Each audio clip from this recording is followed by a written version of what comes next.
Redgauntlet. Letter I's. Darcy Latimer to Alan Fairford. Dumfries. Cur me exanimas querelis tuis in plain English. Why do you deafen me with your croaking the disconsolate tone, in which you bade me farewell at Noble House, the first stage on the road from Edinburgh to Dumfries via Moffat, and mounted your miserable hack to return to your law drudgery still sounds. In my ears, it seemed to say, happy dog, you can ramble at pleasure over hill and dale, pursue every object of curiosity that presents itself, and relinquish the chase when it loses interest, while I, your senior and your better, must in this brilliant season return to my narrow chamber and my musty books. Such was the import of the reflections with which you saddened our parting bottle of claret, and thus I must needs interpret the terms of your melancholy adieu. And why should this be so, Alan? Why the deuce should you not be sitting precisely opposite to me at this moment, in the same comfortable George in thy heels on the fender, and thy juridical brow expanding its plications, as a pun rose in your fancy, above all, why when I fill this very glass of wine, cannot I push the bottle to you, and say, Fairford, you are chaste? Why, I say, should not all this be, except because Alan Fairford has not the same true sense of friendship as Darcy Latimer, and will not regard our purses as common as well as our sentiments. I am alone in the world, my only guardian writes to me of a large fortune, which will be mine, when I reach the age of 25, complete my present income, is thou knowest more than sufficient for all my wants, and yet thou'traitor as thou art to the cause of friendship dost deprive me of the pleasure of thy society, and submittest besides to self-denial on thine own part, rather than my wanderings should cost me a few guineas more. Is this regard for my purse, or for thine own pride? Is it not equally absurd and unreasonable, whichever source it springs from? For myself, I have, and shall have more than enough for both this same methodical Samuel Griffiths of Ironmonger Lane, Guildhall, London, whose letter arrives as duly as Quarterday has sent me, as I told thee, double allowance for this my 21st birthday, and an assurance in his brief fashion that it will be again doubled for the succeeding years, until I enter into possession of my own property. Still, I am to refrain from visiting England until my 25th year expires, and it is recommended that I shall forbear all inquiries concerning my family, and so forth for the present. Were it not that I recollect my poor mother in her deep widow's weeds, with a countenance that never smiled, but when she looked on meaned, then in such wan and woeful sort as the sun when he glances through an April cloud were, it not I say that her mild and matron-like form and countenance forbid such a suspicion, I might think myself the son of some Indian director or rich citizen, who had more wealth than grace, and a handful of hypocrisy to boot, and who was breeding up privately and obscurely enriching one of whose existence he had some reason to be ashamed.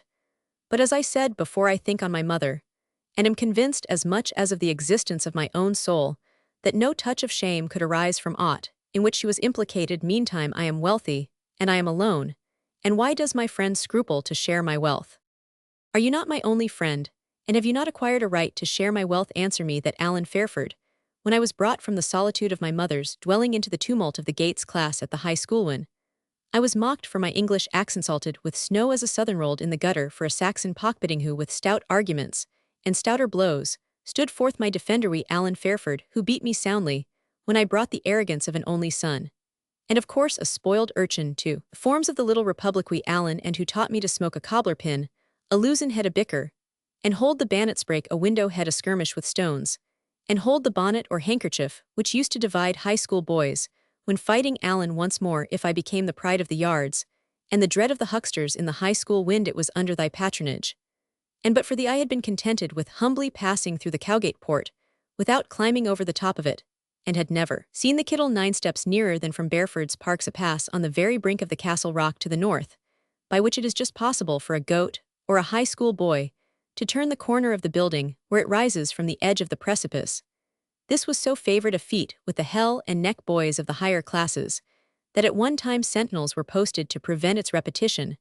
One of the 9 steps was rendered more secure, because the climber could take hold of the root of a nettle. So precarious were the means of passing this celebrated spot. The manning the Cowgate port, especially in snowball time, was also a choice amusement, as it offered an inaccessible station for the boys who used these missiles, to the annoyance of the passengers. The gateway is now demolished, and probably most of its garrison lie as low as the fortress. To recollect that the author himself, however naturally disqualified, was one of those juvenile dreadnoughts, is a sad reflection to one who cannot now step over a brook without assistance.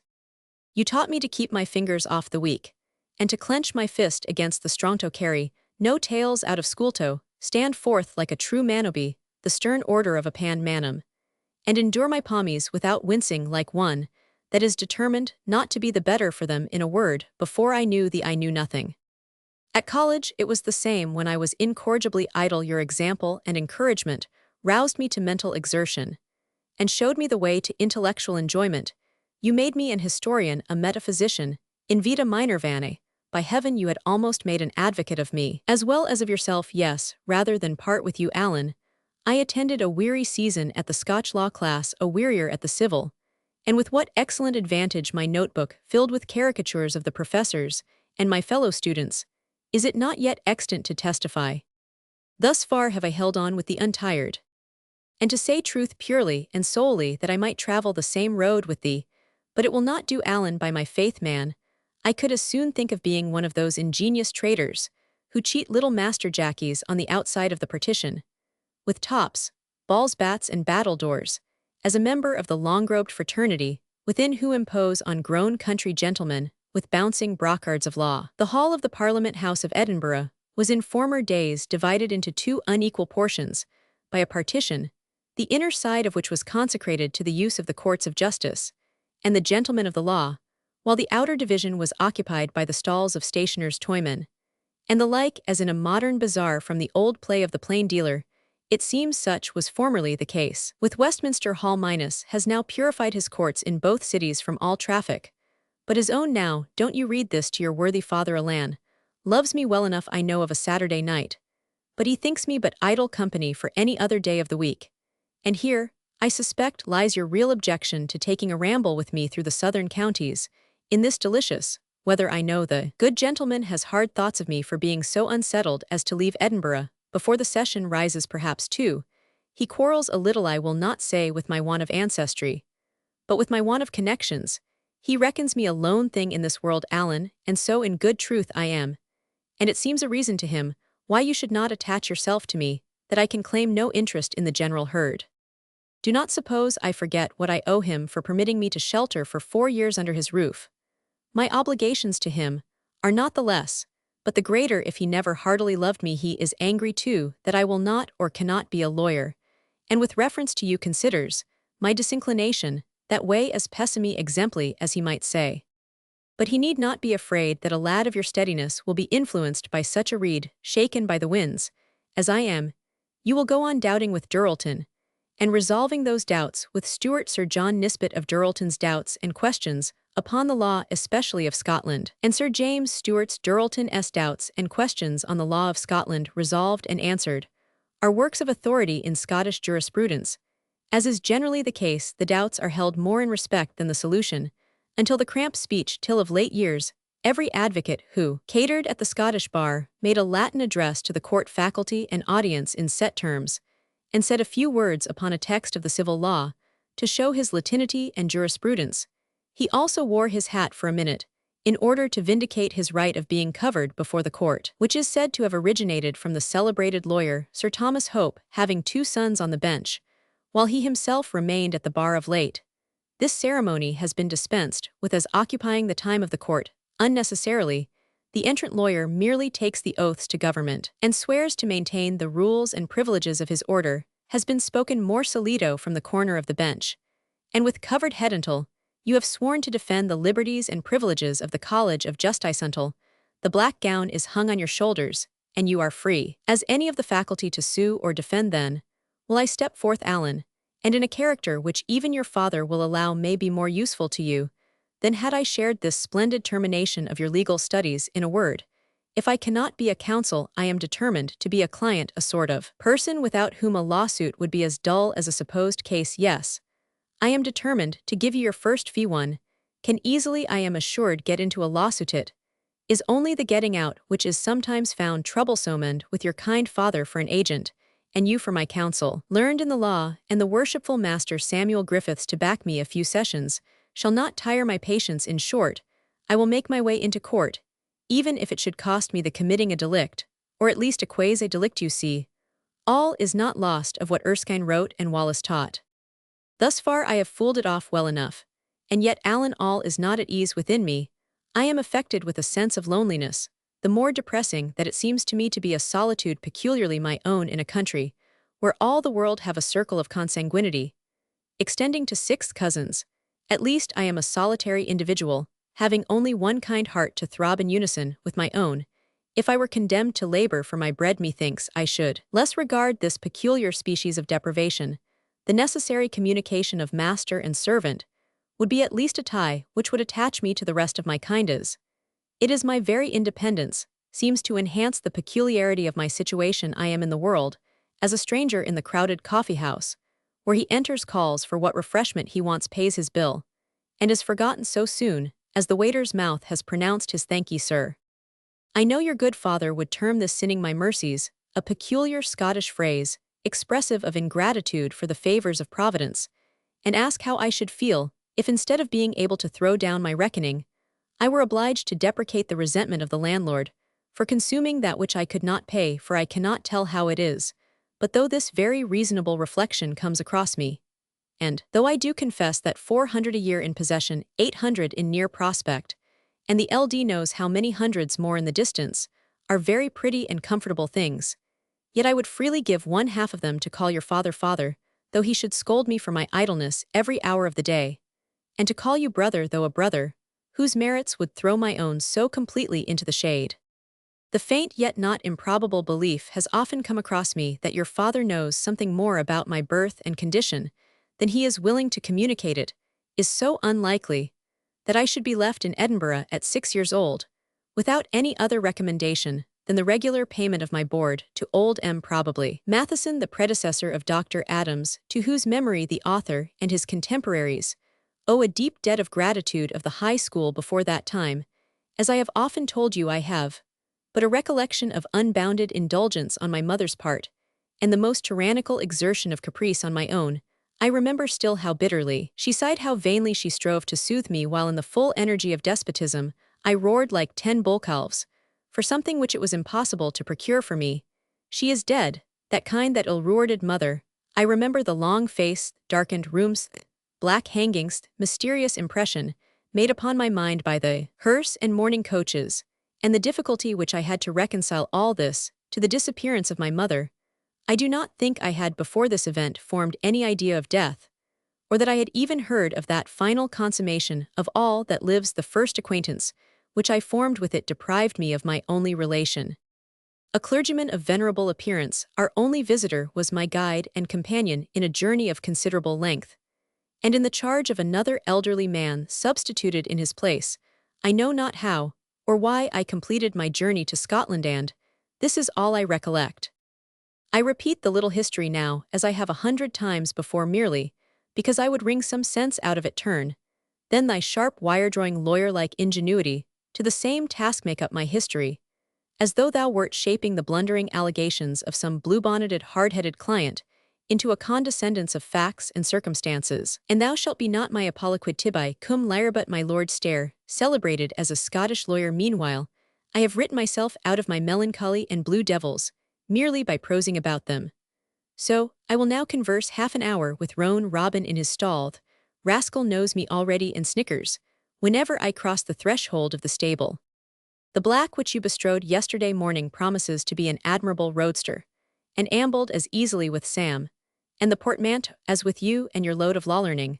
Sam promises to be steady, and has hitherto been so. No long trial, you will say. He lays the blame of former inaccuracies on evil company. People who were at the livery stable were too seductive, I suppose.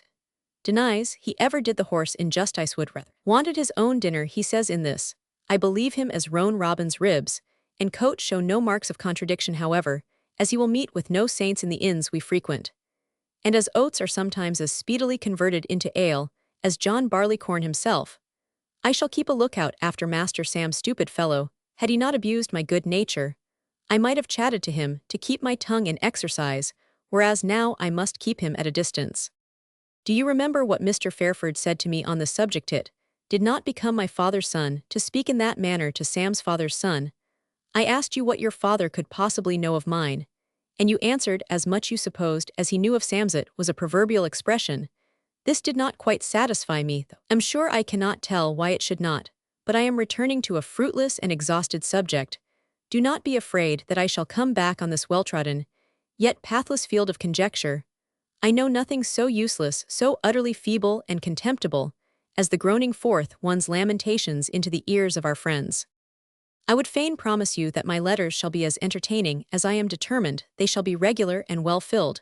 We have an advantage over the dear friends of old, every pair of them.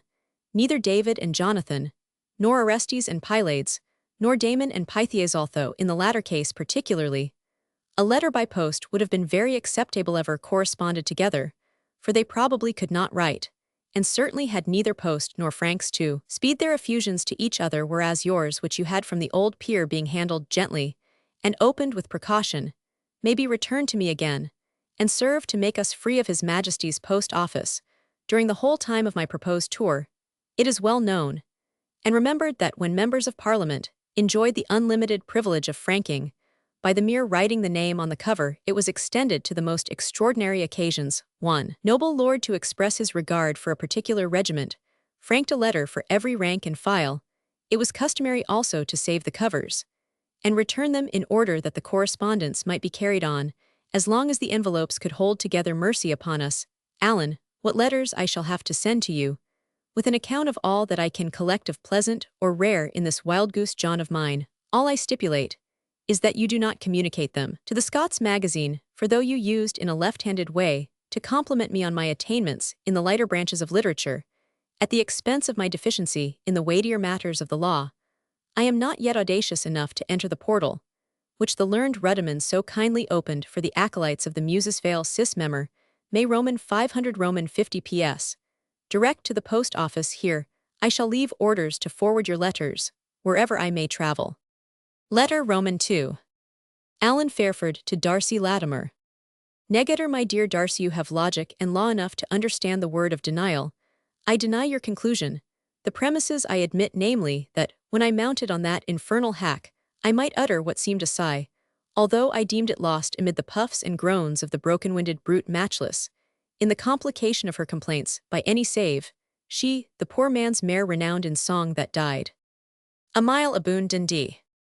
Alluding, as all Scotsmen know, to the humorous old song, "The auld man's mare's dead. The pure man's mare's dead. The auld man's mare's dead. A mile aboon Dundee." But credit me, Darcy, the sigh which escaped me concerned thee more than myself, and regarded neither the superior mettle of your cavalry, nor your greater command of the means of travelling. I could certainly have cheerfully ridden with you for a few days, and assure yourself I would not have hesitated to tax your better filled purse for our joint expenses, but you know my father considers every moment taken from the law as a step downhill, and I owe much to his anxiety on my account, although its effects are sometimes troublesome. For example, I found on my arrival at the shop in Brown Square that the old gentleman had returned that very evening, impatient, it seems, of remaining a night out of the guardianship of the domestic Larrys. Having this information from James, whose brow wore rather an anxious look on the occasion, I dispatched a Highland chairman to the livery stable with my Bucephalus, and slunk with as little noise as might be into my own den, where I began to mumble certain half-gnawed and not half-digested doctrines of our municipal code. I was not long seated when my father's visage was thrust in a peering sort of way through the half-open door, and withdrawn on seeing my occupation with a half-articulated humph, which seemed to convey a doubt of the seriousness of my application. If it were so, I cannot condemn him, for recollection of thee occupied me so entirely during an hour's reading that, although stare lay before me, and notwithstanding that I turned over 3 or 4 pages, the sense of his lordship's clear and perspicuous style so far escaped me that I had the mortification to find my labor was utterly in vain. Ere I had brought up my leeway, James appeared with his summons to our frugal Separadish's cheese, and a bottle of the old Ilianly 2 plates, though no chair set for Mr. Darcy, by the attentive James Wilkinson, said James, with his long face, lank hair, and very long pigtail in its leathern strap, was placed as usual at the back of my father's chair, upright as a wooden sentinel at the door of a puppet show. "You may go down, James," said my father, "and exit Wilkinson. What is to come next?" thought I, for the weather is not clear on the paternal brow. My boots encountered his first glance of displeasure, And he asked me with a sneer which way I had been riding. He expected me to answer nowhere, and would then have been at me, with his usual sarcasm, touching the humor of walking in shoes at 20 shillings a pair. But I answered with composure that I had ridden out to dinner as far as Noble House. He started his way, as if I had said that I had dined at Jericho. And as I did not choose to seem to observe his surprise, but continued munching my radishes in tranquillity, he broke forth in ire. To Noble House, sir? And what had you to do at Noble House? Sir, do you remember you are studying law, Sirthet? Your Scots law trials are coming on, Sirthet. Every moment of your time just now is worth hours at another time, and have you leisure to go to Noble House, sir, and to throw your books behind you, for so many hours had it been a turn in the meadows, or even a game at golf. But Noble House, sir. I went so far with Darcy Latimer, sir, to see him begin his journey. Darcy Latimer, he replied in a softened tone. Well, I do not blame you for being kind to Darcy Latimer, but it would have done as much good if you had walked with him as far as the toll bar, and then made your fare. Wilset would have saved horsehair and your reckoning too at dinner. Latimer paid that, sir, I replied, thinking to soften the matter, but I had much better have left it unspoken. The reckoning, sir, replied my father. And did you sponge upon any man for a reckoning, sir? No man should enter the door of a public house without paying his lawing. I admit the general rule, sir, I replied, but this was a parting cup between Darcy and me, and I should conceive it fell under the exception of Doc and Dorock. You think yourself a wit, said my father with as near an approach to a smile as ever he permits to gild the solemnity of his features. But I reckon you did not eat your dinner standing like the Jews at their Passover, and it was decided in a case before the townbillies of Cupar Angus, when Lucky Simpson's cow had drunk up Lucky Jamison's browst of ale, while it stood in the door to cool, that there was no damage to pay because the crummy drank without sitting down, such being the very circumstance constituting Doc and Dorock, which is a standing drink for which no reckoning is paid. Ha, sir, what says your advocateship Fury to that exceptio firmet regulam? But come, fill your glass, Allan. I am not sorry ye have shown this attention to Darcy Latimer, who is a good lad as times go, and having now lived under my roof since he left the school, why there is really no great matter in coming under this small obligation to him. As I saw my father's scruples were much softened by the consciousness of his superiority in the legal argument, I took care to accept my pardon as a matter of grace rather than of justice, and only replied, we should feel ourselves duller of an evening now that you were absent. I will give you my father's exact words in reply. Darcy, you know him so well that they will not offend you, and you are also aware that there mingles with the good man's preciseness and formality a fund of shrewd observation and practical good sense. It is very true, he said. Darcy was a pleasant companion, but over waggish Allan, and somewhat scatterbrained by the way Wilkinson must get our ale bottled in English pints, now for a quart bottle, is too much night after night for you and me, without his assistance. But Darcy, as I was saying, is an arch lad, and somewhat light in the upper story. I wish him well through the world, but he has little solidity, Allan, little solidity. I scorn to desert an absent friend, Darcy, so I said for you a little more than my conscience warranted, but your defection from your legal studies had driven you far to leeward in my father's good opinion. Unstable as water he shall not excel, said my father, or as the Septuagint hath it, effusa est, sicut aquanen crescet, he goeth to dancing houses and readeth novelsat est. I endeavored to parry these texts by observing that the dancing houses amounted only to one night at La Pique's ball novels, so far as matter of notoriety. Darcy, to an odd volume of Tom Jones. But he danced from night to morning, replied my father, and he read the idle trash which the author should have been scourged for at least 20 times over. It was never out of his hand. I then hinted that in all probability your fortune was now so easy as to dispense with your prosecuting the law any further than you had done, and therefore you might think you had some title to amuse yourself. This was the least palatable argument of all.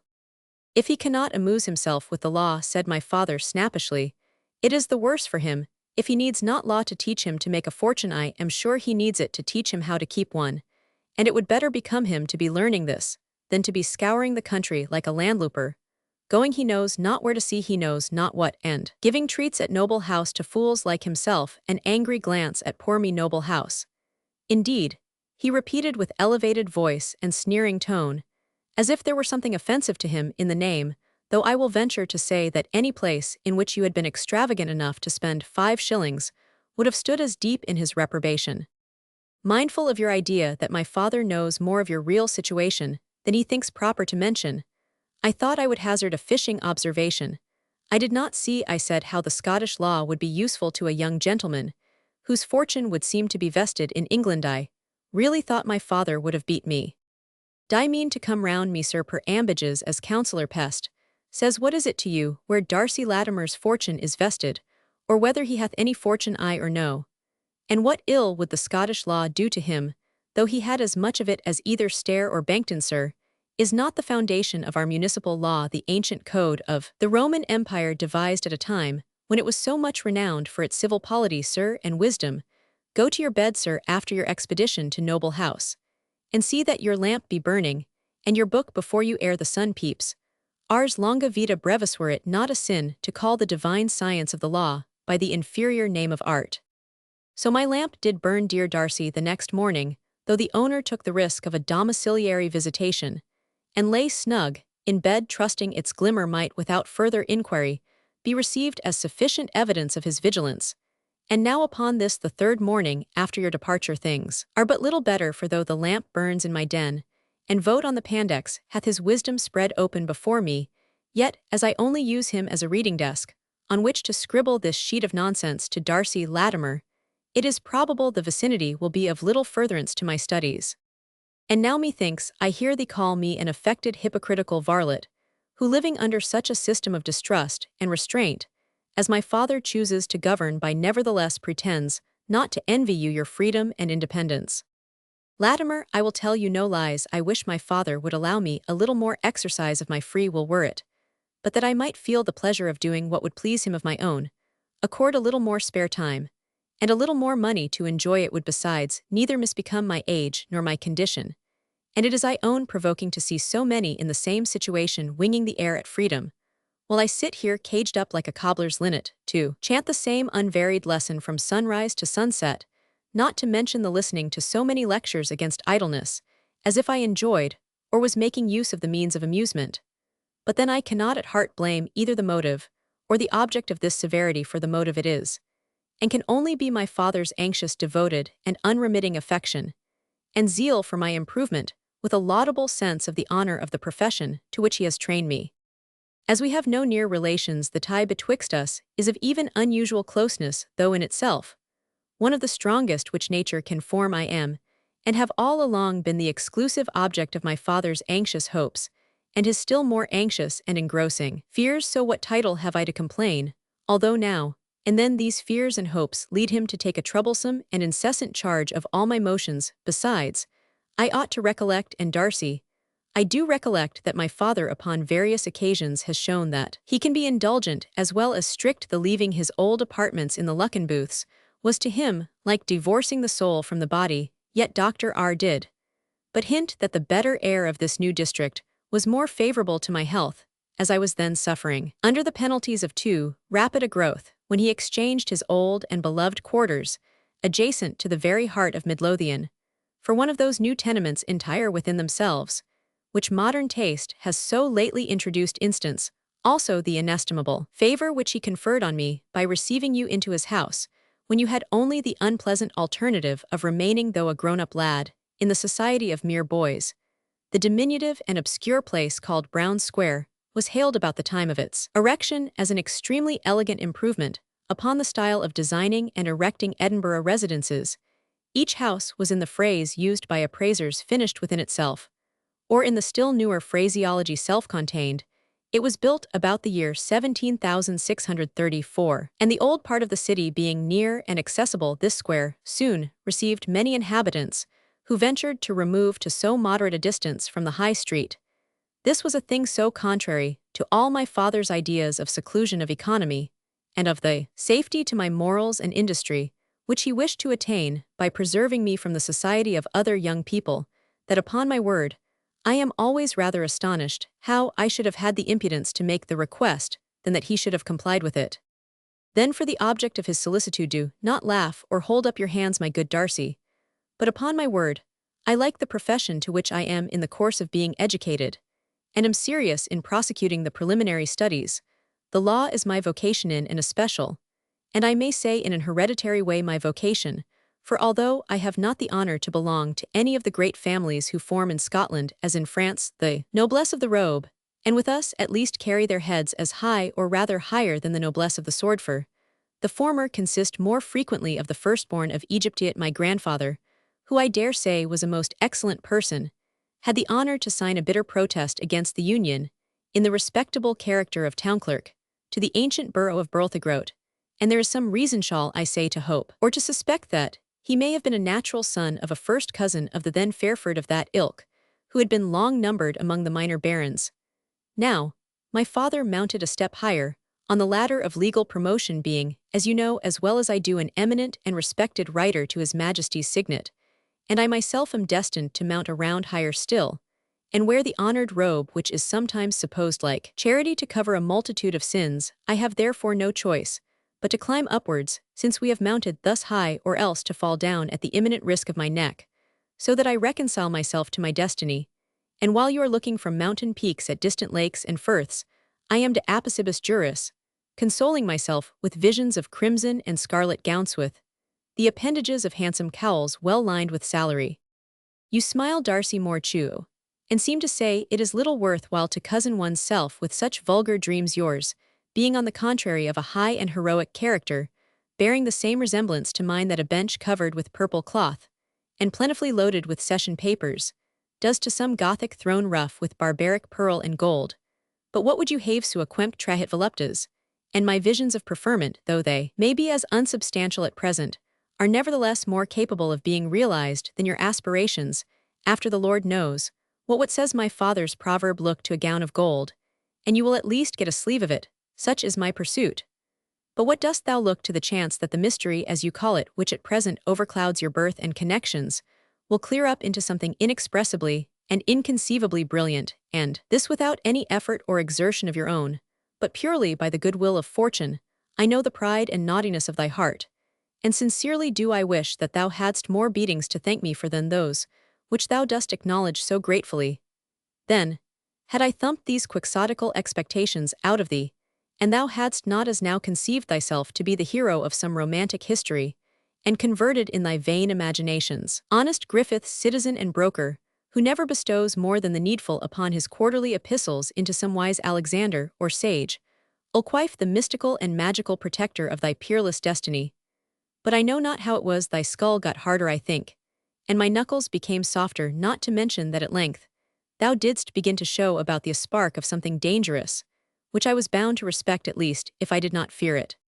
And while I speak of this, it is not much amiss to advise thee to correct a little this cock-a-hoop courage of, then I fear much that like a hot-mettled horse, it will carry the owner into some scrape, out of which he will find it difficult to extricate himself, especially if the daring spirit, which bore thee thither, should chance to fail thee at a pinch. Remember, Darcy, thou art not naturally courageous. On the contrary, we have long since agreed that, quiet as I am, I have the advantage in this important particular. My courage consists, I think, in strength of nerves, and constitutional indifference to danger, which, though it never pushes me on adventure, secures me in full use of my recollection, and tolerably complete self-possession, when danger actually arrives. Now, then seems more what may be called intellectual courage, highness of spirit and desire of distinction, impulses which render thee alive to the love of fame and deaf to the apprehension of danger, until it forces itself suddenly upon thee. I own that whether it is from my having caught my father's apprehensions, or that I have reason to entertain doubts of my own, I often think that this wildfire chase of romantic situation and adventure may lead thee into some mischief, and then what would become of Alan Fairford? They might make whom they pleased Lord Advocate or Solicitor General. I should never have the heart to strive for it. All my exertions are intended to vindicate myself one day in your eyes, and I think I should not care a farthing for the embroidered silk gown more than for an old woman's apron, unless I had hopes that thou shouldst be walking the boards to admire and perhaps to envy me. That this may be the case, I prithee see not a Dulcinea in every slipshod girl, who with blue eyes, fair hair, a tattered plaid, and a willow wand in her grip, drives out the village cows to the loaning. Do not think you will meet a gallant Valentine in every English writer, or an Orson in every Highland drover. View things as they are, and not as they may be magnified through thy teeming fancy. I have seen thee look at an old gravel pit, till thou madest out capes and bays, and inlets, crags, and precipices, and the whole stupendous scenery of the Isle of Pharaoh. In what was to all ordinary eyes a mere horsepond besides, did I not once find the gazing with respect at a lizard in the attitude of one who looks upon a crocodile now? This is doubtless so far a harmless exercise of your imagination, for the puddle cannot drown you, nor the Lilliputian alligator eat you up. But it is different in society, where you cannot mistake the character of those you converse with or suffer your fancy to exaggerate their qualities good or bad without exposing yourself not only to ridicule, but to great and serious inconveniences. Keep guard therefore on your imagination, my dear Darcy, and let your old friend assure you it is the point of your character, most pregnant with peril to its good and generous owner. Adieu. Let not the franks of the worthy peer remain unemployed above all sis memor mea f. Letter Roman 3. Darcy Latimer to Alan Fairford. Shepherd's Bush. I have received an absurd and most conceited epistle. It is well for thee that Lovelace and Belford-like, we came under a convention to pardon every species of liberty, which we may take with each other, since upon my word, there are some reflections in your last, which would otherwise have obliged me to return forthwith to Edinburgh, merely to show you, I was not what you took me for.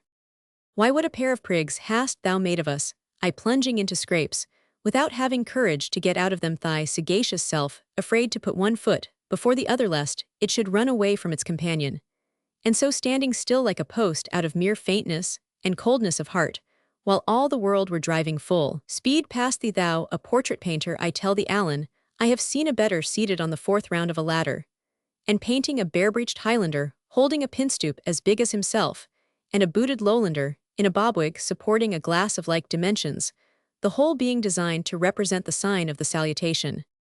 How hadst thou the heart to represent thine own individual self, with all thy motions like those of a great Dutch doll, depending on the pressure of certain springs as duty reflection, and the like, without the impulse of which thou wouldst doubtless have me believe thou wouldst not budge an inch?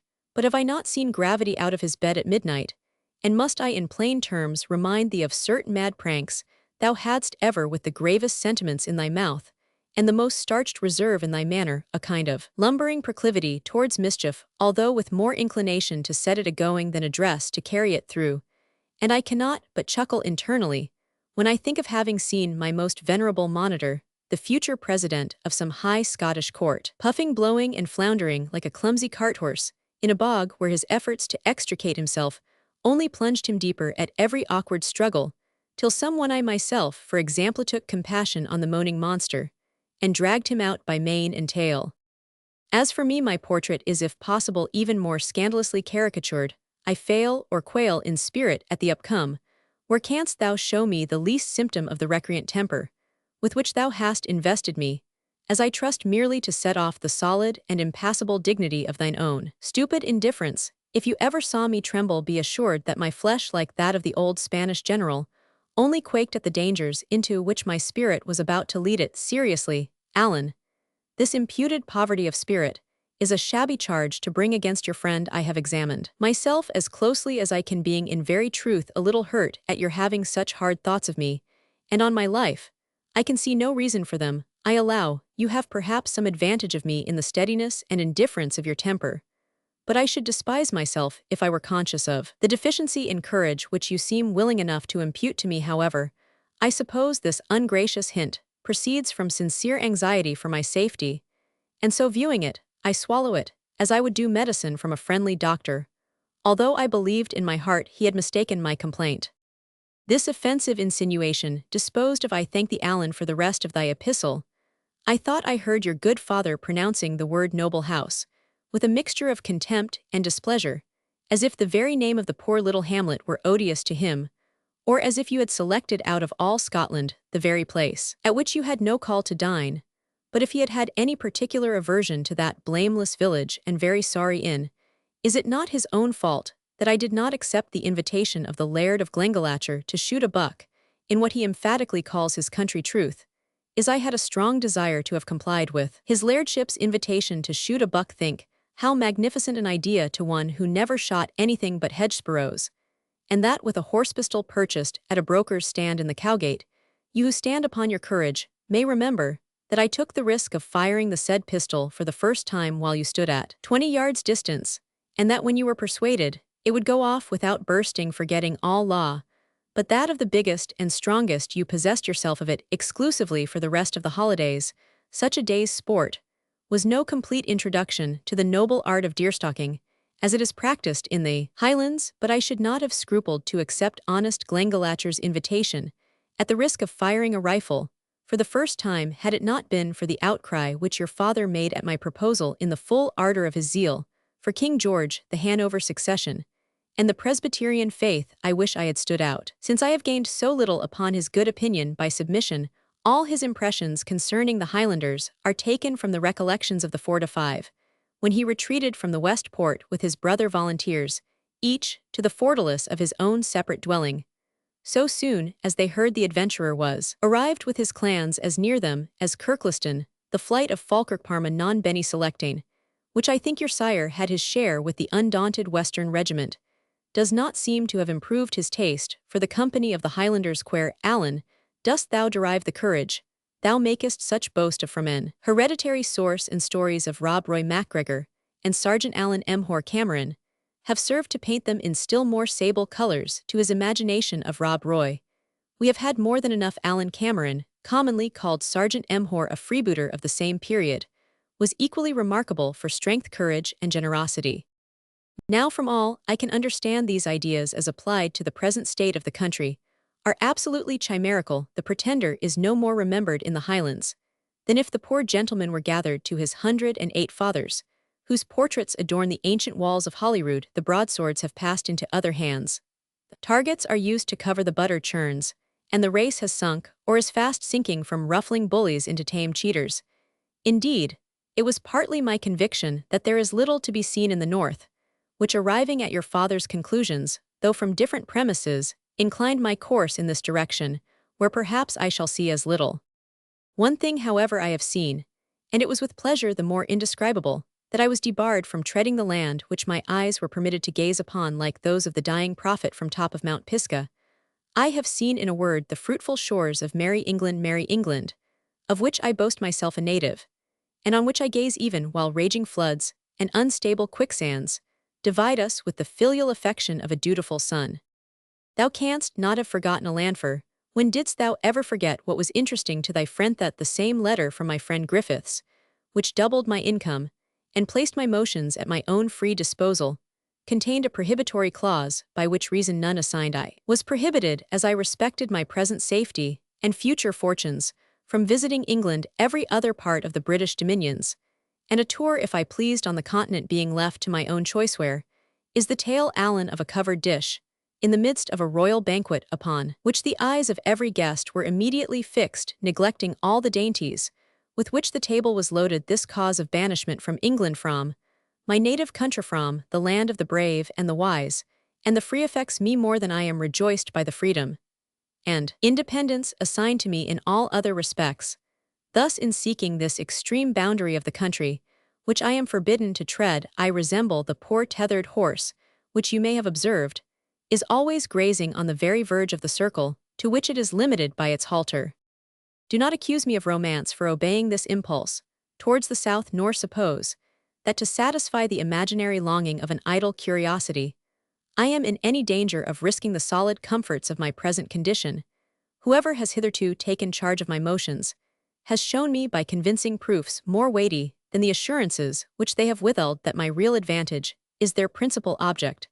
I should be therefore worse than a fool did I object to their authority, even when it seems somewhat capriciously exercised, for assuredly at my age I might entrusted, as I am with the care and management of myself in every other particular, expect that the cause of excluding me from England should be frankly and fairly stated for my own consideration and guidance. However, I will not grumble about the matter. I shall know the whole story one day, I suppose, and perhaps, as you sometimes surmise, I shall not find there is any mighty matter in it after all. Yet one cannot help wondering, but plague on it, if I wonder any longer, my letter will be as full of wonders as one of Caterfelto's advertisements. I have a month's mind, instead of this damnable iteration of guesses and forebodings, to give thee the history of a little adventure, which befell me yesterday, though I am sure you will as usual turn the opposite side of the spyglass on my poor narrative, and reduce more chew to the most. Petty trivialities the circumstance to which thou accusest me of giving undue consequence. Hang the Allen thou art, as unfit a confidant for a youthful gallant, with some spice of imagination, as the old taciturn secretary of Facardin of Trebizond. Nevertheless, we must each perform our separate destinies. I am doomed to see act, and tell thou like a Dutchman, enclosed in the same diligence with a Gascon to hear and shrug thy shoulders. Of Dumfries, the capital town of this county, I have but little to say, and will not abuse your patience, by reminding you that it is built on the gallant river Nith, and that its churchyard, the highest place of the old town, commands an extensive and fine prospect. Neither will I take the traveller's privilege of inflicting upon you the whole history of Bruce, poniarding the red Camin in the church of the Dominicans at this place, and becoming a king and patriot, because he had been a church-breaker, and a murderer. The present Dumfriesers remember, and justify the deed, observing it was only a papist church in evidence, whereof its walls have been so completely demolished that no vestiges of them remain. They are a sturdy set of true blue Presbyterians, these burghers of Dumfries, men after your father's own heart, zealous for the Protestant succession, rather that many of the great families around are suspected to be of a different way of thinking, and shared a great many of them in the insurrection of the 15, and some in the more recent business of the 4-5. The town itself suffered in the latter era, for Lord Elcho, with a large party of the rebels, levied a severe contribution upon Dumfries, on account of the citizens having annoyed the rear of the Chevalier during his march into England. Many of these particulars I learned from Provost C., who, happening to see me in the marketplace, remembered that I was an intimate of your father's, and very kindly asked me to dinner. Pray, tell your father that the effects of his kindness to me follow me everywhere. I became tired, however, of this pretty town in the course of 24 hours, and crept along the coast eastwards, amusing myself with looking out for objects of antiquity, and sometimes making or attempting to make use of my new angling rod, by the way old Cotton's instructions, by which I hope to qualify myself for one of the gentle society of anglers, are not worth a farthing for this meridian. I learned this by mere accident, after I had waited 4 mortal hours. I shall never forget an impudent urchin, a cowherd about 12 years old, without either brogue or bonnet, bare-legged, and with a very indifferent pair of breeches. The villain grinned in scorn at my landing net, my plummet, and the gorgeous jury of flies, which I had assembled to destroy all the fish in the river. I was induced at last to lend the rod to the sneering scoundrel, to see what he would make of it, and he had not only half filled my basket in an hour, but literally taught me to kill 2 trouts with my own hand. This, and Sam, having found the hay and oats, not forgetting the ale very good at this small inn, first made me take the fancy of resting here for a day or 2, and I have got my grinning blackguard of a pescator leave to attend on me, by paying 6 pence a day for a herd boy in his stead. A notably clean Englishwoman keeps this small house, and my bedroom is sweetened with lavender, has a clean sash window, and the walls are moreover adorned with ballads of fair Rosamond and cruel Barbara Allen. The woman's accent, though uncouth enough, sounds yet kindly in my ear, for I have never yet forgotten the desolate effect produced on my infant organs, when I heard on all sides your slow and broad northern pronunciation, which was to me the tone of a foreign land. I am sensible I myself have since that time acquired Scotch in perfection, and many a Scotticism, withal still the sound of the English accentuation comes to my ears as the tones of a friend, and even when heard from the mouth of some wandering beggar, it has seldom failed to charm forth my might. You Scotch, who are so proud of your own nationality, must make due allowance for that of other folks.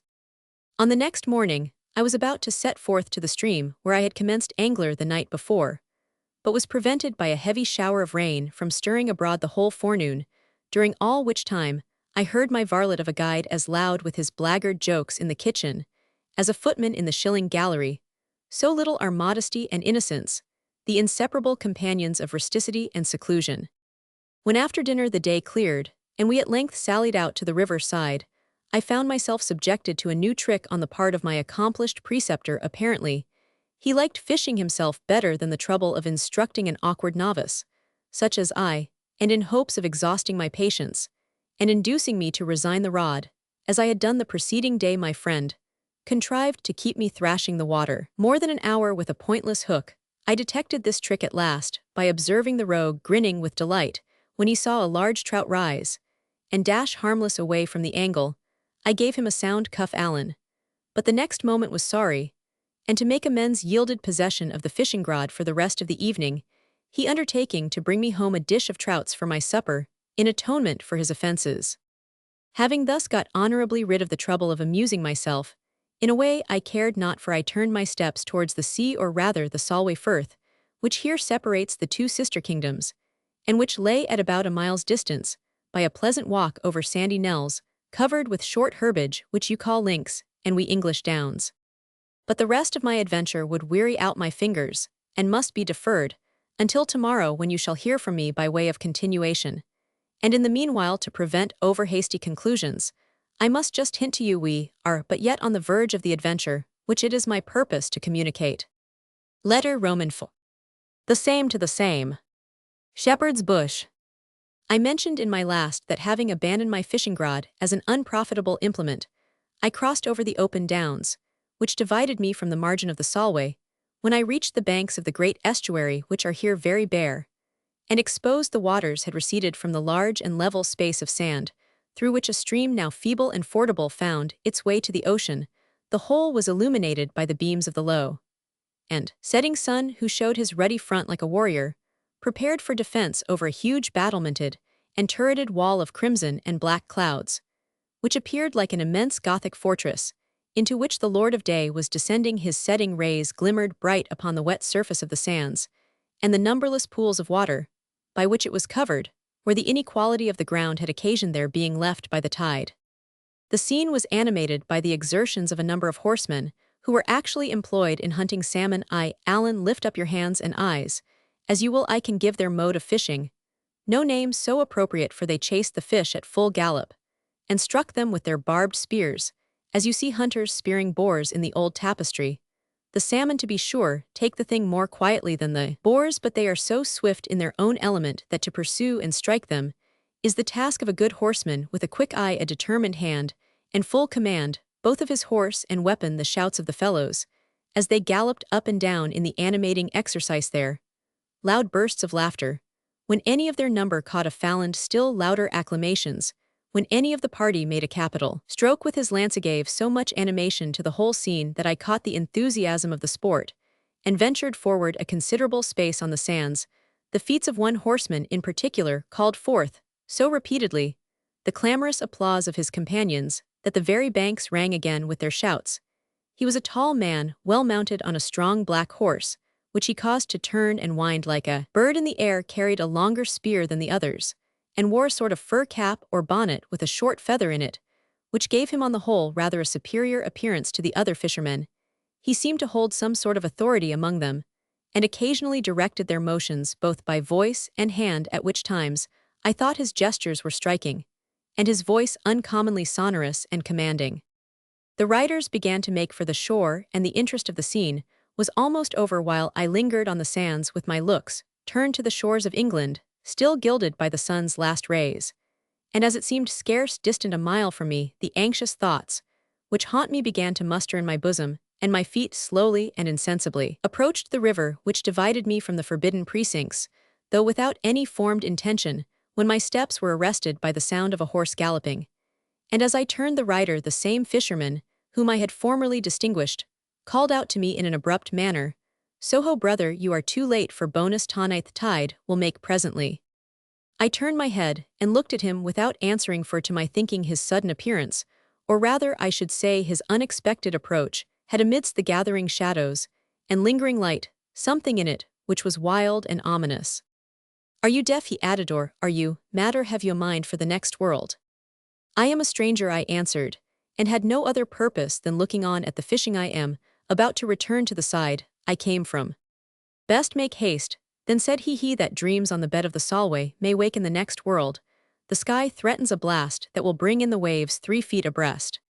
So saying, he turned his horse and rode off, while I began to walk back towards the Scottish shore, a little alarmed at what I had heard, for the tide advances with such rapidity upon these fatal sands that well-mounted horsemen lay aside hopes of safety if they see its white surge advancing, while they are yet at a distance from the bank. These recollections grew more agitating, and instead of walking deliberately, I began a race as fast as I could. Feeling or thinking, I felt each pool of salt water through which I splashed grow deeper, and deeper. At length the surface of the sand did seem considerably more intersected with pools and channels full of water either, that the tide was really beginning to influence the bed of the estuary, or as I must own is equally probable, that I had in the hurry and confusion of my retreat involved myself in difficulties which I had avoided in my more deliberate advance. Either way, it was rather an unpromising state of affairs, for the sands at the same time turned softer, and my footsteps, so soon as I had passed, were instantly filled with water. I began to have odd recollections concerning the snugness of your father's parlor, and the secure footing afforded by the pavement of Brown Square and Scott's Close, when my better genius, the tall fisherman, appeared once more close to my side, he and his sable horse, looming gigantic in the now darkening twilight. "Are you mad?" he said, in the same deep tone which had before thrilled on my ear, "or are you weary of your life? You will be presently amongst the quicksands." I professed my ignorance of the way, to which he only replied, "There is no time for prating, get up behind me." He probably expected me to spring from the ground with the activity which these borderers have by constant practice acquired in everything relating to horsemanship. But as I stood irresolute, he extended his hand and, grasping mine, bid me place my foot on the toe of his boot, and thus raised me in a trice to the croup of his horse. I was scarcely securely seated ere he shook the reins of his horse, who instantly sprang forward, but annoyed doubtless by the unusual burden, treated us to 2 or 3 bounds, accompanied by as many flourishes of his hind heels. The rider sat like a tower, notwithstanding that the unexpected plunging of the animal threw me forward upon him. The horse was soon compelled to submit to the discipline of the spur and bridle, and went off at a steady hand gallop, thus shortening the devious, for it was by no means a direct path, by which the rider, avoiding the loose quicksands, made for the northern bank. My friend, perhaps I may call him my preserver, for to a stranger my situation was fraught with real danger, continued to press on at the same speedy pace, but in perfect silence, and I was under too much anxiety of mind to disturb him with any questions. At length we arrived at a part of the shore with which I was utterly unacquainted. When I alighted, and began to return in the best fashion I could my thanks for the important service which he had just rendered me, the stranger only replied by an impatient pshaw, and was about to ride off and leave me to my own resources, when I implored him to complete his work of kindness by directing me to Shepherd's Bush, which was, as I informed him, my home for the present. To Shepherd's Bush, he said, it is but 3 miles, but if you know not the land better than the sand, you may break your neck before you get there, for it is no road for a moping boy in a dark night, and besides there are the brook and the fens to cross. I was a little dismayed at this communication of such difficulties, as my habits had not called on me to contend with. Once more the idea of thy father's fireside came across me, and I could have been well contented to have swapped the romance of my situation together with the glorious independence of control, which I possessed at the moment, for the comforts of that chimney corner, though I were obliged to keep my eyes chained to Erskine's larger institutes. I asked my new friend whether he could not direct me to any house of public entertainment for the night, and supposing it probable he was himself a poor man, I added with the conscious dignity of a well-filled pocketbook, that I could make it worth any man's while to oblige me. The fisherman making no answer, I turned away from him with as gallant an appearance of indifference as I could command, and began to take, as I thought, the path which he had pointed out to me. His deep voice immediately sounded after me to recall me. "Stay, young man, stay, you have mistaken the road already. I wonder your friends sent out such an inconsiderate youth, without some one wiser than himself to take care of him." "Perhaps they might not have done so," said I, "if I had any friends who cared about the matter." "Well, sir," he said, "it is not my custom to open my house to strangers, but your pinch is like to be a smart one, for besides the risk from bad roads, fords, and broken ground, and the night which looks both black and gloomy, there is bad company on the road sometimes. At least, it has a bad name, and some have come to harm, so that I think I must for once make my rule give way to your necessity, and give you a night's lodging in my cottage." Why was it, Alan, that I could not help giving an involuntary shudder at receiving an invitation so seasonable in itself, and so suitable to my naturally inquisitive disposition? I easily suppressed this untimely sensation, and as I returned thanks, and expressed my hope that I should not disarrange his family, I once more dropped a hint of my desire to make compensation for any trouble I might occasion.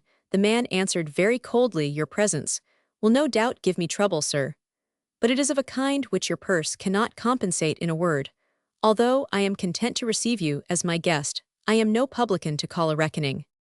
I begged his pardon, and at his instance once more seated myself behind Hint upon the good horse, which went forth steady as beforeth moon, whenever she could penetrate the clouds, throwing the huge shadow of the animal, with its double burden on the wild and bare ground over which we passed.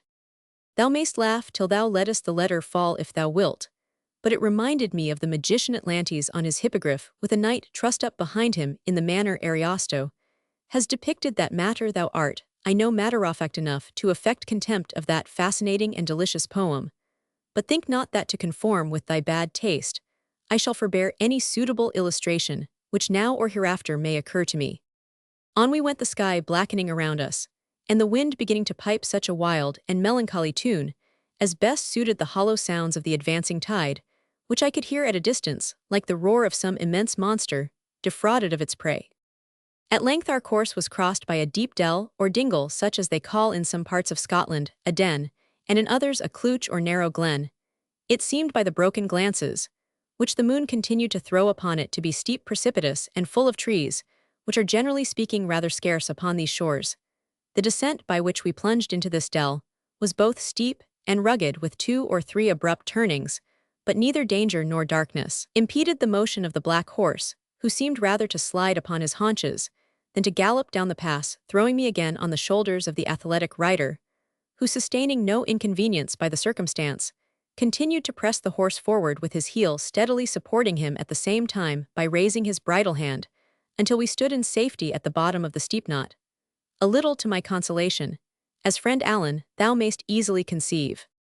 A very short advance up the glen, the bottom of which we had attained by this ugly descent, brought us in front of 2 or 3 cottages, one of which another blink of moonshine enabled me to rate as rather better than those of the Scottish peasantry in this part of the world, for the sashes seemed glazed, and there were what are called storm windows in the roof, giving symptoms of the magnificence of a second story. The scene around was very interesting, for the cottages, and the yards or crofts annexed to them, occupied a haw or helm of 2 acres, which a brook of some consequence, to judge from its roar, had left upon one side of the little glen, while finding its course close to the farther bank, and which appeared to be covered and darkened with trees, while the level space beneath enjoyed such stormy smiles as the moon had that night to bestow.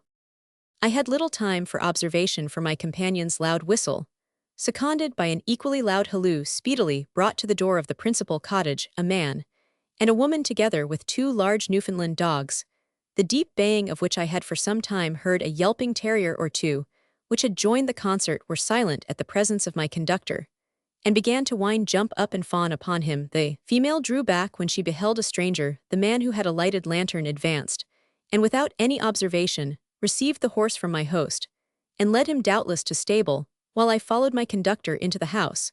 When we had passed the hallan, the partition which divides a Scottish cottage, we entered a well-sized apartment with a clean brick floor, where a fire blazed, much to my contentment. In the ordinary, projecting sort of a chimney common in Scottish houses, there were stone seats within the chimney, and ordinary utensils, mixed with fishing spears, nets, and similar implements of sport, were hung around the walls of the place. The female who had first appeared at the door had now retreated into a side apartment. She was presently followed by my guide, after he had silently motioned me to a seat, and their place was supplied by an elderly woman in a grey stuff gown with a check apron, and toy, obviously a menial though neater in her dress than is usual in her apparent rank and advantage, which was counterbalanced by a very forbidding aspect. But the most singular part of her attire in this very Protestant country was a rosary in which the smaller beads were black oak, and those indicating the paternoster of silver, with a crucifix of the same metal. This person made preparations for supper by spreading a clean though coarse cloth over a large oaken table, placing trenchers and salt upon it, and arranging the fire to receive a gridiron. I observed her motions in silence, for she took no sort of notice of me, and as her looks were singularly forbidding, I felt no disposition to commence conversation. When this duenna had made all preliminary arrangements, she took from the well-filled pouch of my conductor, which he had hung up by the door, 1 or 2 salmon or grilses, as the smaller sort are termed, and selecting that which seemed best, and in highest season, began to cut it into slices, and to prepare a grillade, the savory smell of which affected me so powerfully that I began sincerely to hope that no delay would intervene between the platter and the... As this thought came across me, the man who had conducted the horse to the stable entered the apartment, and discovered to me a countenance, yet more uninviting than that of the old crone who was performing with such dexterity the office of cook to the party. He was perhaps 60 years old, yet his brow was not much furrowed, and his jet-black hair was only grizzled, not whitened. By the advance of age, all his motions spoke strength unabated, and though rather undersized, he had very broad shoulders, was square-made, thin-flanked, and apparently combined in his frame muscular strength and activity, the last somewhat impaired perhaps by years, but the first remaining in full vigor, a hard and harsh countenance, eyes, far sunk under projecting eyebrows, which were grizzled like his hair, a wide mouth, furnished from ear to ear with it, range of unimpaired teeth of uncommon whiteness, and a size and breadth which might have become the jaws of an ogre, completed this delightful portrait. He was clad like a fisherman in jacket and trousers of the blue cloth commonly used by seamen, and had a Dutch case-knife, like that of a Hamburg skipper, stuck into a broad buff belt, which seemed as if it might occasionally sustain weapons of a description still less equivocally calculated for violence. This man gave me an inquisitive, and as I thought a sinister look upon entering the apartment, but without any further notice of me, took up the office of arranging the table, which the old lady had abandoned for that of cooking the fish, and with more address than I expected from a person of his coarse appearance, placed 2 chairs at the head of the table and 2 stools below, accommodating each seat to a cover, beside which he placed an allowance of barley bread, and a small jug, which he replenished with ale from a large black jack. 3 of these jugs were of ordinary earthenware, but the 4th, which he placed by the right-hand cover at the upper end of the table, was a flagon of silver and displayed armorial bearings. Beside this flagon, he placed a saltcellar of silver handsomely wrought, containing salt of exquisite whiteness, with pepper and other spices. A sliced lemon was also presented on a small silver salver. The 2 large water dogs, who seemed perfectly to understand the nature of the preparations, seat themselves one on each side of the table, to be ready to receive their portion of the entertainment. I never saw finer animals, or which seemed to be more influenced by a sense of decorum, excepting that they slobbered a little, as the rich scent from the chimney was wafted past their noses. The small dogs ensconced themselves beneath the table. I am aware that I am dwelling upon trivial and ordinary circumstances, and that perhaps I may weary out your patience in doing so, but conceive me alone in this strange place, which seemed from the universal silence to be the very temple of Harpocrates. Remember that this is my first excursion from home. Forget not that the manner in which I had been brought hither had the dignity of danger, and something the air of an adventure, and that there was a mysterious incongruity in all I had hitherto witnessed. And you will not, I think, be surprised that these circumstances, though trifling, should force themselves on my notice at the time, and dwell in my memory afterwards. That a fisher who pursued the sport perhaps for his amusement as well as profit should be well mounted, and better lodged than the lower class of peasantry, had in it nothing surprising, but there was something about all that I saw which seemed to intimate that I was rather in the abode of a decayed gentleman, who clung to a few of the forms and observances of former rank, than in that of a common peasant, raised above his fellows by comparative opulence. Besides the articles of plate, which I have already noticed, the old man now lighted, and placed on the table, a silver lamp, or cruzie, as the Scottish term it, filled with very pure oil, which in burning diffused an aromatic fragrance, and gave me a more perfect view of the cottage walls, which I had hitherto only seen dimly by the light of the fire. The bink, the frame of wooden shelves placed in a Scottish kitchen, for holding plates, with its usual arrangement of pewter and earthenware, which was most strictly and critically clean, glanced back the flame of the lamp merrily from one side of the apartment. In a recess formed by the small bow of a latticed window was a large writing desk of walnut-tree wood, curiously carved, above which arose shelves of the same which supported a few books and papers. The opposite side of the recess contained, as far as I could discern, for it lay in shadow, and I could at any rate have seen it, but imperfectly, from the place where I was seated, 1 or 2 guns together with swords, pistols, and other arms, a collection which in a poor cottage, and in a country so peaceful, appeared singular, at least if not even somewhat suspicious. All these observations, you may suppose, were made much sooner than I have recorded, or you, if you have not skipped, have been able to read them. They were already finished, and I was considering how I should open some communication with the mute inhabitants of the mansion, when my conductor re-entered from the side door by which he had made his exit. He had now thrown off his rough riding cap and his coarse jockey coat, and stood before me in a grey jerkin, trimmed with black, which sat close to, and set off his large and sinewy frame, and a pair of trousers of a lighter color cut as close to the body as they are used by Highlandmen. His whole dress was of finer cloth than that of the old man, and his linen so minute was my observation clean and unsullied. His shirt was without ruffles, and tied at the collar with a black ribbon, which showed his strong and muscular neck, rising from it like that of an ancient Hercules. His head was small, with a large forehead and well-formed ears. He wore neither peruke nor hair powder, and his chestnut locks, curling close to his head like those of an antique statue, showed not the least touch of time. Though the owner must have been at least 50, his features were high and prominent in such a degree that one knew not whether to term them harsh or handsome in either case. The sparkling gray eye, aquiline nose, and well-formed mouth combined to render his physiognomy noble and expressive. An air of sadness or severity, or of both, seemed to indicate a melancholy, and at the same time a haughty temper. I could not help running mentally over the ancient heroes, to whom I might assimilate the noble form and countenance before me. He was too young, and evinced too little resignation to his fate, to resemble Belisarius. Coriolanus, standing by the hearth of Tullus Aufidius, came nearer the mark. Yet the gloomy and haughty look of the stranger had perhaps still more of Marius, seated among the ruins of Carthage. While I was lost in these imaginations, my host stood by the fire gazing on me with the same attention which I paid to him, until, embarrassed by his look, I was about to break silence at all hazards.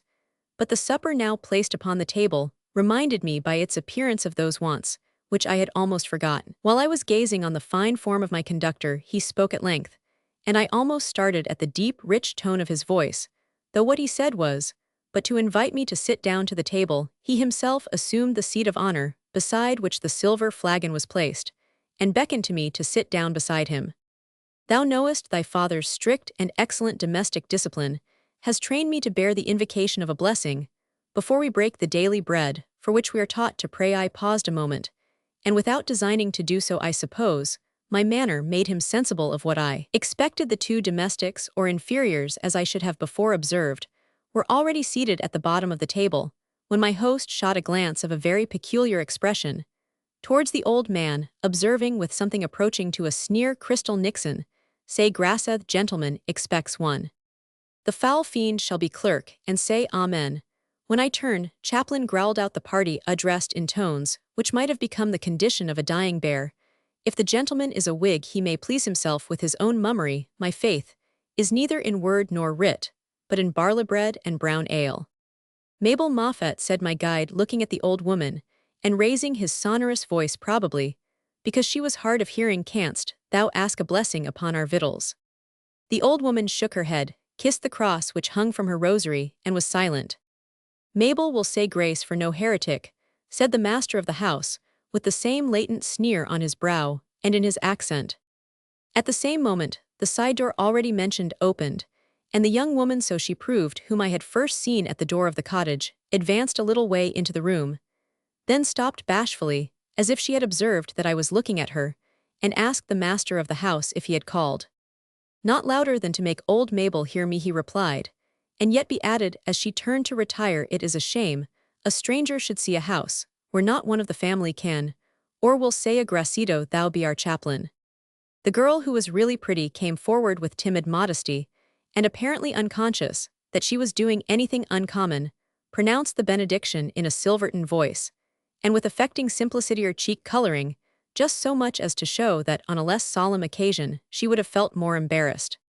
Now if thou expectest a fine description of this young woman, Alan Fairford, in order to entitle thee to taunt me with having found a Dulcinea in the inhabitant of a fisherman's cottage on the Solway Firth, thou shalt be disappointed, for having said she seemed very pretty, and that she was a sweet and gentle-speaking creature, I have said all concerning her that I can tell thee. She vanished when the benediction was spoken.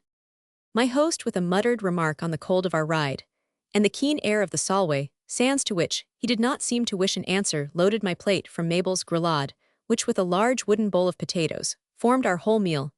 A sprinkling from the lemon gave a much higher zest than the usual condiment of vinegar, and I promise you that whatever I might hitherto have felt either of curiosity or suspicion did not prevent me from making a most excellent supper, during which little passed betwixt me and my entertainer, unless that he did the usual honors of the table with courtesy indeed, but without even the affectation of hearty hospitality, which those in his apparent condition generally affect on such occasions, even when they do not actually feel it. On the contrary, his manner seemed that of a polished landlord towards an unexpected and unwelcome guest, whom for the sake of his own credit he receives with civility, but without either goodwill or cheerfulness.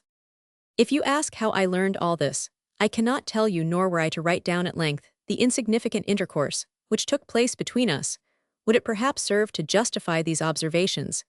It is sufficient to say that in helping his dogs, which he did from time to time with great liberality, he seemed to discharge a duty much more pleasing to himself than when he paid the same attention to his guest. Upon the whole, the result on my mind was as I tell it you. When supper was over, a small case bottle of brandy, in a curious frame of silver filigree, circulated to the guests. I had already taken a small glass of the liquor, and when it had passed to Mabel, and to Crystal, and was again returned to the upper end of the table, I could not help taking the bottle in my hand to look more at the armorial bearings, which were chased with considerable taste on the silver framework. Encountering the eye of my entertainer, I instantly saw that my curiosity was highly distasteful. He frowned, bit his lip, and showed such uncontrollable signs of impatience that, setting the bottle immediately down, I attempted some apology to this. He did not deign either to reply or even to listen, and Crystal, at a signal from his master, removed the object of my curiosity, as well as the cup upon which the same arms were engraved. Then ensued an awkward pause, which I endeavored to break by observing that I feared my intrusion upon his hospitality had put his family to some inconvenience. "I hope you see no appearance of it, sir," he replied with cold civility. "What inconvenience a family so retired as ours may suffer from receiving an unexpected guest is like to be trifling in comparison of what the visitor himself sustains from want of his accustomed comforts. So far, therefore, as our connection stands, our accounts stand clear."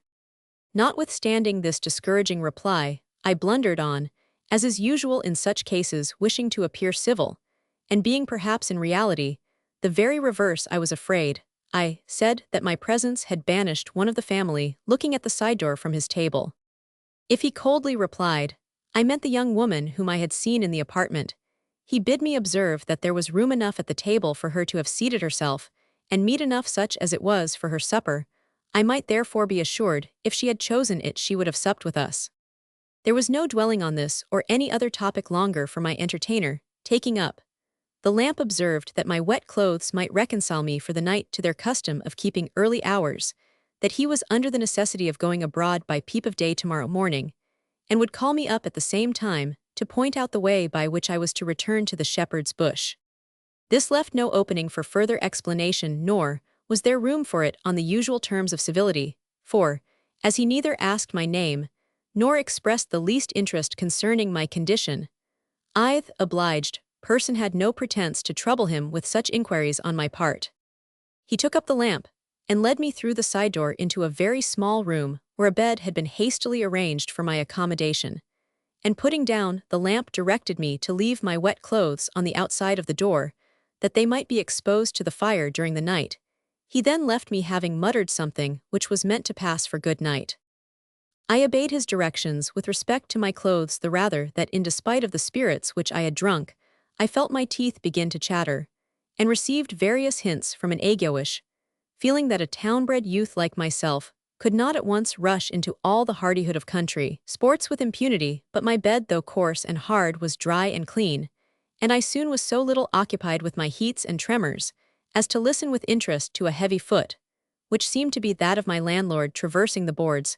There was no ceiling, as you may believe, which roofed my apartment. Light glancing through these rude planks became visible as soon as my lamp was extinguished, and as the noise of the slow, solemn, and regular step continued, and I could distinguish that the person turned and returned as he reached the end of the apartment, it seemed clear to me that the walker was engaged in no domestic occupation, but merely pacing to and fro for his own pleasure and odd amusement. This, I thought, for one who had been engaged at least a part of the preceding day in violent exercise, and who talked of rising by the peep of dawn on the ensuing morning.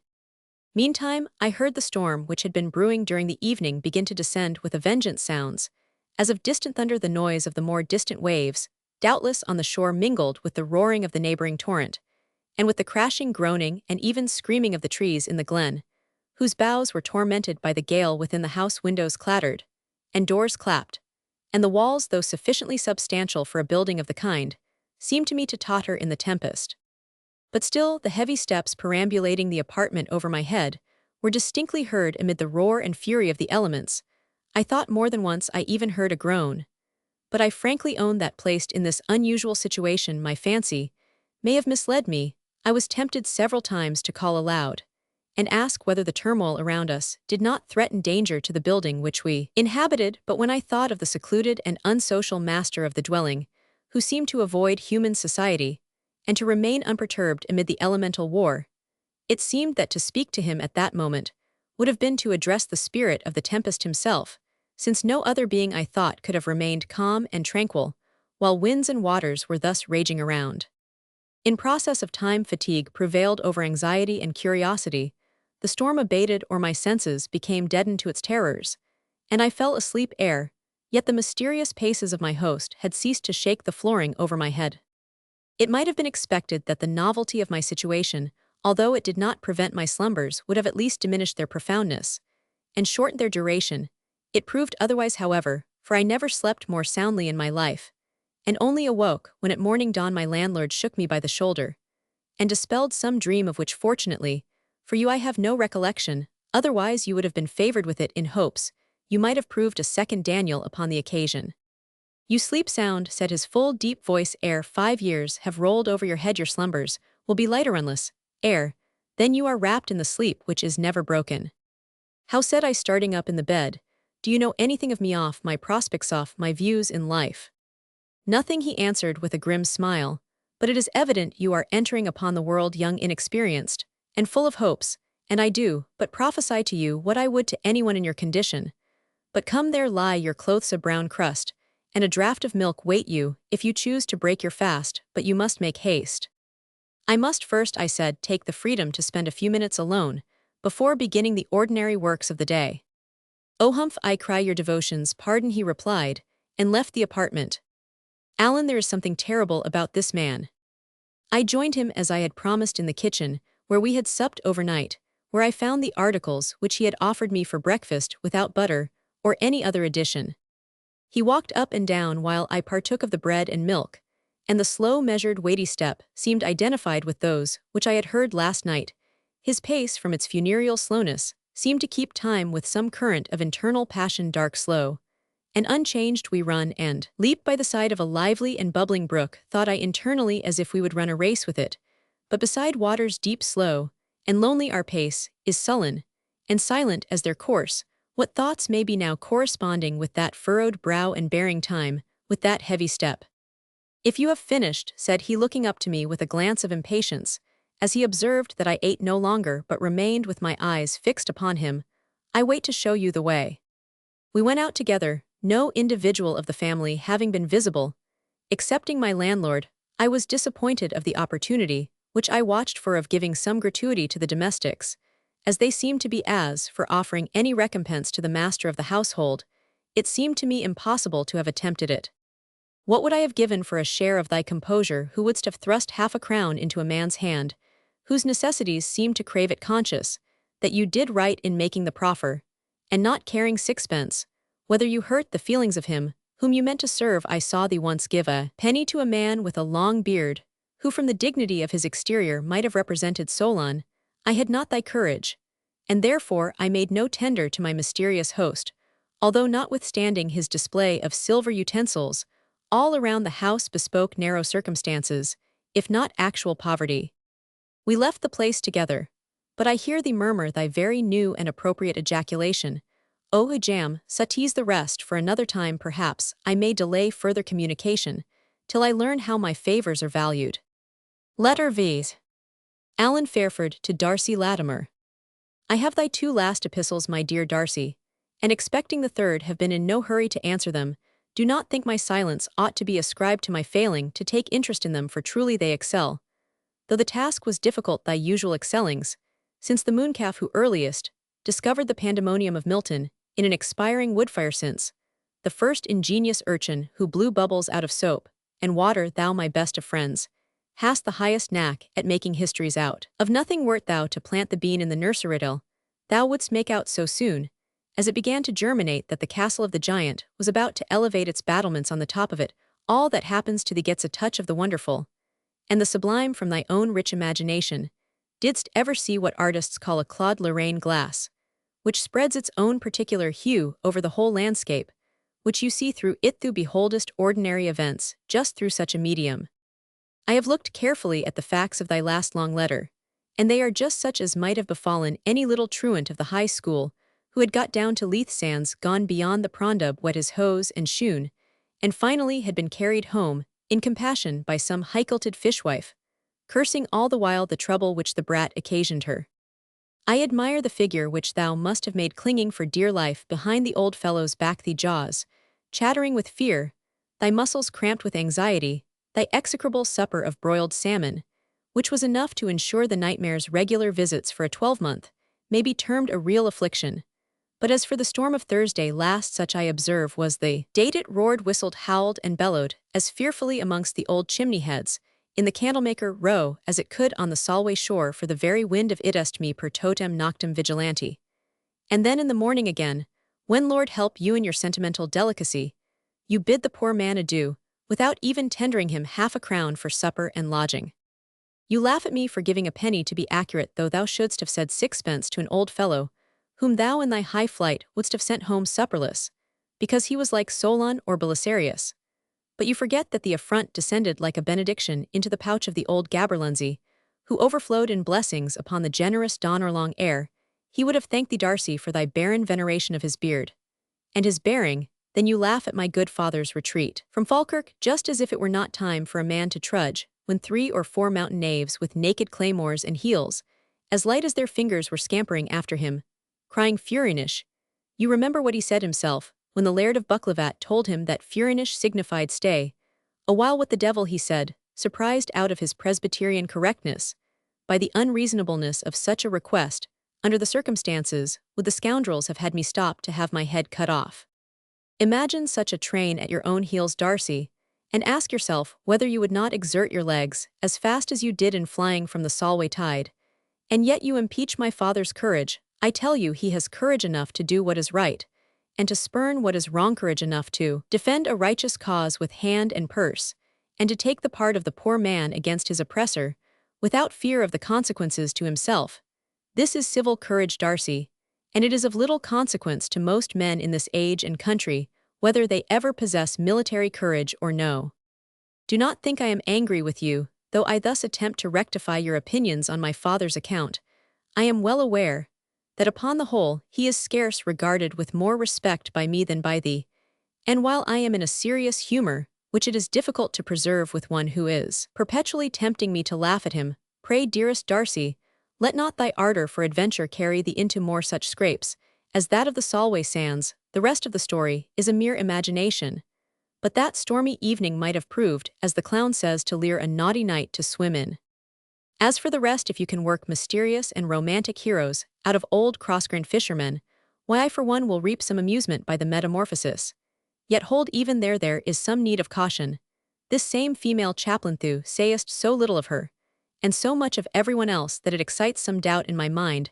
Very pretty she is, it seems, and that is all thy discretion informs me of. There are cases in which silence implies other things than consent. Wert thou ashamed or afraid, Darcy, to trust thyself with the praises of the very pretty Grace, ere, as I live, thou blushest? Why do I not know thee an inveterate squire of dames? And have I not been in thy confidence, an elegant elbow displayed when the rest of the figure was muffled in a cardinal or a neat well-turned ankle, an instep seen by chance, as its owner tripped up the old assembly close of old? This almost deserted alley formed the most common access betwixt the High Street and the southern suburbs. Turned thy brain for 8 days, thou wert once caught, if I remember rightly, with a single glance of a single, matchless eye, which, when the fair owner withdrew her veil, proved to be single in the literal sense of the word. And besides, were you not another time enamored of a voice, a mere voice, that mingled in the psalmody at the old Greyfriars Church, until you discovered the proprietor of that dulcet organ to be Miss Dolly Mac Izzard, who is both back and breast, as our saying goes? All these things considered, and contrasted with thy artful silence on the subject of this gracing nereid of thine, I must beg thee to be more explicit upon that subject, in thy next, unless thou wouldst have me form the conclusion that thou thinkest more of her than thou carest to talk of. You will not expect much news from this quarter, as you know the monotony of my life, and are aware it must at present be devoted to uninterrupted study. You have said 1,000 times that I am only qualified to make my way by dint of plodding, and therefore plod I must. My father seems to be more impatient of your absence than he was after your first departure.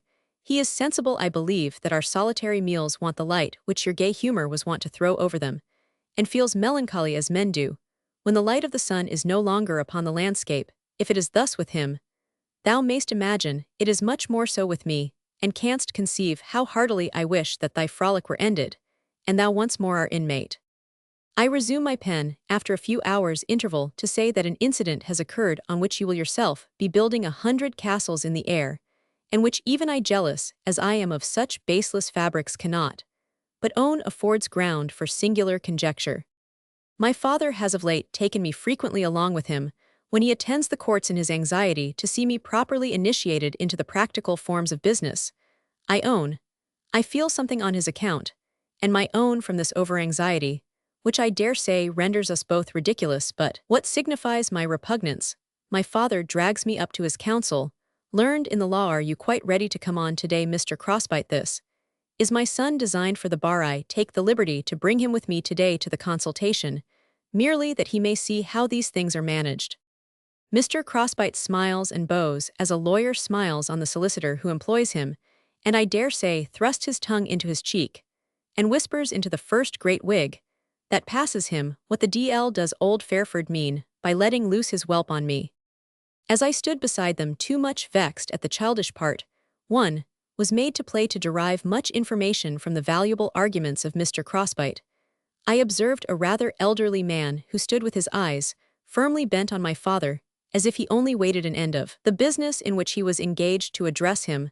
There was something, I thought, in the gentleman's appearance which commanded attention, yet his dress was not in the present taste, and though it had once been magnificent, was now antiquated and unfashionable. His coat was of branched velvet, with a satin lining, a waistcoat of violet-colored silk, much embroidered, his breeches the same stuff as the coat he wore, square-toed shoes with foretops as they are called, and his silk stockings were rolled up over his knee, as you may have seen in pictures and here and there on some of those originals who seem to pique themselves on dressing after the mode of Methuselah.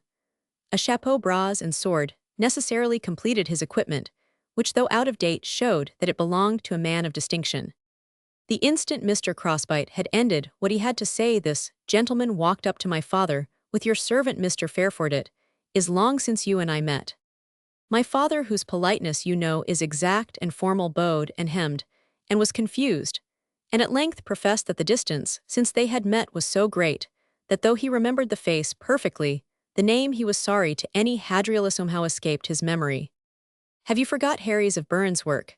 said the gentleman, and my father bowed even more profoundly than before, though I think his reception of his old friend seemed to lose some of the respectful civility which he bestowed on him, while his name was yet unknown.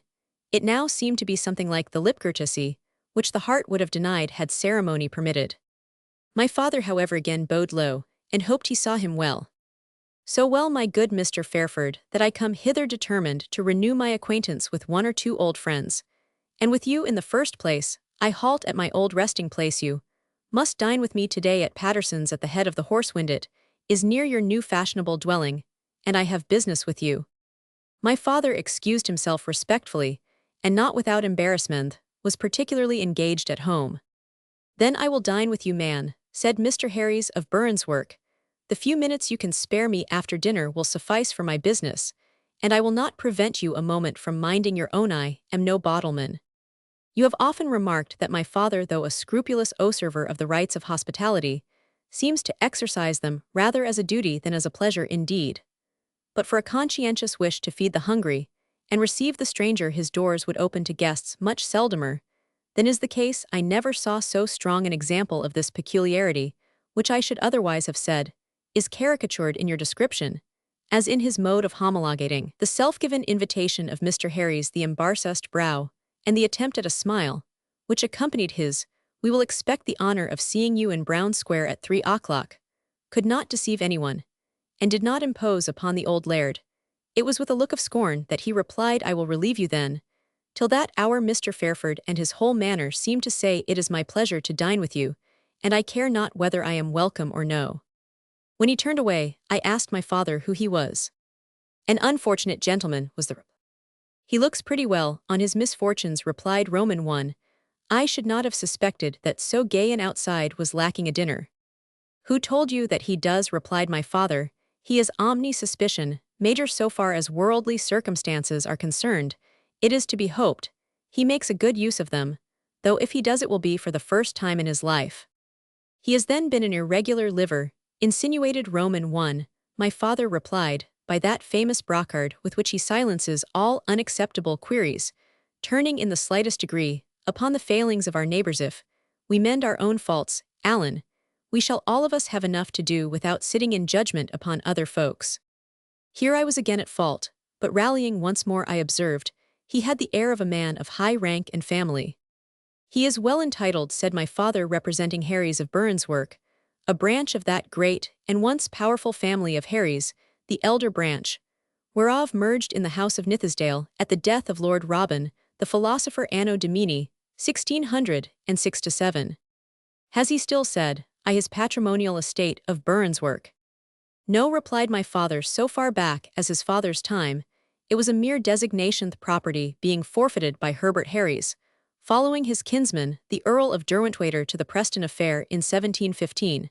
But they keep up the designation, thinking, doubtless, that their claims may be revived in more favorable times for Jacobites, and for popery and folks, who in no way partake of their fantastic capriccios, do yet allow it to pass unchallenged ex comitate if not ex misericordia, but were he the Pope and the Pretender both, we must get some dinner ready for him, since he has thought fit to offer himself, so hasten home, my lad, and tell Hannah Cook Epps and James Wilkinson to do their best, and do thou look out a pint or two of Maxwell's Bestit, is in the 5th binder. Are the keys of the wine cellar, do not leave them in the lock-you. No, poor James, failing, though he is an honest creature, under all other temptations, and I have but 2 bottles of the old brandy left, we must keep it for medicine, Alan. Away went a maid my preparations, the hour of dinner came, and so did Mr. Harry's of Burnswork.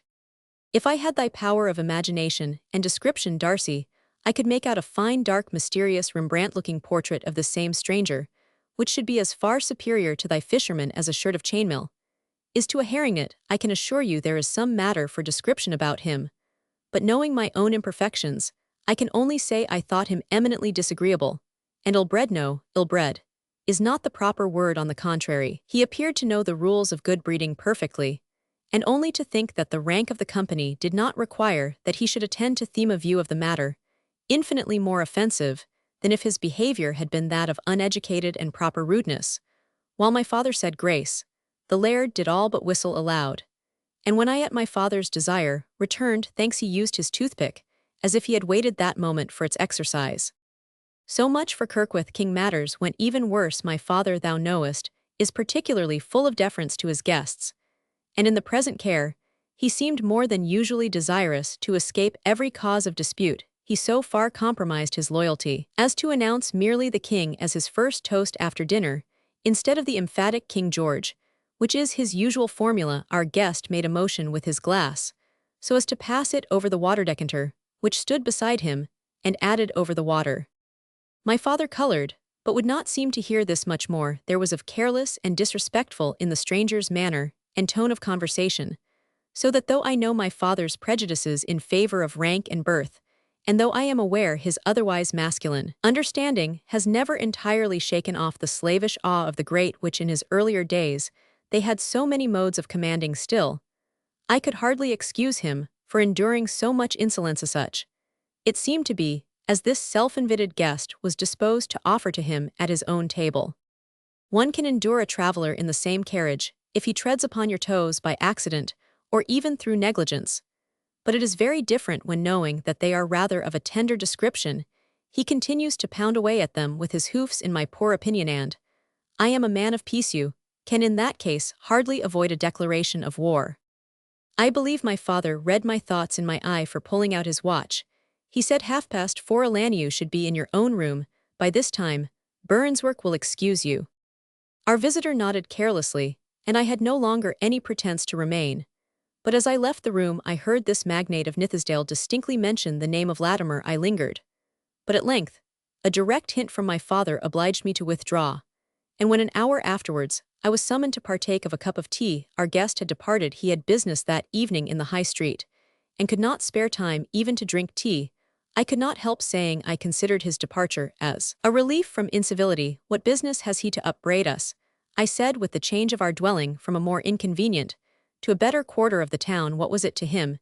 If we chose to imitate some of the conveniences or luxuries of an English dwelling-house, instead of living piled up above each other in flats, have his patrician birth and aristocratic fortunes given him any right to censure those who dispose of the fruits of their own industry according to their own pleasure? My father took a long pinch of snuff and replied, "Very well, Alan, very well indeed. I wish Mr. Crossbite or Councillor Pest had heard you. They must have acknowledged that you have a talent for forensic elocution, and it may not be amiss to try a little declamation at home now and then to gather audacity and keep yourself in breath. But touching the subject of this paraful of words, it's not worth a pinch of tobacco dye. Think that I care for Mr. Harry's of Burns' work more than any other gentleman who comes here about business, although I do not care to go tilting at his throat, because he speaks like a grey goose as he is. But to say no more about him, I want to have Darcy Latimer's present direction, for it is possible I may have to write the lad a line with my own hand, yet I do not well know, but give me the direction at all events." I did so, and if you have heard from my father accordingly, you know more probably about the subject of this letter than I who write it. But if you have not, then I have discharged a friend's duty in letting you know that there certainly is something afloat between this disagreeable laird and my father, in which you are considerably interested. Adieu, and although I have given thee a subject for waking dreams, beware of building a castle too heavy for the foundation, which in the present instance is barely the word Latimer occurring in a conversation betwixt a gentleman of Dumfriesshire and a W.S. of Edinburgh. Cetera Prorsus Ignaro. Letter Roman 6. Darcy Latimer to Alan Fairford. In continuation of letters Roman 3 and Roman 4. I told thee I walked out into the open air with my grave and stern landlord. I could now see more perfectly than on the preceding night the secluded glen in which stood the 2 or 3 cottages, which appeared to be the abode of him and his family. It was so narrow in proportion to its depth that no ray of the morning sun was likely to reach it, till it should rise high in the horizon. Looking up the dell, you saw a brawling brook, issuing in foamy haste from a covert of underwood, like a racehorse impatient to arrive at the goal.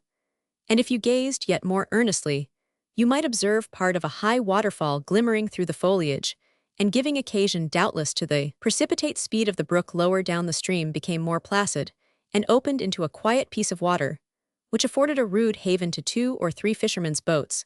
Then lying high and dry on the sand, the tide being out, 2 or 3 miserable huts could be seen beside this little haven, inhabited probably by the owners of the boats, but inferior in every respect to the establishment of mine host, though that was miserable enough. I had but a minute or two to make these observations, yet during that space, my companion showed symptoms of impatience, and more than once shouted, "Crystal, Crystal Nixon," until the old man of the preceding evening appeared at the door of one of the neighboring cottages, or outhouses, leading the strong black horse, which I before commemorated ready bridled and saddled. My conductor made Crystal a sign with his finger, and turning from the cottage door, led the way up the steep path or ravine, which connected the sequestered dell with the open country. Had I been perfectly aware of the character of the road down which I had been hurried with so much impetuosity on the preceding evening, I greatly question if I should have ventured the descent, for it deserved no better name than the channel of a torrent now, in a good measure filled with water that dashed in foam and fury into the dell. Being swelled with the rains of the preceding night, I ascended this ugly path with some difficulty, although on foot, and felt dizzy when I observed from such traces as the rains had not obliterated that the horse seemed almost to have slid down it upon his haunches the evening before.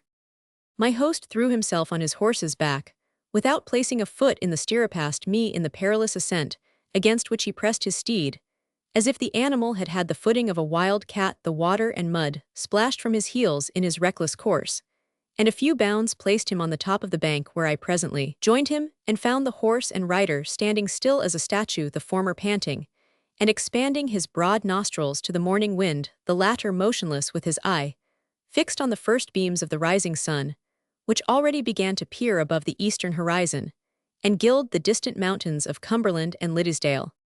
He seemed in a reverie from which he started at my approach, and putting his horse in motion, led the way at a leisurely pace through a broken and sandy road, which traversed a waste-level and uncultivated tract of downs, intermixed with morass, much like that in the neighborhood of my quarters at Shepherd's Bush. Indeed, the whole open ground of this district, where it approaches the sea, has, except in a few favored spots, the same uniform and dreary character. Advancing about 100 yards from the brink of the glen, we gained a still more extensive command of this desolate prospect, which seemed even more dreary as contrasted with the opposite shores of Cumberland, crossed and intersected by 10,000 lines of trees, growing in hedgerows, shaded with groves and woods of considerable extent, animated by hamlets and villas, from which thin clouds of smoke already gave sign of human life and human industry. My conductor had extended his arm and was pointing the road to Shepherd's Bush, when the step of a horse was heard approaching us. He looked sharply round, and having observed who was approaching, proceeded in his instructions to me, planting himself at the same time in the very middle of the path, which at the place where we halted had a slough on the one side and a sandbank on the other. I observed that the rider who approached us slackened his horse's pace from a slow trot to a walk, as if desirous to suffer us to proceed, or at least to avoid passing us at a spot where the difficulty of doing so must have brought us very close to each other. You know my old failing, Alan, and that I am always willing to attend to anything in preference to the individual who has for the time possession of the conversation. Agreeably to this amiable propensity, I was internally speculating concerning the cause of the rider keeping aloof from us, when my companion, elevating his deep voice, so suddenly, and so sternly, as at once to recall my wandering thoughts, exclaimed in the name of the devil, young man, do you think that others have no better use for their time than you have, that you oblige me to repeat the same thing to you 3 times over? Do you see, I say, yonder thing at a mile's distance, that looks like a finger-post, or rather like a gallows? I would it had a dreaming fool hanging upon it. As an example to all meditative mooncalves, yon gibbet-looking pole will guide you to the bridge where you must pass the large brook. Then proceed straight forwards, till several roads divide at a cairn plague on thee. Thou art wandering again. It is indeed quite true that at this moment the horseman approached us, and my attention was again called to him. As I made way to let him pass, his whole exterior at once showed that he belonged to the Society of Friends, or as the world and the world's law calls them, Quakers. A strong and useful iron-grey galloway showed by its sleek and good condition that the merciful man was merciful to his beast. His accoutrements were in the usual unostentatious but clean and serviceable order which characterizes these sectaries. His long surtout of dark grey superfine cloth descended down to the middle of his leg, and was buttoned up to his chin, to defend him against the morning air. As usual, his ample beaver hung down without button or loop, and shaded a comely and placid countenance, the gravity of which appeared to contain some seasoning of humor, and had nothing in common with the pinched puritanical air affected by devotees in general. The brow was open and free from wrinkles, whether of age or hypocrisy. The eye was clear, calm, and considerate, yet appeared to be disturbed by apprehension, not to say fear, as pronouncing the usual salutation of "I wish thee a good morrow, friend," he indicated, by turning his palfrey close to one side of the path, a wish to glide past us with as little trouble as possible, just as a traveler would choose to pass a mastiff, of whose peaceable intentions he is by no means confident. But my friend, not meaning perhaps that he should get off so easily, put his horse quite across the path, so that without plunging into the slough or scrambling up the bank, the Quaker could not have passed him. Neither of these was an experiment without hazard greater than the passenger seemed willing to incur. He halted therefore, as if waiting till my companion should make way for him, and as they sat fronting each other, I could not help thinking that they might have formed no bad emblem of peace and war, for although my conductor was unarmed, yet the whole of his manner, his stern look, and his upright seat on horseback were entirely those of a soldier in undress. He accosted the Quaker in these words: "So ho, friend Joshua, thou art early to the road this morning. Has the Spirit moved thee and thy righteous brethren to act with some honesty and pull down yonder tide-nets that keep the fish from coming up the river?" "Surely, friend, not so," answered Joshua firmly, but good-humoredly at the same time. "Thou canst not expect that our own hands should pull down what our purses established. Thou killest the fish with spear, line, and cobblenet, and we with snares, and with nets which work by the ebb and the flow of the tide, each doth what seems best in his eyes to secure a share of the blessing which Providence hath bestowed on the river, and that within his own bounds. I prithee seek no quarrel against us, for thou shalt have no wrong at our hand. Be assured I will take none at the hand of any man, whether his hat be cocked or broad-brimmed, answered the fisherman. I tell you in fair terms, Joshua Geddes, that you and your partners are using unlawful craft to destroy the fish in the Solway by stakenets and wares, and that we who fish fairly and like men as our fathers did have daily and yearly less sport, and less profit, do not think gravity or hypocrisy can carry it off as you have done. The world knows you, and we know you. You will destroy the salmon, which makes the livelihood of 50 poor families, and then wipe your mouth and go to make a speech at meeting. But do not hope it will last. Thus I give you fair warning. We will be upon you one morning soon, when we will not leave a stake standing in the pools of the Solway, and down the tide they shall every one go, and well, if we do not send a lessee along with them.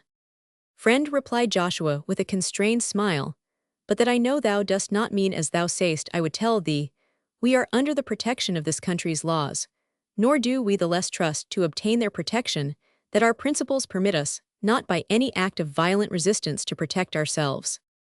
All villainous cant and cowardice, exclaimed the fisherman, and assumed merely as a cloak to your hypocritical avarice. Nay, say not cowardice, my friend, answered the Quaker, since thou knowest there may be as much courage in enduring as in acting, and I will be judged by this youth, or by anyone else, whether there is not more cowardice even in the opinion of that world, whose thoughts are the breath in thy nostrils than the armed oppressor, who doth injury, than in the defenseless and patient sufferer, who endureth it with constancy. I will change no more words with you on the subject, said the fisherman, who, as if something moved at the last argument, which Mr. Geddes had used, now made room for him to pass forward on his journey. Do not forget, however, he added, that you have had fair warning, nor suppose that we will accept of fair words in apology for foul play. These nets of yours are unlawful, they spoil our fishing. We will have them down at all risks and hazards. I am a man of my word, friend Joshua.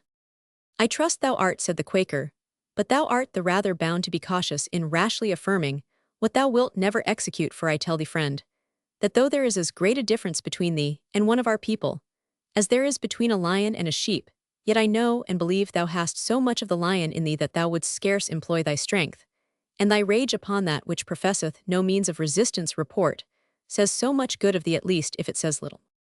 Time will try, answered the fisherman, and hark thee, Joshua, before we part, one will put thee in the way of doing one good deed, which, credit me, is better than 20 moral speeches. Here is a stranger youth, whom heaven has so scantily gifted with brains that he will bewilder himself in the sands as he did last night, unless thou wilt kindly show him the way to Shepherd's Bush, for I have been in vain endeavoring to make him comprehend the road thither. Hast thou so much charity under thy simplicity, Quaker, as to do this good turn? Nay, it is thou, friend, answered Joshua, that dost lack charity to suppose anyone unwilling to do so simple a kindness. Thou art right. I should have remembered it can cost thee nothing, young gentleman. This pious pattern of primitive simplicity will teach thee the right way to the Shepherd's Bush, and will himself shear thee like a sheep, if you come to buying and selling with him. He then abruptly asked me how long I intended to remain at Shepherd's Bush. I replied I was at present uncertain, as long probably as I could amuse myself in the neighborhood. You are fond of sport, he added in the same tone of brief inquiry. I answered in the affirmative, but added I was totally inexperienced. Perhaps if you reside here for some days, he said, we may meet again, and I may have the chance of giving you a lesson. Ere I could express either thanks or assent, he turned short round with a wave of his hand by way of adieu, and rode back to the verge of the dell from which we had emerged together. And as he remained standing upon the banks, I could long hear his voice while he shouted down to those within its recesses. Meanwhile the Quaker and I proceeded on our journey for some time in silence, he restraining his sober-minded steed to a pace which might have suited a much less active walker than myself, and looking on me from time to time with an expression of curiosity, mingled with benignity. For my part, I cared not to speak. First it happened, I had never before been in company with one of this particular sect, and afraid that in addressing him, I might unwittingly infringe upon some of their prejudices or peculiarities, I patiently remained silent. At length, he asked me whether I had been long in the service of the laird, as men called him. I repeated the words in his service with such an accent of surprise as induced him to say nay. But friend, I mean no offense perhaps I should have said in his society an inmate, I mean in his house. I am totally unknown to the person from whom we have just parted, said I, and our connection is only temporary. He had the charity to give me his guidance from the sands, and a night's harborage from the tempest. So our acquaintance began. And there, it is likely to end, for you may observe that our friend is by no means apt to encourage familiarity. So little so, answered my companion, that thy case is I think the first in which I ever heard of his receiving anyone into his house, that is, if thou hast really spent the night there. Why should you doubt it, replied I, there is no motive I can have to deceive you, nor is the object worth it. Be not angry with me, said the Quaker, but thou knowest that thine own people do not, as we humbly endeavor to do, confine themselves within the simplicity of truth, but employ the language of falsehood, not only for profit, but for compliment, and sometimes for mere diversion. I have heard various stories of my neighbor, of most of which I only believe a small part, and even then, they are difficult to reconcile with each other. But this being the first time I ever beard of his receiving a stranger within his dwelling, made me express some doubts. I pray thee let them not offend thee. He does not, said I, appear to possess in much abundance the means of exercising hospitality, and so may be excused from offering it in ordinary cases. That is to say, friend, replied Joshua, thou hast supped ill, and perhaps breakfasted worse. Now my small tenement called Mount Sharon is nearer to us by 2 miles than inn, and although going thither may prolong thy walk, as taking thee of the straighter road to Shepherd's Bush, yet methinks exercise will suit thy youthful limbs, as well as a good plain meal thy youthful appetite. What sayst thou, my young acquaintance? If it puts you not to inconvenience, I replied, for the invitation was cordially given, and my bread and milk had been hastily swallowed, and in small quantity. Nay, said Joshua, use not the language of compliment with those who renounce it. Had this poor courtesy been very inconvenient, perhaps I had not offered it. I accept the invitation, then, said I, in the same good spirit in which you give it. The Quaker smiled, reached me his hand, I shook it, and we traveled on in great cordiality with each other. The fact is, I was much entertained by contrasting in my own mind the open manner of the kind-hearted Joshua Geddes with the abrupt, dark, and lofty demeanor of my entertainer on the preceding evening. Both were blunt and unceremonious, but the plainness of the Quaker had the character of devotional simplicity, and was mingled with the more real kindness, as if honest Joshua was desirous of atoning by his sincerity for the lack of external courtesy. On the contrary, the manners of the fisherman were those of one to whom the rules of good behavior might be familiar, but who, either from pride or misanthropy, scorned to observe them. Still I thought of him with interest and curiosity, notwithstanding so much about him that was repulsive, and I promised myself in the course of my conversation with the Quaker to learn all that he knew on the subject. He turned the conversation, however, into a different channel, and inquired into my own condition of life and views in visiting this remote frontier.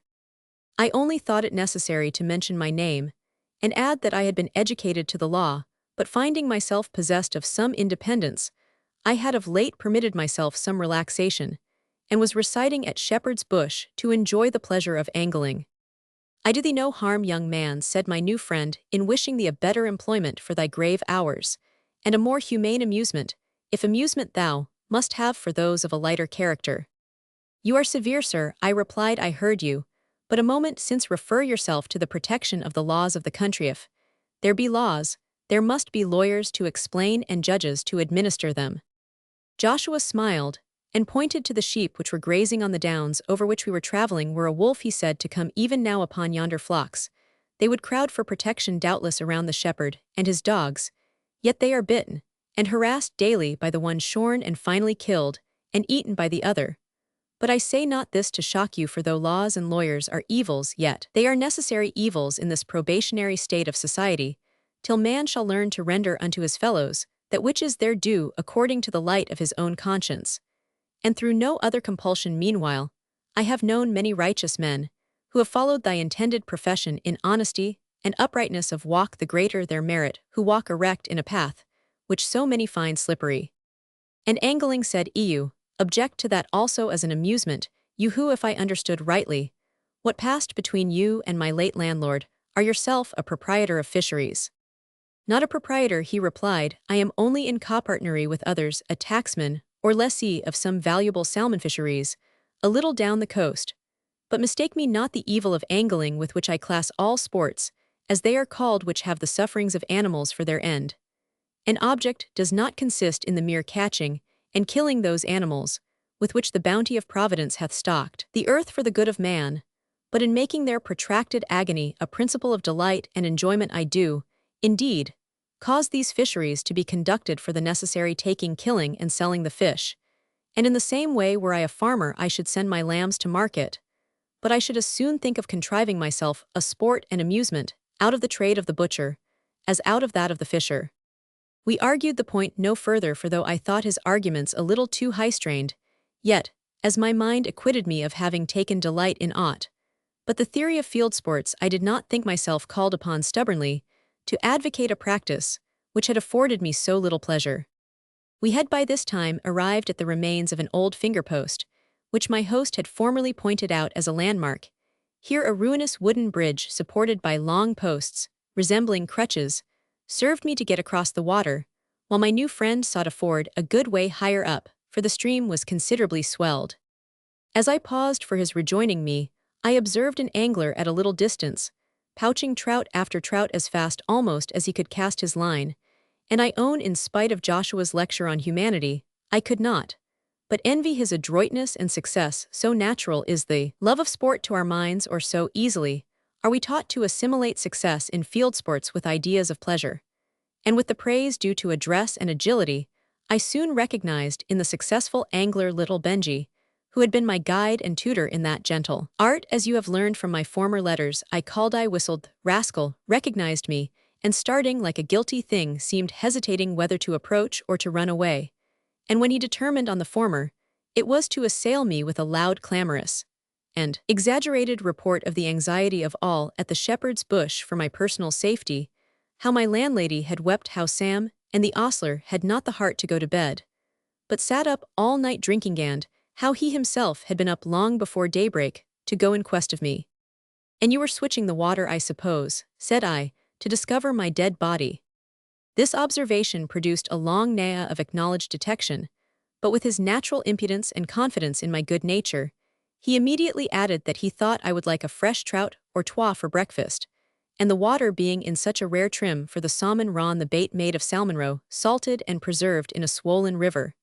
And about the month of October, it is a most deadly bait, he couldna help taking a cast.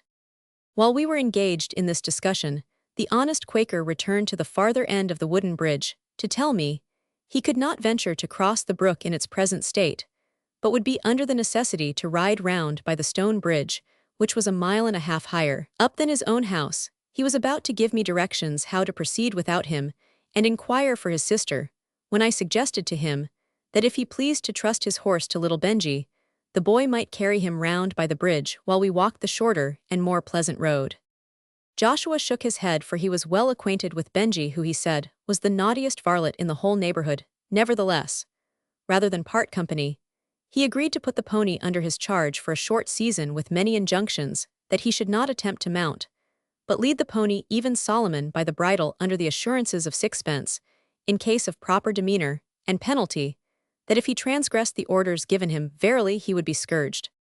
Promises cost Benji nothing, and he showered them out wholesale, till the Quaker at length yielded up the bridle to him, repeating his charges, and enforcing them by holding up his forefinger on my part. I called to Benji to leave the fish he had taken at Mount Sharon, making at the same time an apologetic countenance to my new friend, not being quite aware whether the compliment would be agreeable to such a condemner of field sports. He understood me at once, and reminded me of the practical distinction betwixt catching the animals as an object of cruel and wanton sport, and eating them as lawful and gratifying articles of food. After they were killed, on the latter point, he had no scruples, but on the contrary assured me that this brook contained the real red trout so highly esteemed by all connoisseurs, and that when eaten within an hour of their being caught, they had a peculiar firmness of substance and delicacy of flavor, which rendered them an agreeable addition to a morning meal, especially when earned like ours by early rising and an hour or two's wholesome exercise. But to thy alarm be it spoken, Allan, we did not come so far as the frying of our fish without further adventure, so it is only to spare thy patience and mine own eyes that I pull up for the present, and send thee the rest of my story in a subsequent letter. Letter Romans 7. The same to the same and continuation. Little Benji, with the pony having been sent off on the left side of the brook, the Quaker and I sauntered on like the cavalry and infantry of the same army, occupying the opposite banks of a river, and observing the same line of march. But while my worthy companion was assuring me of a pleasant greensward walk to his mansion, little Benji, who had been charged to keep in sight, chose to deviate from the path assigned him, and turning to the right, led his charge Solomon out of our vision. "The villain means to mount him," cried Joshua, with more vivacity than was consistent with his profession of passive endurance. I endeavored to appease his apprehensions, as he pushed on, wiping his brow with vexation, assuring him that if the boy did mount, he would for his own sake ride gently. "You do not know him," said Joshua, rejecting all consolation. "He do anything gentlino, he will gallop Solomon. Will misuse the sober patience of the poor animal who has borne me so long. Yes, I was given over to my own devices. When I ever let him touch the bridle for such a little miscreant, there never was before him in this country." He then proceeded to expatiate on every sort of rustic enormity of which he accused Benji. He had been suspected of snaring partridge was detected by Joshua himself in liming. Singing Bird stood fully charged with having worried several cats by aid of a lurcher which attended him, and which was as lean and ragged and mischievous as his master. Finally, Benji stood accused of having stolen a duck to hunt it with the said lurcher, which was as dexterous on water as on land. I chimed in with my friend, in order to avoid giving him further irritation, and declared I should be disposed from my own experience to give up Benji as one of Satan's imps. Joshua Geddes began to censure the phrase as too much exaggerated and otherwise unbecoming the mouth of a reflecting person, and just as I was apologizing for it as being a term of common parlance, we heard certain sounds on the opposite side of the brook, which seemed to indicate that Solomon and Benji were at issue together. The sandhills, behind which Benji seemed to take his course, had concealed from us, as doubtless he meant they should his ascent into the forbidden saddle. And putting Solomon to his mettle, which he was seldom called upon to exert, they had cantered away together in great amity, till they came near to the ford, from which the palfrey's legitimate owner had already turned back. Here a contest of opinions took place between the horse and his rider. The latter, according to his instructions, attempted to direct Solomon towards the distant bridge of stone, but Solomon opined that the ford was the shortest way to his own stable.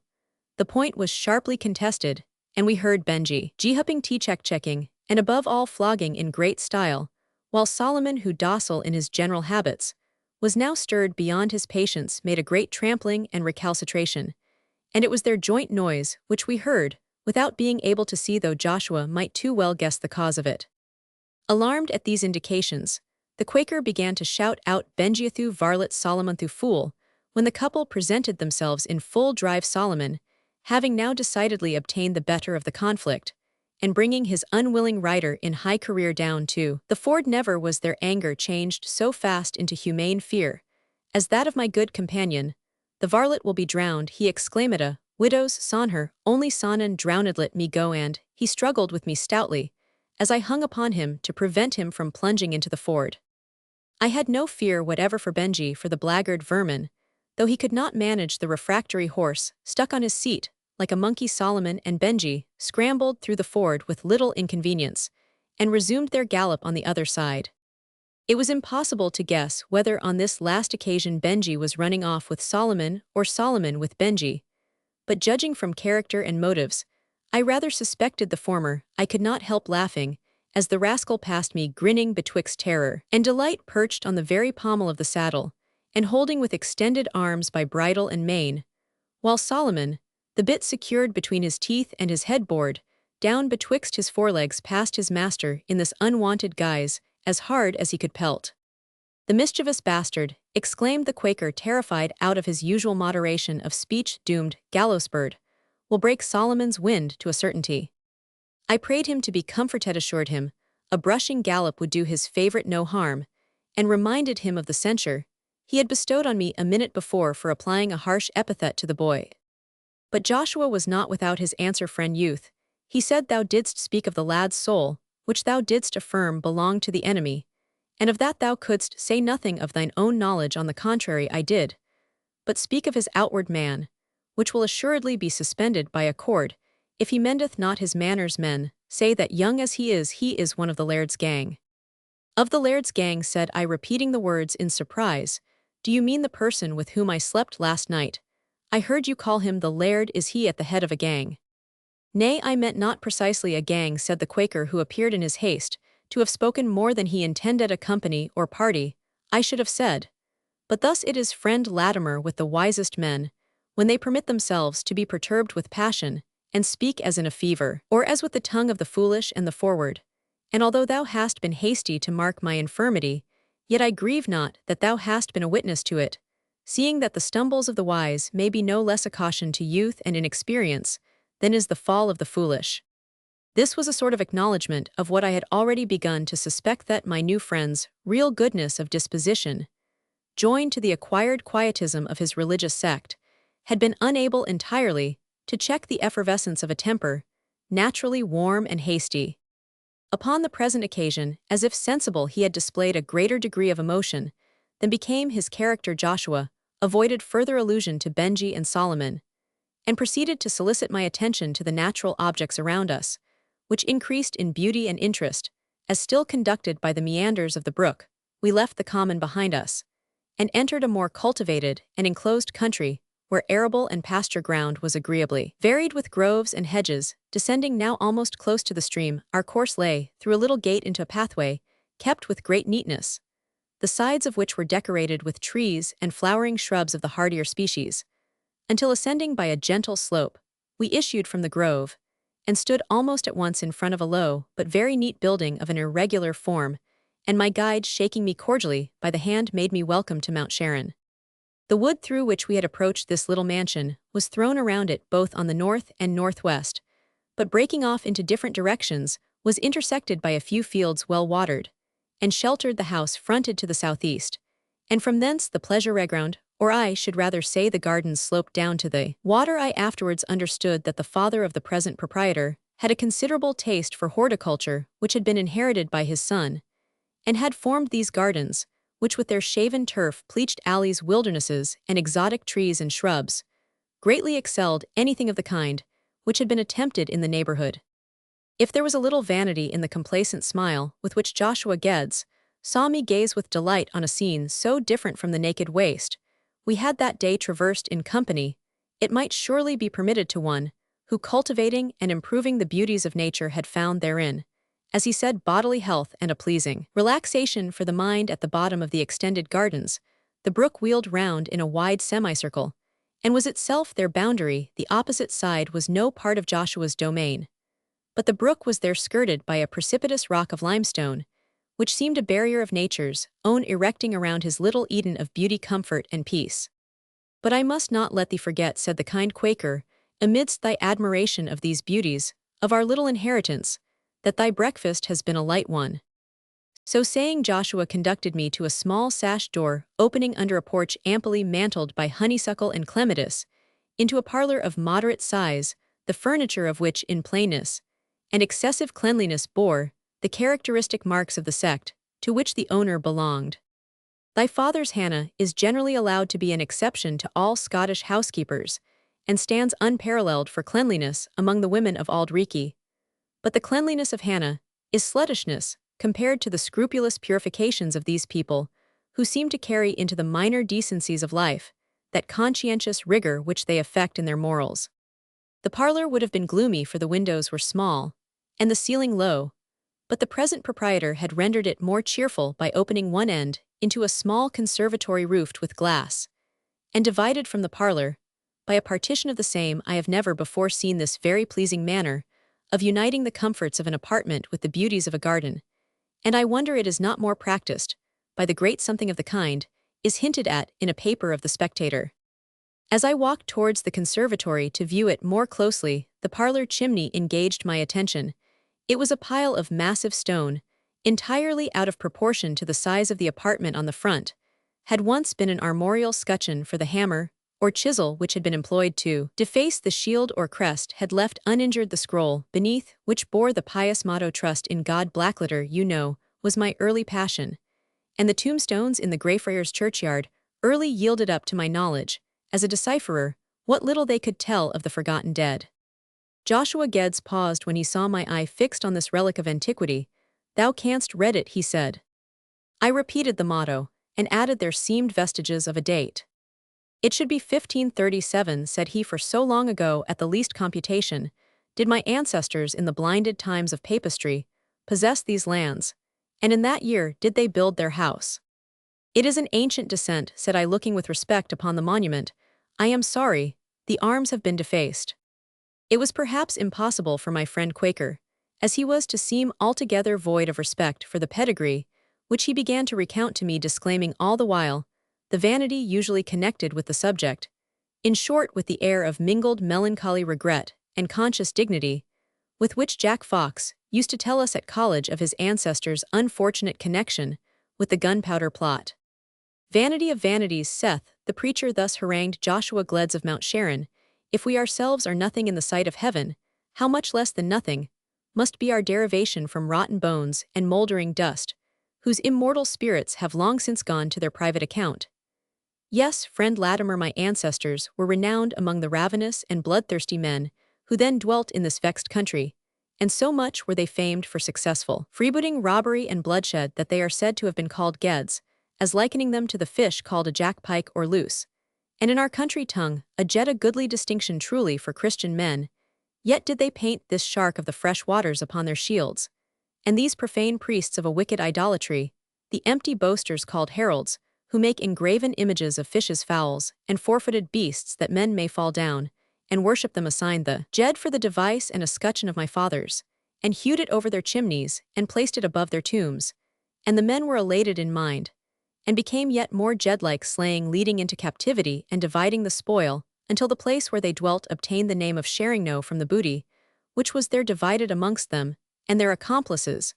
But a better judgment was given to my father's father, Philip Geddes, who, after trying to light his candle at some of the vain wildfires then held aloft at different meetings and steeplehouses, at length obtained a spark from the lamp of the blessed George Fox, who came into Scotland, spreading light among darkness, as he himself hath written as plentifully as fly the sparkles from the hoof of the horse, which gallops swiftly along the stony road here. The good Quaker interrupted himself with, and that is very true, I must go speedily to see after the condition of Solomon. A Quaker servant here entered the room with a tray, and inclining his head towards his master, but not after the manner of one who bows, said composedly, Thou art welcome home, friend Joshua. We expected thee not so early, but what hath befallen Solomon thy horse? What hath befallen him, indeed, said my friend, hath he not been returned hither by the child whom they call Benji? He hath said his domestic, but it was after a strange fashion, for he came hither at a swift and furious pace, and flung the child Benji from his back upon the heap of dung, which is in the stable-yard. I am glad of it, said Joshua, hastily, glad of it, with all my heart and spirit. But stay, he is the child of the widow, hath the boy any hurt? Not so, answered the servant, for he rose, and fled swiftly. Joshua muttered something about a scourge, and then inquired after Solomon's present condition. He seetheth like a steaming cauldron, answered the servant, and Baldy the lad walketh him about the yard, with a halter lest he take cold. Mr. Geddes hastened to the stable-yard, to view personally the condition of his favourite, and I followed to offer my counsel. As a jockey, don't laugh, Alan, sure, I have jockeyship enough to assist a quacker in this unpleasing predicament. The lad who was leading the horse seemed to be no Quaker, though his intercourse with the family had given him a touch of their prim sobriety of look and manner.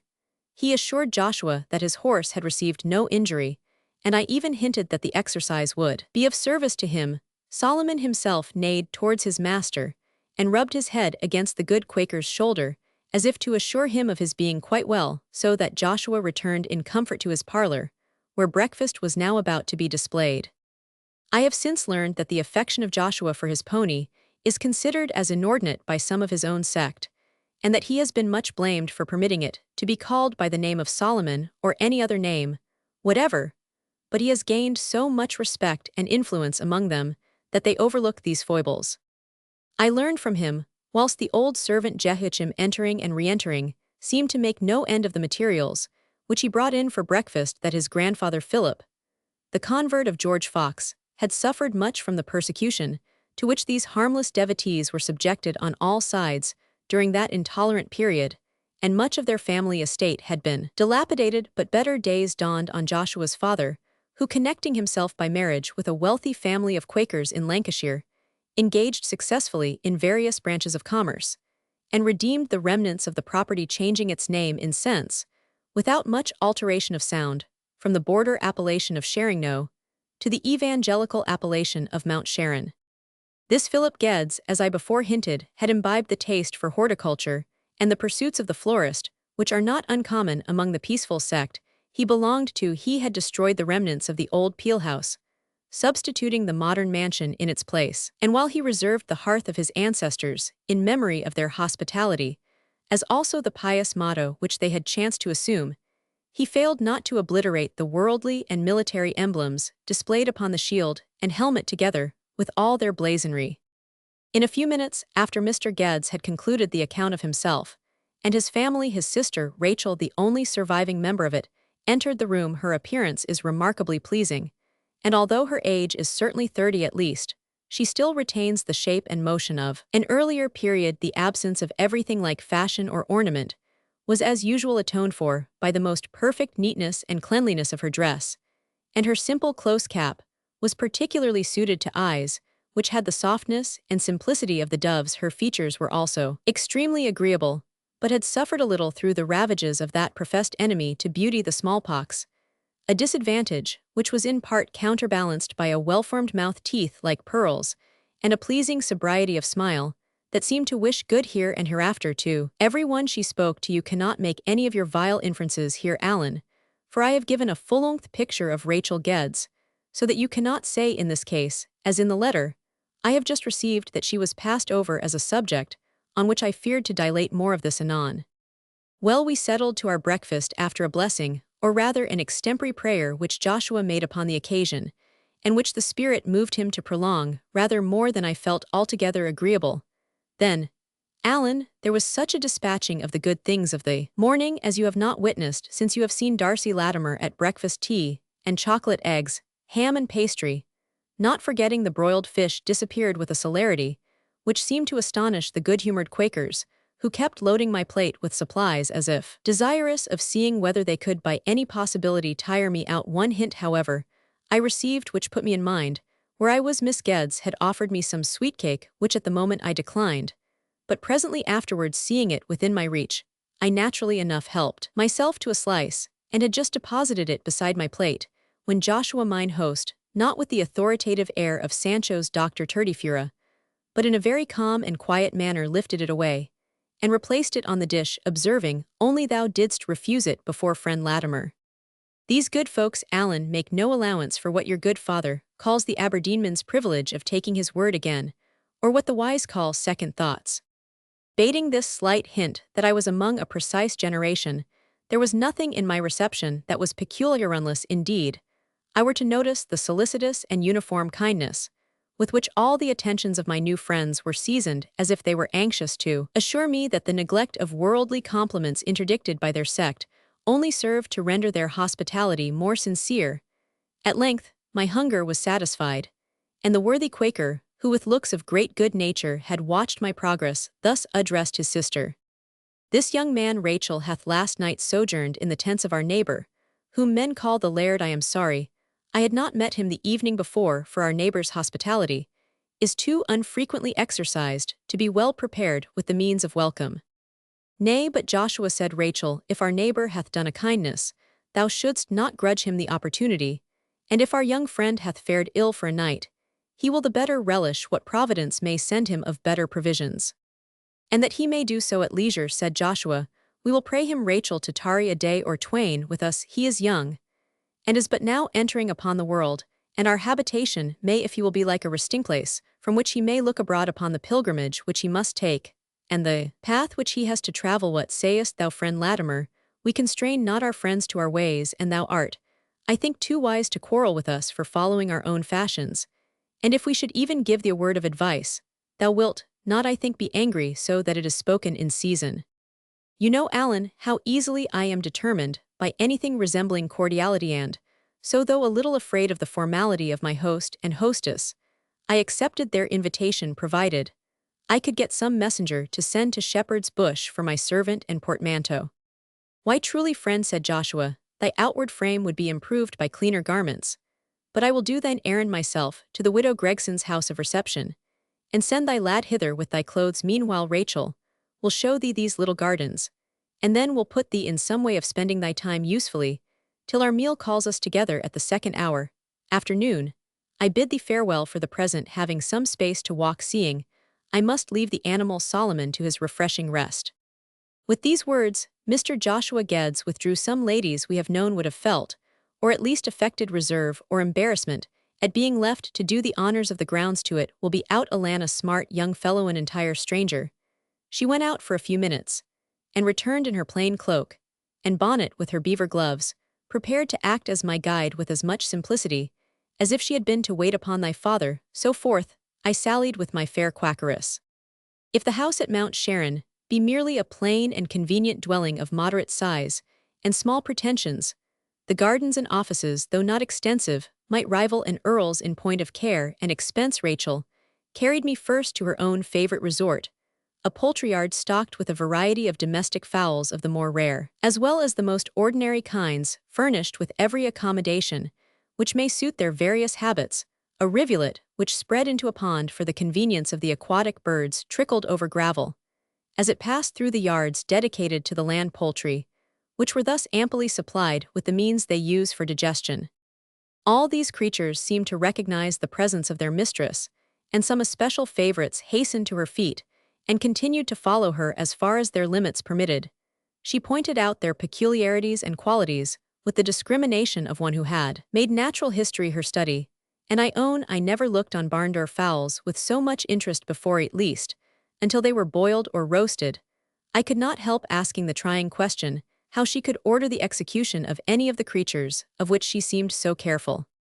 It was painful, she said, but it was according to the law of their being. They must die, but they knew not when death was approaching, and in making them comfortable while they lived we contributed to their happiness as much as the conditions of their existence permitted to us. I am not quite of her mind, Alan. I do not believe either pigs or poultry would admit that the chief end of their being was to be killed and eaten. However, I did not press the argument, from which my Quaker seemed rather desirous to escape, for conducting me to the greenhouse, which was extensive and filled with the choicest plants. She pointed out an aviary, which occupied the farther end, where she said she employed herself with attending the inhabitants, without being disturbed with any painful recollections concerning their future destination. I will not trouble you with any account of the various hothouses and gardens, and their contents. No small sum of money must have been expended in erecting and maintaining them in the exquisite degree of good order which they exhibited. The family, I understood, were connected with that of the celebrated Miller, and had imbibed his taste for flowers and for horticulture. But instead of murdering botanical names, I will rather conduct you to the policy or pleasure garden, which the taste of Joshua or his father had extended on the banks betwixt the house and river. This also, in contradistinction to the prevailing simplicity, was ornamented in an unusual degree. There were various compartments, the connection of which was well managed, and although the whole ground did not exceed 5 or 6 acres, it was so much varied as to seem 4 times larger.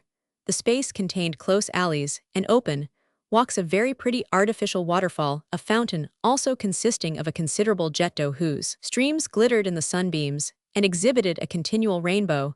There was a cabinet of verdure, as the French call it, to cool the summer heat, and there was a terrace sheltered from the northeast by a noble holly hedge, with all its glittering spears, where you might have the full advantage of the sun in the clear frosty days of winter. I know that you, Alan, will condemn all this as bad and antiquated, for ever since Dodsley has described the Lesos, and talked of Brown's imitations of nature and Horace Walpole's late essay on gardening, you are all for simple nature, condemn walking up and down stairs in the open air, and declare for wood and wilderness. But ne quid nimis, I would not deface a scene of natural grandeur or beauty by the introduction of crowded artificial decorations, yet such may, I think, be very interesting, where the situation in its natural state otherwise has no particular charms. So that when I have a country house, who can say how soon you may look for grottos, and cascades, and fountains? Nay, if you vex me by contradiction, perhaps I may go the length of a templiso. Provoke me not, for you see of what enormities I am capable. At any rate, Alan, had you condemned as artificial the rest of friend Geddes' grounds, there is a willow walk by the very verge of the stream, so sad, so solemn, and so silent that it must have commanded your admiration, the brook restrained at the ultimate boundary of the grounds, by a natural dam dike, or ledge of rocks, seemed even in its present swollen state scarcely to glide along, and the pale willow trees dropping their long branches into the stream, gathered around them little coronals of the foam, that floated down from the more rapid stream above the high rock, which formed the opposite bank of the brook, was seen dimly through the branches, and its pale and splintered front, garlanded with long streamers of briars and other creeping plants, seemed a barrier between the quiet path which we trod and the toiling and bustling world beyond. The path itself, following the sweep of the stream, made a very gentle curve enough, however, served by its inflection completely to hide the end of the walk until you arrived at it. A deep and sullen sound which increased as you proceeded prepared you for this termination, which was indeed only a plain root seat, from which you looked on a fall of about 6 or 7 feet, where the brook flung itself over the ledge of natural rock I have already mentioned, which there crossed its course. The quiet and twilight seclusion of this walk rendered it a fit scene for confidential communing, and having nothing more interesting to say to my fair Quaker, I took the liberty of questioning her about the laird, for you are or ought to be aware that next to discussing the affairs of the heart, the fair sex are most interested in those of their neighbors.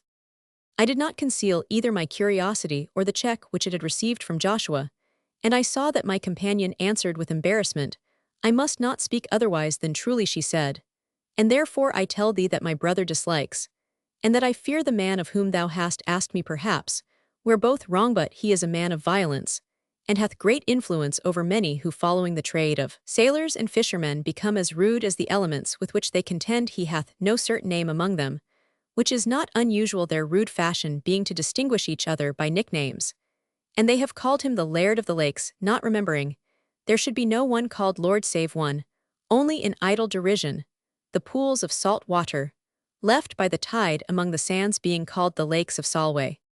Has he no other revenue than he derives from these sands? I asked.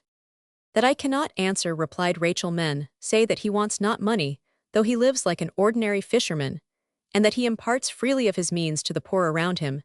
They intimate that he is a man of consequence, once deeply engaged in the unhappy affair of the rebellion, and even still too much in danger from the government to assume his own name. He is often absent from his cottage at Broken Burncliffs for weeks and months.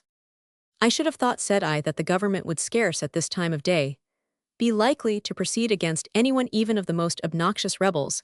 Many years have passed away. It is true, she replied, yet such persons may understand that their being connived at depends on their living in obscurity. But indeed there can nothing certain be known among these rude people. The truth is not in them. Most of them participate in the unlawful trade betwixt these parts and the neighboring shore of England, and they are familiar with every species of falsehood and deceit. It is a pity, I remarked, your brother should have neighbors of such a description, especially as I understand he is at some variance with them. Where, when, and about what matter? Answered Miss Geddes, with an eager and timorous anxiety, which made me regret having touched on the subject. I told her in a way as little alarming as I could devise the purport of what passed betwixt this Laird of the Lakes and her brother at their morning's interview. You affright me much, answered she. It is this very circumstance which has scared me in the watches of the night, when my brother Joshua withdrew from an active share in the commercial concerns of my father, being satisfied with the portion of worldly substance which he already possessed. There were 1 or 2 undertakings in which he retained an interest, either because his withdrawing might have been prejudicial to friends, or because he wished to retain some mode of occupying his time. Amongst the more important of these is a fishing station on the coast, whereby certain improved modes of erecting snares, opening at the advance of the tide and shutting at the reflux, many more fish are taken than can be destroyed by those who, like the men of Brokenburn, use only the boatnet and spear or fishing rod. They complain of these tide nets, as men call them, as an innovation, and pretend to a right to remove and destroy them by the strong hand. I fear me this man of violence, whom they call the Laird, will execute these his threats, which cannot be without both loss and danger to my brother. Mr. Geddes said I ought to apply to the civil magistrate. There are soldiers at Dumfries who would be detached for his protection. Thou speakest, friend Latimer, answered the lady, as one who is still in the gall of bitterness and bond of iniquity. God forbid that we should endeavor to preserve nets of flax and stakes of wood, or the mammon of gain which they procure for us by the hands of men of war, and at the risk of spilling human blood. I respect your scruples, I replied, but since such is your way of thinking, your brother ought to avert the danger by compromise or submission. Perhaps it would be best, answered Rachel, but what can I say? Even in the bestrained temper there may remain some leaven of the old Adam, and I know not whether it is this, or a better spirit, that maketh my brother Joshua determine that though he will not resist force by force, neither will he yield up his right to mere threats, or encourage wrong to others by yielding to menaces. His partners, he says, confide in his steadiness, and that he must not disappoint them by yielding up their right for the fear of the threats of man whose breath is in his nostrils. This observation convinced me that the spirit of the old sharers of the spoil was not utterly departed even from the bosom of the peaceful Quaker, and I could not help confessing internally that Joshua had the right when he averred that there was as much courage in sufferance as in exertion. As we approached the farther end of the willow walk, the sullen and continuous sound of the dashing waters became still more and more audible, and at length rendered it difficult for us to communicate with each other. The conversation dropped, but apparently my companion continued to dwell upon the apprehensions which it had excited. At the bottom of the walk we obtained a view of the cascade, where the swollen brook flung itself in foam and tumult over the natural barrier of rock, which seemed in vain to attempt to bar its course. I gazed with delight, and turning to express my sentiment to my companion, I observed that she had folded her hands in an attitude of sorrowful resignation, which showed her thoughts were far from the scene which lay before her. When she saw that her abstraction was observed, she resumed her former placidity of manner, and having given me sufficient time to admire this termination of our sober and secluded walk, proposed that me should return to the house through her brother's farm. Even we Quakers, as we are called, have our little pride, she said, and my brother Joshua would not forgive me were I not to show thee the fields which he taketh delight to cultivate after the newest and best fashion, for which I promise thee he hath received much praise from good judges, as well as some ridicule from those who think it folly to improve on the customs of our ancestors. As she spoke, she opened a low door leading through a moss and ivy-covered wall, the boundary of the pleasure ground, into the open fields, through which we moved by a convenient path, leading with good taste and simplicity, by stile and hedgerow, through pasturage and arable and woodland, so that in all ordinary weather the good man might without even soiling his shoes perform his perambulation round the farm. There were seats also on which to rest, and though not adorned with inscriptions, nor quite so frequent in occurrence as those mentioned in the account of the Lysos, their situation was always chosen with respect to some distant prospect to be commanded, or some home view to be enjoyed. But what struck me most in Joshua's domain was the quantity and the tameness of the game. The hen partridge scarce abandoned the roost at the foot of the hedge, where she had assembled her covey, though the path went close beside her, and the hare remaining on her form gazed at us as we passed with her full dark eye, or rising lazily and hopping to a little distance, stood erect to look at us with more curiosity than apprehension. I observed to Miss Geddes the extreme tameness of these timid and shy animals, and she informed me that their confidence arose from protection in the summer and relief during the winter. They are pets, she said, of my brother, who considers them as the better entitled to his kindness, that they are a race persecuted by the world in general. He denieth himself, she said, even the company of a dog, that these creatures may here at least enjoy undisturbed security, yet this harmless or humane propensity or humor hath given offense, she added, to our dangerous neighbors. She explained this by telling me that my host of the preceding night was remarkable for his attachment to field sports, which he pursued without much regard to the wishes of the individuals over whose property he followed them. The undefined mixture of respect and fear with which he was generally regarded induced most of the neighboring landholders to connive at what they would perhaps in another have punished as a trespass. But Joshua Geddes would not permit the intrusion of anyone upon his premises, and as he had before offended several country neighbors, who, because he would neither shoot himself nor permit others to do so, compared him to the dog in the manger, so he now aggravated the displeasure which the Laird of the Lakes had already conceived against him by positively debarring him from pursuing his sport over his ground. So that, said Rachel Geddes, I sometimes wish our lot had been cast elsewhere than in these pleasant borders, where if we had less of beauty around us, we might have had a neighborhood of peace and goodwill. We at length returned to the house, where Miss Geddes showed me a small study containing a little collection of books in two separate presses. These, said she, pointing to the smaller press, will, if thou bestowest thy leisure upon them, do thee good, and these, pointing to the other and larger cabinet, can I believe do thee little harm. Some of our people do indeed hold that every writer who is not with us is against us, but brother Joshua is mitigated in his opinions and correspondeth with our friend John Scott of Amwell, who hath himself constructed verses well approved of even in the world. I wish thee many good thoughts, till our family meet at the hour of dinner. Left alone, I tried both collections. The first consisted entirely of religious and controversial tracts, and the latter formed a small selection of history and of moral writers both in prose and verse. Neither collection promising much amusement thou hast in these close pages the fruits of my tediousness, and truly I think writing history, oneself being the subject, is as amusing as reading that of foreign countries at any time. Sam, still more drunk than sober, arrived in due time with my portmanteau, and enabled me to put my dress into order better befitting this temple of cleanliness and decorum, where, to conclude, I believe, I shall be a sojourner more days than one. See Note 1. P.S. I have noted your adventure, as you homebred youths may perhaps term it, concerning the visit of your doughty laird. We travellers hold such an incident no great consequence, though it may serve to embellish the uniform life of Brown Square. But art thou not ashamed to attempt to interest one who is seeing the world at large, and studying human nature on a large scale, by so bald a narrative? Why, what does it amount to after all, but that a Tory laird dined with a Whig lawyer? No very uncommon matter, especially as you state Mr. Harry's to have lost the estate, though retaining the designation the laird, behaves with haughtiness and impertinence, nothing out of character, in that is not kicked downstairs, as he ought to have been. Were Alan Fairford half the man that he would wish his friends to think him I.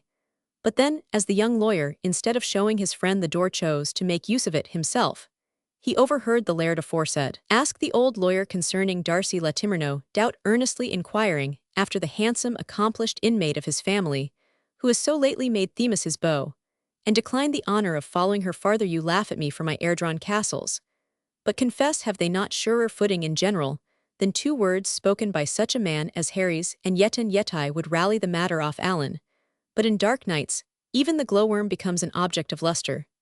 And 2. One plunged in my uncertainty and ignorance, the slightest gleam that promises intelligence is interesting. My life is like the subterranean river in the Peak of Derby, visible only where it crosses the celebrated cavern. I am here, and this much I know, but where I have sprung from or whither my course of life is like to tend. Who shall tell me? Your father, too, seemed interested and alarmed, and talked of writing. Would to heaven he may I send daily to the post town for letters. Letter Roman 8. Alan Fairford to Darcy Latimer. Thou mayst clap thy wings and crow as thou pleasest. You go in search of adventures, but adventures come to me unsought for, and oh, in what a pleasing shape came mine, since it arrived in the form of a client, and a fair client to boot. What think you of that, Darcy, you, who are such a sworn squire of dames? Will this not match my adventures with them that hunt salmon on horseback? And will it not besides eclipse the history of a whole tribe of broadbrims? But I must proceed methodically. When I returned today from the college, I was surprised to see a broad grin distending the adust countenance of the faithful James Wilkinson, which, as the circumstance seldom happens above once a year, was matter of some surprise. Moreover, he had a knowing glance with his eye, which I should have as soon expected from a dumbwaiter in article of furniture, to which James in his usual state may be happily assimilated. What the devil is the matter, James? The devil may be in the matter for aught I ken, said James, with another provoking grin, for here has been a woman calling for you, Maester Allan. A woman calling for me, said I in surprise, for you know well that excepting old Aunt Peggy, who comes to dinner of a Sunday, and the still older Lady Bedricket, who calls 10 times a year for the quarterly payment of her jointure of 400 merks, a female scarce approaches our threshold, as my father visits all his female clients at their own lodgings. James protested, however, that there had been a lady calling, and for me as bonny a lass as I have seen, added James, since I was in the Fusiliers, and kept company with Peg Baxter. Thou knowest all James' gay recollections go back to the period of his military service, the years he has spent in ours having probably been dull enough. Did the lady leave no name nor place of address? No, replied James, but she asked when you wad be at hame, and I appointed her for 12 o'clock when the house wad be quiet and your father at the bank. For shame, James, how can you think my father's being at home or abroad could be of consequence? The lady is of course a decent person. Easy upod her that search is nane of your you here, James, supplied a blank, with a low whistle, but I didna ken me maester makes an unco work if a woman comes here.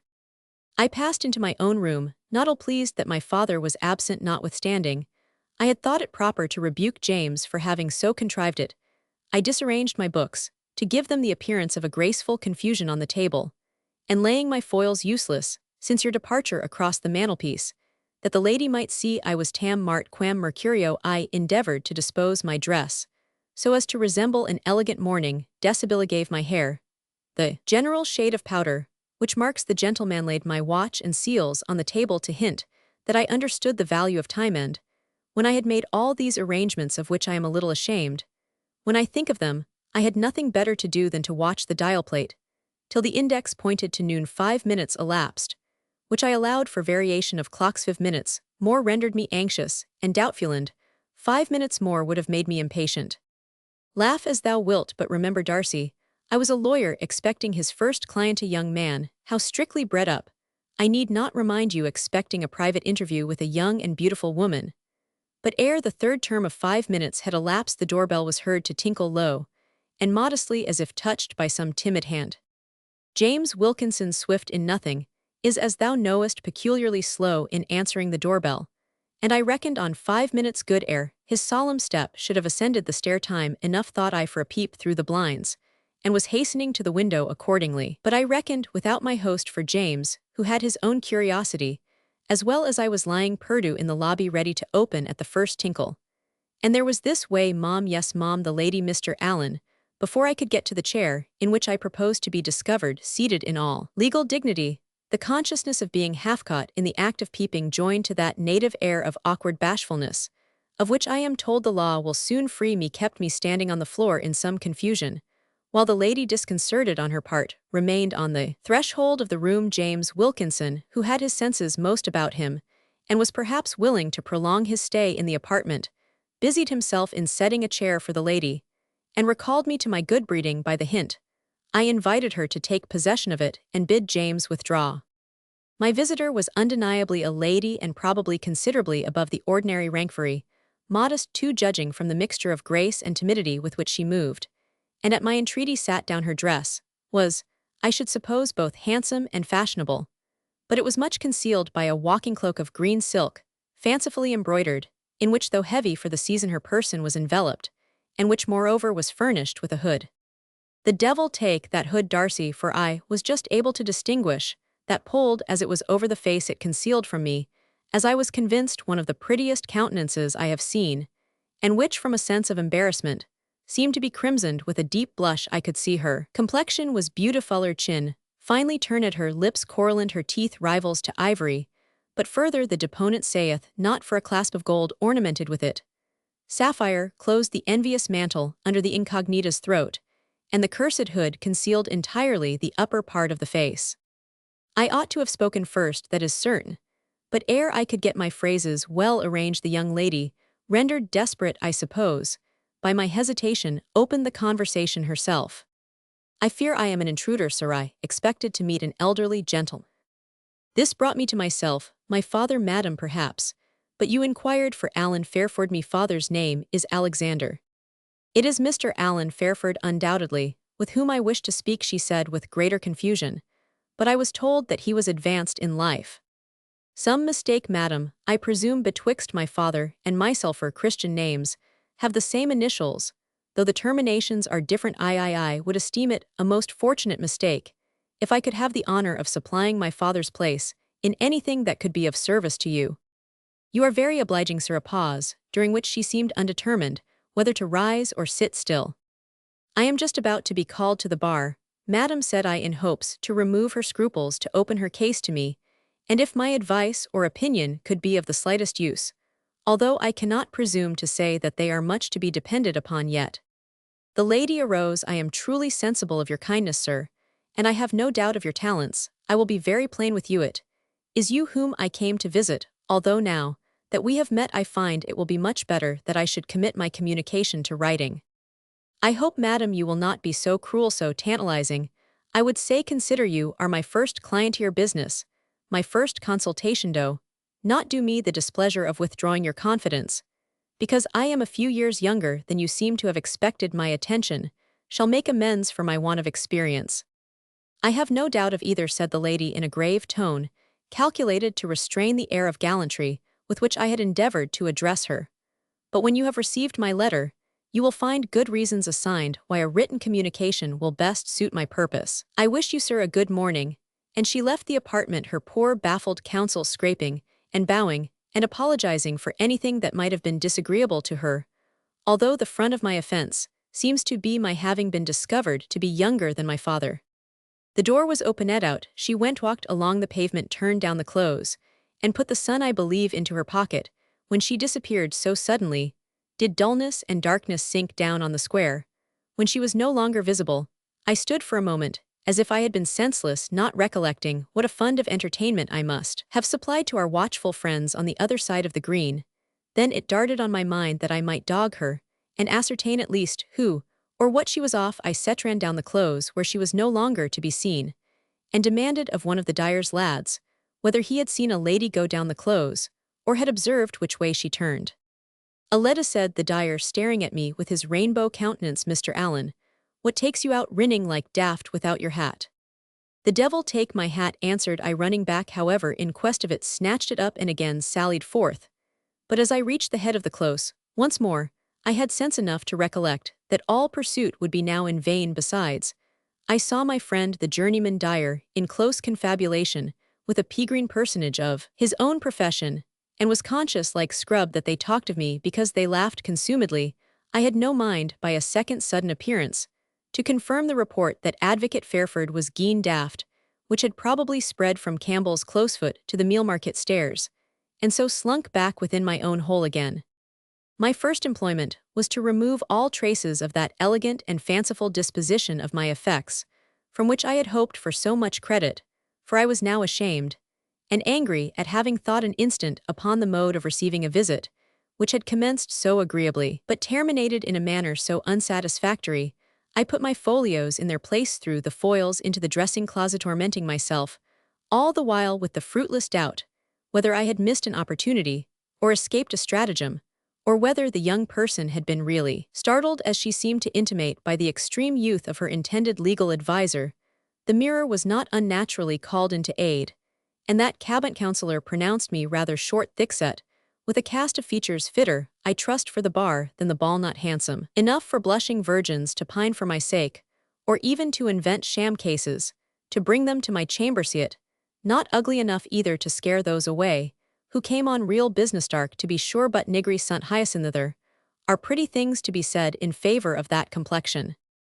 At length, as common sense will get the better in all cases when a man will but give it fair play, I began to stand convicted in my own mind as an ass before the interview, for having expected too much, an ass during the interview, for having failed to extract the lady's real purpose, and an especial ass, now that it was over, for thinking so much about it.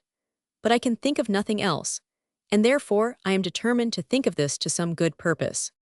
You remember Murdoch O'Hara's defense of the Catholic doctrine of confession, because by his soul his sins were always a great burden to his mind, till he had told them to the priest, and once confessed, he never thought more about them. I have tried his receipt, therefore, and having poured my secret mortification into thy trusty ear, I will think no more about this maid of the mist, who with no face as twere outfaced me. 4 o'clock plague on her green mantle, she can be nothing better than a fairy. She keeps possession of my head, yet all during dinner time I was terribly absent. But luckily, my father gave the whole credit of my reverie to the abstract nature of the doctrine vinco vincentum ergo vinco te, upon which Brocard of law, the professor, this morning lectured, so I got an early dismissal to my own crib, and here am I studying in one sense vincere vincentum, to get the better of the silly passion of curiosity. I think it amounts to nothing else which has taken such possession of my imagination, and is perpetually worrying me with the question, will she write or no? She will not, so says reason, and adds, why should she take the trouble to enter into correspondence with one who, instead of a bold, alert, prompt gallant, proved a chicken-hearted boy, and left her the whole awkwardness of explanation, which he should have met halfway. But then says Fancy, she will write, for she was not a bit that sort of person whom you Mr. Reason in your wisdom take her to be. She was disconcerted enough without my adding to her distress by any impudent conduct on my part, and she will write, for by heaven she has written Darcy, and with a vengeance. Here is her letter thrown into the kitchen, by a caddy too faithful to be bribed either by money or whiskey, to say more than that he received it with sixpence from an ordinary-looking woman, as he was plying on his station near the cross. For Alan Fairford, Esquire, Barrister, Sir. Excuse my mistake of today. I had accidentally learnt that Mr. Darcy Latimer had an intimate friend and associate in Mr. Fairford.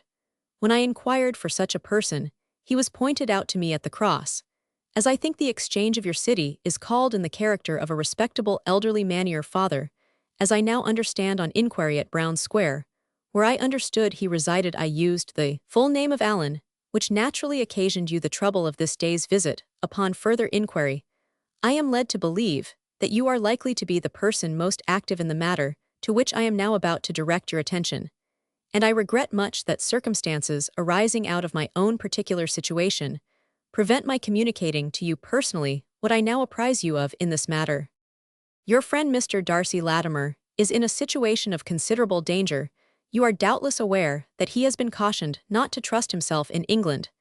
Now, if he has not absolutely transgressed this friendly injunction, he has at least approached as nearly to the menaced danger as he could do consistently with the letter of the prohibition. He has chosen his abode in a neighbourhood very perilous to him, and it is only by a speedy return to Edinburgh, or at least by a removal to some more remote part of Scotland, that he can escape the machinations of those whose enmity he has to fear. I must speak in mystery, but my words are not the less cert, and I believe you know enough of your friend's fortunes to be aware that I could not write this much without being even more intimate with them than you are. If he cannot or will not take the advice here given, it is my opinion that you should join him if possible, without delay, and use, by your personal presence and entreaty, the arguments which may prove ineffectual in writing one word more, and I implore of your candor to take it as it is meant. No one supposes that Mr. Fairford's zeal in his friend's service needs to be quickened by mercenary motives, but report says that Mr. Alan Fairford, not having yet entered on his professional career, may in such a case as this want the means, though he cannot want the inclination to act with promptitude. The enclosed note, Mr. Alan Fairford must be pleased to consider as his first professional emolument, and she who sends it hopes it will be the omen of unbounded success, though the fee comes from a hand so unknown as that of Green Mantle. A banknote of L was the enclosure, and the whole incident left me speechless with astonishment. I am not able to read over the beginning of my own letter, which forms the introduction to this extraordinary communication. I only know that though mixed with a quantity of foolery, God knows very much different from my present feelings, it gives an account sufficiently accurate of the mysterious person from whom this letter comes, and that I have neither time nor patience to separate the absurd commentary from the text which it is so necessary you should know. Combine this warning, so strangely conveyed, with the caution impressed on you by your London correspondent Griffiths against your visiting England, with the character of your Laird of the Solway, Lakeswith, the lawless habits of the people on that frontier country, where warrants are not easily executed owing to the jealousy entertained by either country of the legal interference of the other. Remember that even Sir John Fielding said to my father that he could never trace a rogue beyond the brigand of Dumfriesthink, that the distinctions of Whig and Tory, Papist and Protestant, still keep that country in a loose and comparatively lawless state. Think of all this, my dearest Darcy, and remember that, while at this Mount Sharon of yours, you are residing with a family, actually menaced with forcible interference, and who, while their obstinacy provokes violence, are by principle bound to abstain from resistance.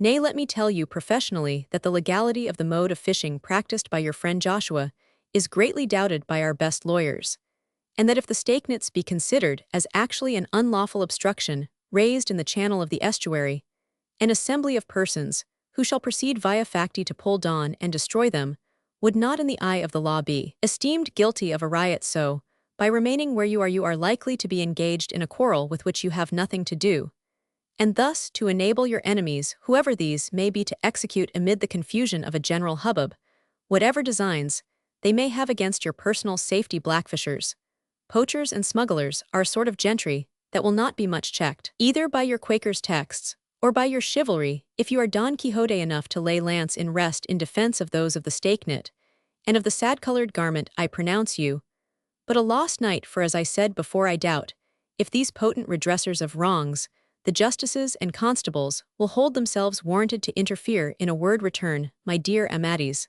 The adventure of the Solwaynots is not reserved for your worship. Come back, and I will be your faithful Sancho Panza. Upon a more hopeful quest, we will beat about together in search of this Urganda, the unknown she of the green mantle. Who can read this, the riddle of thy fate, better than wise Eppie of Buckhaven, well known in the chapbook called the History of Buckhaven, or Cassandra herself? I would fain trifle, Darcy, for in debating with you jests will sometimes go farther than arguments. But I am sick at heart, and cannot keep the ball up. If you have a moment's regard for the friendship we have so often vowed to each other, let my wishes for once prevail over your own venturous and romantic temper.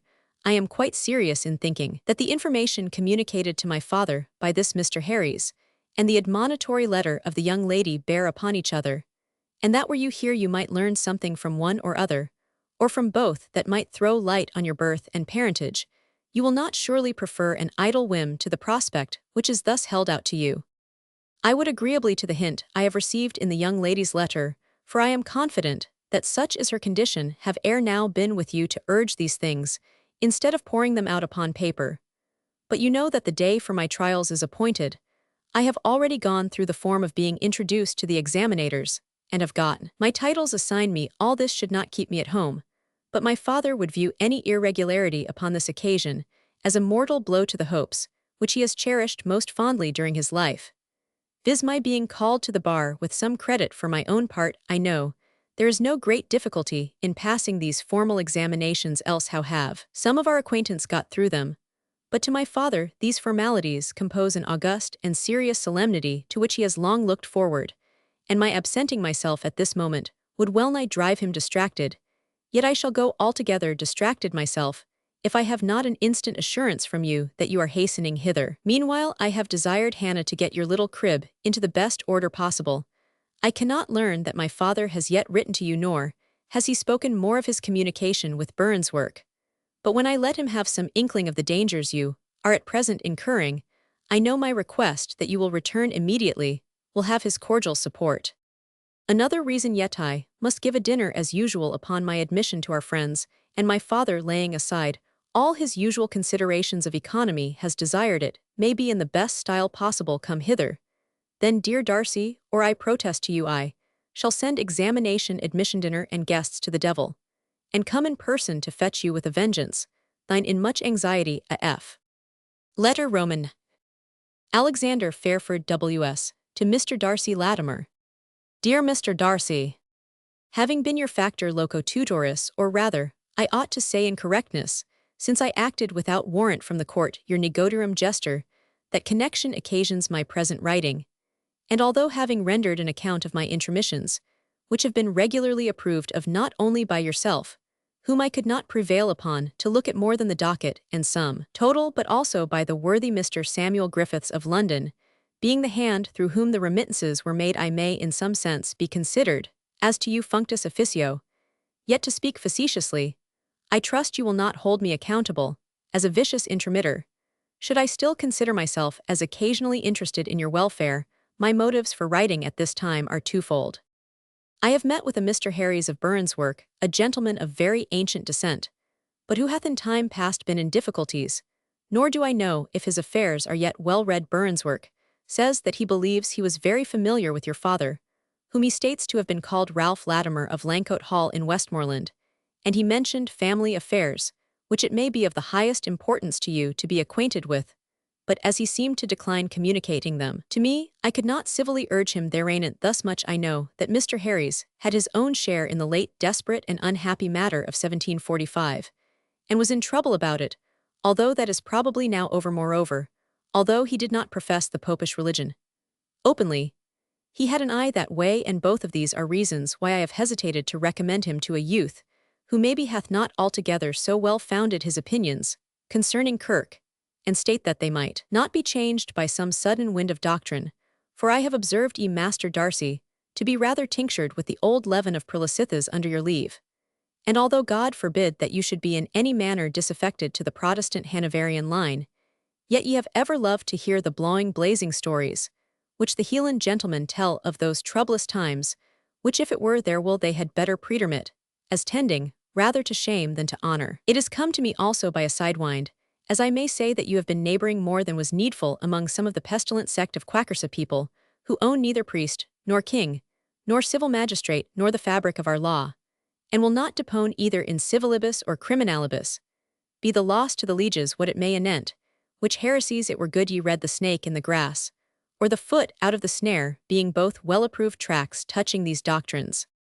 Now, Mr. Darcy, ye are to judge for yourself, whether ye can safely to your souls will remain longer among these papists and quackers these defections on the right hand, and failings away on the left, and truly, if you can confidently resist these evil examples of doctrine, I think ye may as well tarry in the bounds where ye are until you see Mr. Harries of Burns' work, who does assuredly no more of your matters than I thought had been communicated to any man in Scotland. I would fain have precognised him myself on these affairs, but found him unwilling to speak out, as I have partly intimated before. To call a new cause, I have the pleasure to tell you that Allen has passed his private Scots law examinations, with good approbation, a great relief to my mind, especially as worthy Mr. Pest told me in my ear. There was no fear of the callant, as he familiarly called him, which gives me great heart. His public trials, which are nothing in comparison save a mere form, are to take place by order of the Honourable Dean of Faculty on Wednesday first, and on Friday he puts on the gown, and gives a bit chack of dinner to his friends and acquaintances, as is the custom. Your company will be wished for their Master Darcy, by more than him, which I regret to think is impossible to have as well by your engagements, as that our cousin Peter Fairford comes from the west on purpose, and we have no place to offer him but your chamber in the wall, and to be plain with you after my use, and want Master Darcy, it may be as well that Allen and you do not meet, till he is hefted as it were to his new calling. You are a pleasant gentleman, and full of daffing, which may well become you, as you have enough, as I understand, to uphold your merry humour. If you regard the matter wisely, you would perchance consider that a man of substance should have a douce and staid demeanour, yet you are so far from growing grave and considerate with the increase of your annual income that the richer you become the merrier I think you grow. But this must be at your own pleasure, so far as you are concerned. Allen, however, overpassing my small savings, has the world to win, and looping and laughing, as you and he were wont to do, would soon make the powder flee out of his wig, and the pence out of his pocket. Nevertheless, I trust you will meet when you return from your rambles, for there is a time, as the wise man saith, for gathering, and a time for casting away. It is always the part of a man of sense to take the gathering time first. I remain, dear sir, your well-wishing friend, and obedient to command, Alexander Fairford. P.S. Allen's thesis is upon the title De Periculo et Commodo Re Venditi, and is a very pretty piece of Latinity. Ross House in our neighbourhood is nearly finished, and is thought to excel Duff House in ornature. Letter X. Darcy Latimer to Allen Fairford. The plot thickens. Allen, I have your letter, and also one from your father. The last makes it impossible for me to comply with the kind request, which the former urges. No, I cannot be with you, Allen, and that for the best of all reasons. I cannot, and ought not to counteract your father's anxious wishes.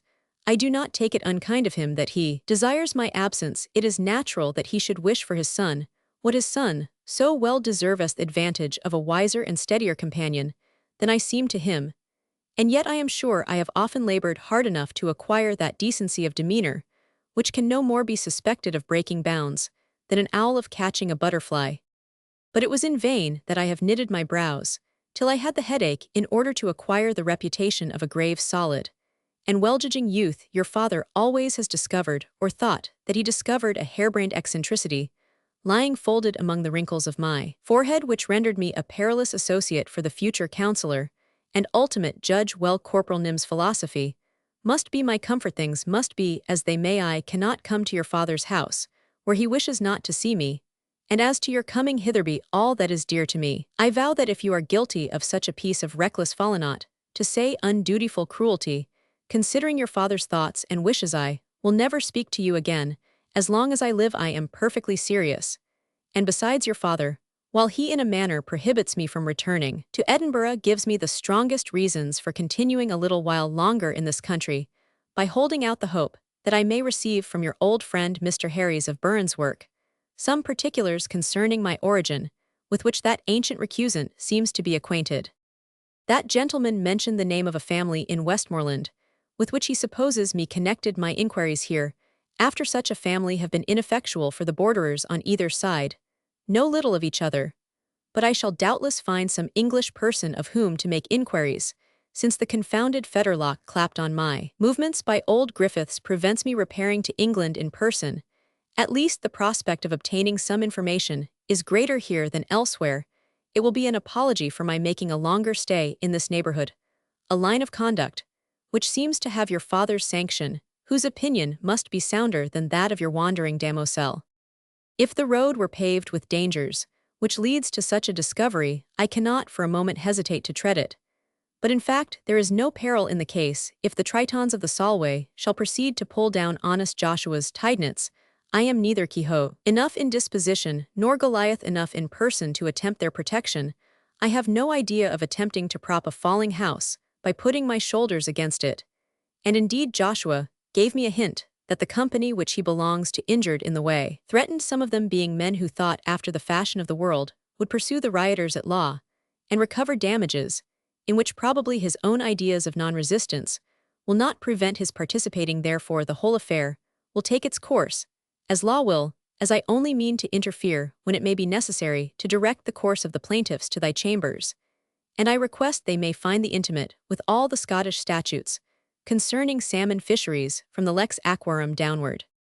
As for the Lady of the Mantle, I will lay a wager that the sun so bedazzled thine eyes on that memorable morning that everything thou didst look upon seemed green, and notwithstanding James Wilkinson's experience in the Fusiliers, as well as his negative whistle, I will venture to hold a crown that she is but a whatchel Callum. After all, let not even the gold persuade you to the contrary. She may make a shift to cause you to disgorge that, and immense spoil a sessions fees to boot, if you look not all the sharper about you, or, if it should be otherwise, and if indeed there lurk some mystery under this visitation, credit me, it is one which thou canst not penetrate, nor can I as yet even attempt to explain it, since, if I prove mistaken, and mistaken I may easily be, I would be fain to creep into Phalaris bowl, were it standing before me ready heated rather than be roasted with thy raillery. Do not tax me with want of confidence, for the instant I can throw any light on the matter thou shalt have it. But while I am only blundering about in the dark, I do not choose to call wise folks to see me perchance break my nose against a post, so if you marvel at this, e'en marvel until time makes all things plain. In the meantime, kind Alan, let me proceed in my diurnal. On the third or fourth day after my arrival at Mount Sharon, time that bald sexton, to whom I have just referred, you did certainly limp more heavily along with me than he had done at first. The quaint morality of Joshua and Huguenot simplicity of his sister began to lose much of their raciness with their novelty, and my mode of life, by dint of being very quiet, began to feel abominably dull. It was, as thou sayst, as if the Quakers had put the sun in their pockets. All around was soft and mild and even pleasant, but there was in the whole routine a uniformity, a want of interest, a helpless and hopeless languor, which rendered life insipid. No doubt my worthy host and hostess felt none of this void, this want of excitation which was becoming oppressive to their guest. They had their little round of occupations, charities and pleasures. Rachel had her poultry-yard and conservatory, and Joshua his garden. Besides this, they enjoyed doubtless their devotional meditations, and on the whole time glided softly and imperceptibly on with them, though to me, who long for stream and cataract, it seemed absolutely to stand still. I meditated returning to Shepherd's Bush, and began to think with some hankering after little Benji, and the rod. The imp has ventured hither and hovers about to catch a peep of me now, and then I suppose the little sharper is angling for a few more sixpences. But this would have been in Joshua's eyes a return of the washed sow to wallowing in the mire, and I resolved, while I remained his guest, to spare him so violent a shock to his prejudices. The next point was to shorten the time of my proposed stay, but alas, that I felt to be equally impossible. I had named a week, and however rashly my promise had been pledged, it must be held sacred even according to the letter, from which the friends permit no deviation. All these considerations wrought me up to a kind of impatience yesterday evening, so that I snatched up my hat, and prepared for a sally beyond the cultivated farm and ornamented grounds of Mount Sharon, just as if I were desirous to escape from the realms of art into those of free and unconstrained nature. I was scarcely more delighted when I first entered this peaceful domain than I now wish such is the instability and inconsistency of human nature. I escaped from it to the open downs, which had formerly seemed so waste and dreary. The air I breathed felt purer, and, more bracing, the clouds riding high upon a summer breeze drove in gay succession over my head, now obscuring the sun, now letting its rays stream in transient flashes upon various parts of the landscape, and especially upon the broad mirror of the distant firth of Solway. I advanced on the scene with the light step of a liberated captive, and like John Bunyan's pilgrim could have found in my heart to sing, as I went on my way.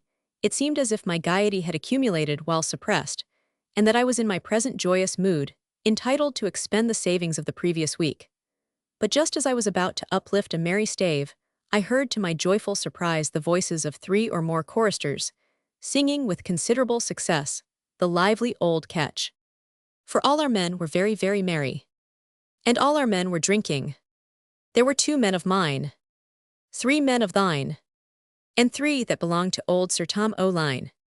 As they went to the ferry, they were very, very merry, and all our men were drinking.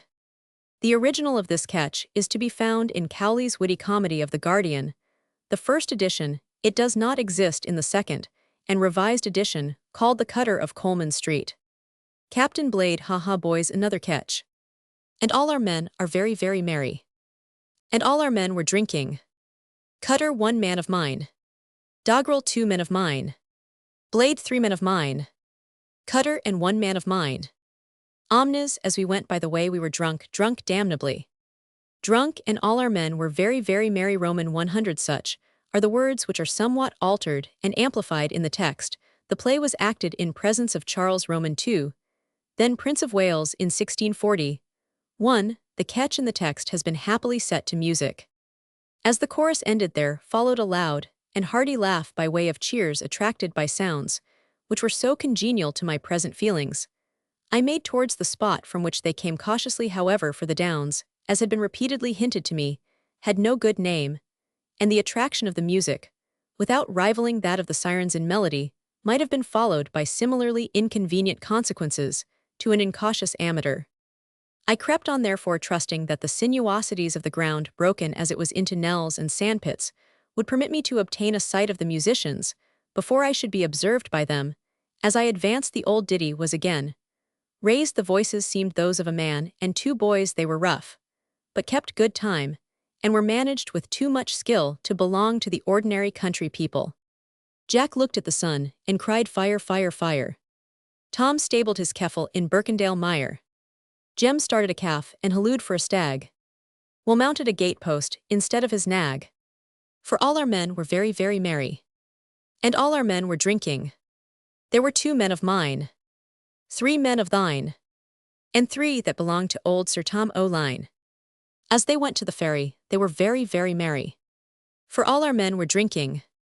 The voices, as they mixed in their several parts, and ran through them, untwisting and again entwining all the links of the merry old catch, seemed to have a little touch of the bacchanalian spirit which they celebrated, and showed plainly that the musicians were engaged in the same joyous revel as the many of old Sir Tom O'Line. At length, I came within sight of them, 3 in number, where they sat cosily niched into what you might call a bunker, a little sandpit, dry and snug, and surrounded by its banks, and a screen of winds in full bloom.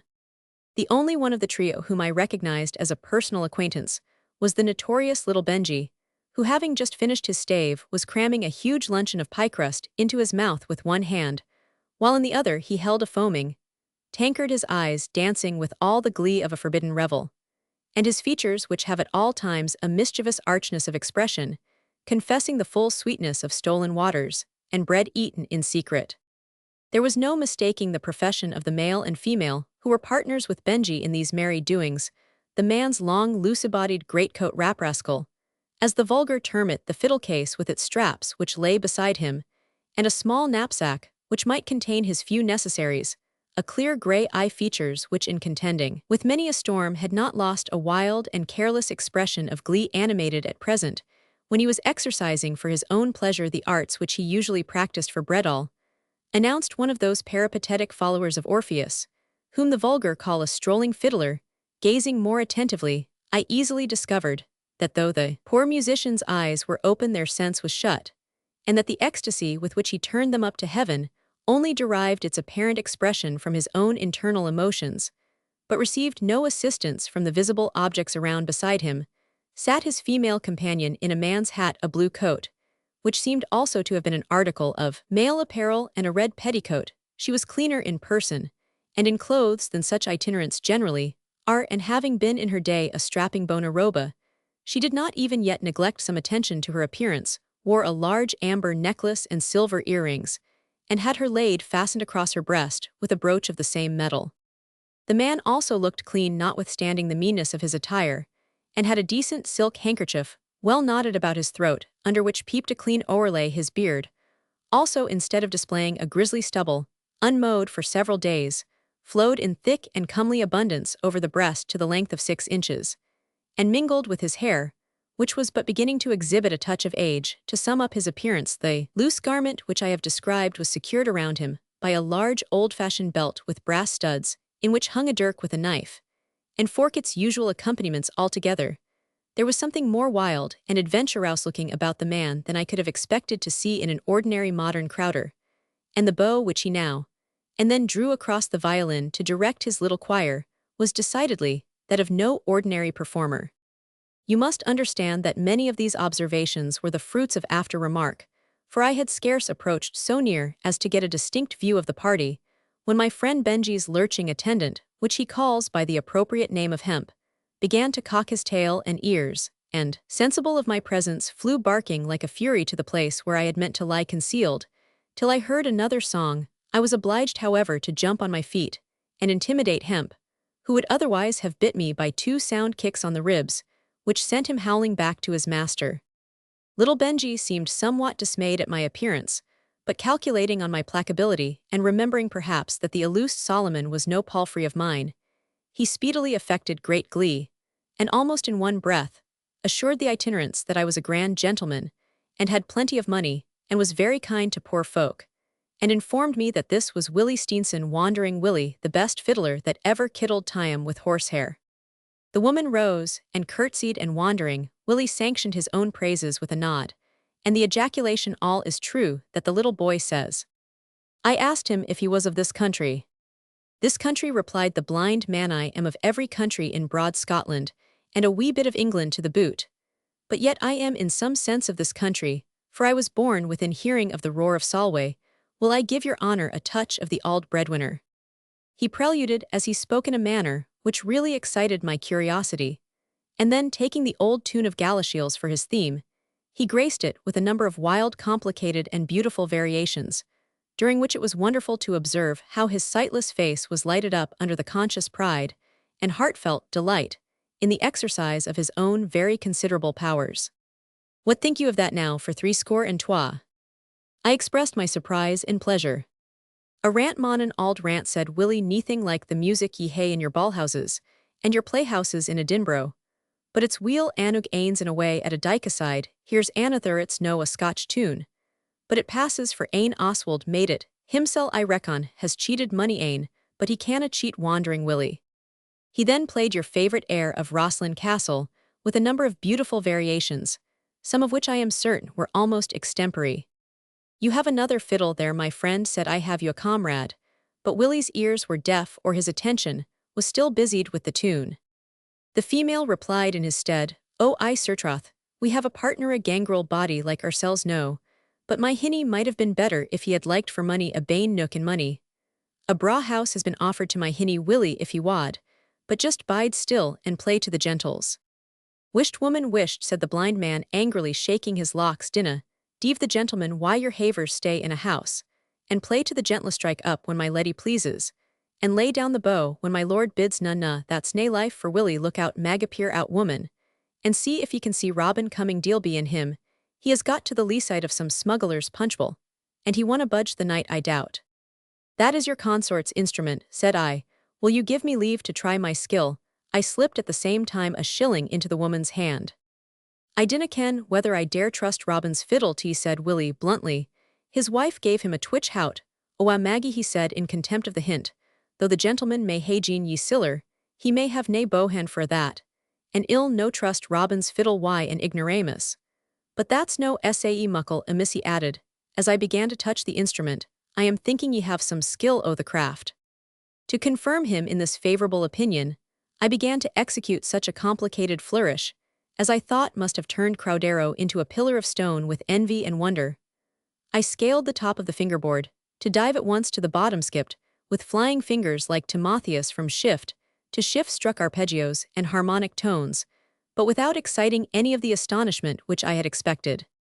Willie indeed listened to me with considerable attention, but I was no sooner finished than he immediately mimicked on his own instrument the fantastic complication of tones, which I had produced, and made so whimsical a parody of my performance, that although somewhat angry I could not help laughing heartily, in which I was joined by Benji, whose reverence for me held him under no restraint, while the poor dame, fearful doubtless of my taking offence at this familiarity, seemed divided betwixt her conjugal reverence for her Willie and her desire to give him a hint for his guidance. At length the old man stopped of his own accord, and as if he had sufficiently rebuked me by his mimicry, he said, "But for that ye will play very weel why a little practice and some gude teaching, but ye maun learn to put the heart into it. Manto put the heart into it." I played an air in simpler taste, and received more decided approbation. "That's something like it, man, od ye are a clever birkie." The woman touched his coat again. "The gentleman is a gentleman, Willie, I mauna speak that gate to him hinny." "The devil I mauna," said Willie, "and what for mauna I if he was 10 gentles, he canna draw a bow like me, can he?" "Indeed I cannot, my honest friend," said I, "and if you will go with me to a house hard by, I would be glad to have a night with you." Here I looked round, and observed Benji smothering a laugh which I was sure had mischief in it. I seized him suddenly by the ear, and made him confess that he was laughing at the thoughts of the reception, which a fiddler was likely to get from the Quakers at Mount Sharon. I chucked him from me, not sorry that his mirth had reminded me, in time, of what I had for the moment forgotten, and invited the itinerant to go with me to Shepherd's Bush, from which I proposed to send word to Mr. Geddes that I should not return home that evening. But the minstrel declined this invitation. Also, he was engaged for the night, he said, to a dance in the neighborhood, and vented a round execration on the laziness or drunkenness of his comrade, who had not appeared at the place of rendezvous. "I will go with you instead of him," said I in a sudden whim, "and I will give you a crown to introduce me as your comrade." "You gang instead of Rob the Rambler, my surty friend ye, are no blate," answered Wandering Willie, in a tone which announced death to my frolic. But Maggie, whom the offer of the crown had not escaped, began to open on that scent, with a maundering sort of lecture. "Oh, Willie hinny, Willie wan, will ye learn to be wise, there's a crown to be win for neathing. But saying I man's name instead of another, and wheeze me, I hae just a shilling of this gentleman's gieing and a bottle of my ain, and ye wanna bend your will sae muckle as to take up the siller that's flung at your feet, ye will die the death of a cadger's powny in a wreath of drift. And what can I do better than lie down, and die why you, for ye winna let me win siller to keep either you or mysel leavin." "Haud your nonsense tongue, woman," said Willie, but less absolutely than before. "Is he a real gentleman, or ane of the playermen?" "Easy up haud him, a real gentleman," said the woman. "Easy up haud, ye ken little of the matter," said Willie. "Let us see haud of your hand, neeber gin, ye like." I gave him my hand, he said to himself. I here are fingers that have seen canny service." Then running his hand over my hair, my face, and my dress, he went on with his soliloquy. I mewested hair braidclaith o' the best, and 1700 linen on his back at the least o' it. And how do you think my bra birkie that you are to pass for a tramping fiddler?" "My dress is plain," said. Indeed, I had chosen my most ordinary suit out of compliment to my Quaker friends, and I can easily pass for a young farmer out upon a frolic. Come, I will double the crown I promised you." "Damn your crowns," said the disinterested man of music. "I would like to have a round why you that's certain but a farmer, and with a hand that never held plugstilt or pedal, that will never do. Ye may pass for a tradesled from Dumfries, or a student upon the ramble, or the like that, but hark ye, lad, if ye expect to be ranting among the Queen's lasses, where ye are gone, ye will come by the war, I can tell ye, for the fishers are wild chaps, and will bide nae taunts." I promised to be civil and cautious, and to smooth the good woman, I slipped the promised piece into her hand. The acute organs of the blind man detected this little maneuver. "Are ye at it again? Why, the siller ye jawed ill be sworn ye wad rather hear I twalpenny clink against another, than have a spring from Rory doll, blind Rory. a famous musician according to tradition. If he was coming alive again, ane's errand gang down the gate to Lucky Gregson's, and get the things ye want, and bide there till lean hours in the morn, and if you see Robin send him on to me. Am I no gone to the ploy? Then said Maggie in a disappointed tone.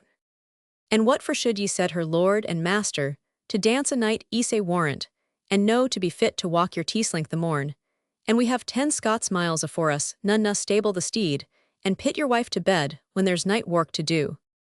Awill Willie hinny ye ken best, but take an unco care o' yoursel, and mind ye heena the blessing o' sight. Your tongue gars me, whilst tire of the blessing of hearing woman, replied Willie, in answer to this tender exhortation. But I now put in for my interest hollow good folks remember that I am to send the boy to Mount Sharon, and if you go to the shepherd's bush honest woman, how the deuce am I to guide the blind man, where he is going I know little or nothing of the country. And ye ken mickle, less of my hinny sir replied Maggie, that think he needs ony guiding, he's the best guide himsel that ye'll find between Criffel and Carlisle horse road, and footpath parish road, and Kirkroad highroad, and crossroad he kens ilka foot of ground in Nithsdale.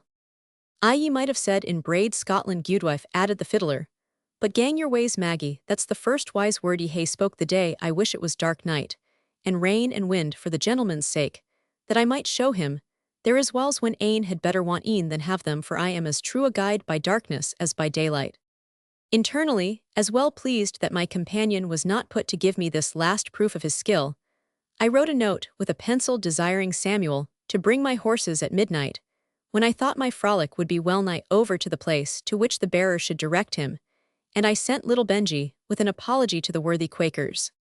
As we parted in different directions, the good woman said, "Oh, sir, if ye wad, but ask Willie to tell ye ane of his tales to shorten the gate he can speak like ony minister frae the pulpit, and he might have been a minister himsel, but—" "Haud your tongue, ye fool," said Willie, "but stay Meggie me a kiss knee maun apart in anger neitherand, thus our society separated." It is certain that in many cases the blind have by constant exercise of their other organs learned to overcome a defect which one would think incapable of being supplied. Every reader must remember the celebrated blind Jack of Knaresborough, who lived by laying out roads. Letters I. The same to the same. You are now to conceive us proceeding in our different directions across the bare downs yonder, flies little Benjy to the northward, with Hemp scampering at his heels, both running as if for dear life so long as the rogue is within sight of his employer, and certain to take the walk very easy so soon as he is out of ken. Stepping westward, you see Maggie's tall form and high-crowned hat, relieved by the fluttering of her plaid, upon the left shoulder darkening as the distance diminishes her size. And as the level sunbeams begin to sink upon the sea, she is taking her quiet journey to the shepherd's bush. Then stoutly striding over the lea you have a full view of Darcy Latimer, with his new acquaintance Wandering Willie, who baiting that he touched the ground now.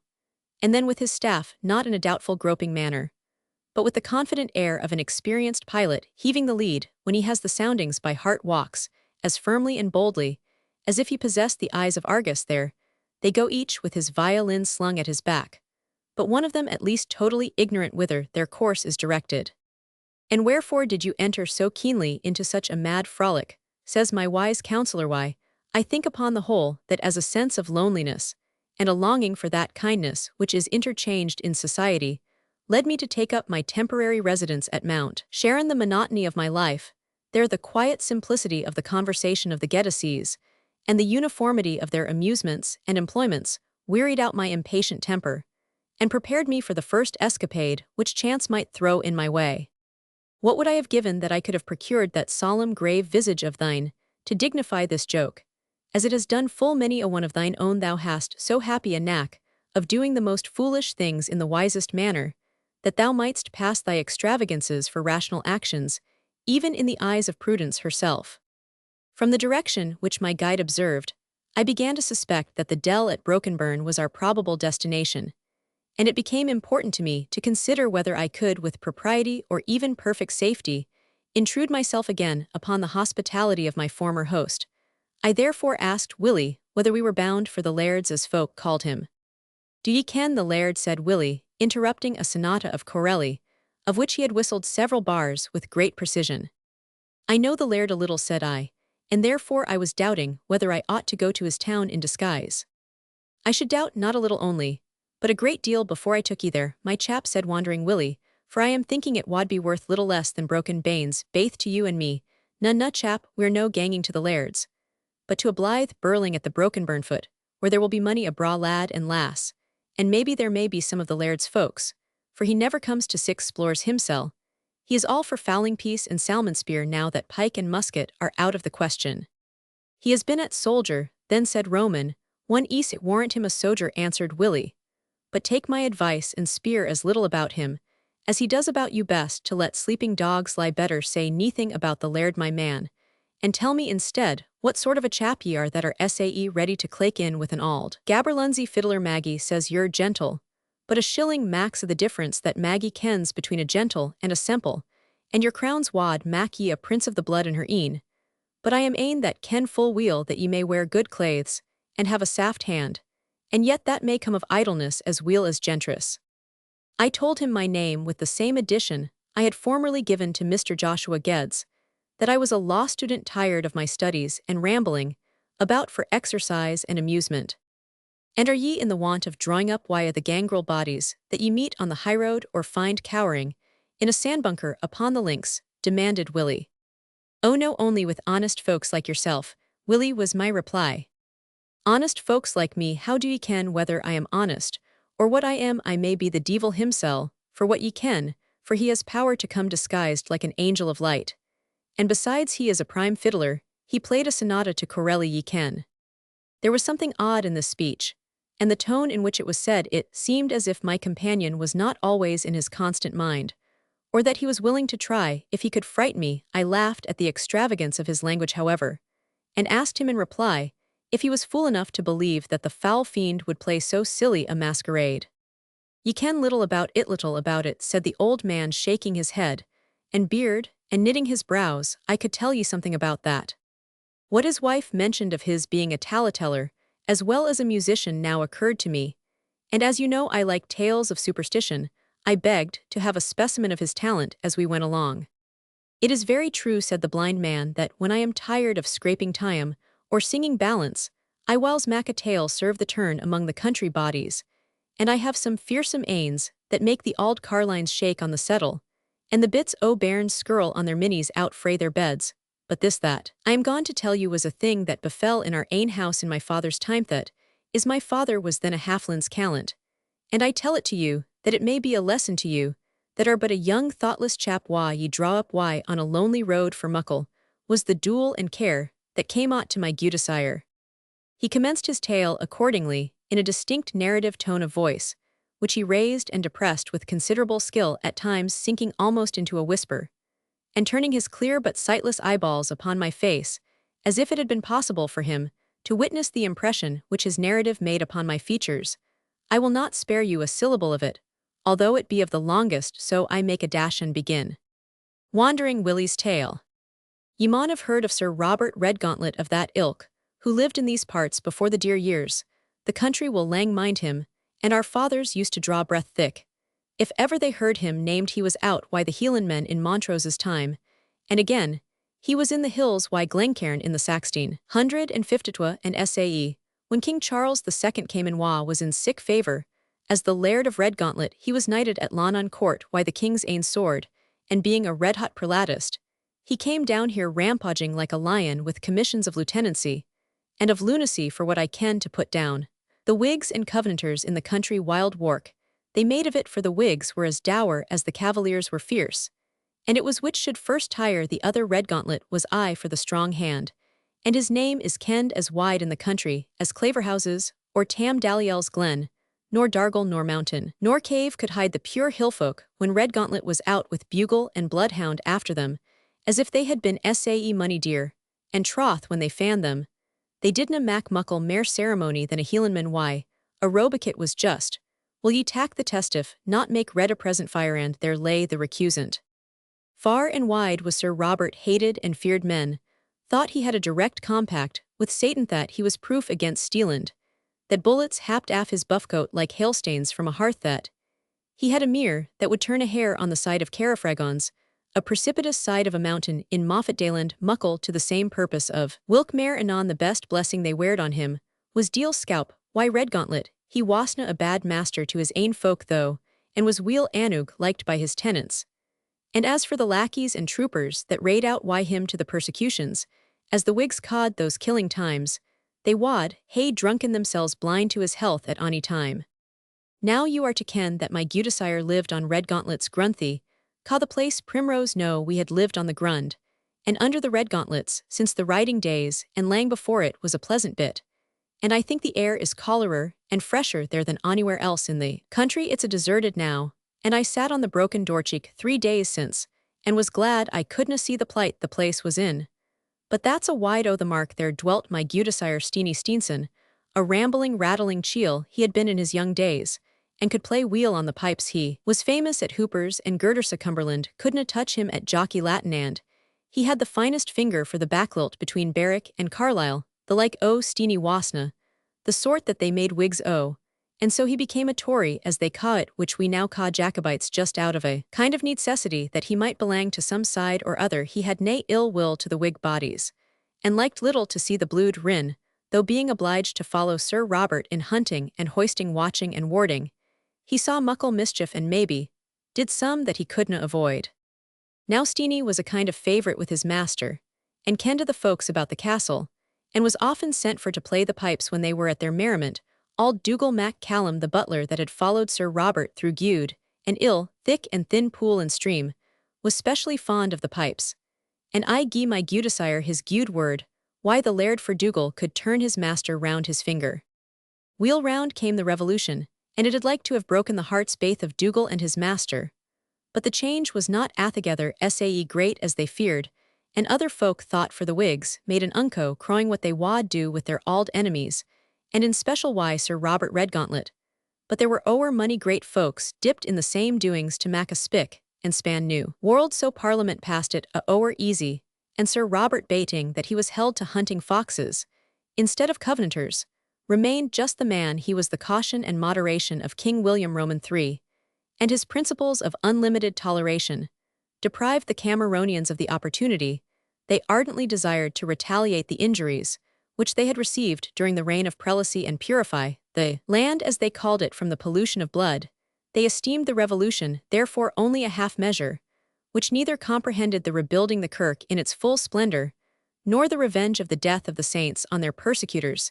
His revel was as loud, and his hall as weel lighted as ever it had been, though maybe he lacked the fines of the nonconformists that used to come to stock his larder and cellar, for it is certain he began to be keener about the rents than his tenants used to find him before, and they behoved to be prompt to the rent day, or else the Laird wasna pleased, and he was sick an awesome body that nobody cared to anger him for the oaths he swore, and the rage that he used to get into, and the looks that he put on made men sometimes think him a devil incarnate.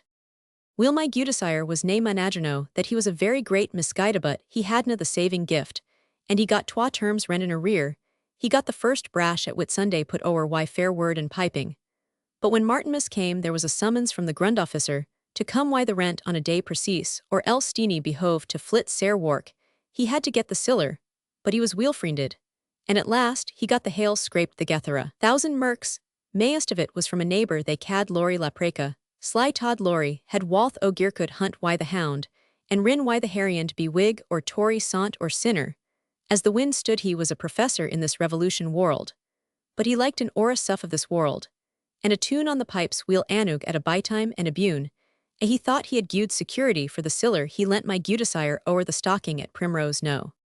Away trots my gudesire to Redgauntlet Castle, why a heavy purse, and a light heart, glad to be out of the Laird's danger wheel.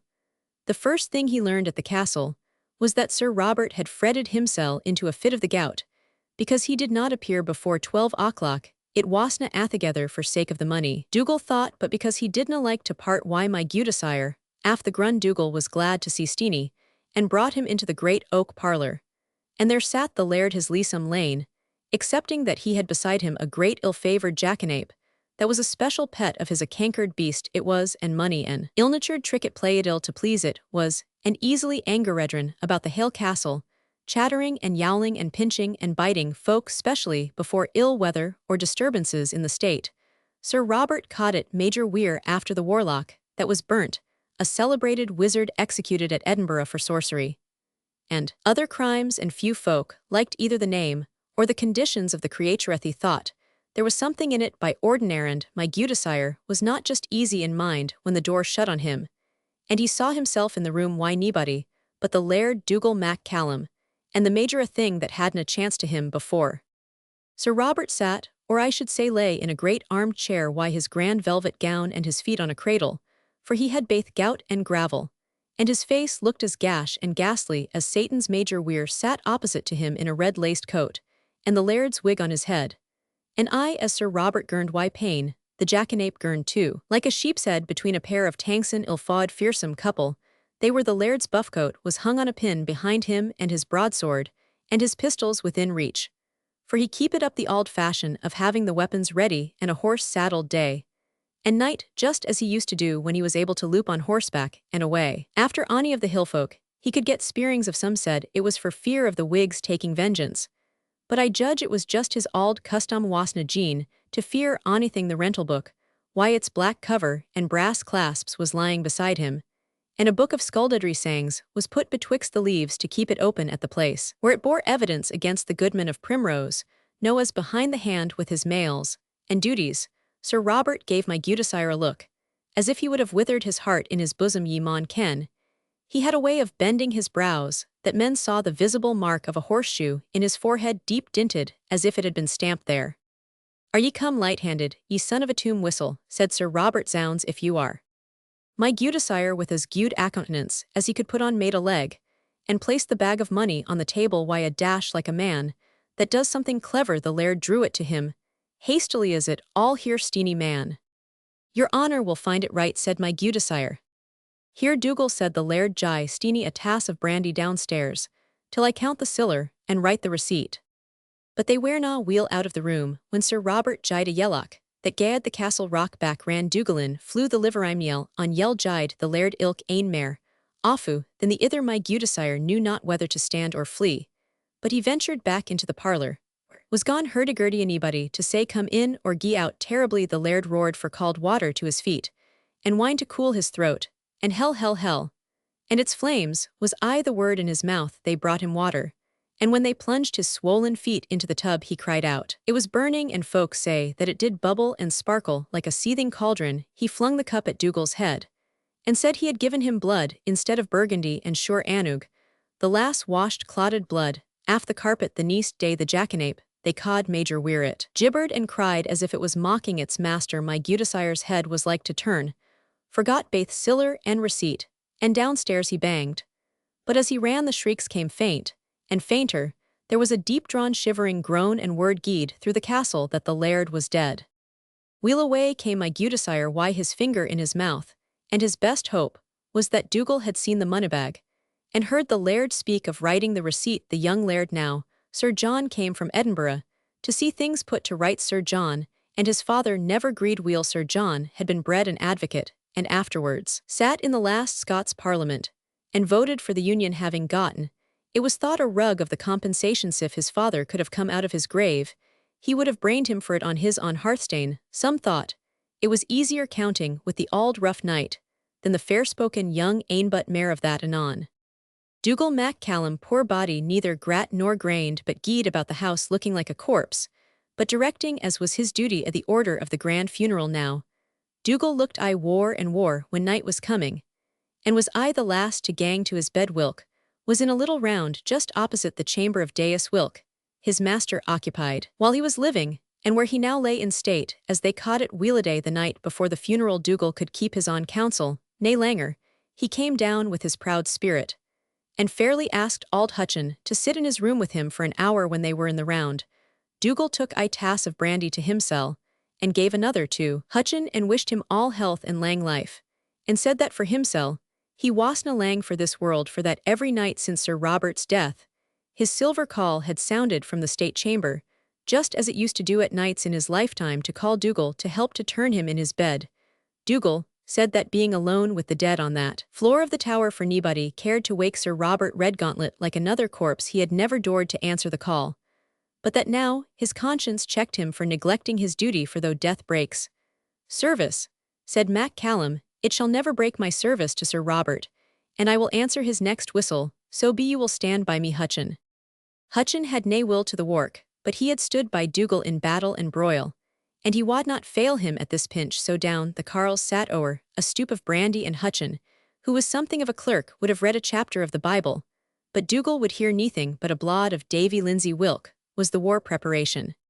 When midnight came, and the house was quiet as the grave, sure enough the silver whistle sounded as sharp and shrill, as if Sir Robert was blowing it, and up got the twa auld serving men, and tottered into the room where the dead man lay. Hutchin saw Anug at the first glance, for there were torches in the room, which showed him the foul fiend in his ain shape, sitting on the laird's coffin o'er.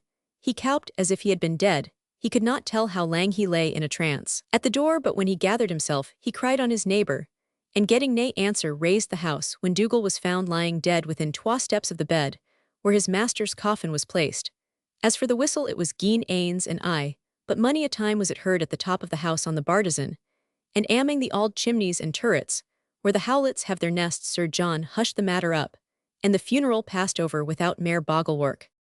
But when it was o'er, and the laird was beginning to settle his affairs, every tenant was called up for his arrears, and my gudesire for the full sum that stood against him in the rental book. Wheel away he trots to the castle to tell his story, and there he is introduced to Sir John sitting in his father's chair in deep mourning, with weepers and hanging cravat, and a small wallring rapier by his side, instead of the auld broadsword that had 100 weight of steel about it, what with blade chape and baskethilt. I have heard their communing so often told o'er, that I almost think I was there mysel, though I couldna be born at the time. In fact, Alan my companion mimicked with a good deal of humour the flattering conciliating tone of the tenant's address, and the hypocritical melancholy of the laird's reply. His grandfather, he said, had, while he spoke, his eye fixed on the rental book, as if it were a mastiff dog that he was afraid would spring up and bite him. I wist ye joy, sir, of the head seat, and the white loaf, and the braid lairdship. Your father was a kind man to friends and followers. Muckle grace to you, Sir John, to fill his shoon-high's boots. I suld say, for he seldom wore shoon, unless it were mules when he had the gout.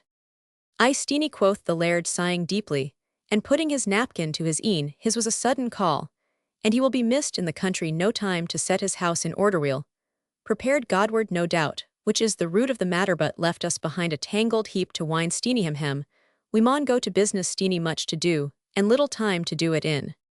Here he opened the fatal volume. I have heard of a thing they call Doomsday Book. I am clear it has been a rental of backganging tenants. Stephen, said Sir John, still in the same soft, sleekit tone of voice. Stephen Stevenson or Steenson, ye are down here for a year's rent behind the handu at last term. Stephen, please your honour. Sir John, I paid it to your father. Sir John, ye took a receipt, then doubtless Stephen, and can produce it. Stephen, indeed, I hadna time in it, like your honour, for nae sooner had I set down the siller, and just as his honour Sir Robert that skeen drew it, till him to count it, and write out the receipt, he was teen why the pains that removed him. That was unlucky, said Sir John after a pause, but ye may be paid it in the presence of somebody I want, but a talies qualies evidence. Stephen, I would go o'er strictly to work with no poor man. Stephen, troth, Sir John, there was nebody in the room but Dougal Mac Callum the butler, but as your honour kens, he has e'en followed his auld master. Very unlucky again, Stephen, said Sir John, without altering his voice. A single note: the man to whom ye paid the money is dead, and the man who witnessed the payment is dead too, and the siller, which should have been to the fore, is neither seen nor heard tell of in the repositories. How am I to believe a this? Stephen, I dinna ken your honour, but there is a bit memorandum note of the very coins, for God help me, I had to borrow out of 20 purses, and I am sure that ilka man there set down will take his grit oath for what purpose I borrowed the money.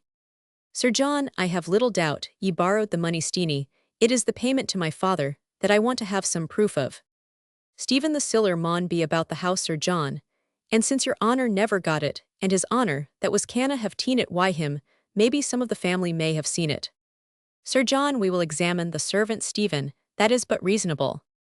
But lackey and lass and page and groom all denied stoutly that they had ever seen such a bag of money as my gudesire described. What was war he had unluckily not mentioned to any living soul of them. His purpose of paying his rent. I, Queen, had noticed something under his arm, but she took it for the pipes. Sir John Redgauntlet ordered the servants out of the room, and then said to my gudesire, now Steenie, ye see ye have fair play, and as I have little doubt ye ken better where to find the siller than any other body I beg in fair terms, and for your own sake, that you will end this fashery for Stephen ye maun pay or flit. The Lord forge your opinion, said Stephen, driven almost to his wits' end. I am an honest man. So am I, Stephen, said his honor, and so are all the folks in the house, I hope. But if there be a knave amongst us, it must be he that tells the story he cannot prove. He paused, and then added more sternly, if I understand your trick, sir, you want to take advantage of some malicious reports concerning things in this family, and particularly respecting my father's sudden death thereby, to cheat me out of the money and perhaps take away my character. By insinuating that I have received the rent I am demanding, where do you suppose this money to be? I insist upon knowing. My gudesire saw everything look so muckle against him that he grew nearly desperate. However, he shifted from one foot to another, looked to every corner of the room, and made no answer. Speak out, sirrah, said the laird, assuming a look of his father's, a very particular ain which he had, when he was angry it seemed, as if the wrinkles of his frown made that self-same fearful shape of a horse's shoe in the middle of his brow. Speak out, sir. I will know your thoughts. Do you suppose that I have this money? Far be it frae me to say so, said Stephen. Do you charge any of my people with having taken it? I wad be laith to charge them that may be innocent, said my gudesire, and if there be any one that is guilty, I have nae proof. Somewhere the money must be, if there is a word of truth in your story, said Sir John. I ask where you think it is and demand a correct answer. In hell, if you will have my thoughts of it, said my gudesire, driven to extremity in hell with your father his jackanape, and his silver whistle.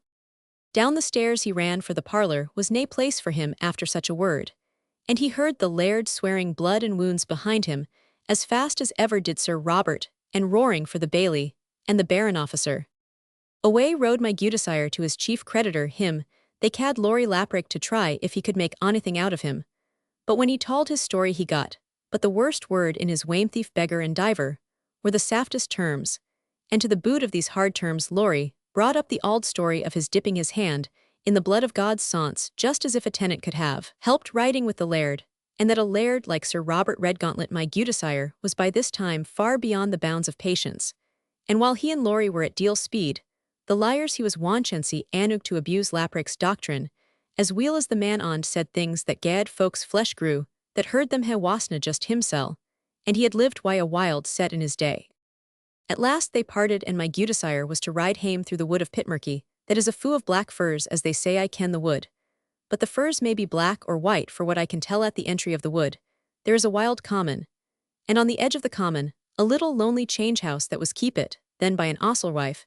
They sold hay cod her tibby faw, and their pure Steenie cried for a muchkin of brandy, for he had had no refreshment the hale day. Tibby was earnest why him to take a bite of meat, but he couldna think aught, nor would he take his foot out of the stirrup, and took off the brandy wholly at twa draughts, and named a toast at each. The first was the memory of Sir Robert Redgauntlet, and might he never lie quiet in his grave till he had righted his poor bond-tenant, and the second was a health to man's enemy, if he would but get him back the pock of siller, or tell him what came out, for he saw the hale world was like to regard him as a thief and a cheat, and he took that war than even the ruin of his house, and hauled. On he rode, little caring where it was a dark night turned, and the trees made it yet darker, and he let the beast take its ain road through the wood, when all of a sudden from tired, and wearied that it was before the nag began to spring and flee, and stand that my gudesire could hardly keep the saddle upon the whilk, a horseman suddenly riding up beside him, said, "That's a metal beast of yours, friend, will you sell him?" So saying he touched the horse's neck with his riding wand, and it fell into its auld hey-ho of a stumbling trot, but his spunk soon out of him, I think, continued the stranger, and that is like money, a man's courage, that thinks he wad do great things, till he come to the proof. My gudesire scarce listened to this, but spurred his horse with gude e'en to you, friend. But it's like the stranger was ane, that dosna lightly yield his point for ride, as Steenie liked, he was aye beside him at the self-same pace.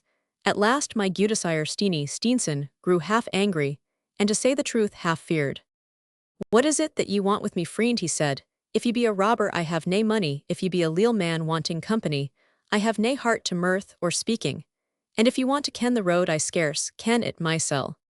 "If you will tell me your grief," said the stranger, "I am one that, though I have been sair miscod in the world, am the only hand for helping my friends." So my gudesire, to ease his ain heart, mair than from any hope of help, told him the story from beginning to end. "It's a hard pinch," said the stranger, "but I think I can help you. If you could lend the money, sir, and take a lang day I can, nay other help on earth," said my gudesire. "But there may be some under the earth," said the stranger, "come ill be frank why you I could lend you the money on bond, but you would maybe scruple my terms now. I can tell you that your auld laird is disturbed in his grave by your curses and the wailing of your family, and if ye dore venture to go to see him, he will give you the receipt." My gudesire's hair stood on end at this proposal, but he thought his companion might be some humorsome chield that was trying to frighten him, and might end with lending him the money. Besides, he was bald why brandy and desperate why distress, and he said he had courage to go to the gate of hell, and a step farther for that receipt. The stranger laughed. Wheel they rode on through the thickest of the wood, when all of a sudden the horse stopped at the door of a great house, and but that he knew the place was 10 miles off, my father would have thought he was at Redgauntlet Castle.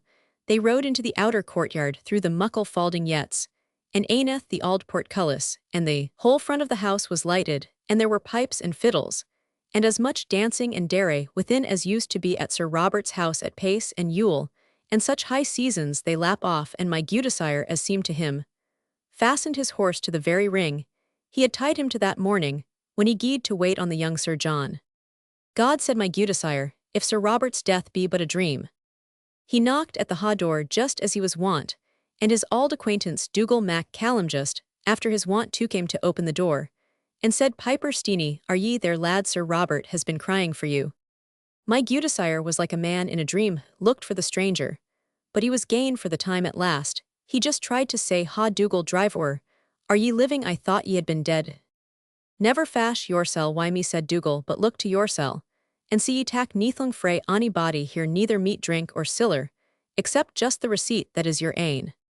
So saying, he led the way out through halls and trances that were weel kenned to my gudesire, and into the auld oak parlour, and there was as much singing of profane sangs and birling of red wine, and speaking blasphemy and skullduggery, as had ever been in Redgauntlet Castle when it was at the blithest. But Lord take us in keeping, what a set of ghastly revellers they were that sat around that table. My gudesire kenned money that had long before gained to their place, for often had he piped to the most part in the hall of Redgauntlet. There was the fierce Middleton, and the dissolute Rothes, and the crafty Lauderdale, and Dalliel with his bald head, and a beard to his girdle, and Earlshall with Cameron's bluid on his hand, and wild Bonshaw that tied blessed Mr. Cargill's limbs, till the bluid sprung, and Dunbarton Douglas the twistern traitor baith to country, and king. There was the bluidy advocate Mac Kenny, who for his worldly wit and wisdom had been to the rest as a god, and there was Claverhouse, as beautiful as when he lived, with his long dark curled locks streaming down over his laced buffcoat, and his left hand always on his right, spule a blade to hide the wound that the silver bullet had made. See note 2. He sat apart from them all and looked at them with a melancholy haughty countenance, while the rest hallooed and sang and laughed that the room rang. But their smiles were fearfully contorted from time to time, and their laugh passed into such wild sounds as made my gudesire's very nails grow blue and chilled the marrow in his banes. They that waited at the table were just the wicked serving men and troopers that had done their work and cruel bidding on earth. There was the lang lad of the Nethertown that helped to take Argyle, and the bishop's summoner that they called the Deal's Rattlebag, and the wicked guardsmen in their laced coats, and the savage Highland Amorites that shed blood like water, and many a proud servingman, haughty of heart and bloody of hand, cringing to the rich, and making them wickeder than they would be, grinding the poor to powder, when the rich had broken them to fragments, and money mare were coming, and ganging as busy in their vocation, as if they had been alive. Sir Robert Redgauntlet, in the midst of this fearful riot, cried why a voice like thunder on Steenie Piper, to come to the boardhead, where he was sitting, his legs stretched out before him, and swathed up with flannel, with his holster pistols aside him, while the great broadsword rested against his chair, just as my gudesire had seen him the last time upon earth. The very cushion for the jackanape was close to him, but the creature itself was not there. It wasna its hour. It's likely, for he heard them say as he came forward, "Is not the major come yet?" And another answered, "The jackanape will be here betimes the morn." And when my gudesire came forward, Sir Robert, or his gayest, or the devil in his likeness, said, "Weel, Piper, hae ye settled why my son for the year's rent?" With much ado, my father gat breath to say that Sir John would not settle without his honour's receipt. "Ye shall hae that for a tune of the pipe, Steenie," said the appearance of Sir Robert play, us up wheel hoddled lucky. Now this was a tune my gudesire learned frae a warlock, that heard it when they were worshipping Satan at their meetings, and my gudesire had sometimes played it at the ranting suppers in Redgauntlet Castle, but never very willingly, and now he grew called at the very name of it, and said for excuse, he hadna his pipes why him. Mac Callum, ye limb of Beelzebub, said the fearfu, Sir Robert, bring Steenie the pipes that I am keeping for him. Mac Callum brought a pair of pipes might have served the piper of Donald of the Isles, but he gave my gudesire a nudge as he offered them, and looking secretly and closely Steenie saw that the chanter was of steel and heated to a white heat, so he had fair warning not to trust his fingers with it. So he excused himself again, and said he was faint and frightened, and had not wind Anug to fill the bag. Then ye maun eat and drink, Steenie, said the figure, for we do little else here, and it's ill speaking between a fou man and a fasting. Now these were the very words that the bloody Earl of Douglas said to keep the king's messenger in hand, while he cut the head off Mac Lellan of Bombay at the Thrieve Castle. The reader is referred for particulars to Pittscotty's History of Scotland, and that put Steenie mair and mair on his guard, so he spoke up like a man, and said he came neither to eat or drink or make minstrelsy, but simply for his ain't o' ken what was come o' the money he had paid, and to get a discharge for it. And he was so stout-hearted by this time that he charged Sir Robert for conscience's sake. He had no power to say the holy name, and as he hoped for peace, and rest to spread no snares for him, but just to give him his ain. The appearance gnashed its teeth and laughed, but it took from a large pocketbook the receipt, and handed it to Steenie. There is your receipt, ye pitiful cur, and for the money my dogwhelp of a son may go look for it in the cat's cradle. My gudesire uttered many thanks, and was about to retire, when Sir Robert roared aloud, Stop, thou sackdowdling son of a whore, I am not done with thee here. We do nothing for nothing, and you must return on this very day 12-month, to pay your master the homage that you owe me for my protection. My father's tongue was loosed of a suddenty, and he said aloud, I refer myself to God's pleasure, and not to yours. He had no sooner uttered the word than all was dark around him, and he sank on the earth with such a sudden shock that he lost both breath and sense. How lang Steenie lay there he could not tell, but when he came to himself, he was lying in the auld kirkyard of Redgauntlet Parachine, just at the door of the family aisle, and the scutcheon of the auld knight Sir Robert hanging over his head. There was a deep morning fog on grass and gravestane around him, and his horse was feeding quietly beside the minister's twa cows. Steenie would have thought the whole was a dream, but he had the receipt in his hand fairly writ, and signed by the auld laird. Only the last letters of his name were a little disorderly written, like one seized with sudden pain.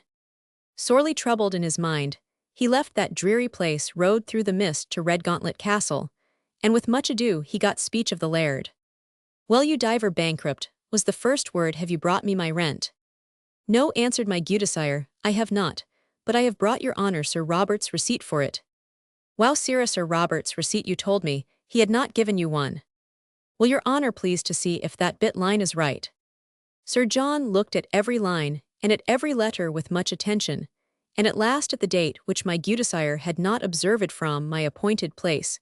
He read this 25th of November. What, that is yesterday, villain, thou must have gone to hell for this. I got it from your honour's father, whether he be in heaven or hell, I know not, said Steenie. I will delate you for a warlock to the Privy Council, said Sir John. I will send you to your master the devil, with the help of a tarbarrel and a torch.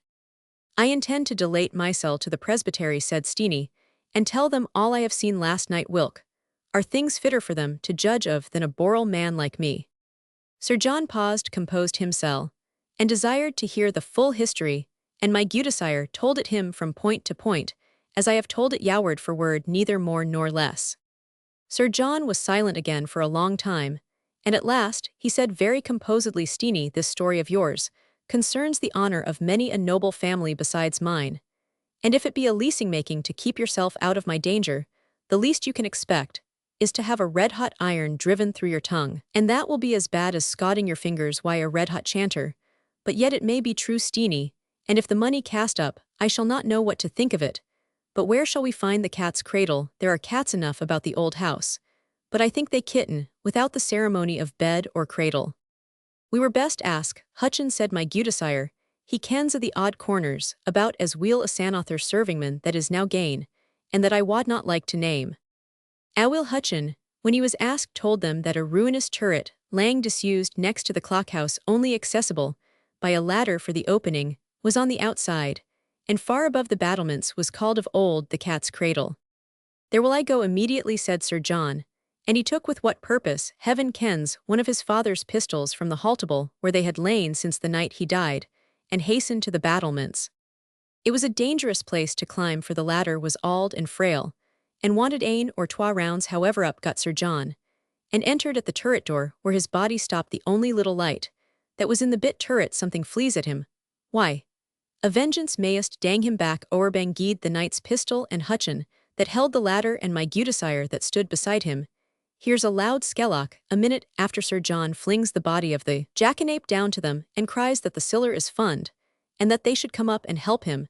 And there was the bag of siller, sure anug, and money or a thing besides that had been missing for many a day. And Sir John, when he had riped the turret wheel, led my gudesire into the dinning parlour, and took him by the hand, and spoke kindly to him, and said he was sorry he should have doubted his word, and that he would hereafter be a good master to him to make amends. "And now, Steenie," said Sir John, "although this vision of yours tend on the whole to my father's credit as an honest man, that he should even after his death desire to see justice done to a poor man like you, yet you are sensible that ill-dispositioned men might make bad constructions upon it concerning his soul's health. So I think we had better lay the hail dirdum on that ill-deedy creature, Major Weir, and say neathing about your dream in the wood of Pitmurky you had taken o'er muckle brandy, to be very certain about onything." And Steenie this receipt his hand shook, while he held it out. "It's but a queer kind of document, and we will do best, I think, to put it quietly in the fire."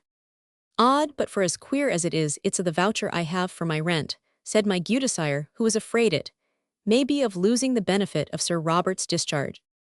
"I will bear the contents to your credit in the rental book, and give you a discharge under my own hand," said Sir John, "and that on the spot. And Steenie, if you can hold your tongue about this matter, you shall sit from this term downward at an easier rent." "Money, thanks to your honour," said Steenie, who saw easily in what corner the wind was. "Doubtless, I will be conformable to all your honour's commands, only I would willingly speak why some powerful minister on the subject, for I do not like the sort of summons of appointment whilk your honour's father—" "Do not call the phantom my father," said Sir John, interrupting him.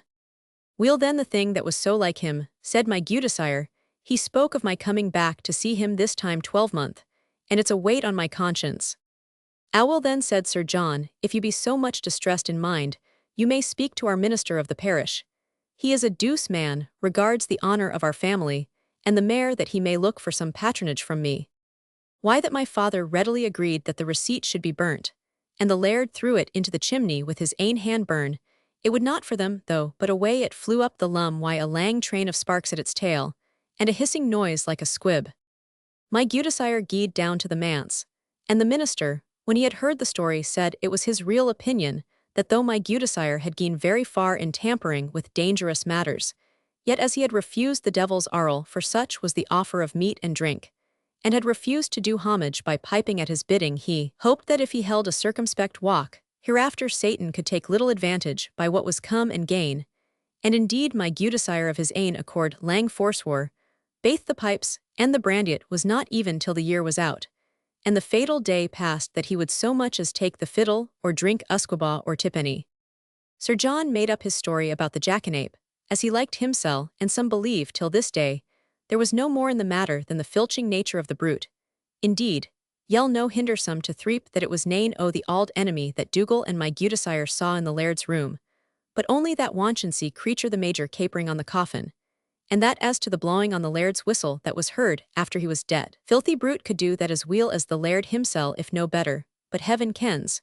The truth whilk first came out by the minister's wife, after Sir John and her ain gudeman were baith in the moulds, and then my gudesire was failed in his limbs, but not in his judgment or memory yet, least nothing to speak of, was obliged to tell the real narrative to his friends. For the credit of his good name, he might else have been charged for a warlock. See note 3.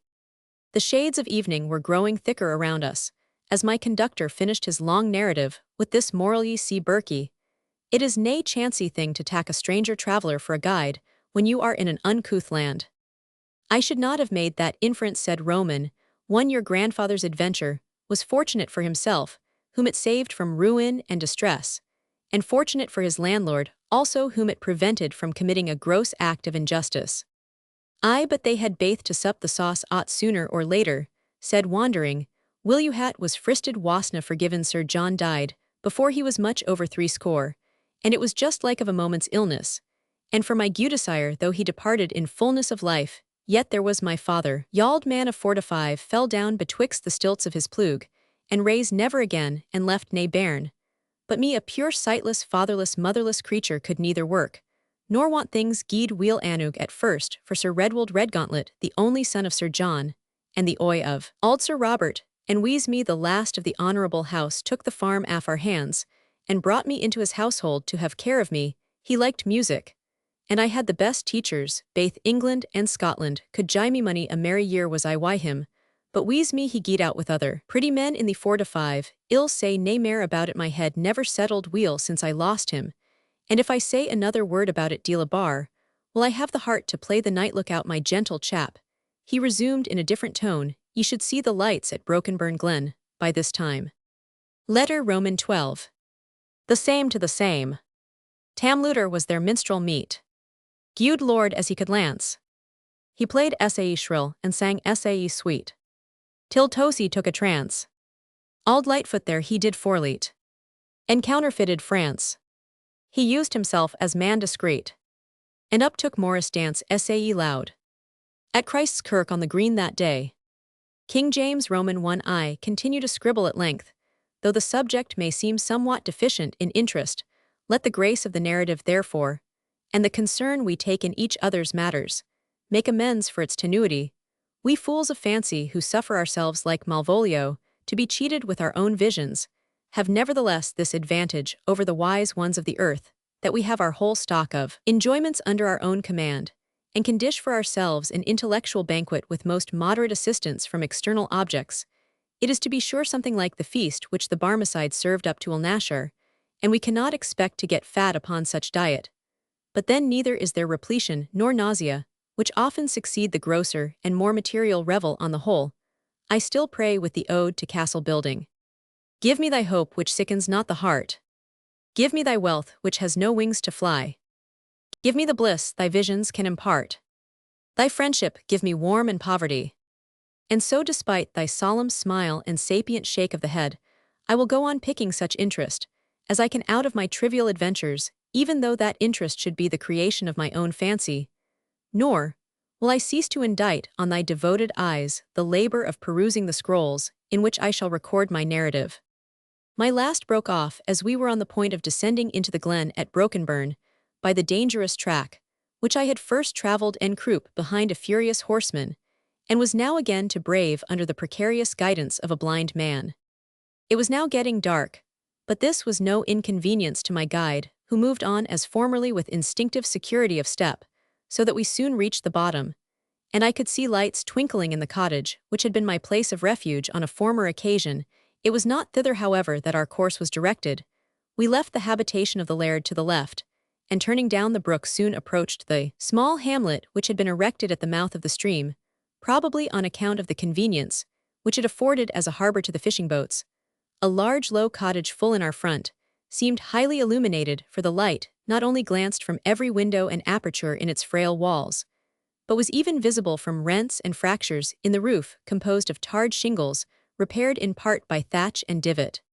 While these appearances engaged my attention, that of my companion was attracted by a regular succession of sounds like a bouncing on the floor, mixed with a very faint noise of music, which Willie's acute organs at once recognized, and accounted for, while to me it was almost inaudible. The old man struck the earth with his staff in a violent passion. The horse and fisher rabble, they have brought another violer upon my walk. They are such smuggling blackguards that they must run in their very music, but ill sort them war than ony gauger in the country Stayharkit s. No a fiddle neitherits the pipe, and Tabor bastard Simon of Soport fray the Nicol forest. But ill pipe and Tabor him let me hey ants my left hand on his cravat, and ye shall see what my right will do. Come away chap, come away gentle chapney, time to be picking and wailing your steps. And on he passed with long and determined strides, dragging me along with him. I was not quite easy in his company, for now that his minstrel pride was hurt, the man had changed from the quiet decorous, I might almost say respectable person, which he seemed while he told his tale, into the appearance of a fierce, brawling, dissolute stroller, so that when he entered the large hut, where a great number of fishers with their wives and daughters were engaged in eating, drinking, and dancing. I was somewhat afraid that the impatient violence of my companion might procure us an indifferent reception. But the universal shout of welcome with which Wandering Willie was received, hearty congratulations, repeated here's tea, ye Willie where hae ye been ye blind devil, and the call upon him to pledge Themabove all the speed with which the obnoxious pipe and tabor were put to silence, gave the old man such effectual assurance of undiminished popularity and importance as at once put his jealousy to rest and changed his tone of offended dignity into one better fitted to receive such cordial greetings. Young men and women crowded round to tell how much they were afraid some mischance had detained him, and how 2 or 3 young fellows had set out in quest of him. It was nae mischance, praised be heaven, said Willie, but the absence of the lazy loon Rob the Rambler, my comrade, that didna come to meet me on the links. But I hae gotten a braw consort in his stead worth a dozen of him, the unhanged blackguard. And wha is't too's gotten, Willie lad, said half a score of voices, while all eyes were turned on your humble servant, who kept the best countenance. He could, though not quite easy, at becoming the centre to which all eyes were pointed. I ken him by his hemmed cravat, said one fellow, it's Gil Hobson, the supple tailor frae Berg. Ye are welcome to Scotland, ye prick the clout loon, he said, thrusting forth a paw much the colour of a badger's back, and of most portentous dimensions. Gil Hobson, Gil Horson, exclaimed Wandering Willie, it's a gentle chap, that I judge to be an apprentice. Why, auld Joshua Geddes to the quacker trade. What trade, Bess? That man, said he of the badge-coloured fist. Canting and leing, said Willie, which produced a thundering laugh, but I am teaching the callant a better trade, and that is feasting and fiddling. Willie's conduct in thus announcing something like my real character was contrary to compact, and yet I was rather glad he did so, for the consequence of putting a trick upon these rude and ferocious men might, in case of discovery, have been dangerous to us both, and I was at the same time delivered from the painful effort to support a fictitious character. The good company, except perhaps 1 or 2 of the young women, whose looks expressed some desire for better acquaintance, gave themselves no further trouble about me, but while the seniors resumed their places near an immense bowl, or rather reeking cauldron of brandy-punch, the younger arranged themselves on the floor and called loudly on Willie to strike up. With a brief caution to me, to mind my credit, for fishers have ears though fish have none, Willie led off in capital style, and I followed, certainly, not so as to disgrace my companion, who every now and then gave me a nod of approbation. The dances were of course the Scottish jigs and reels and twassome dances, with a strathspey or hornpipe for interlude, and the want of grace on the part of the performers was amply supplied by truth of ear, vigor, and decision of step, and the agility proper to the northern performers. My own spirits rose with the mirth around me, and with old Willie's admirable execution and frequent wheel doon gentle chap yet, and, to confess the truth, I felt a great deal more pleasure in this rustic revel than I have done at the more formal balls and concerts. In your famed city, to which I have sometimes made my way, perhaps this was because I was a person of more importance to the presiding matron of Brokenburnfoot than I had the means of rendering myself to the far-famed Miss Nicky Murray, the patroness of your Edinburgh assemblies. The person I mean was a buxom dame of about 30, her fingers loaded with many a silver ring, and 3 or 4 of gold, her ankles liberally displayed from under her numerous blue, white, and scarlet short petticoats, and attired in hose of the finest and whitest lambswool, which arose from shoes of Spanish cordwain fastened with silver buckles. She took the lead in my favor, and declared that the brave young gentleman should not weary himself to death while playing, but take the floor for a dance or twa. And what's to come of me, Dame Martin, said Willie. Come o' thee, said the Dame Mishanter on the auld beard.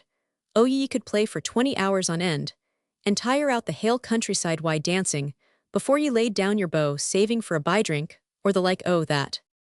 In troth, Dame, answered Willie, ye are no sae far wrang sae, if my comrade is to take his dance, ye maun gie me my drink, and then bob it away like Madge of Middleby. The drink was soon brought, but while Willie was partaking of it, a party entered the hut which arrested my attention at once, and intercepted the intended gallantry with which I had proposed to present my hand to the fresh-coloured, well-made, white-ankled Thetis, who had obtained me manumission from my musical task. This was nothing less than the sudden appearance of the old woman, whom the laird had termed Mabel Crystal Nixon, his male attendant, and the young person who had said grace to us when I supped with him. This young person, Alan, thou art in thy way, a bit of a conjureth's young person, whom I did not describe, and whom you for that very reason suspected, was not an indifferent object to May's. I am sorry to say it in very fact, not so much so as in prudence. She ought, I will not use the name of love on this occasion, for I have applied it too often to transient whims and fancies, to escape your satire, should I venture to apply it now, for it is a phrase, I must confess, which I have used. A romancer would say profaned a little too often, considering how few years have passed over my head. But seriously, the fair chaplain of Brokenburn has been often in my head, when she had no business there. And if this can give thee any clue for explaining my motives, in lingering about the country, and assuming the character of Willie's companion, why hang thee, thou art welcome to make use of Eda permission, for which thou needst not thank me much, as thou wouldst not have failed to assume it, whether it were given or no. Such being my feelings, conceive how they must have been excited, when like a beam upon a cloud, I saw this uncommonly beautiful girl enter the apartment, in which they were dancing, not however with the air of an equal, but that of a superior, come to grace with her presence, the festival of her dependence. The old man and woman attended with looks as sinister, as hers were lovely, like two of the worst winter months, waiting upon the brighted May. When she entered, wonder if thou wilt wore a green mantle, such as thou hast described as the garb of thy fair client, and confirmed what I had partly guessed from thy personal description, that my chaplain and thy visitor were the same person. There was an alteration on her brow. The instant she recognized me, she gave her cloak to her female attendant, and after a momentary hesitation, as if uncertain whether to advance or retire, she walked into the room with dignity and composure, all making way, the men unbonneting, and the women curtsying respectfully, as she assumed a chair, which was reverently placed for her accommodation apart from others. There was then a pause, until the bustling mistress of the ceremonies, with awkward, but kindly courtesy, offered the young lady a glass of wine, which was at first declined, and at length only thus far accepted, that bowing round to the festive company, the fair visitor wished them all health and mirth, and just touching the brim with her lip, replaced it on the salver. There was another pause, and I did not immediately recollect, confused as I was by this unexpected apparition, that it belonged to me to break it at length. A murmur was heard around me, being expected to exhibit, nay, to lead down the dancing consequence of the previous conversation. Deals in the fiddler, lad, was muttered from more quarters than one. Saw folk ever sick a thing as a shamefaced fiddler before. At length a venerable Triton, seconding his remonstrances, with a hearty thump on my shoulder, cried out to the floor, "Do the floor, and let us see how ye can fling the lasses are awaiting." Up I jumped, sprang from the elevated station, which constituted our orchestra, and arranging my ideas as rapidly as I could, advanced to the head of the room, and instead of offering my hand to the white-footed Thetis aforesaid, I venturously made the same proposal to her of the green mantle. The nymph's lovely eyes seemed to open with astonishment at the audacity of this offer, and from the murmurs I heard around me, I also understood that it surprised and perhaps offended the bystanders. But after the first moment's emotion, she wreathed her neck, and drawing herself haughtily up, like one who was willing to show that she was sensible of the full extent of her own condescension, extended her hand towards me like a princess, gracing a squire of low degree. There is affectation in all this, thought I to myself. If the green mantle has borne true evidence of her, young ladies, do not make visits, or write letters to counsel learned in the law, to interfere in the motions of those whom they hold as cheap as this nymph seems to do me. And if I am cheated by a resemblance of cloaks, still, I am interested to show myself in some degree worthy of the favor she has granted with so much state, and reserve. The dance to be performed was the old Scots jig, in which you are aware I used to play no sorry figure at Law Peaks, when thy clumsy movements used to be rebuked by raps over the knuckles with that great professor's fiddlestick. The choice of the tune was left to my comrade Willie, who, having finished his drink, feloniously struck up the well-known and popular measure. Merrily danced the Quaker's wife. And merrily danced the Quaker. An astounding laugh arose at my expense, and I should have been annihilated, but that the smile which mantled on the lip of my partner had a different expression from that of ridicule, and seemed to say, "Do not take this to heart," and I did not. A me partner danced admirably, and I like one who was determined, if outshone, which I could not help, not to be altogether thrown into the shade. I assure you our performance, as well as Willie's music, deserved more polished spectators and auditors, but we could not then have been greeted with such enthusiastic shouts of applause as attended while I handed my partner to her seat and took my place by her side as one who had a right to offer the attentions usual on such an occasion. She was visibly embarrassed, but I was determined not to observe her confusion, and to avail myself of the opportunity of learning whether this beautiful creature's mind was worthy of the casket in which nature had lodged it. Nevertheless, however courageously I formed this resolution, you cannot but too well guess the difficulties I must needs have felt in carrying it into execution, since want of habitual intercourse with the charmers of the other sex has rendered me a sheepish cur, only 1 grain less awkward than thyself. Then she was so very beautiful and assumed an air of so much dignity that I was like to fall under the fatal error of supposing she should only be addressed with something very clever. And in the hasty raking which my brains underwent in this persuasion, not a single idea occurred that common sense did not reject as fustian on the one hand, or weary flat and stale triticism on the other. I felt as if my understanding were no longer my own, but was alternately under the dominion of Aldebaran Tifiscafornio, and that of his facetious friend Rigdum Funitos. How did I envy at that moment our friend Jack Oliver, who produces with such happy complacence his fardel of small talk, and who, as he never doubts his own powers of affording amusement, passes them current with every pretty woman he approaches, and fills up the intervals of chat by his complete acquaintance with the exercise of the fan the flagon, and the other duties of the cavalier servant. Some of these I attempted, but I suppose it was awkwardly. At least the Lady Green Mantle received them as a princess accepts the homage of a clown. Meantime the floor remained empty, and as the mirth of the good meeting was somewhat checked, I ventured, as a dernier resort, to propose a minuet. She thanked me, and told me haughtily enough she was here to encourage the harmless pleasures of these good folks, but was not disposed to make an exhibition of her own indifferent dancing for their amusement. She paused a moment as if she expected me to suggest something, and as I remained silent and rebuked, she bowed her head more graciously, and said, not to affront you, however, a contredanse, if you please. What an ass was I, Alan, not to have anticipated her wishes!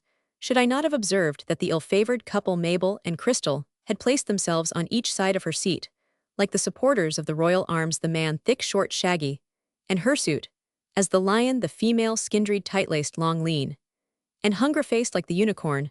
I ought to have recollected that, under the close inspection of two such watchful salvages, our communication, while in repose, could not have been easy, that the period of dancing a minuet was not the very choicest time for conversation, but that the noise, the exercise, and the mazy confusion of a contredanse, where the inexperienced performers were every now and then running against each other, and compelling the other couples to stand still for a minute at a time, besides the more regular repose afforded by the intervals of the dance itself, gave the best possible openings for a word or two spoken in season, and without being liable to observation. We had but just led down when an opportunity of the kind occurred, and my partner said with great gentleness and modesty, "It is not perhaps very proper in me to acknowledge an acquaintance that is not claimed, but I believe I speak to Mr. Darcy Latimer." Darcy Latimer was indeed the person that had now the honor and happiness. I would have gone on in the false gallop of compliment, but she cut me short, and why, she said, is Mr. Latimer here, and in disguise, or at least assuming an office unworthy of a man of education? I beg pardon, she continued, I would not give you pain, but surely making an associate of a person of that description. She looked towards my friend Willie, and was silent. I felt heartily ashamed of myself, and hastened to say it was an idle frolic which want of occupation had suggested, and which I could not regret, since it had procured me the pleasure I at present enjoyed. Without seeming to notice my compliment, she took the next opportunity to say, "Will Mr. Latimer permit a stranger, who wishes him well, to ask whether it is right that at his active age he should be in so far void of occupation as to be ready to adopt low society for the sake of idle amusement?" "You are severe, madam," I answered, "but I cannot think myself degraded by mixing with any society where I meet." Here I stopped short, conscious that I was giving my answer an unhandsome turn. The argumentum ad hominem, the last, to which a polite man has recourse, may however be justified by circumstances, but seldom or never the argumentum ad fominam. She filled up the blank herself, which I had left. "Where you meet me, I suppose you would say, but the case is different. I am, from my unhappy fate, obliged to move by the will of others, and to be in places which I would by my own will gladly avoid. Besides, I am except for these few minutes no. Participator of the revels a spectator, only, and attended by my servants, your situation is different you, are here by choice the partaker, and minister of the pleasures of a class below you in education birth, and fortunes. If I speak harshly Mr. Latimer, she added with much sweetness of manner, I mean kindly. I was confounded by her speech severe in youthful wisdom, all of naive or lively suitable to such a dialogue vanished from my recollection. And I answered with gravity like her own, I am indeed better educated than these poor people. But you, madam, whose kind admonition I am grateful for must know more of my condition than I do myself. I dare not say I am their superior in birth, since I know nothing of my own, or in fortunes over which hangs an impenetrable cloud. And why should your ignorance on these points drive you into low society and idle habits? Answered my female monitor. Is it manly to wait till fortune cast her beams upon you, when by exertion of your own energy you might distinguish yourself? Do not the pursuits of learning lie open to yow off manly ambition off war, but none out of war that has already cost you too dear? I will be what you wish me to be, I replied with eagerness. You have but to choose my path, and you shall see, if I do not pursue it with energy, were it only because you command me. Not because I command you, said the maiden, but because reason, common sense, manhood, and in one word regard for your own safety, give the same counsel. At least permit me to reply that reason and sense never assumed a fairer form of persuasion, I hastily added, for she turned from Menner. Did she give me another opportunity of continuing what I had to say, till the next pause of the dance, when determined to bring our dialogue to a point, I said, you mentioned manhood also, and in the same breath personal danger. My ideas of manhood suggest that it is cowardice to retreat before dangers of a doubtful character. You who appear to know so much of my fortunes, that I might call you my guardian, angel, tell me what these dangers are, that I may judge whether manhood calls on me to face or to fly them. She was evidently perplexed by this appeal. You make me pay dearly for acting as your humane adviser, she replied at last. I acknowledge an interest in your fate, and yet I dare not tell you whence it arises, neither am I at liberty to say why, or from whom you are in danger. But it is not less true that danger is near, and imminent. Ask me no more. But for your own sake begone from this country, elsewhere you are safer you do, but invite your fate. But am I doomed to bid thus farewell, to almost the only human being who has showed an interest in my welfare? Do not say, Sauce, that we shall meet again, and the hope shall be the leading star to regulate my course. It is more than probable, she said, much more than probable, that we may never meet again. The help, which I now render you, is all that may be in my power. It is such as I should render to a blind man, whom I might observe approaching the verge of a precipice. It ought to excite no surprise, and requires no gratitude. So saying, she again turned from me, nor did she address me, until the dance was on the point of ending, when she said, do not attempt to speak to or approach me again in the course of the night. Leave the company as soon as you can, but not abruptly, and God be with you. I handed her to her seat, and did not quit the fair palm I held without expressing my feelings by a gentle pressure. She colored slightly and withdrew her hand, but not angrily. Seeing the eyes of Crystal and Mabel sternly fixed on me, I bowed deeply and withdrew from her, my heart saddening, and my eyes becoming dim in spite of me, as the shifting crowd hid us from each other. It was my intention to have crept back to my comrade Willie, and resumed my bow with such spirit as I might, although at the moment I would have given half my income for an instant's solitude. But my retreat was cut off by Dame Martin, with the frankness, if it is not an inconsistent phrase-off rustic coquetry, that goes straight up to the point. I lad, ye seem unco soon weary to dance sae, lightly better the nag, that ambles o' the day than him, that makes a brattle for a mile, and then's doon why the road. This was a fair challenge, and I could not decline accepting it. Besides, I could see Dame Martin was queen of the revels, and so many were the rude and singular figures about me, that I was by no means certain whether I might not need some protection. I seized on her willing hand, and we took our places in the dance, where if I did not acquit myself with all the accuracy of step and movement which I had before attempted, I at least came up to the expectations of my partner, who said, and almost swore I was prime at it, while stimulated to her utmost exertions, she herself frisked like a kid, snapped her fingers like castanets, whooped like a bacchanal, and bounded from the floor like a tennis ballet, till the color of her garters was no particular mystery. She made the less secret of this perhaps that they were sky blue and fringed with silver. The time has been that this would have been special fun, or rather last night, was the only time I can recollect these 4 years, when it would not have been so yet at this moment. I cannot tell you how I longed to be rid of Dame Martin. I almost wished she would sprain one of those manna-twinkling ankles which served her so alertly. And when in the midst of her exuberant caprioling, I saw my former partner leaving the apartment, and with eyes as I thought turning towards me, this unwillingness to carry on the dance increased to such a point that I was almost about to feign a sprain or a dislocation myself in order to put an end to the performance.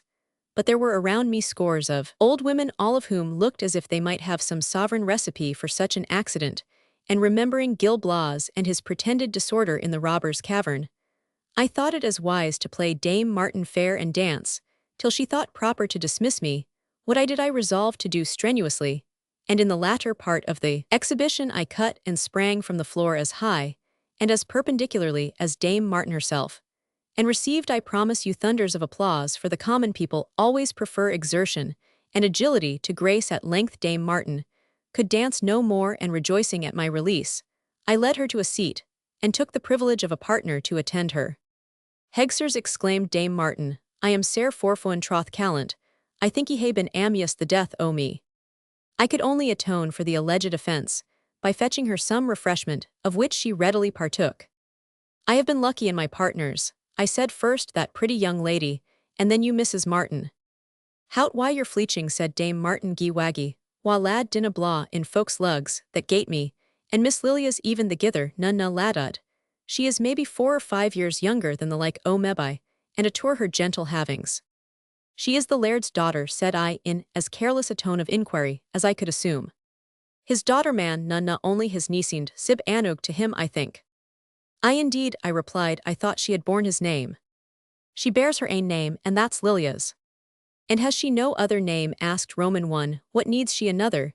Till she gets a Gudeman," answered my Thetis, a little miffed, perhaps to use the women's phrasethat. I turned the conversation upon my former partner, rather than addressed it to herself. There was a little pause, which was interrupted by Dame Martin, observing, "They are standing up again." "True," said I, having no mind to renew my late violent capriole, "and I must go help old Willie." Ere I could extricate myself, I heard poor Thetis address herself to a sort of merman in a jacket of seaman's blue, and a pair of trousers whose hand, by the way, she had rejected at an earlier part of the evening, and intimate that she was now disposed to take a trip away. "Then, dearie," said the vindictive man of the waters, without offering his hand, "there, pointing to the floor, is a roomy berth for you." Certain I had made one enemy, and perhaps two, I hastened to my original seat beside Willie, and began to handle my bow.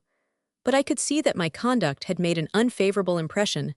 The words Flory conceded Chaffaflin's gentle, and at length, the still more alarming epithet of spy began to be buzzed about, and I was heartily glad when the apparition of Sam's visage at the door, who was already possessed of, and draining a can of punch, gave me assurance that my means of retreat were at hand. I intimated as much to Willie, who probably had heard more of the murmurs of the company than I had, for he whispered, "I Iowa, why yo were lang Harrislide out Canadina, let them see ye are on the tramp." I slipped half a guinea into the old man's hand, who answered, "Truts proots nonsense, but I see no refuse trusting ye can afford it a while. Why yend, if ony body stops ye cry on me." I glided by his advice along the room, as if looking for a partner, joined Sam, whom I disengaged with some difficulty from his ken, and we left the cottage together in a manner to attract the least possible observation. The horses were tied in a neighboring shed, and as the moon was up, and I was now familiar with the road, broken and complicated as it is, we soon reached the shepherd's bush, where the old landlady was sitting up waiting for us, under some anxiety of mind, to account, for which she did not hesitate to tell me, that some folks had gone to Brokenburn from her house, or neighboring towns, that did not come so safe back again. Wandering Willie, she said, was doubtless a kind of protection.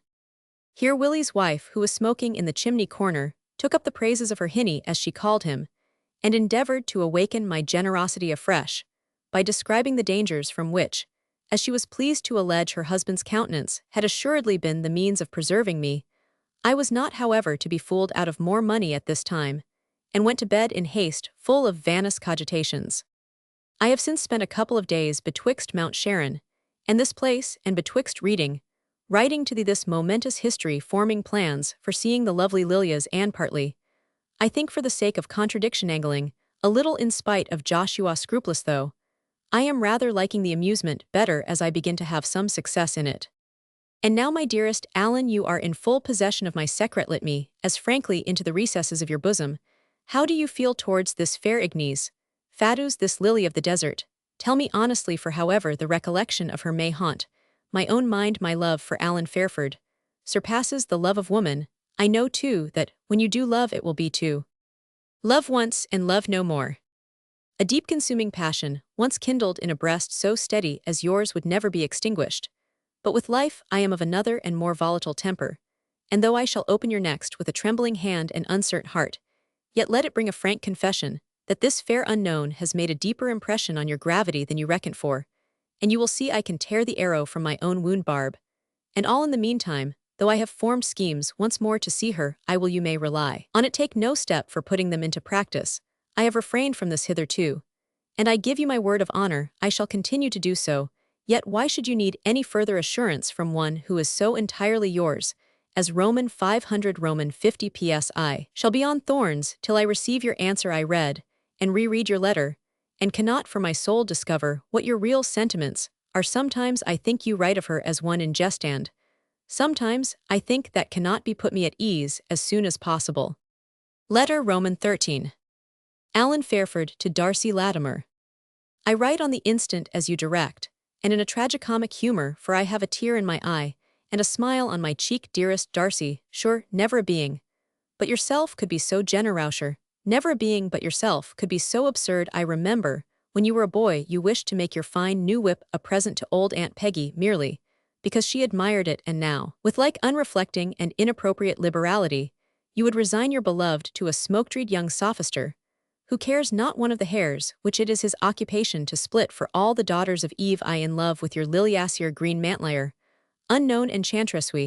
I scarce saw her for 5 minutes, and even then only the tip of her chin was distinctly visible. She was well made, and the tip of her chin was of a most promising cast for the rest of the face, but heaven save you, she came upon business, and for a lawyer to fall in love with a pretty client on a single consultation would be as wise as if he became enamored of a particularly bright sunbeam, which chanced for a moment to gild his barwig. I give you my word I am heart-whole, and moreover, I assure you that before I suffer a woman to sit near my heart's core, I must see her full face without mask or mantle, and know a good deal of her mind into the bargain. So never fret yourself on my account, my kind and generous Darcy, but for your own sake have a care, and let not an idle attachment so lightly taken up lead you into serious danger. On this subject, I feel so apprehensive that now, when I am decorated with the honors of the gown, I should have abandoned my career at the very starting to come to you. But for my father having contrived to clog my heels with fetters of a professional nature, I will tell you the matter at length, for it is comical enough. And why should not you list to my juridical adventures, as well as I to those of your fiddling knight-errantry? It was after dinner, and I was considering how I might best introduce to my father the private resolution I had formed to set off for Dumfriesshire, or whether I had not better run away at once, and plead my excuse by letter, when, assuming the peculiar look with which he communicates any of his intentions respecting me that he suspects may not be altogether acceptable. Alan, he said, ye now wear a gown. I have opened shop, as we would say, of a more mechanical profession, and doubtless ye think the floor of the courts is strewed with guineas, and that ye have only to stoop down to gather them. I hope I am sensible, sir. I replied that I have some knowledge and practice to acquire, and must stoop for that in the first place. It is well said, answered my father, and always afraid to give too much encouragement, added, very well said. If it be well acted up to stoop to get knowledge and practice, is the very word. Ye know very well, Alan, that in the other faculty, who study the ars medendi before the young doctor gets to the bedsides of palaces, he must, as they call it, walk the hospitals, and cure Lazarus of his sores, before he be admitted to prescribe for Dives, when he has gout or indigestion. I am aware, sir, that wishdo not interrupt the court well also, the chirurgeons have a useful practice, by which they put their apprentices and tyrones to work upon senseless dead bodies, to which as they can do no good, so they certainly can do as little harm, while at the same time the tyro or apprentice gains experience, and becomes fit to whip off a leg or arm from a living subject, as cleanly as you would slice an onion. I believe I guess your meaning, sir, answered I, and were it not for a very particular engagement, Do not speak to me of engagements, but wish there is a good lad and do not interrupt the court. My father you know is apt but said with all filial dutito be a little prolix in his harangues. I had nothing for it, but to lean back and listen. Maybe you think Alan, because I have doubtless the management of some actions, independence Wilk. My worthy clients have entrusted me with that, I may think of airing them your way instanter, and so setting you up in practice so far as my small business, or influence may go and doubtless Alan that is a day Wilk, I hope may come round. But then before I give as the proverb hath it my own fishguts to my own seamaws, I must for the sake of my own character, be very sure that my seamaw can pick them to some purpose. What say ye? I am so far answered I from wishing to get early into practice, sir, that I would willingly bestow a few days. In further study you would say Alan, but that is not the way either. I must walk the hospitals, I must cure Lazarus, I must cut and carve on a departed subject to show your skill. I am sure, I replied, I will undertake the cause of any poor man with pleasure and bestow as much pains upon it, as if it were a duke's, but for the next 2 or 3 days. They must be devoted to close study, a very close study, indeed, for ye must stand primed for a hearing in presentia dominorum upon Tuesday next. I, sir, I replied in astonishment, I have not opened my mouth in the outer house yet. Never mind the court of the Gentiles, man, said my father, we will have you into the sanctuary at Onsova, shoes over boots. But sir, I should really spoil any cause thrust on me so hastily.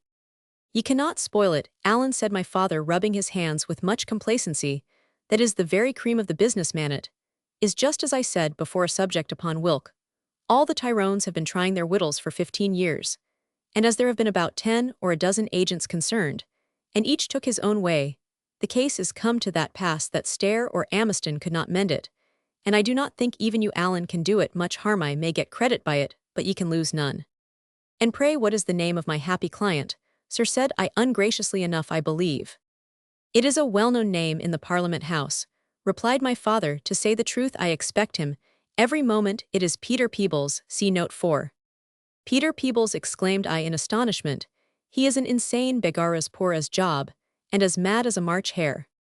He has been pleading in the court for 15 years, said my father, in a tone of commiseration, which seemed to acknowledge that this fact was enough to account for the poor man's condition, both in mind and circumstances. Besides, sir, I added, he is on the poor's roll, and you know there are advocates regularly appointed to manage those cases, and for me to presume to interfere. Wished Alaniver interrupt the court all that is managed for ye like a teed ball. My father sometimes draws his similes from his once favorite game of golf. You must know, Alan, that Peter's cause was to have been opened by young Dumtauste, may ken the lad, a son of Dumtauste of that ilk member of Parliament for the county of, and a nephew of the laird's younger brother, worthy Lord Blatterskate Wilk. Ye are aware sounds as like being akin to a peatship formerly. A lawyer supposed to be under the peculiar patronage of any particular judge was invidiously termed his peat or pet, and a sheriffdom as a sieve is sib to a riddle. Now Peter Drudget, my lord's clerk, came to me this morning in the house like ane bereft of his wits, for it seems that young Dumtauste is ane of the poor's lawyers, and Peter Peebles' process had been remitted to him of course, but so soon as the harebrained goose saw the poke's process bags, as indeed Alan, they are none of the least, he took fright, called for his nag lap on, and away to the country is he gone. And so said Peter, my lord is at his wits' end, why vexation and shame to see his nev break off the course at the very starting ill. Tell you, Peter said, I were I my lord and a friend or kinsman of mine, should leave the town, while the court was sitting, that kinsman, or be he what he liked, should never darken my door again. And then, Alan, I thought to turn the ball our own way, and I said that you were a J-sharp Berkey just off the irons, and if it would oblige my lord and so forth, you would open Peter's cause on Tuesday and make some handsome apology for the necessary absence of your learned friend, and the loss which your client and the court had sustained, and so forth. Peter lapped at the proposition like a cock at a grossart, for he said the only chance was to get a new hand that did not ken the charge he was taking upon him, for there was not a lad of 2 sessions standing that was not dead sick of Peter Peebles and his cause, and he advised me to break the matter gently to you at the first, but I told him you were a good bairn, Alan, and had no will and pleasure in these matters but mine. What could I say, Darcy, in answer to this arrangement, so very well meant, so very vexatious at the same time? to imitate the defection and flight of young Dumtousty, was at once to destroy my father's hopes of me for ever. Nay, such is the keenness with which he regards all connected with his profession, it might have been a step to breaking his heart. I was obliged therefore to bow in sad acquiescence, when my father called to James Wilkinson, to bring the 2 bits of pokes he would find on his table. Exit James, and presently re-enters, bending under the load of 2 huge leathern bags full of papers to the brim, and labeled on the greasy backs with the magic impress of the clerks of court, and the title Peebles against Plainstains. This huge mass was deposited on the table, and my father, with no ordinary glee in his countenance, began to draw out the various bundles of papers, secured by none of your red tape or whipcord, but stout substantial casts of tarred rope, such as might have held small craft at their moorings. I made a last and desperate effort to get rid of the impending job. I am really afraid, sir, that this case seems so much complicated, and there is so little time to prepare, that we had better move the court to supersede it till next session. How, sir, how, Allen, said my father, would you approbate and reprobate, sir? You have accepted the poor man's cause, and if you have not his fee in your pocket, it is because he has none to give you, and now would you approbate and reprobate in the same breath of your mouth? Think of your oath of office, Allen, and your duty to your father, my dear boy. Once more, what could I say? I saw from my father's hurried and alarmed manner that nothing could vex him so much as failing in the point he had determined to carry, and once more intimated my readiness to do my best under every disadvantage. Well, well, my boy, said my father, the Lord will make your days long in the land for the honor you have given to your father's gray hairs. You may find wiser advisers, Allen, but none that can wish you better. My father, you know, does not usually give way to expressions of affection, and they are interesting in proportion to their rarity. My eyes began to fill at seeing his glisten, and my delight at having given him such sensible gratification would have been unmixed. But for the thoughts of you, these out of the question. I could have grappled with the bags had they been as large as cornsacks. But to turn what was grave into farce, the door opened, and Wilkinson ushered in Peter Peebles.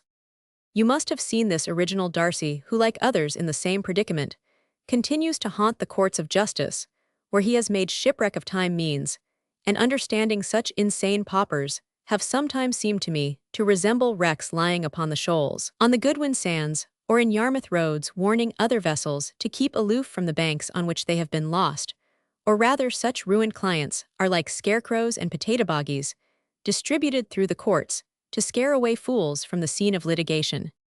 The identical Peter wears a huge greatcoat threadbare, and patched itself, yet carefully so disposed, and secured by what buttons remain, and many supplementary pins, as to conceal the still more infirm state of his undergarments.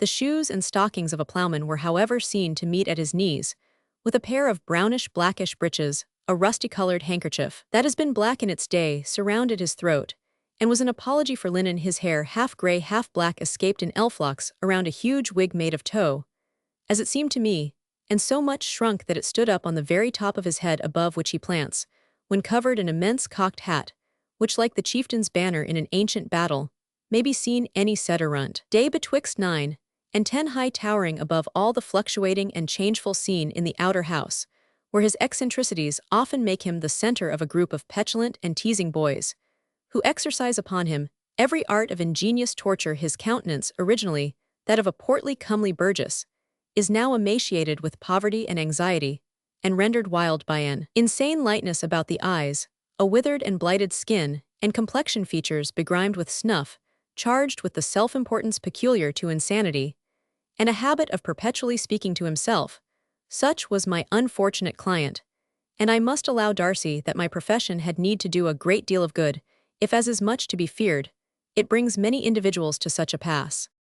After we had been with a good deal of form presented to each other, at which time I easily saw by my father's manner that he was desirous of supporting Peter's character in my eyes, as much as circumstances would permit. Allen, he said, this is the gentleman who has agreed to accept of you as his counsel in place of young Dumtousty.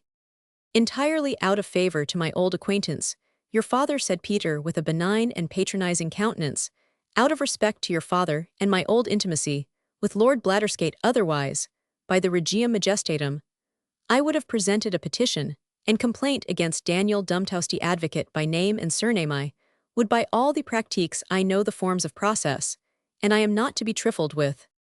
My father here interrupted my client and reminded him that there was a good deal of business to do, as he proposed to give the young counsel an outline of the state of the conjoined process, with a view to letting him into the merits of the cause, disencumbered from the points of form. I have made a short abbreviate, Mr. Peebles said, he having sat up late last night, and employed much of this morning in wading through these papers to save Alan some trouble, and I am now about to state the result. I will state it myself, said Peter, breaking in without reverence upon his solicitor. No, by no means, said my father. I am your agent for the time. Mine 11th in number, said Peter. I have a new one every year. I wish I could get a new coat as regularly. Your agent for the time, resumed my father, and you who are acquainted with the forms know that the client states the cause to the agent, agent to the counsel. The counsel to the Lord Ordinary, continued Peter, once set a-going like the peal of an alarm clock, the ordinary to the inner house, the president to the bench. It is just like the rope to the man to the ox to the water to the fire. Hush, for heaven's sake, Mr. Peebles, said my father, cutting his recitation short. Time wears on, we must get to business. You must not interrupt the court, you know. From this abbreviate, it appears. Before you begin, said Peter Peebles, ill thank you to order me a morsel of bread and cheese, or some called meat, or broth, or the like alimentary provision. I was so anxious to see your son, that I could not eat a mouthful of dinner. Heartily glad, I believe, to have so good a chance of stopping his client's mouth. Effectually, my father ordered some cold meat, to which James Wilkinson, for the honor of the house, was about to add the brandy bottle which remained on the sideboard. But at a wink from my father, supplied its place with small beer. Peter charged the provisions with the rapacity of a famished lion, and so well did the diversion engage him, that though while my father stated the case he looked at him repeatedly as if he meant to interrupt his statement, yet he always found more agreeable employment for his mouth, and returned to the cold beef with an avidity which convinced me he had not had such an opportunity for many a day of satiating his appetite. Omitting much formal phraseology and many legal details, I will endeavor to give you in exchange for your fiddler's tale the history of a litigant, or rather the history of his lawsuit. Peter Peebles and Paul Plainstains, said my father, entered into partnership in the year as mercers and linendrapers in the Lucken booths, and carried on a great line of business to mutual advantage. But the learned counsel needeth not to be told, societas est mater discordarum, partnership oft makes pleaship. The company being dissolved by mutual consent in the year the affairs had to be wound up, and after certain attempts to settle the matter extrajudicially, it was at last brought into the court, and has branched out into several distinct processes, most of which have been conjoined by the ordinary. It is to the state of these processes that counsel's attention is particularly directed. There is the original action of Peebles Roman 5 Plainstains, convening him for payment of 3,000 L less or more as alleged balance due by Plainstains. Secondly, there is a counter-action in which Plainstains is pursuer, and Peebles defender for 2,500 L less or more being balance alleged per contra to be due by Peebles. Thirdly, Mr. Peebles 7th agent advised an action of compt and reckoning at his instance, wherein what balance should prove due on either side might be fairly struck, and ascertained. Fourthly, to meet the hypothetical case that Peebles might be found liable in a balance to Plainstains. Mr. Wildgoose, Mr. Peebles 8th agent, recommended a multiplepending to bring all parties concerned into the field. My brain was like to turn at this account of lawsuit within lawsuit, like a nest of chipboxes, with all of which I was expected to make myself acquainted. I understand, I said, that Mr. Peebles claims a sum of money from Plainstainshow. Then can he be his debtor? And if not his debtor, how can he bring a multiplepending, the very summons of which sets forth that the pursuer does owe certain moneys, which he is desirous to pay by warrant of a judge? Multiplepending is, I believe, equivalent to what is called in England a case of double distress. You know little of the matter, I doubt, friend, said Mr. Peebles. A multiplepending is the safest remedium juris in the whole form of process. I have known it conjoined with a declarator of marriage. Your beef is excellent, he said to my father, who in vain endeavored to resume his legal disquisition. But something highly powder-red, and the tuppenny is undeniable. But it is small swipes more of hop than malt with. Your leave, ill try your black bottle. My father started to help him with his own hand, and in due measure, but infinitely to my amusement, Peter got possession of the bottle by the neck, and my father's ideas of hospitality were far too scrupulous to permit his attempting by any direct means to redeem it, so that Peter returned to the table triumphant with his prey in his clutch. "Better have a wineglass, Mr. Peebles," said my father in an admonitory tone. "You will find it pretty strong." "If the kirk is ower muckle, we can sing mass in the choir," said Peter, helping himself in the goblet, out of which he had been drinking the small beer. "What is it, usquebaugh brandy?" As I am an honest man, I had almost forgot the name and taste of brandy. "Mr. Fairford elder, your good health." "A mouthful of brandy, Mr. Alan Fairford, wishing you well through your arduous undertaking." Another go-down of the comfortable liquor. "And now, though you have given a tolerable breviate of this great lawsuit of Wilk, everybody has heard something that has walked the boards in the outer house. Here's to ye again, by way of interim decreet. Yet ye have omitted to speak a word of the arrestments." "I was just coming to that point, Mr. Peebles." "Or of the action of suspension of the charge on the bill." "I was just coming to that." "Or the advocation of the sheriff court process." "I was just coming to it." "As Tweed comes to Melrose, I think," said the litigant, and then filling his goblet about a quarter full of brandy, as if in absence of mind, "Oh, Mr. Alan Fairford, ye are a lucky man to buckle to such a cause as mine at the very outset. It is like a specimen of all causes, man.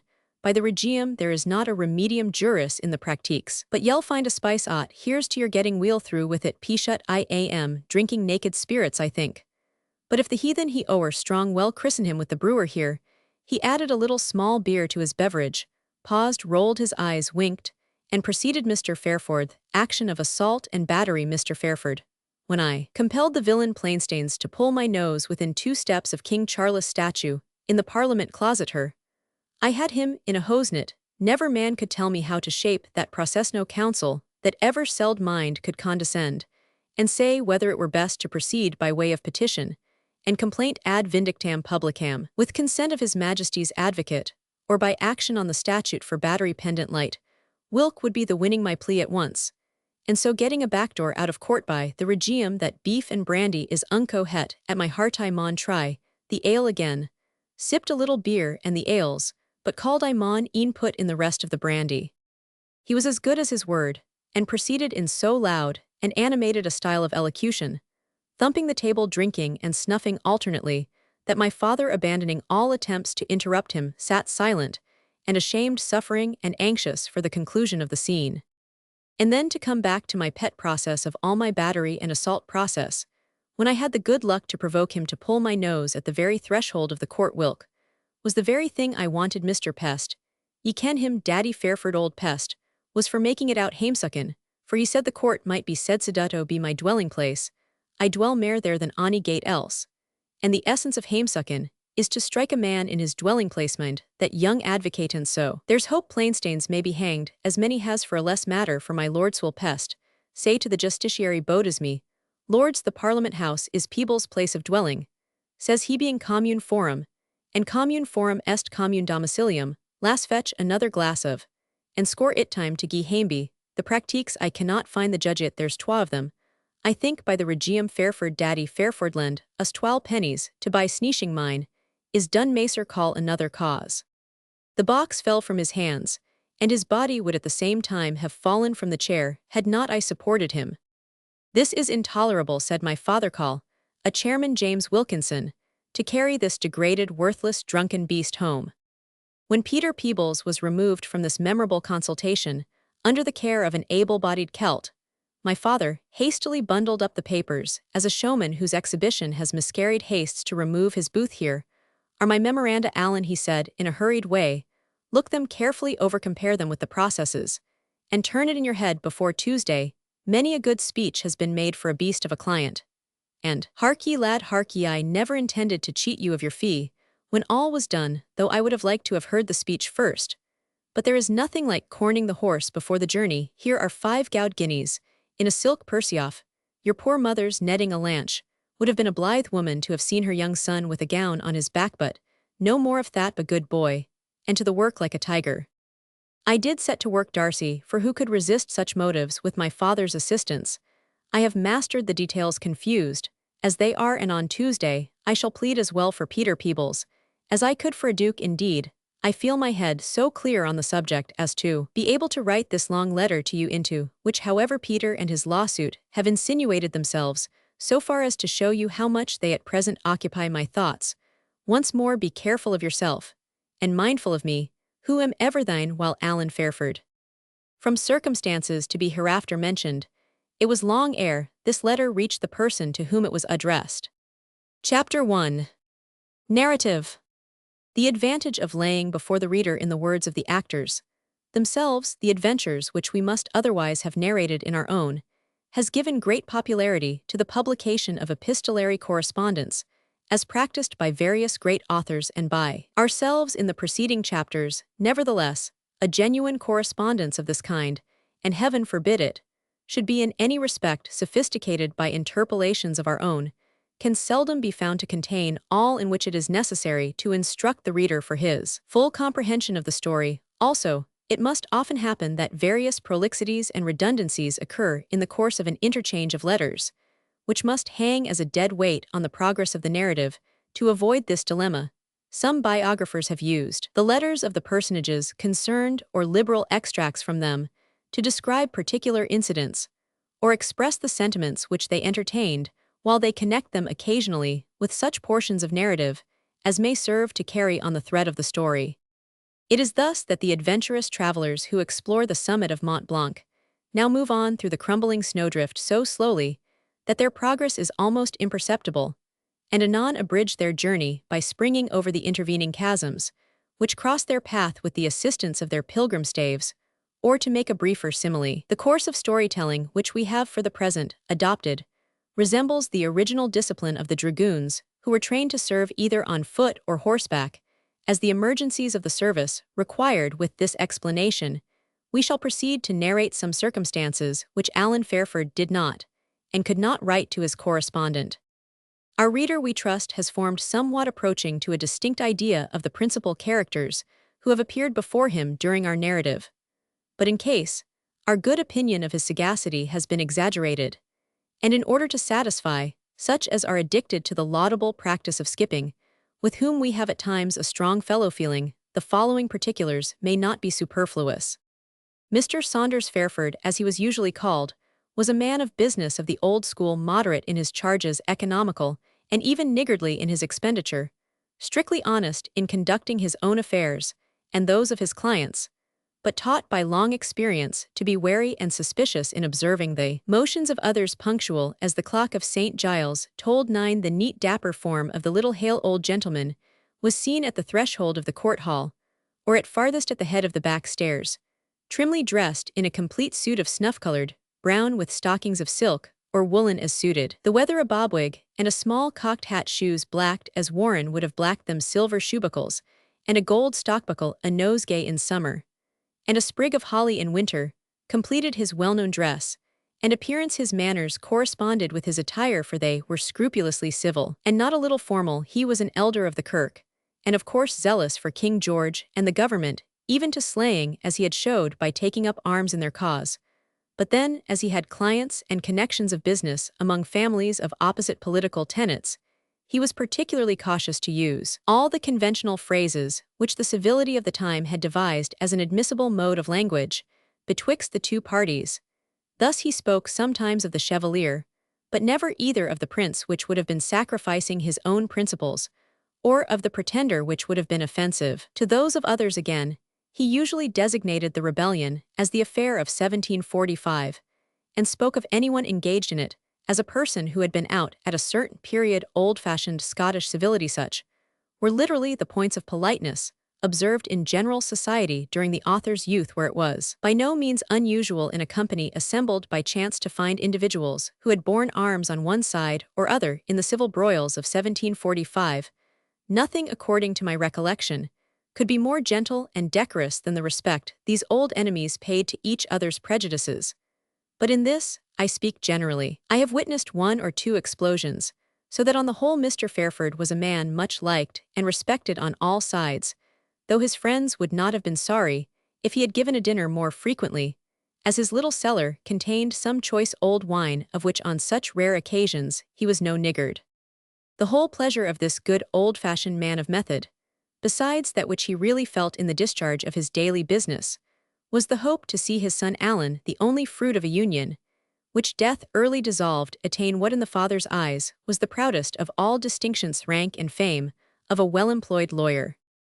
Every profession has its peculiar honors, and Mr. Fairford's mind was constructed upon so limited and exclusive a plan that he valued nothing save the objects of ambition, which his own presented. He would have shuddered at Alan's acquiring the renown of a hero, and laughed with scorn at the equally barren laurels of literature. It was by the path of the law alone that he was desirous to see him rise to eminence, and the probabilities of success or disappointment were the thoughts of his father by day and his dream by night. The disposition of Alan Fairford, as well as his talents, were such as to encourage his father's expectations. He had acuteness of intellect joined to habits of long and patient study, improved no doubt by the discipline of his father's house, to which generally speaking he conformed with the utmost docility, expressing no wish for greater or more frequent relaxation than consisted with his father's anxious and severe restrictions. When he did indulge in any juvenile frolics, his father had the candor to lay the whole blame upon his more mercurial companion, Darcy Latimer. This youth, as the reader must be aware, had been received as an inmate into the family of Mr. Fairford Sr. at a time when some of the delicacy of constitution which had abridged the life of his consort began to show itself in the son, and when the father was, of course, peculiarly disposed to indulge his slightest wish. That the young Englishman was able to pay a considerable board was a matter of no importance to Mr. Fairford. It was enough that his presence seemed to make his son cheerful and happy. He was compelled to allow that Darcy was a fine lad though unsettled, and he would have had some difficulty in getting rid of him, and the apprehensions which his levities excited, had it not been for the voluntary excursion, which gave rise to the preceding correspondence, and in which Mr. Fairford secretly rejoiced, as affording the means of separating Alan from his gay companion at least, until he should have assumed and become accustomed to the duties of his dry and laborious profession. But the absence of Darcy was far from promoting the end which the elder Mr. Fairford had expected and desired. The young men were united by the closest bonds of intimacy, and the more so that neither of them sought nor desired to admit any others into their society. Alan Fairford was averse to general company from a disposition naturally reserved, and Darcy Latimer from a painful sense of his own unknown origin, peculiarly afflicting in a country where high and low are professed genealogists. The young men were all in all to each other. It is no wonder, therefore, that their separation was painful, and that its effects upon Alan Fairford, joined to the anxiety occasioned by the tenor of his friend's letters, greatly exceeded what the senior had anticipated. The young man went through his usual duties, his studies, and the examinations to which he was subjected, but with nothing like the zeal and assiduity which he had formerly displayed, and his anxious and observant father saw but too plainly that his heart was with his absent comrade. A philosopher would have given way to this tide of feeling in hopes to have diminished its excess, and permitted the youths to have been some time together, that their intimacy might have been broken off by degrees. But Mr. Fairford only saw the more direct mode of continued restraint, which however he was desirous of veiling under some plausible pretext. In the anxiety which he felt on this occasion, he had held communication with an old acquaintance, Peter Drudgett, with whom the reader is partly acquainted. Alan, he said, was Aunt's Wud and I wore, and he was expecting every moment when he would start off in a wild goose chase after the gallant Latimer, while Sampson, the horse-hirer in Candlemaker Row, had given him a hint that Alan had been looking for a good hack to go to the country for a few days, and then to oppose him downright, could not but think on the way his poor mother was removed. Would to heaven he was yoked to some tight piece of business, no matter whether well or ill paid, but some job that would hamshackle him at least, until the courts rose, if it were but for decency's sake. Peter Drudgett sympathized, for Peter had a son who reason or none would needs exchange the torn and inky fustian sleeves for the blue jacket and white lapel, and he suggested, as the reader knows, the engaging our friend Alan in the matter of poor Peter Peebles, just opened by the desertion of young Dumtousty, whose defection would be at the same time concealed, and this Drudgett said would be felling 2 dogs with 1 stone. With these explanations, the reader will hold a man of the elder Fairford's sense and experience, free from the hazardous and impatient curiosity with which boys fling a puppy into a deep pond, merely to see if the creature can swim. However confident in his son's talents, which were really considerable, he would have been very sorry to have involved him in the duty of pleading a complicated and difficult case, upon his very first appearance at the bar, had he not resorted to it, as an effectual way, to prevent the young man from taking a step which his habits of thinking represented as a most fatal one at his outset of life.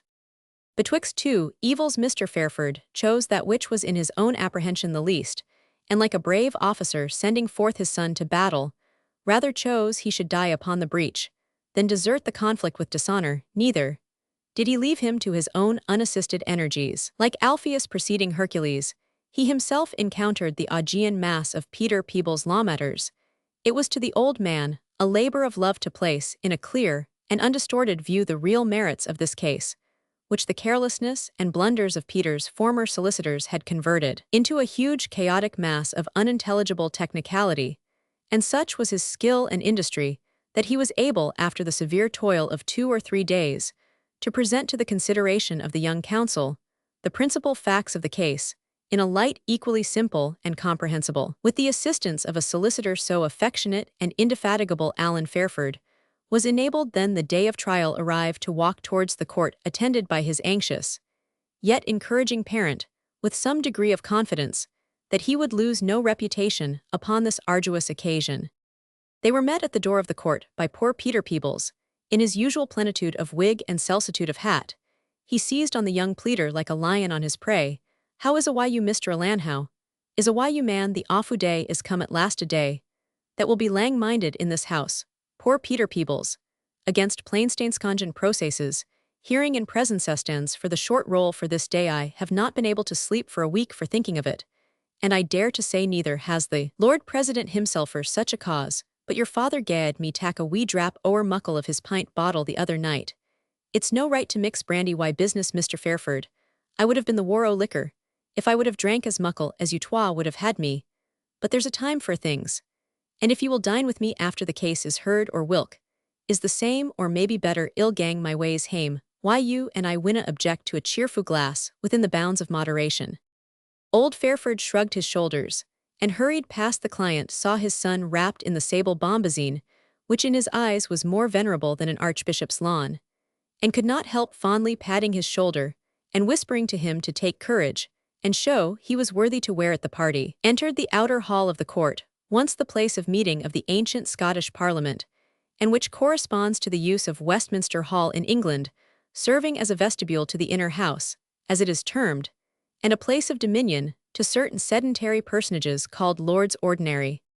The earlier part of the morning was spent by old Fairford in reiterating his instructions to Alan, and in running from one person to another from whom he thought he could still glean some grains of information, either concerning the point at issue or collateral cases. Meantime, poor Peter Peebles, whose shallow brain was altogether unable to bear the importance of the moment, kept as close to his young counsel, as shadow to substance, affected now to speak loud, now to whisper in his ear, now to deck his ghastly countenance with wreathed smiles, now to cloud it with a shade of deep and solemn importance, and anon to contort it with the sneer of scorn and derision. These moods of the client's mind were accompanied with singular mockings and mowings, fantastic gestures which the man of rags and litigation deemed appropriate to his changes of countenance. Now he brandished his arm aloft, now thrust his fist straight out, as if to knock his opponent down. Now he laid his open palm on his bosom, and now hinging it abroad, he gallantly snapped his fingers in the air. These demonstrations, and the obvious shame and embarrassment of Alan Fairford, did not escape the observation of the juvenile idlers in the hall. They did not indeed approach Peter with their usual familiarity, from some feeling of deference towards Fairford, though many accused him of conceit in presuming to undertake at this early stage of his practice a case of considerable difficulty. But Alan, notwithstanding this forbearance, was not the less sensible that he and his companion were the subjects of many a passing jest, and many a shout of laughter with which that region at all times abounds. At length the young counsel's patience gave way, and as it threatened to carry his presence of mind and recollection along with it, Alan frankly told his father that unless he was relieved from the infliction of his client's personal presence and instructions, he must necessarily throw up his brief and decline pleading the case. "Hush, hush, my dear Alan," said the old gentleman, almost at his own wit's end upon hearing this dilemma. dinna mind the silly ne'er-do-weel, we cannot keep the man from hearing his own cause, though he be not quite right in the head.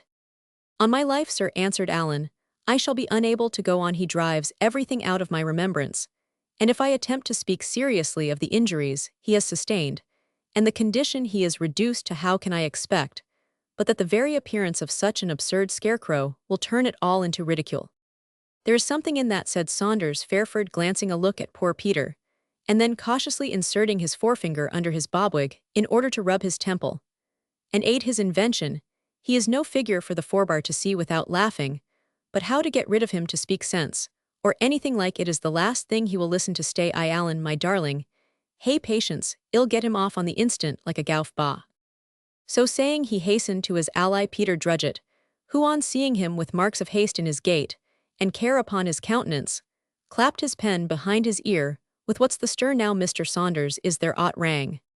Here's $1, man, said Mr. Saunders, now or never. Peter, do me a good turn, yonder's your namesake Peter Peebles, will drive the swine through our bonny hanks of yarn, get him over to John's coffee-house, mangy him, his meridian, keep him there drunk or sober till the hearing is o'er. The simile is obvious from the old manufacture of Scotland, when the guidwife's thrift, as the yarn wrought in the winter was called when laid down to bleach by the burnside, was peculiarly exposed to the inroads of pigs, seldom well regulated about a Scottish farmhouse. Enog, said quoth Peter Drudget, no way displeased with his own share in the service required, we's do your bidding.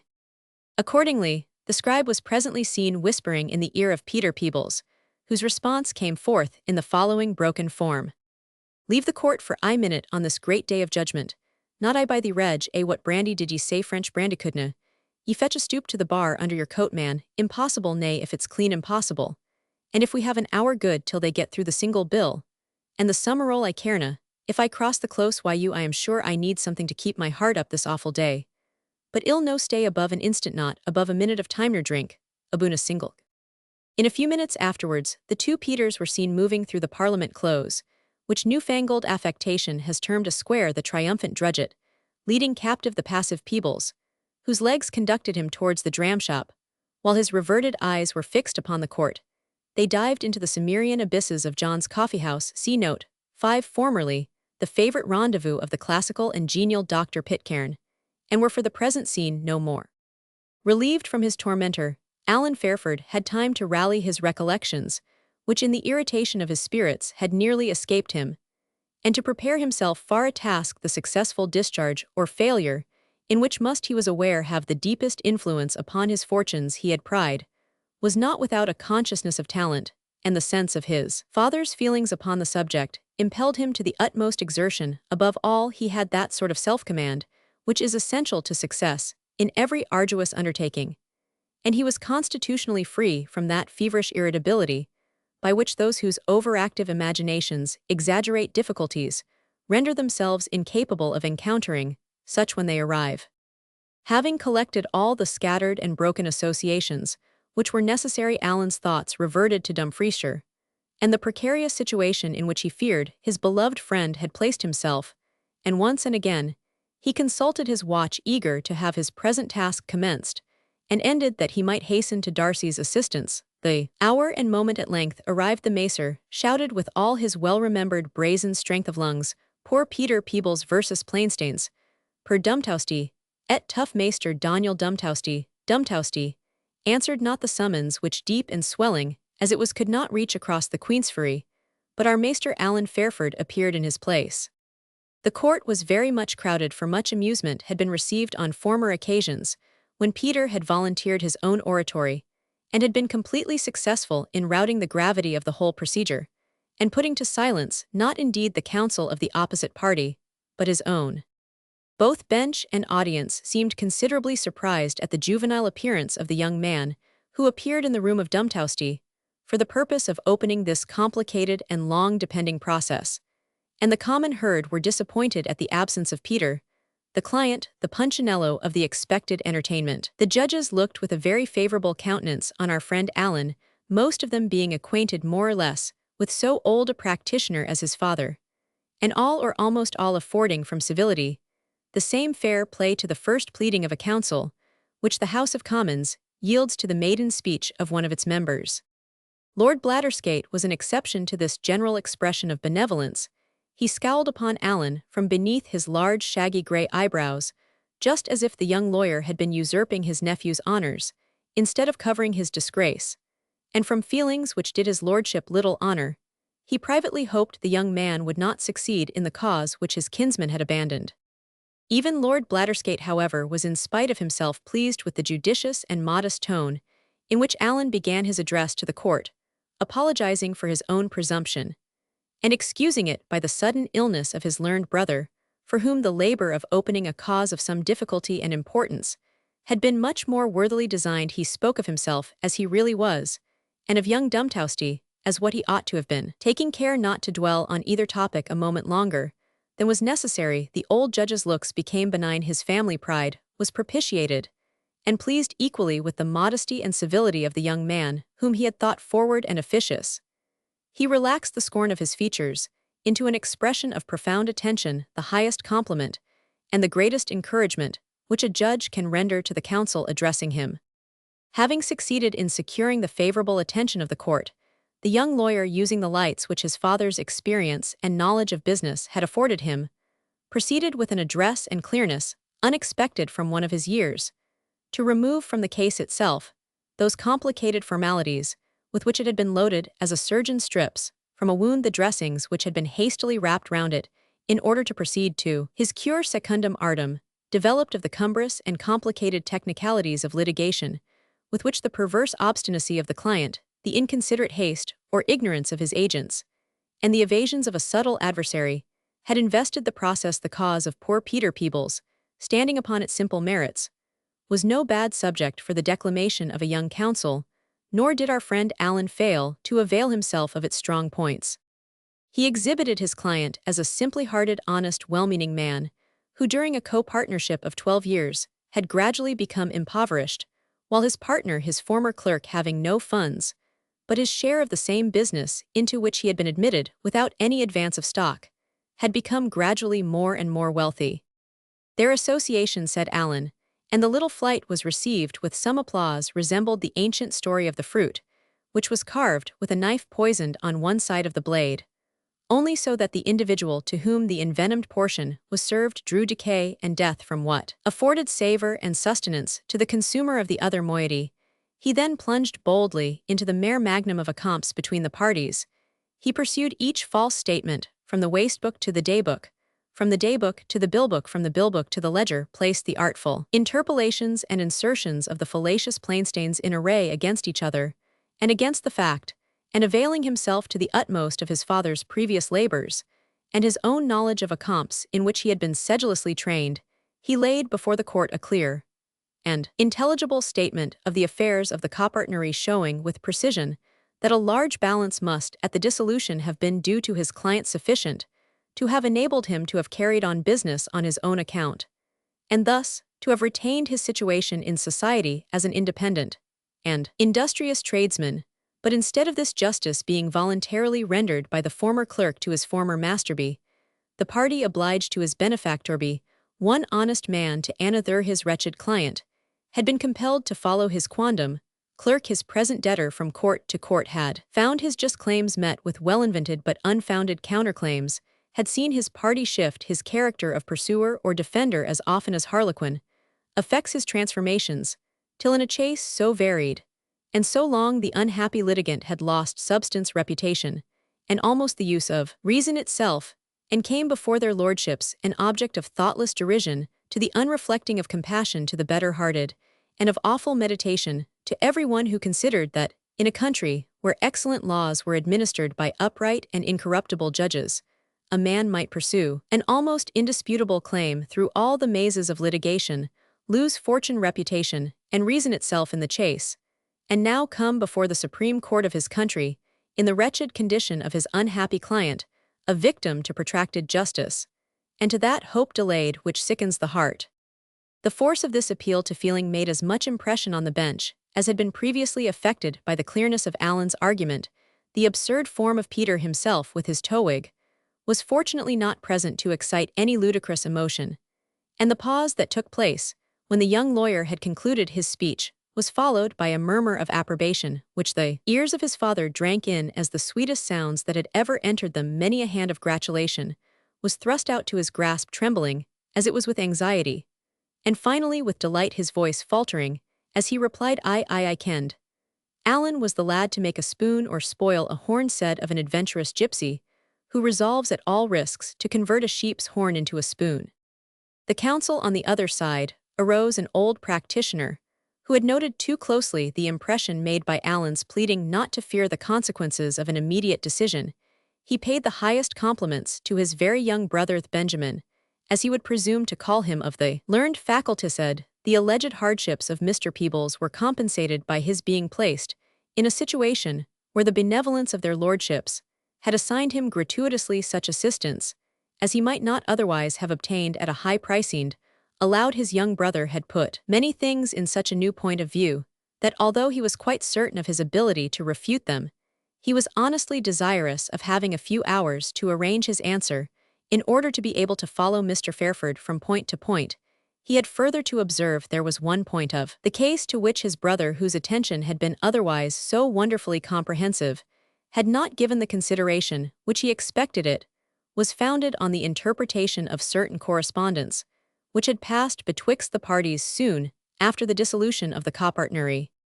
The court, having heard Mr. Tuff, readily allowed him 2 days for preparing himself, hinting at the same time that he might find his task difficult, and affording the young counsel with high encomiums upon the mode in which he had acquitted himself the choice of speaking either now or at the next calling of the cause upon the point which Plainston's lawyer had adverted to. Alan modestly apologized for what in fact had been an omission very pardonable in so complicated a case, and professed himself instantly ready to go through that correspondence, and prove that it was in form and substance exactly applicable to the view of the case he had submitted to their lordships. He applied to his father, who sat behind him, to hand him from time to time the letters in the order in which he meant to read and comment upon them. Old Counsellor Tuff had probably formed an ingenious enough scheme to blunt the effect of the young lawyer's reasoning, by thus obliging him to follow up a process of reasoning clear and complete in itself, by a hasty and extemporary appendix. If so, he seemed likely to be disappointed, for Alan was well prepared on this, as on other parts of the cause, and recommenced his pleading with a degree of animation, which added force even to what he had formerly stated, and might perhaps have occasioned the old gentleman to regret his having again called him up when his father, as he handed him the letters, put one into his hand, which produced a singular effect on the pleader. At the first glance, he saw that the paper had no reference to the affairs of Peter Peebles, but the first glance also showed him what even at that time, and in that presence, he could not help reading, and which being read seemed totally to disconcert his ideas. He stopped short in his harangue, gazed on the paper with a look of surprise, and horror, uttered an exclamation, and flinging down the brief, which he had in his hand, hurried out of court, without returning a single word of answer to the various questions.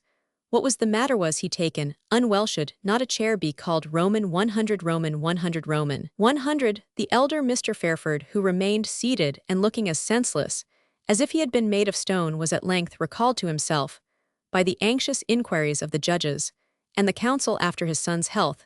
He then rose with an air in which was mingled the deep habitual reverence in which he held the court, with some internal cause of agitation, and with difficulty mentioned something of a mistakia piece of bad news. Alan, he hoped, would be well enough tomorrow, but unable to proceed further, he clasped his hands together, exclaiming, my son, and left the court hastily as if in pursuit of him. What's the matter with the auld bitch? Next tradition ascribes this whimsical style of language to the ingenious and philosophical Lord Kyme, said an acute metaphysical judge, though somewhat coarse in his manners aside to his brethren.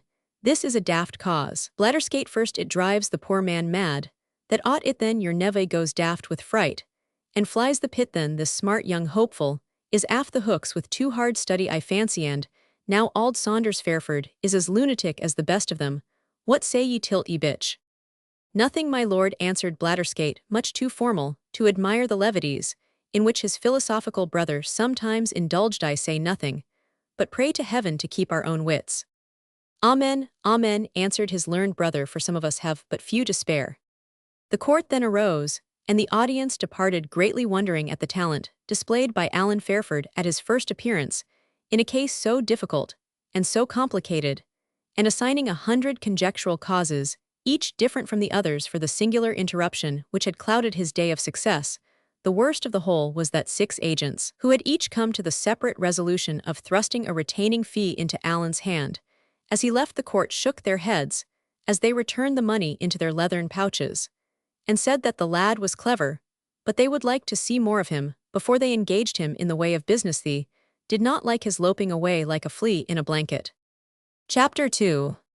Had our friend Alexander Fairford known the consequences of his son's abrupt retreat from the court, which are mentioned in the end of the last chapter, it might have accomplished the prediction of the lively old judge, and driven him utterly distracted. As it was, he was miserable enough. His son had risen 10 degrees higher in his estimation than ever by his display of juridical talents, which seemed to assure him that the applause of the judges and professors of the law, which in his estimation was worth that of all mankind besides, authorized to the fullest extent the advantageous estimate which even his parental partiality had been induced to form of Alan's powers. On the other hand, he felt that he was himself a little humbled from a disguise which he had practiced towards this son of his hopes and wishes. The truth was that on the morning of this eventful day, Mr. Alexander Fairford had received from his correspondent and friend, Provost Crosby of Dumfries, a letter of the following tenor. Dear Sir, your respected favour of 25th ultimo per favour of Mr. Darcy Latimer reached me in safety, and I showed to the young gentleman such attention as he was pleased to accept of the object of my present writing, is twofold. First, the council are of opinion that you should now begin to stir in the Thurlage cause, and they think they will be able from evidence noviter repertum to enable you to amend your condescendence upon the use and want of the burgh touching the grana invecta et allata, so you will please consider yourself as authorized to speak to Mr. Pest and lay before him the papers which you will receive by the coach. The council think that a fee of 2 guineas may be sufficient on this occasion, as Mr. Pest had 3 for drawing the original condescendence. I take the opportunity of adding that there has been a great riot among the Solway fishermen, who have destroyed in a masterful manner the stake nets set up near the mouth of this river, and have besides attacked the house of Quaker Geddes, one of the principal partners of the Tidenet Fishing Company, and done a great deal of damage. Am sorry to add young Mr. Latimer was in the fray, and has not since been heard of. Murder is spoke of, but that may be a word of course, as the young gentleman has behaved rather oddly while in these parts, as in declining to dine with me more than once, in going about the country with strolling fiddlers, and such like. I rather hope that his present absence is only occasioned by a frolic, but as his servant has been making inquiries of me respecting his master, I thought it best to acquaint you in course of post. I have only to add that our sheriff has taken a precognition, and committed 1 or 2 of the rioters. If I can be useful in this matter, either by advertising for Mr. Latimer as missing publishing a reward or otherwise, I will obey your respected instructions, being your most obedient to command, William Crosby. When Mr. Fairford received this letter, and had read it to an end, his first idea was to communicate it to his son, that an express might be instantly dispatched, or a king's messenger sent with proper authority to search after his late guest. The habits of the fishers were rude, as he well knew, though not absolutely sanguinary or ferocious, and there had been instances of their transporting persons who had interfered in their smuggling trade to the Isle of Man and elsewhere, and keeping them under restraint for many weeks on this account. Mr. Fairford was naturally led to feel anxiety concerning the fate of his late inmate, and at a less interesting moment would certainly have set out himself, or licensed his son to go in pursuit of his friend. But alas, he was both a father and an agent in the one capacity. He looked on his son as dearer to him than all the world besides in the other. The lawsuit which he conducted was to him like an infant to its nurse, and the case of poor Peter Peebles against Plainstains was, he saw, adjourned, perhaps signed die, should this document reach hands of his son. The mutual and enthusiastical affection betwixt the young men was well known to him, and he concluded that if the precarious state of Latimer were made known to Alan Fairford, it would render him not only unwilling, but totally unfit to discharge the duty of the day, to which the old gentleman attached such ideas of importance. On mature reflection, therefore, he resolved, though not without some feelings of compunction, to delay communicating to his son the disagreeable intelligence which he had received, until the business of the day should be ended. The delay, he persuaded himself, could be of little consequence to Darcy Latimer, whose folly he dared to say had led him into some scrape, which would meet an appropriate punishment in some accidental restraint, which would be thus prolonged for only a few hours longer. Besides, he would have time to speak to the sheriff of the county, perhaps, to the king's advocate, and set about the matter in a regular manner, or as he termed it, as summing up the duties of a solicitor to age, as accords a Scots law phrase of no very determinate import, meaning generally to do what is fitting.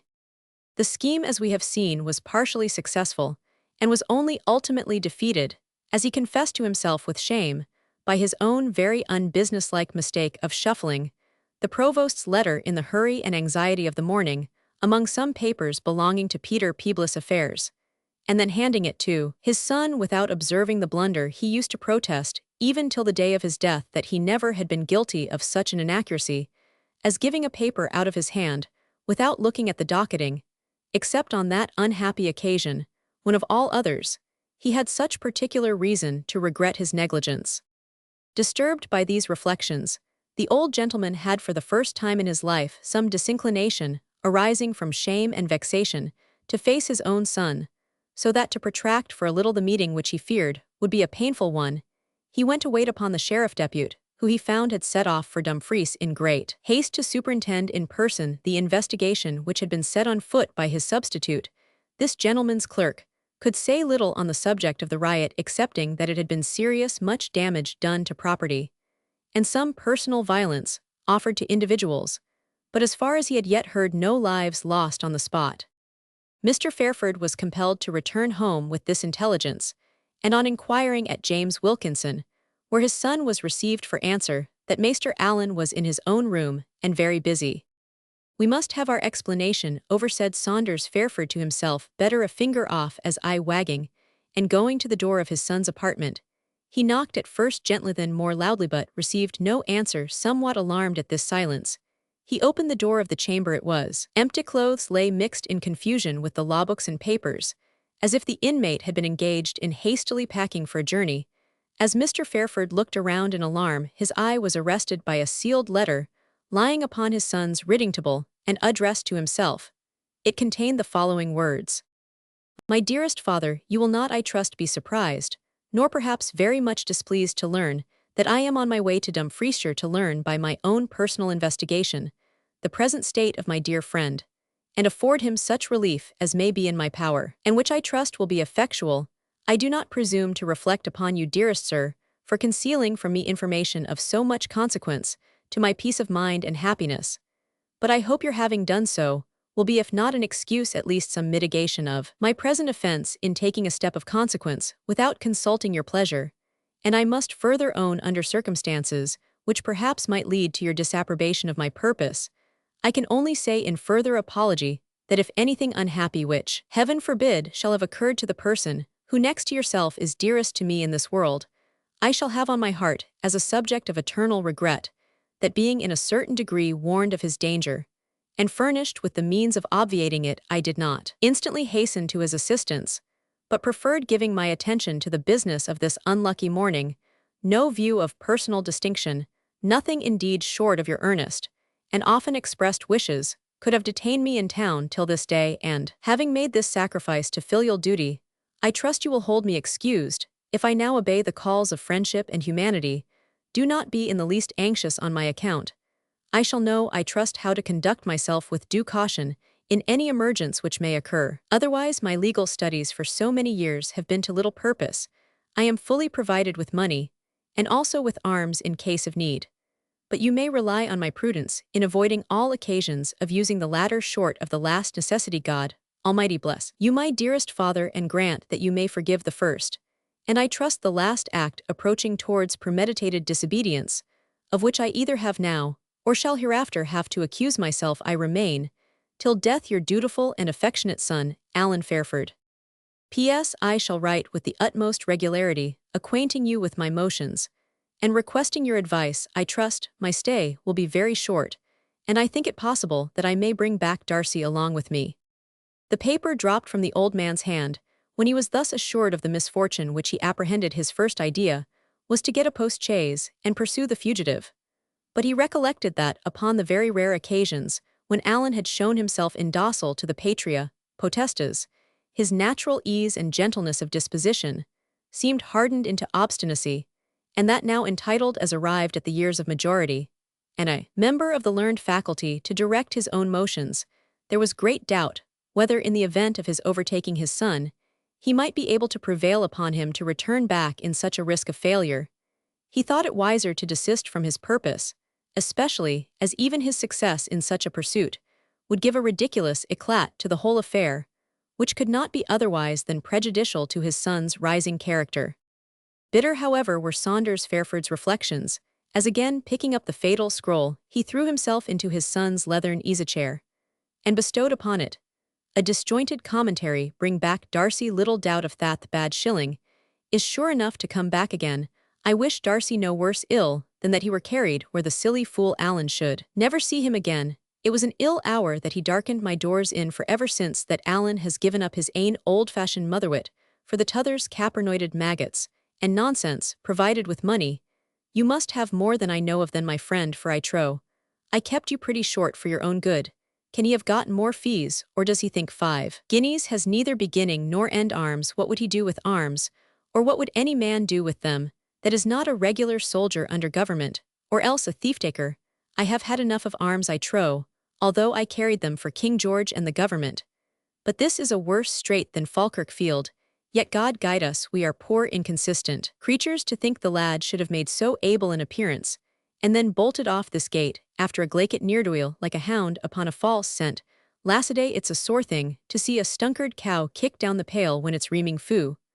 But after all, it's an ill bird that defiles its ain nest. I must cover up the scandal as well as I can. What's the matter now, James? A message, sir, said James Wilkinson, from my Lord President, and he hopes Mr. Allen is not seriously indisposed. From the Lord President, the Lord preserve us ill. Send an answer this instant. Bid the lad sit down, and ask him to drink. James, let me see, continued he, taking a sheet of gilt paper, how we are to draw our answers. Ere his pen had touched the paper, James was in the room again. What now, James? Lord Blatterscate's lad is come to ask how Mr. Allen is as he left the court. I answered Saunders, bitterly, he has e'en made a moonlight flitting like my lord's ain nev. Shall I say sae, sir, said James, who, as an old soldier, was literal in all things touching the service. The devil no, bid the lad sit down, and taste our ale. I will write his lordship an answer. Once more the gilt paper was resumed, and once more the door was opened by James. Lord sends his servitor to ask after Mr. Allen. Oh, the devil take their civility, said poor Saunders. Set him down to drink too. I will write to his lordship. The lads will bide your pleasure, sir, as lang as I keep the bicker foo. But this ringing is like to wear out the bell. I think there are they at it again. He answered the fresh summons accordingly, and came back to inform Mr. Fairford that the Dean of Faculty was below inquiring for Mr. Allen. Will I set him down to drink too, said James. Will you be an idiot, sir, said Mr. Fairford. Show Mr. Dean into the parlor. In going slowly downstairs step by step, the perplexed man of business had time enough to reflect that if it be possible to put a fair gloss upon a true story, the verity always serves the purpose better than any substitute which ingenuity can devise. He therefore told his learned visitor that, although his son had been incommoded by the heat of the court, and the long train of hard study by day and night preceding his exertions, yet he had fortunately so far recovered as to be in condition to obey upon the instant a sudden summons which had called him to the country on a matter of life and death. It should be a serious matter indeed that takes my young friend away at this moment, said the good-natured Dean. I wish he had stayed to finish his pleading, and put down old Tough. Without compliment, Mr. Fairford, it was as fine a first appearance as I ever heard. I should be sorry your son did not follow it up in a reply. Nothing like striking while the iron is hot. Mr. Saunders Fairford made a bitter grimace as he acquiesced in an opinion which was indeed decidedly his own, but he thought it most prudent to reply that the affair which rendered his son Alan's presence in the country absolutely necessary regarded the affairs of a young gentleman of great fortune, who was a particular friend of Alan's, and who never took any material step in his affairs without consulting his counsel learned in the law. Well, Mr. Fairford, you know best, answered the learned Dean. If there be death or marriage in the case, a will or a wedding, is to be preferred to all other business. I am happy Mr. Allen is so much recovered as to be able for travel, and wish you a very good morning. Having thus taken his ground to the Dean of Faculty, Mr. Fairford hastily wrote cards, in answer to the inquiry of the 3 judges, accounting for Allen's absence in the same manner, these being properly sealed and addressed. He delivered to James with directions to dismiss the party-colored gentry, who in the meanwhile had consumed a gallon of twopenny ale, while discussing points of law, and addressing each other by their masters' titles. The Scottish judges are distinguished by the title of Lord, prefixed to their own temporal designation. As the ladies of these official dignitaries do not bear any share in their husbands' honors, they are distinguished only by their lord's family name. They were not always contented with this species of Salique law, which certainly is somewhat inconsistent, but their pretensions to title are said to have been long since repelled by James, the sovereign who founded the College of Justice. I said he made the Careys lords, but who the devil made the Carlines ladies? The exertion which these matters demanded, and the interest which so many persons of legal distinction appeared to have taken in his son, greatly relieved the oppressed spirit of Saunders Fairford, who continued to talk mysteriously of the very important business which had interfered with his son's attendance during the brief remainder of the session. He endeavored to lay the same unction to his own heart, but here the application was less fortunate for his conscience, told him that no end, however important, which could be achieved in Darcy Latimer's affairs, could be balanced against the reputation which Allen was like to forfeit by deserting the cause of poor Peter Peebles. In the meanwhile, although the haze which surrounded the cause or causes of that unfortunate litigant had been for a time dispelled by Allen's eloquence like a fog, by the thunder of artillery, yet it seemed once more to settle down upon the mass of litigation, thick as the palpable darkness of Egypt at the very sound of Mr. Tufts' voice, who on the second day after Allen's departure was heard in answer to the opening counsel, deep-mouthed, long-breathed, and pertinacious, taking a pinch of snuff betwixt every sentence, which otherwise seemed interminable. Veteran pleader prosed over all the themes which had been treated so luminously by Fairford. He quietly and imperceptibly replaced all the rubbish which the other had cleared away, and succeeded in restoring the veil of obscurity and unintelligibility which had for many years darkened the case of Peebles against Plainstanes, and the matter was once more hung up by a remit to an accountant with instruction to report before answer, so different a result from that which the public had been led to expect from Allen's speech, gave rise to various speculations.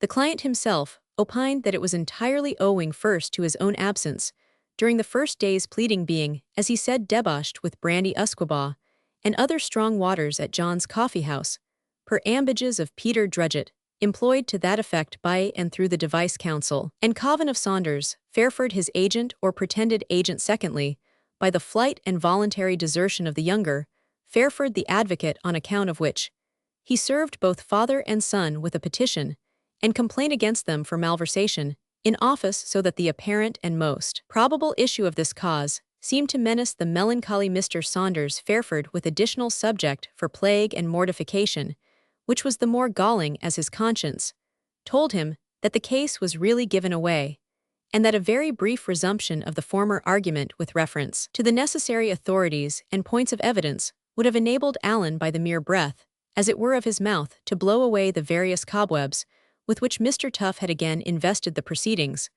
But it went, he said, just like a decreet in absence, and was lost for want of a contradictor. In the meanwhile, nearly a week passed over without Mr. Fairford hearing a word directly from his son. He learned, indeed, by a letter from Mr. Crosbie, that the young counsellor had safely reached Dumfries, but had left that town upon some ulterior researches, the purpose of which he had not communicated. The old man, thus left to suspense, and to mortifying recollections, deprived also of the domestic society to which he had been habituated, began to suffer in body, as well as in mind. He had formed the determination of setting out in person for Dumfriesshire, when, after having been dogged, peevish, and snappish to his clerks and domestics, to an unusual and almost intolerable degree, the acrimonious humours settled in a hissing hot fit of the gout, which is a well-known tamer of the most froward spirits, and under whose discipline we shall for the present leave him, as the continuation of this history assumes with the next division a form somewhat different from direct narrative and epistolary correspondence, though partaking of the character of both. Chapter 3. Journal of Darcy Latimer. The following address is written on the inside of the envelope, which contained the journal. Into what hands soever these leaves may fall, they will instruct him during a certain time, at least in the history of the life of an unfortunate young man, who in the heart of a free country, and without any crime being laid to his charge, has been, and is subjected to a course of unlawful and violent restraint. He who opens this letter is therefore conjured to apply to the nearest magistrate, and following such indications, as the papers may afford, to exert himself for the relief of one who, while he possesses every claim to assistance which oppressed innocence can give, has, at the same time, both the inclination and the means of being grateful to his deliverers, or if the person obtaining these letters shall want courage or means to effect the writer's release, he is, in that case, conjured by every duty of a man to his fellow mortals, and of a Christian towards one who professes the same holy faith, to take the speediest measures for conveying them with speed and safety to the hands of Alan Fairford Esq, advocate, residing in the family of his father Alexander Fairford Esq, writer to the Signet Brown Square, Edinburgh. He may be assured of a liberal reward, besides the consciousness of having discharged a real duty to humanity. My dearest Alan, feeling as warmly towards you in doubt and in distress as I ever did in the brightest days of our intimacy, it is to you whom I address a history which may perhaps fall into very different hands. A portion of my former spirit descends to my pen when I write your name, and indulging the happy thought that you may be my deliverer from my present uncomfortable and alarming situation, as you have been my guide and counselor on every former occasion, I will subdue the dejection which would otherwise overwhelm me. Therefore, as heaven knows, I have time enough to write. I will endeavor to pour my thoughts out as fully and freely as of old, though probably without the same gay and happy levity.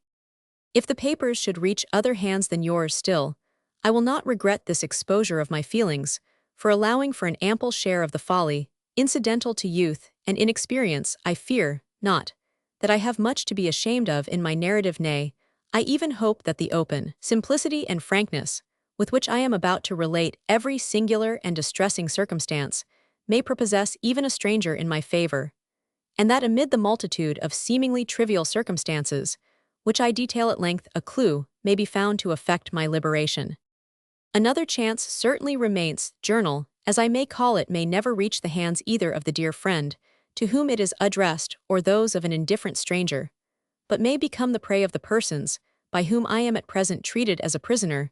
Let it be Southey will learn from it little, but what they already know, that as a man and an Englishman my soul revolts at the usage which I have received, that I am determined to essay every possible means to obtain my freedom, that captivity has not broken my spirit, and that although they may doubtless complete their oppression by murder, I am still willing to bequeath my cause to the justice of my country, undeterred therefore by the probability that my papers may be torn from me, and subjected to the inspection of one in particular, who causelessly my enemy already may be yet further incensed at me for recording the history of my wrongs.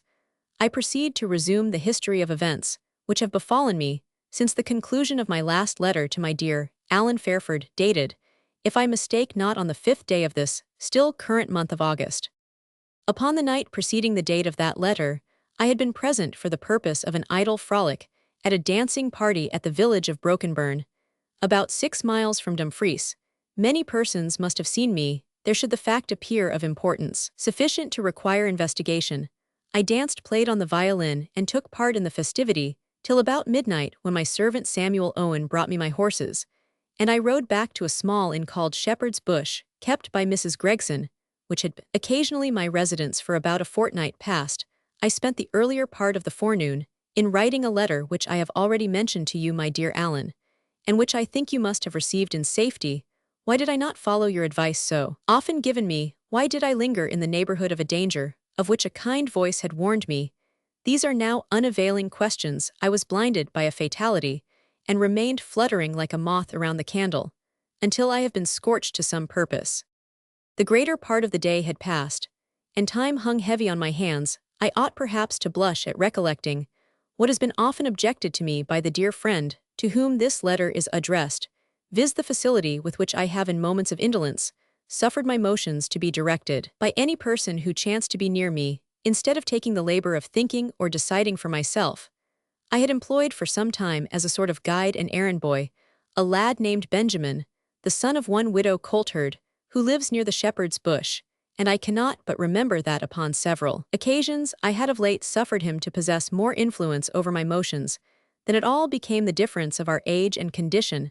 At present, he exerted himself to persuade me that it was the finest possible sport to see the fish taken out from the nets placed in the Solway at the reflux. The tide and urged my going thither this evening so much that looking back on the whole circumstances, I cannot but think he had some especial motive for his conduct. These particulars I have mentioned, that if these papers fall into friendly hands, the boy may be sought after and submitted to examination.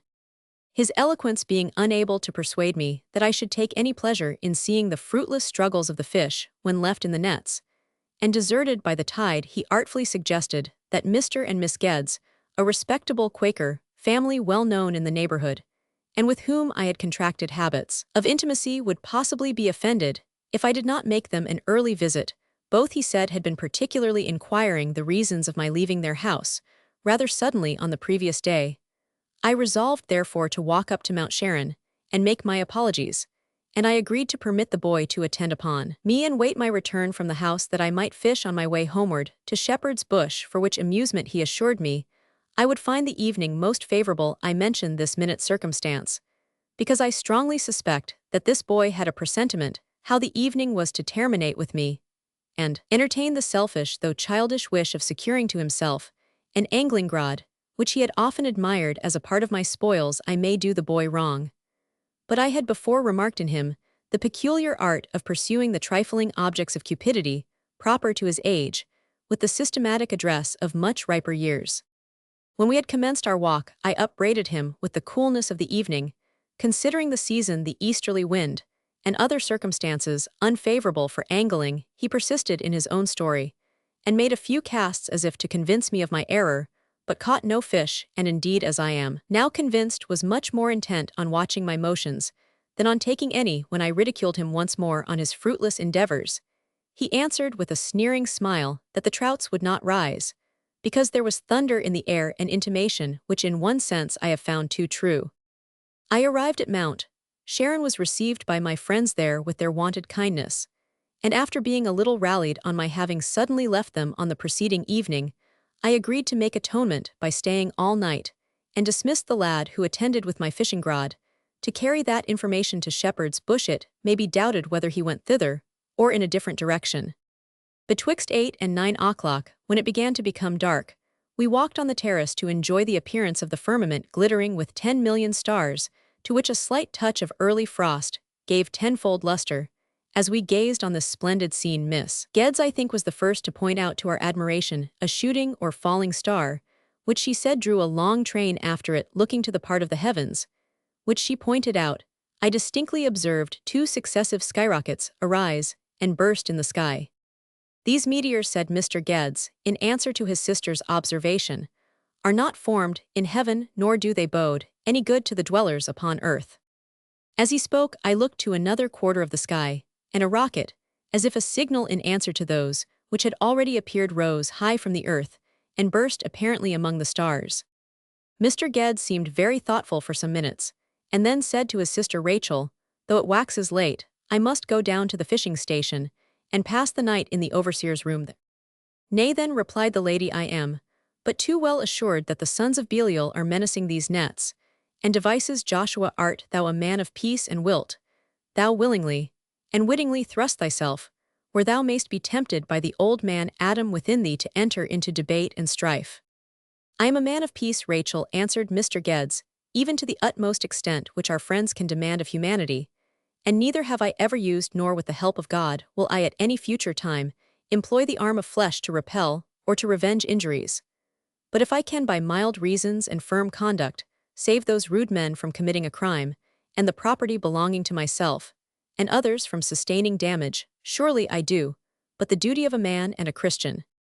With these words he ordered his horse instantly, and his sister, ceasing to argue with him, folded her arms upon her bosom and looked up to heaven with a resigned and yet sorrowful countenance. These particulars may appear trivial, but it is better in my present condition to exert my faculties in recollecting the past, and in recording it, than waste them in vain and anxious anticipations of the future. It would have been scarcely proper in me to remain in the house from which the master was thus suddenly summoned away, and I therefore begged permission to attend him to the fishing station, assuring his sister that I would be a guarantee for his safety. That proposal seemed to give much pleasure to Miss Geddes. "Let it be so, brother," she said, "and let the young man have the desire of his heart, that there may be a faithful witness to stand by thee in the hour of need, and to report how it shall fare with thee." "Nay, Rachel," said the worthy man, "thou art to blame in this, that to quiet thy apprehensions on my account, thou shouldst thrust into danger if danger. It shall prove to Bethai's youth our guest, for whom doubtless, in case of mishap, as many hearts will ache, as may be afflicted on our account." "No, my good friend," said I, taking Mr. Geddes' hand, "I am not so happy as you suppose me. Were my span to be concluded this evening, few would so much as know that such a being had existed for 20 years on the face of the earth. And of these few, only one would sincerely regret me. Do not therefore refuse me the privilege attending you, and of showing by so trifling an act of kindness, that if I have few friends, I am at least desirous to serve them." "Thou hast a kind heart, I warrant thee," said Joshua Geddes, returning the pressure of my hand. "Rachel, the young man shall go with me. Why should he not face danger in order to do justice, and preserve peace? There is that within me," he added, looking upwards, and with a passing enthusiasm, which I had not before observed, and the absence of which perhaps rather belonged to the sect than to his own personal character. I have that within which assures me that though the ungodly may rage even like the storm of the ocean, they shall not have freedom to prevail against us. Having spoken thus, Mr. Geddes appointed a pony to be saddled for my use, and having taken a basket with some provisions, and a servant to carry back the horses, for which there was no accommodation at the fishing station, we set off about 9 o'clock at night, and after 3/4 of an hour's riding arrived at our place of destination. The station consists, or then consisted, of huts for 4 or 5 fishermen, a cooperage and shed, and a better sort of cottage, at which the superintendent resided. We gave our horses to the servant, to be carried back to Mount Sharon, my companion expressing himself humanely anxious for their safety, and knocked at the door of the house. At first we only heard a barking of dogs, but these animals became quiet on snuffing beneath the door, and acknowledging the presence of friends, a hoarse voice then demanded in rather unfriendly accents who we were, and what we wanted, and it was not until Joshua named himself, and called upon his superintendent to open, that the latter appeared at the door of the hut. Attended by 3 large dogs of the Newfoundland breed, he had a flambeau in his hand and 2 large heavy pistols stuck into his belt. He was a stout elderly man who had been a sailor, as I learned during the earlier part of his life, and was now much confided in by the fishing company, whose concerns he directed under the orders of Mr. Geddes. "Thou didst not expect me tonight, friend Davies," said my friend to the old man, who was arranging seats for us by the fire. "No, Master Geddes," answered he, "I did not expect you, nor, to speak the truth, did I wish for you either." "These are plain terms, John Davies," answered Mr. Geddes. Aye, sir, I know your worship loves no holiday speeches." "Thou dost guess, I suppose, what brings us here so late, John Davies," said Mr. Geddes. "I do suppose, sir," answered the superintendent, "that it was because those d.d. smuggling wreckers on the coast are showing their lights to gather their forces, as they did the night before they broke down the damdyke, and weirs up the country.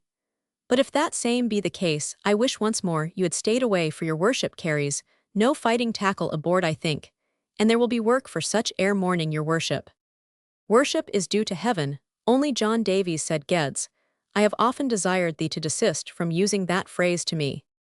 "I want then," said John, "no offense meant, but how the devil can a man stand picking his words when he is just going to come to blows?" "I hope not, John Davies," said Joshua Geddes. "Call in the rest of the men, that I may give them their instructions."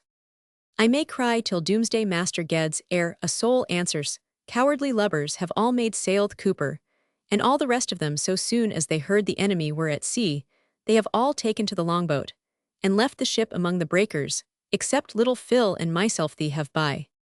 Swear not at all, John Davis, thou art an honest man, and I believe without an oath that thy comrades love their own bones better than my goods and chattels, and so thou hast no assistance, but little Phil against 100 men or 2. Why, there are the dogs, your honor knows Neptune, and the Tisson the puppy may do something, and then, though your worship, I beg pardon, though your honor be no great fighter, this young gentleman may bear a hand. I see you are provided with arms, said Mr. Geddes, let me see them. Aye, sir, here be a pair of buffers, will bite as well as bark, these will make sure of 2 rogues at least. It would be a shame to strike. Without firing a shot, take care, your honor, they are double-shotted.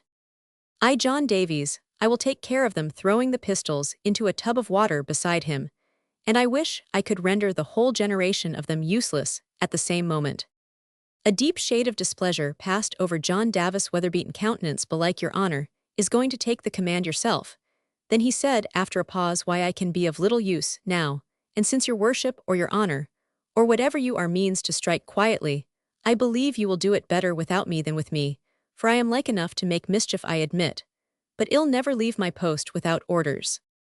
Then you have mine, John Davies, to go to Mount Sharon directly, and take the boy Phil with you. Where is he? He is on the outlook for these scums of the earth, answered Davies, but it is to no purpose to know when they come, if we are not to stand to our weapons. We will use none but those of sense and reason, John.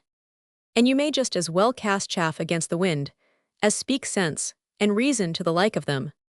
Well, be it so, said Joshua, and now, John Davies, I know thou art what the world calls a brave fellow, and I have ever found thee an honest one, and now I command you to go to Mount Sharon, and let Phil lie on the bankside. See, the poor boy hath a sea-cloak though, and watch what happens there, and let him bring you the news. And if any violence shall be offered to the property, there I trust to your fidelity to carry my sister to Dumfries to the house of our friends, the Corsacks, and inform the civil authorities of what mischief hath befallen. The old seaman paused a moment. It is hard lines for me, he said, to leave your honor in tribulation, and yet staying here I am only like to make bad worse, and your honor's sister, Miss Rachel, must be looked to, that's certain, for if the rogues once get their hand to mischief, they will come to Mount Sharon after they have wasted and destroyed this here snug little roadstead, where I thought to ride at anchor for life. Right, John Davies, said Joshua Geddes, and best call the dogs with you. Aye, sir, said the veteran, for they are something of my mind, and would not keep quiet if they saw mischief doing so. Maybe they might come to mischief, poor dumb creatures. So God bless your honor, I mean your worship, I cannot bring my mouth to say fare you well here, Neptune Thetis, come dogs come. So saying, and with a very crestfallen countenance, John Davies left the hut.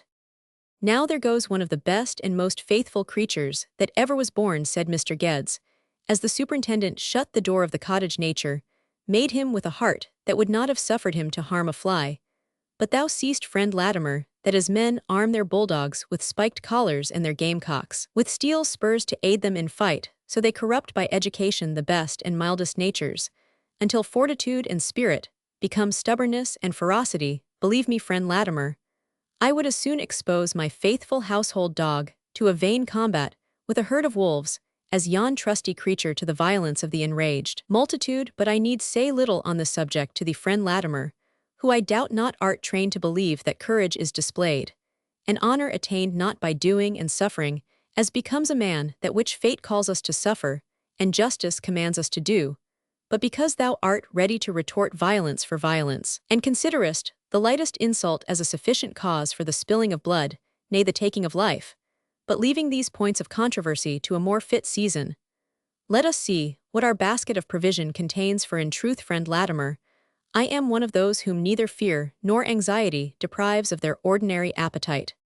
We found the means of good cheer accordingly, which Mr. Geddes seemed to enjoy as much as if it had been eaten in a situation of perfect safety. Nay, his conversation appeared to be rather more gay than on ordinary occasions. After eating our supper, we left the hut together, and walked for a few minutes on the banks of the sea. It was high water, and the ebb had not yet commenced. The moon shone broad and bright upon the placid face of the Solway Firth, and showed a slight ripple upon the stakes, the tops of which were just visible above the waves, and on the dark-colored buoys, which marked the upper edge of the enclosure of nets, at a much greater distance. The estuary is here very wideth line of the English coast, was seen on the verge of the water, resembling one of those fogbanks, on which mariners are said to gaze uncertain, whether it be land or atmospherical delusion. We shall be undisturbed for some hours, said Mr. Geddes.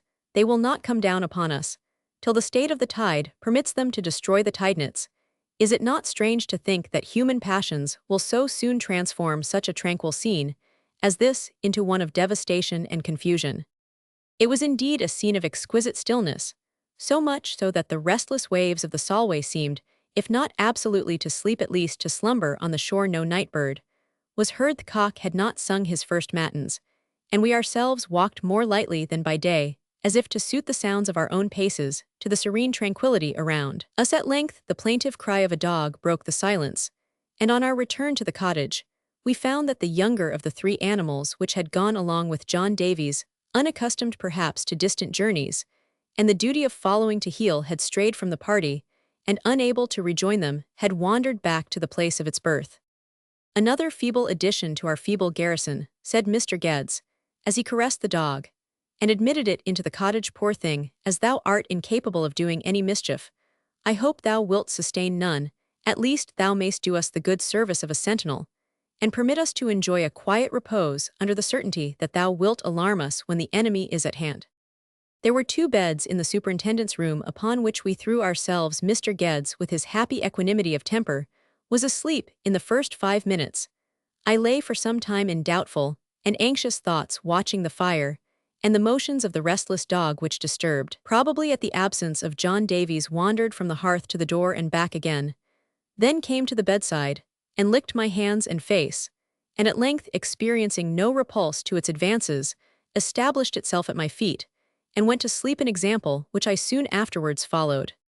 The rage of narration, my dear Alanfer, I will never relinquish the hope that what I am writing may one day reach your hands, not forsaken me even in my confinement, and the extensive though unimportant details into which I have been hurried renders it necessary that I commence another sheet. Fortunately, my pygmy characters comprehend a great many words within a small space of paper. Chapter 4. Darcy Latimer's Journal in continuation. The morning was dawning, and Mr. Geddes and I myself were still sleeping soundly when the alarm was given by my canine bedfellow, who first growled deeply at intervals, and at length bore more decided testimony to the approach of some enemy. I opened the door of the cottage, and perceived at the distance of about 200 yards a small but close column of men, which I would have taken for a dark hedge, but that I could perceive it was advancing rapidly and in silence. The dog flew towards them, but instantly ran howling back to me, having probably been chastised by a stick or a stone, uncertain as to the plan of tactics or of treaty which Mr. Geddes might think proper to adopt. I was about to retire into the cottage when he suddenly joined me at the door, and slipping his arm through mine, said, "Let us go to meet them manfully. We have done nothing to be ashamed of. Friends," he said, raising his voice as we approached them, "who and what are you, and with what purpose are you here on my property?" A loud cheer was the answer returned, and a brace of fiddlers, who occupied the front of the march, immediately struck up the insulting air, the words of which begin, "Merrily danced the Quaker's wife." And merrily danced the Quaker. Even at that moment of alarm, I think I recognized the tones of the blind fiddler, well known by the name of Wandering Willie from his itinerant habits. They continued to advance swiftly and in great order in their front, the fiery fiddlers playing martial airs. When coming close up, they surrounded us by a single movement, and there was a universal cry, "Whoop, quackaroop, Quaker, here have we them both, the wet Quaker and the dry one. Hang up the wet Quaker to dry, and wet the dry one," with a ducking answered another voice. "Where is the sea otter John Davies that destroyed more fish than any sealch upon Ailsa Craig?" exclaimed a third voice. "I have an old crow to pluck with him, and a pock to put the feathers in." We stood perfectly passive, for to have attempted resistance against more than 100 men, armed with guns, fish spears, ironcrows, spades, and bludgeons, would have been an act of utter insanity. Mr. Geddes, with his strong sonorous voice, answered the question about the superintendent in a manner the manly indifference of which compelled them to attend to him. "John Davies," he said, "will I trust soon be at Dumfries to fetch down redcoats and dragoons against us, you canting old villain." A blow was at the same time levelled at my friend, which I parried by interposing the stick I had in my hand. I was instantly struck down, and have a faint recollection of hearing some crying, "Kill the young spy," and others, as I thought, interposing on my behalf. But a second blow on the head, received in the scuffle, soon deprived me of sense and consciousness, and threw me into its state of insensibility, from which I did not recover immediately. When I did come to myself, I was lying on the bed from which I had just risen before the fray, and my poor companion, the Newfoundland puppy, its courage entirely cowed, by the tumult of the riot, had crept as close to me as it could, and lay trembling and whining as if under the most dreadful terror. I doubted at first whether I had not dreamed of the tumult, until as I attempted to rise a feeling of pain and dizziness assured me that the injury I had sustained was but too real. I gathered together my senses, listened and heard at a distance the shouts of the rioters, busy doubtless in their work of devastation. I made a second effort to rise, or at least to turn myself, for I lay with my face to the wall of the cottage. But I found that my limbs were secured, and my motions effectually prevented, not indeed by cords, but by linen or cloth bandages swathed around my ankles, and securing my arms to my sides. Aware of my utterly captive condition, I groaned betwixt bodily pain and mental distress. A voice by my bedside whispered in a whining tone, "Wisht I hinny, wisht I had your tongue like a gude bairnie, have cost us dear Anug, already my hinny's clean gain now." Knowing, as I thought, the phraseology of the wife of the itinerant musician, I asked her where her husband was, and whether he had been hurt. "Broken," answered the dame, "all broken to pieces, fit for naught, but to be made spunks off, best blood that was in Scotland." "Broken bloodies, your husband wounded, has there been bloodshed?" "Broken limbs." "Broken limbs, I wish," answered the beldam, "that my hinny had broken the best bane in his body, before he had broken his fiddle, that was the best blood in Scotland. It was a cremony for aught that I ken." "Peashowenly his fiddle," said Roman, "one I dinna ken what warrior honor could have wished him to do, unless he had broken his neck. And this is muckle the same to my hinny Willie and me chaw. Indeed, it is easy to say chaw, but wha is to gie us onything to chaw th' breadwinner's gain, and we may e'en sit down and starve." "No, no," I said, "I will pay you for 20 such fiddles." "20 such is that a ye ken about it, the country hadna the like aught. But if your honour were to pay us, as nae doubt wad be to your credit here and hereafter, where are ye to get the siller?" "I have enough of money," said I, attempting to reach my hand towards my side pocket. "Unloose these bandages, and I will pay you on the spot." This hint appeared to move her, and she was approaching the bedside, as I hoped to liberate me from my bonds, when a nearer and more desperate shout was heard, as if the rioters were close by the hut. I donna," said the poor woman, "they would murder me and my hinny Willie baith, and they have misguided us Anug. Already, but if there is anything worldly I could do for your honour, leave out loosing ye." What she said recalled me to my bodily suffering agitation, and the effects of the usage I had received had produced a burning thirst. I asked for a drink of water. "Heaven Almighty forbid that Epps Ainsley should gie ony sick gentleman called Wellwater and him in a fever. Na hinny, let me alane, ill do better for ye than the like of that." "Give me what you will," I replied, "let it but be liquid and cool." The woman gave me a large horn, accordingly filled with spirits and water, which, without minute inquiry concerning the nature of its contents, I drained at a draught. Either the spirits taken in such a manner acted more suddenly than usual on my brain, or else there was some drug mixed with the beverage. I remember little, after drinking it off, only that the appearance of things around me became indistinct, that the woman's form seemed to multiply itself, and to flit in various figures around me, bearing the same lineaments as she herself. Roman 999. I remember also that the discordant noises and cries of those without the cottage seemed to die away in a hum like that with which a nurse hushes her babe. At length, I fell into a deep sound sleep, or rather a state of absolute insensibility. I have reason to think this species of trance lasted for many hours, indeed for the whole subsequent day, and part of the night. It was not uniformly so profound, for my recollection of it is checkered with many dreams, all of a painful nature, but too faint and too indistinct to be remembered. At length, the moment of waking came, and my sensations were horrible. A deep sound, which in the confusion of my senses I identified with the cries of the rioters, was the first thing of which I was sensible. Next, I became conscious that I was carried violently forward in some conveyance with an unequal motion, which gave me much pain. My position was horizontal, and when I attempted to stretch my hands, in order to find some mode of securing myself against this species of suffering, I found I was bound as before, and the horrible reality rushed on my mind that I was in the hands of those who had lately committed a great outrage on property, and were now about to kidnap if not to murder me. I opened my eyes. It was to no purpose. All around me was dark, for a day had passed over during my captivity. A dispiriting sickness oppressed my head. Me heart seemed on fire, while my feet and hands were chilled and benumbed with want of circulation. It was with the utmost difficulty that I at length, and gradually recovered in a sufficient degree the power of observing external sounds and circumstances, and when I did so, they presented nothing consolatory.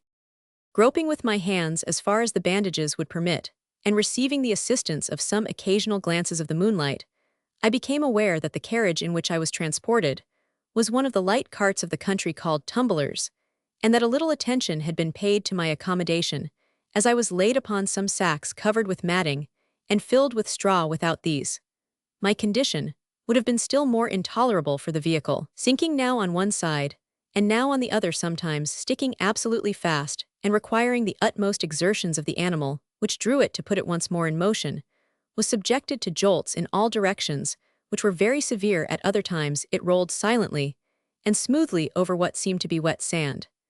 And as I heard the distant roar of the tide, I had little doubt that we were engaged in passing the formidable estuary which divides the two kingdoms. There seemed to be at least 5 or 6 people about the cart, some on foot, others on horseback. The former lent assistance whenever it was in danger of upsetting or sticking fast in the quicksand. The others rode before and acted as guides, often changing the direction of the vehicle as the precarious state of the passage required. I addressed myself to the men around the cart and endeavored to move their compassion. I had harmed, I said, no one, and for no action in my life had deserved such cruel treatment. I had no concern whatever in the fishing station which had incurred their displeasure, and my acquaintance with Mr. Geddes was of a very late date. Lastly, and as my strongest argument, I endeavored to excite their fears by informing them that my rank in life would not permit me to be either murdered or secreted with impunity, and to interest their avarice by the promises I made them of reward if they would effect my deliverance. I only received a scornful laugh. In reply to my threats, my promises might have done more, for the fellows were whispering together, as if in hesitation, and I began to reiterate and increase my offers, when the voice of one of the horsemen who had suddenly come up enjoined silence to the men on foot, and approaching the side of the cart, said to me with a strong and determined voice, "Young man, there is no personal harm designed to you if you remain silent and quiet. You may reckon on good treatment. But if you endeavor to tamper with these men in the execution of their duty, I will take such measures for silencing you as you shall remember the longest day you have to live." I thought I knew the voice which uttered these threats, but in such a situation my perceptions could not be supposed to be perfectly accurate. I was contented to reply, "Whoever you are that speak to me, I entreat the benefit of the meanest prisoner, who is not to be subjected legally to greater hardship than is necessary for the restraint of his person. I entreat that these bonds which hurt me so cruelly may be slackened, at least, if not removed altogether."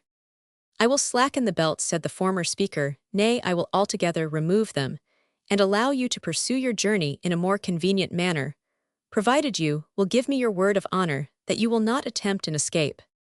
"Never," I answered with an energy of which despair alone could have rendered me capable. "I will never submit to loss of freedom a moment longer than I am subjected to it by force."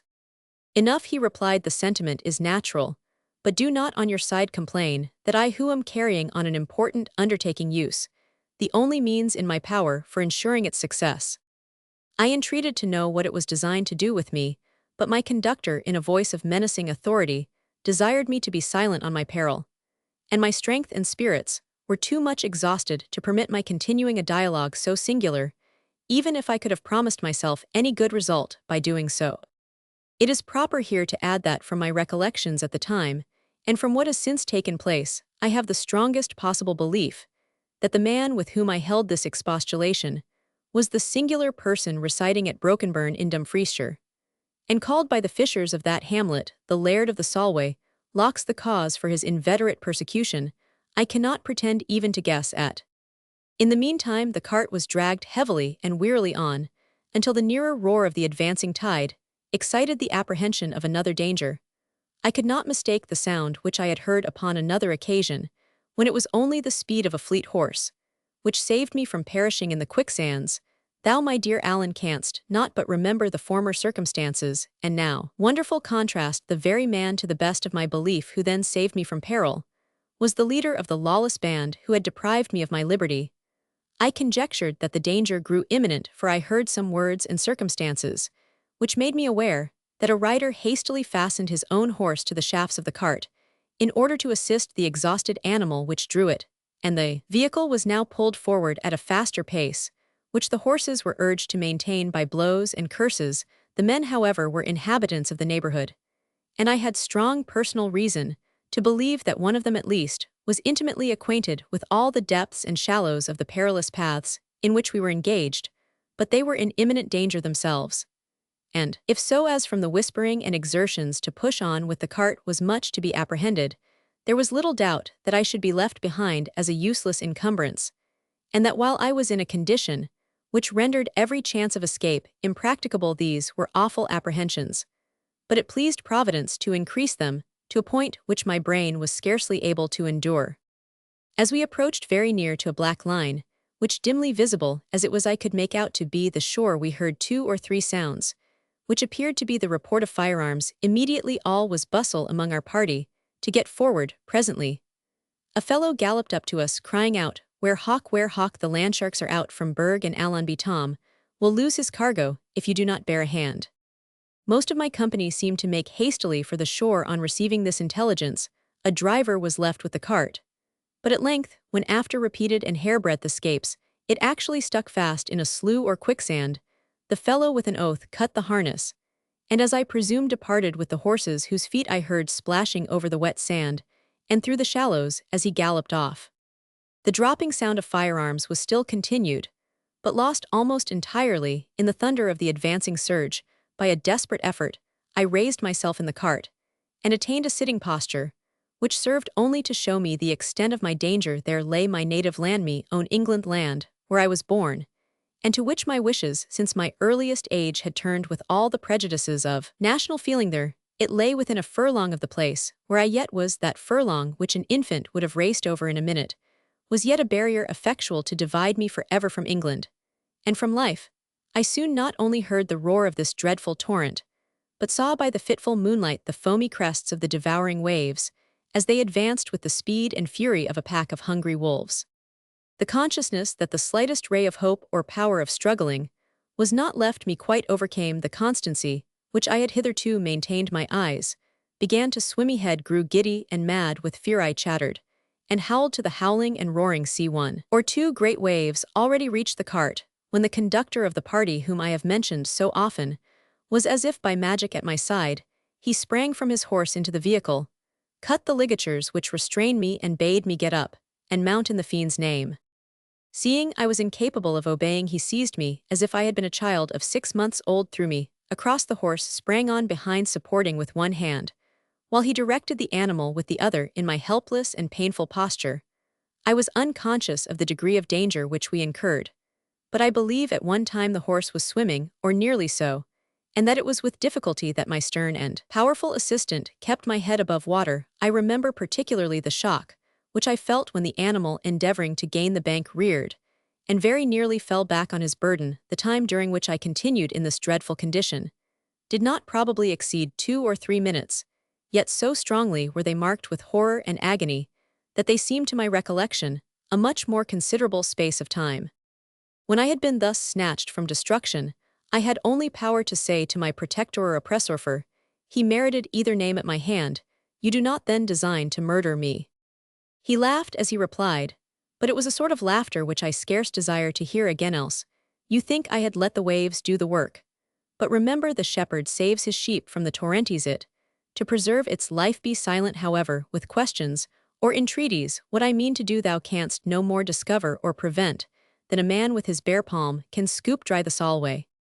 I was too much exhausted to continue the argument, and still numbed and torpid in all my limbs, permitted myself, without reluctance, to be placed on a horse brought for the purpose. My formidable conductor rode on the one side, and another person on the other, keeping me upright in the saddle. In this manner we traveled forward at a considerable rate, and by byroads with which my attendant seemed as familiar as with the perilous passages of the Solway.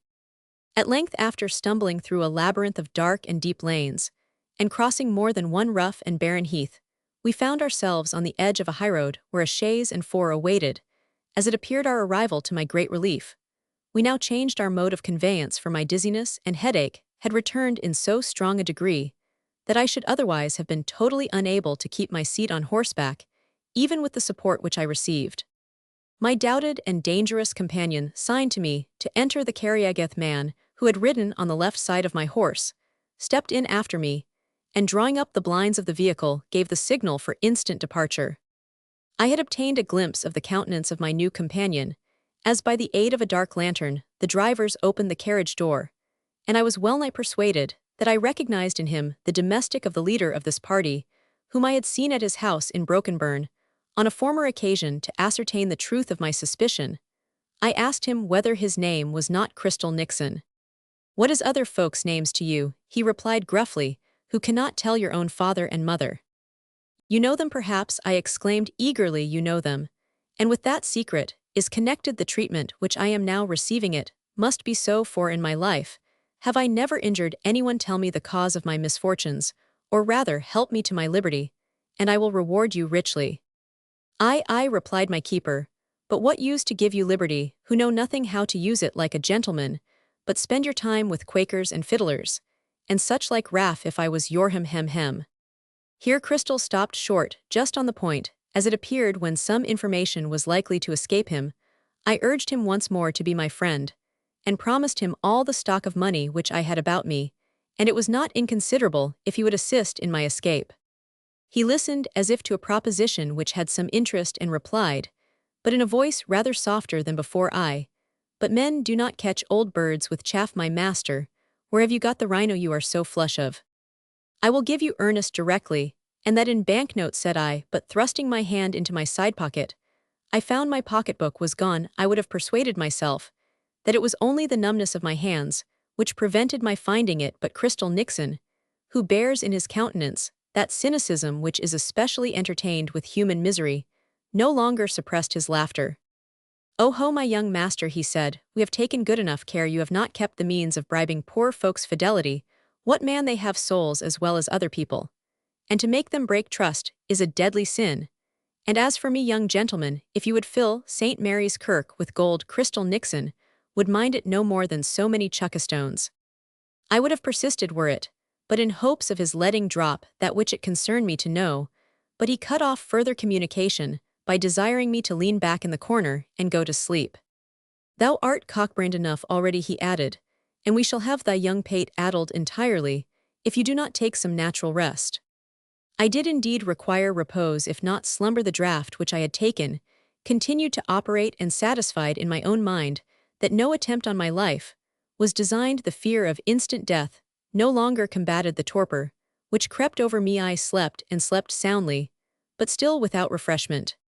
When I awoke, I found myself extremely indisposed. Images of the past and anticipations of the future floated confusedly through my brain. I perceived, however, that my situation was changed greatly for the better. I was in a good bed, with the curtains drawn round it. I heard the lowered voice and cautious step of attendants, who seemed to respect my repose. It appeared as if I was in the hands either of friends, or of such as meant me no personal harm. I can give but an indistinct account of 2 or 3 broken and feverish days, which succeeded, but if they were checkered with dreams and visions of terror, other, and more agreeable objects were also sometimes presented. Alan Fairford will understand me when I say I am convinced I saw G. Roman 1000 during this interval of oblivion. I had medical attendance, and was bled more than once. I also remember a painful operation performed on my head, where I had received a severe blow on the night of the riot. My hair was cut short, and the bone of the skull examined to discover if the cranium had received any injury. On seeing the physician, it would have been natural to have appealed to him on the subject of my confinement, and I remember more than once attempting to do so, but the fever lay like a spell upon my tongue, and when I would have implored the doctor's assistance, I rambled from the subject, and spoke I know not what nonsense. Some power, which I was unable to resist, seemed to impel me into a different course of conversation from what I intended, and though conscious in some degree of the failure, I could not mend it, and resolved therefore to be patient, until my capacity of steady thought and expression was restored to me with my ordinary health, which had sustained a severe shock from the vicissitudes to which I had been exposed. See Note 6. Chapter 5. Darcy Latimer's Journal in continuation. 2 or 3 days, perhaps more, perhaps less, had been spent in bed, where I was carefully attended, and treated, I believe, with as much judgment as the case required. And I was at length allowed to quit my bed, though not the chamber. I was now more able to make some observation on the place of my confinement. The room in appearance and furniture resembled the best apartment in a farmer's house, and the window 2 stories high looked into a backyard or court filled with domestic poultry. There were the usual domestic offices about this yard. I could distinguish the brewhouse and the barn, and I heard from a more remote building the lowing of the cattle and other rural sounds, announcing a large and well-stocked farm. These were sights and sounds qualified to dispel any apprehension of immediate violence, yet the building seemed ancient and strong. A part of the roof was battlemented, and the walls were of great thickness. Lastly, I observed with some unpleasant sensations that the windows of my chamber had been lately secured with iron stanchions, and that the servants who brought me victuals or visited my apartment to render other menial offices always locked the door when they retired. The comfort and cleanliness of my chamber were of true English growth, and such as I had rarely seen on the other side of the Tweed. The very old wainscot which composed the floor and the paneling of the room was scrubbed with a degree of labor which the Scottish housewife rarely bestows on her most costly furniture.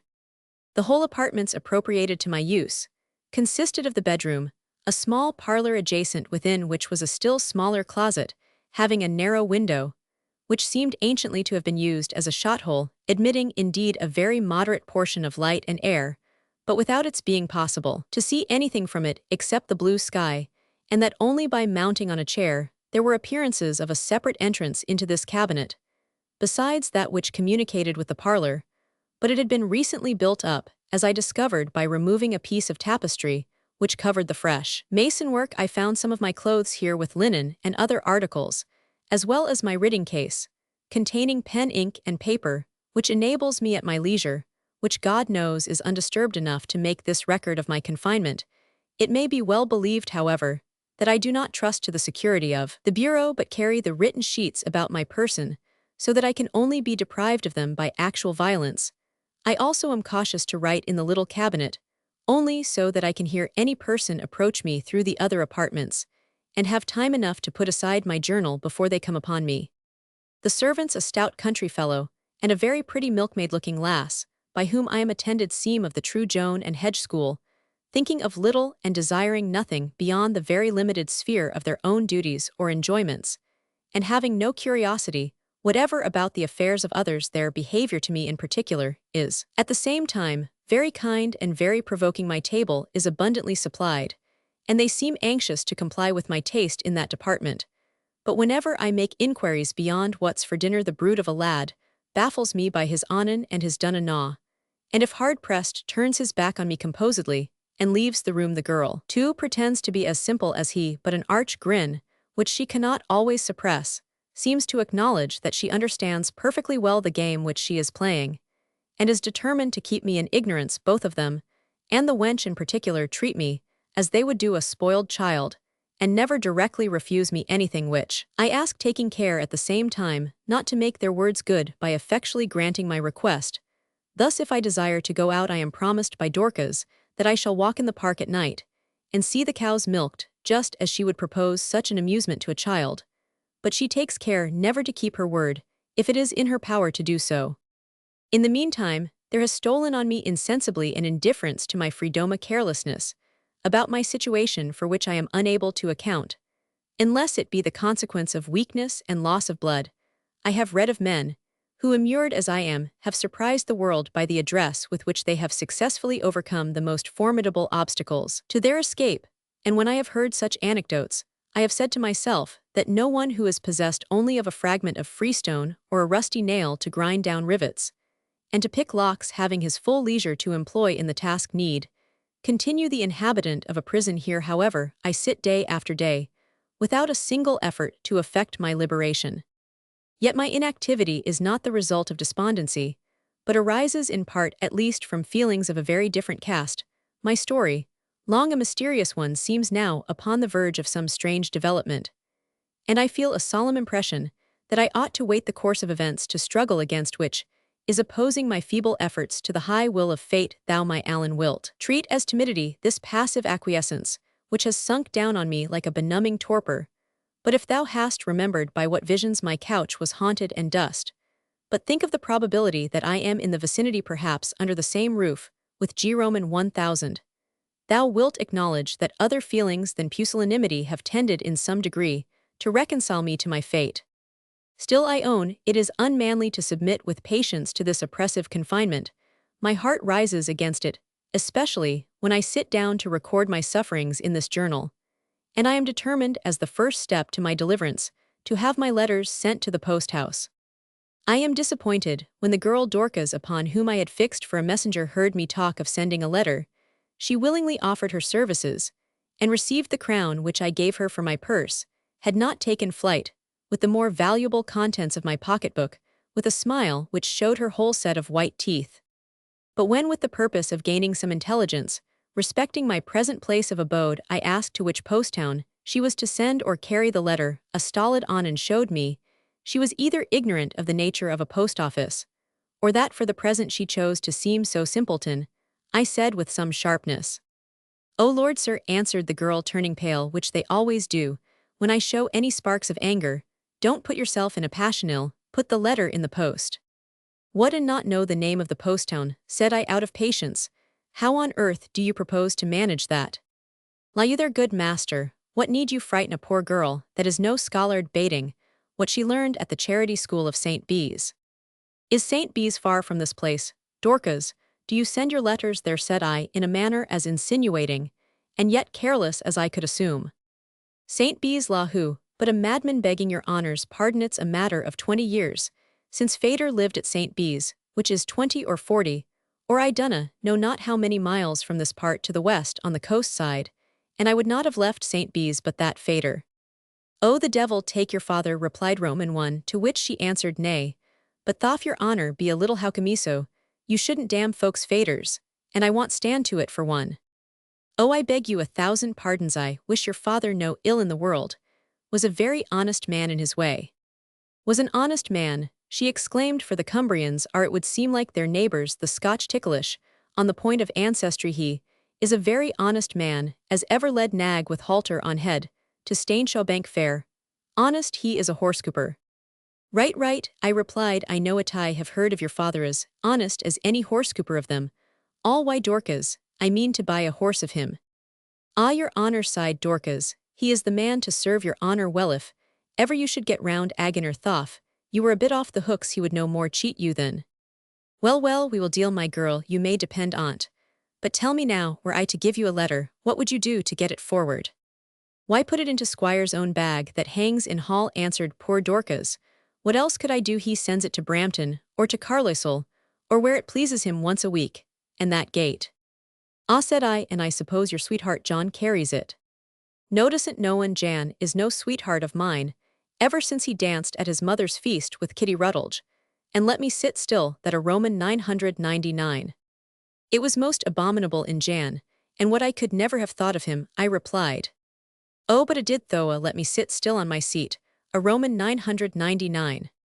"Well, well, my pretty May, you will get a handsomer fellow than Jan. Jan's not the fellow for you, I see that." "Noa, noa," answered the damsel, "but he is weel anug for that moan. But I carena a button for him, for there is the miller's son that suitored me last Appleby fair, when I went. Why, uncle is a gay canny lad, as you will see in the sunshine. I a fine stout fellow. Do you think he would carry my letter to Carlisle?" "To Carlisle, 'twould be all his life is worth. He maun wait on Clap and Hopper, as they say. Odd his father would brain him, if he went to Carlisle baiting to wrestling for the belt or sick loik. But I ha' more bachelors than him. There is the schoolmaster, can write almost as weel as two canst moan. Then he is the very man to take charge of a letter. He knows the trouble of writing one. I marry, does he, and two comes to that moan, only it takes him 4 hours to write as many lines. Tan, it is a great round hand like that one can read easily, and not like your honours that are like midge's teas. But for ganging to Carlisle, he's dead foundered man, as cripple as Ecky's mere." "In the name of God," said I, "how is it that you propose to get my letter to the post?" "Why, just to put it into Squire's bag, like," reiterated Dorcas. "He sends it by Crystal Nixon, to post, as you call it, when such is his pleasure." Here I was then not much edified by having obtained a list of Dorcas bachelors, and by finding myself with respect to any information which I desired just exactly at the point where I set out. It was of consequence to me, however, to accustom the girl to converse with me familiarly. If she did so, She could not always be on her guard, and something I thought might drop from her which I could turn to advantage. "Does not the squire usually look into his letter-bag, Dorcas?" said I, with as much indifference as I could assume. "That it does," said Dorcas, and threw out a letter of mine to Raff Miller, because said. "Well, well, I won't trouble him with mine," said I, Dorcas, "but instead I will write to himself, Dorcas, but how shall I address him?" Anon was again Dorcas' resource. "I mean, how is he called? What is his name?" "Sure you honor should know best," said Dorcas. "I know the devil, you drive me beyond patience." "Noa, noa, Donna, your honor go beyond patience, Donna," ye now implored the wench. "And for his name they say he has mair nor ane in Westmoreland, and on the Scottish side, but he is but seldom wi' us excepting in the cocking season, and then we just call him squarloik, and so do my meester and dame." "And is he here at present?" said Roman. "One not he is a buck hunting, as they tell me somewhere up the Patterdale way. But he comes, and gangs like a flap of a whirlwind or sick loik." I broke off the conversation after forcing on Dorcas a little silver to buy ribbons with which she was so much delighted, that she exclaimed, "God, Crystal Nixon, may say his worst on thee, but thou art a civil gentleman for all him, and a quite man why woman folk loik." There is no sense in being too quiet with women folk, so I added a kiss with my crown piece, and I cannot help thinking that I have secured a partisan in Dorcas. At least, she blushed, and pocketed her little compliment with one hand, while with the other she adjusted her cherry-colored ribbons, a little disordered by the struggle it cost me to attain the honor of a salute. As she unlocked the door to leave the apartment, she turned back, and looking on me with a strong expression of compassion, added the remarkable words, "Labest mad, or no touse, a meddled lad after all." There was something very ominous in the sound of these farewell words, which seemed to afford me a clue to the pretext under which I was detained in confinement. My demeanor was probably insane enough, while I was agitated at once by the frenzy incident to the fever, and the anxiety arising from my extraordinary situation. But is it possible they can now establish any cause for confining me arising out of the state of my mind? If this be really the pretext under which I am restrained from my liberty, nothing but the sedate correctness of my conduct can remove the prejudices which these circumstances may have excited in the minds of all who have approached me during my illness. I have herdreadful thought off men, who for various reasons have been trepanned into the custody of the keepers of private madhouses, and whose brain, after years of misery, became at length unsettled through irresistible sympathy with the wretched beings among whom they were classed. This shall not be my case, if by strong internal resolution it is in human nature to avoid the action of exterior and contagious sympathies.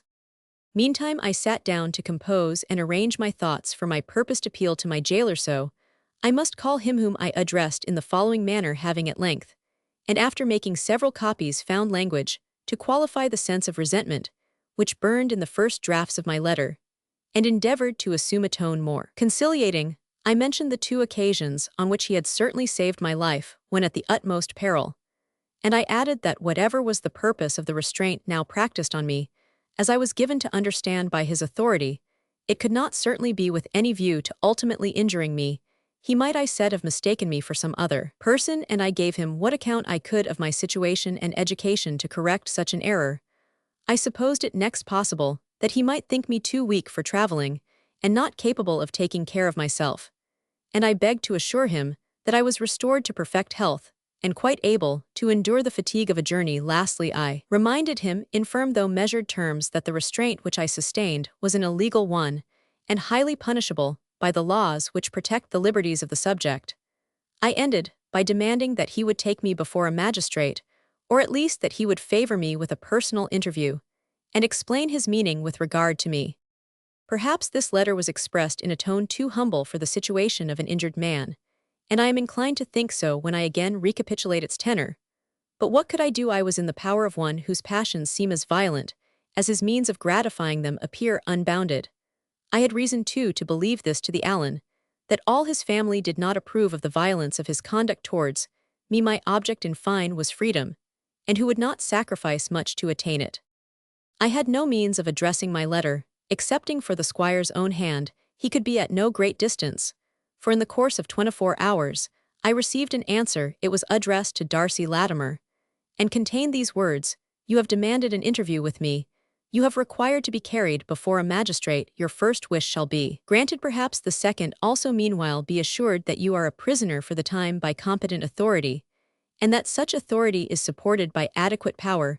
Beware therefore of struggling with a force sufficient to crush you, but abandon yourself to that train of events, by which we are both swept along, and which it is impossible that either of us can resist. These mysterious words were without signature of any kind, and left me nothing more important to do than to prepare myself for the meeting which they promised. For that purpose, I must now break off, and make sure of the manuscript so far as I can in my present condition, be sure of anything be concealing it within the lining of my coat, so as not to be found without strict search. Chapter 6. Latimer's Journal in continuation. The important interview expected at the conclusion of my last took place sooner than I had calculated for the very day I received the letter, and just when my dinner was finished the squire, or whatever he is called, entered the room so suddenly that I almost thought I beheld apparition. The figure of this man is peculiarly noble and stately, and his voice has that deep fullness of accent which implies unresisted authority. I had risen involuntarily. As he entered, we gazed on each other for a moment in silence, which was at length broken by my visitor. "You have desired to see me," he said. "I am here. If you have aught to say, let me hear it. My time is too brief to be consumed in childish dumb show." "I would ask of you," said I, "by what authority I am detained in this place of confinement, and for what purpose?" "I have told you already," said he, "that my authority is sufficient, and my power equal to it. This is all which it is necessary for you at present to know." "Every British subject has a right to know why he suffers restraint," I replied, "nor can he be deprived of liberty. Without a legal warrant show me that by which you confine me thus." "You shall see more," he said. "You shall see the magistrate by whom it is granted, and that without a moment's delay." This sudden proposal fluttered and alarmed me. I felt nevertheless that I had the right cause, and resolved to plead it boldly. Although I could well have desired a little further time for preparation, he turned however, threw open the door of the apartment, and commanded me to follow him.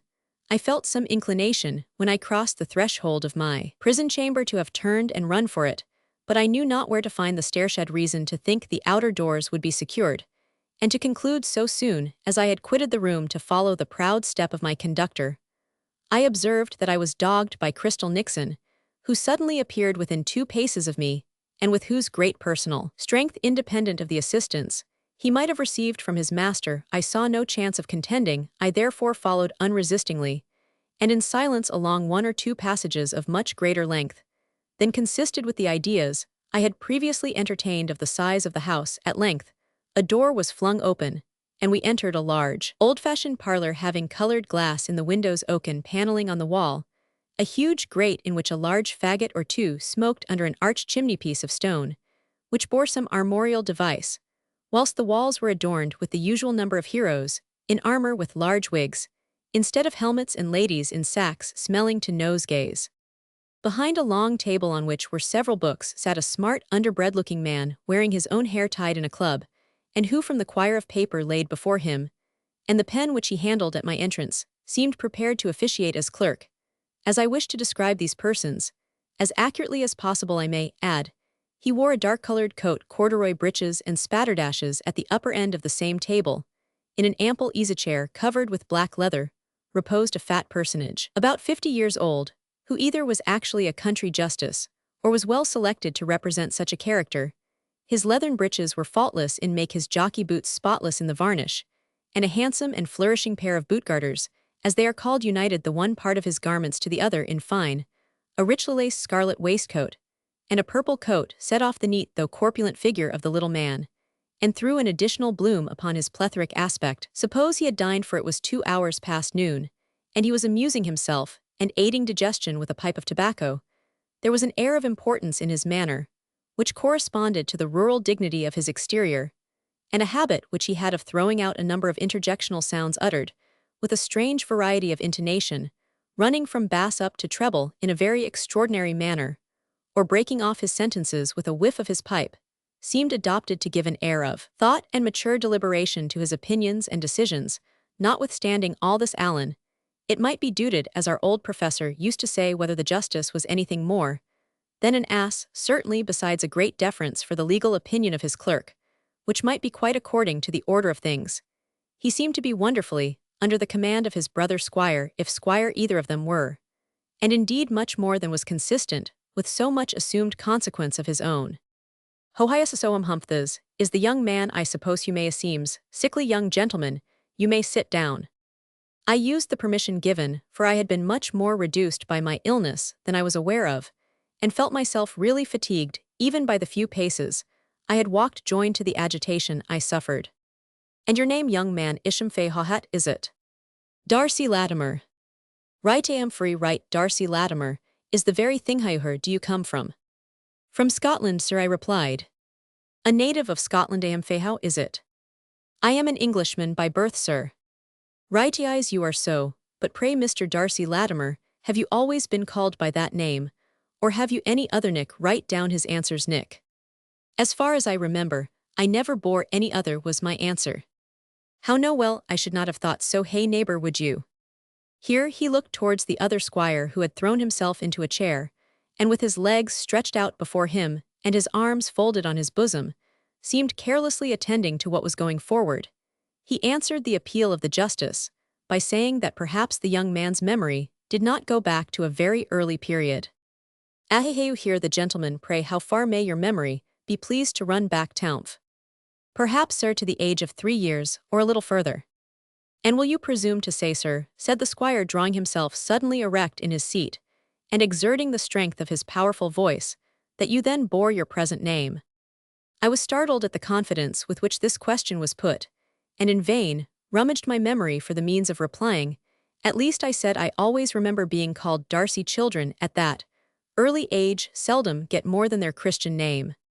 Oh, I thought so, he replied, and again stretched himself on his seat in the same lounging posture as before.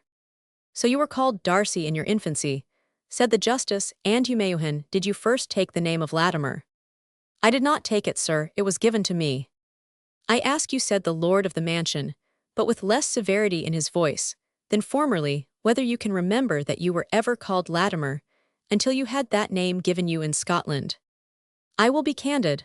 I cannot recollect an instance that I was so called when in England, but neither can I recollect when the name was first given me, and if anything is to be founded on these queries, and my answers, I desire my early childhood may be taken into consideration.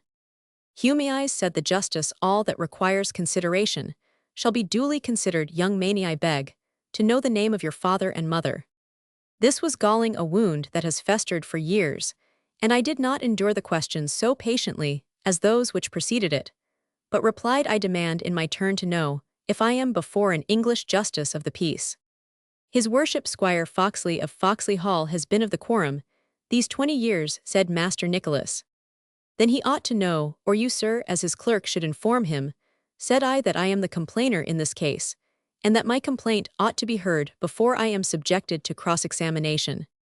Humph, what either is something in that neighbor, said the poor justice, who, blown about by every wind of doctrine, seemed desirous to attain the sanction of his brother squire.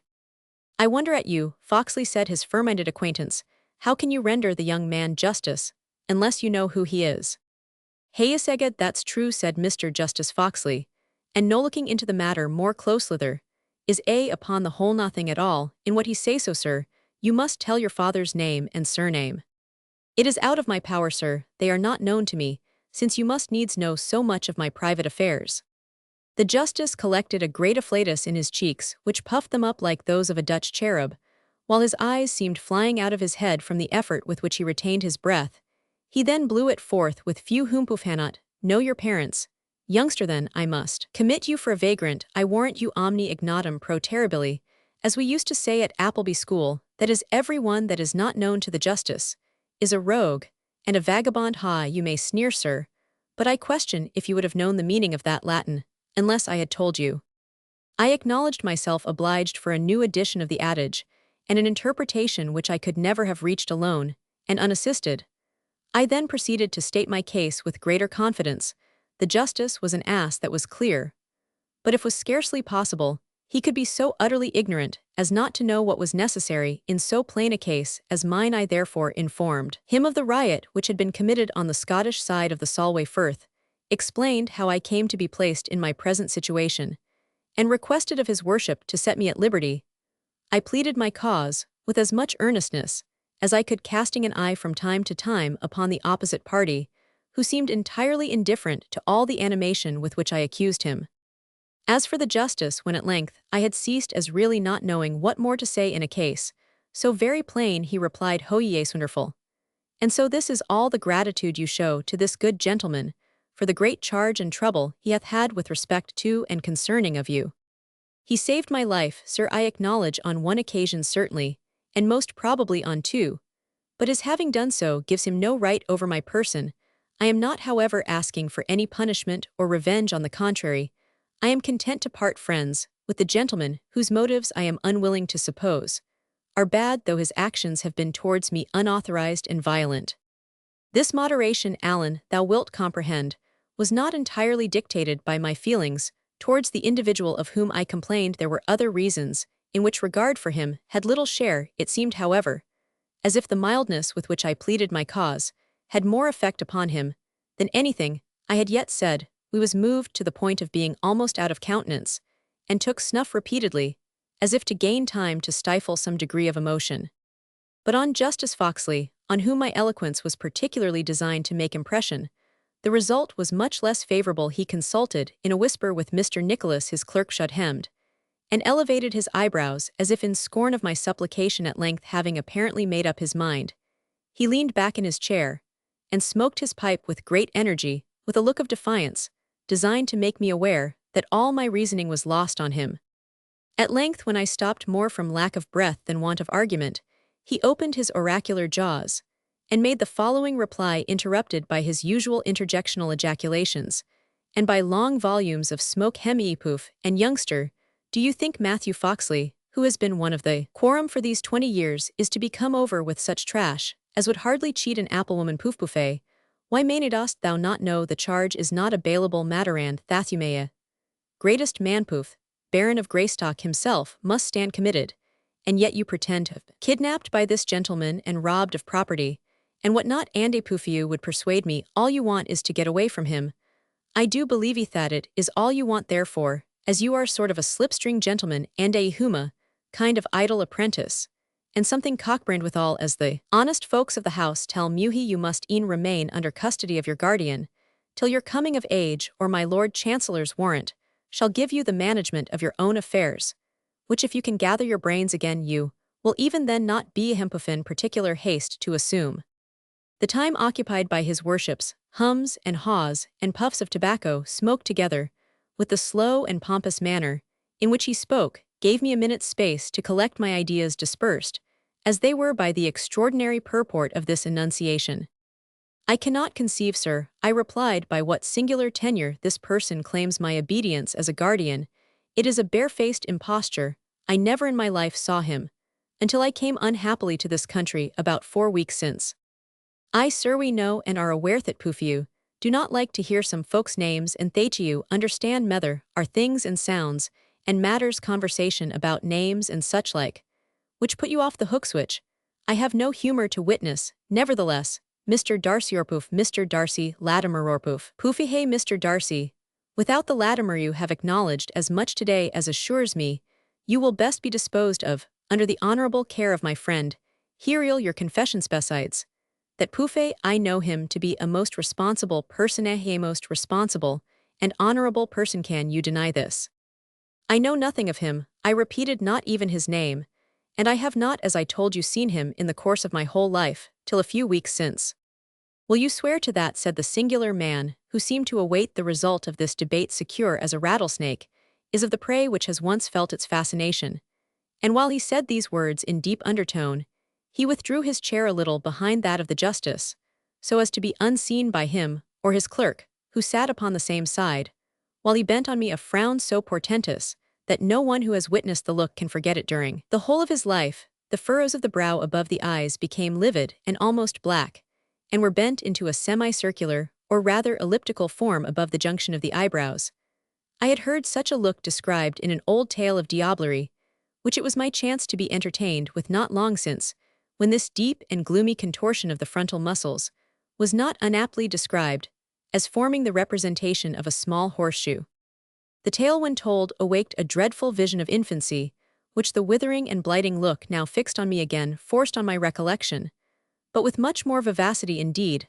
I was so much surprised, and I must add terrified at the vague ideas, which were awakened in my mind by this fearful sign, that I kept my eyes fixed on the face in which it was exhibited as on a frightful vision, until passing his handkerchief a moment across his countenance, this mysterious man relaxed at once the look which had for me something so appalling. The young man will no longer deny that he has seen me before, said he to the justice, in a tone of complacency, and I trust he will now be reconciled to my temporary guardianship, which may end better for him than he expects.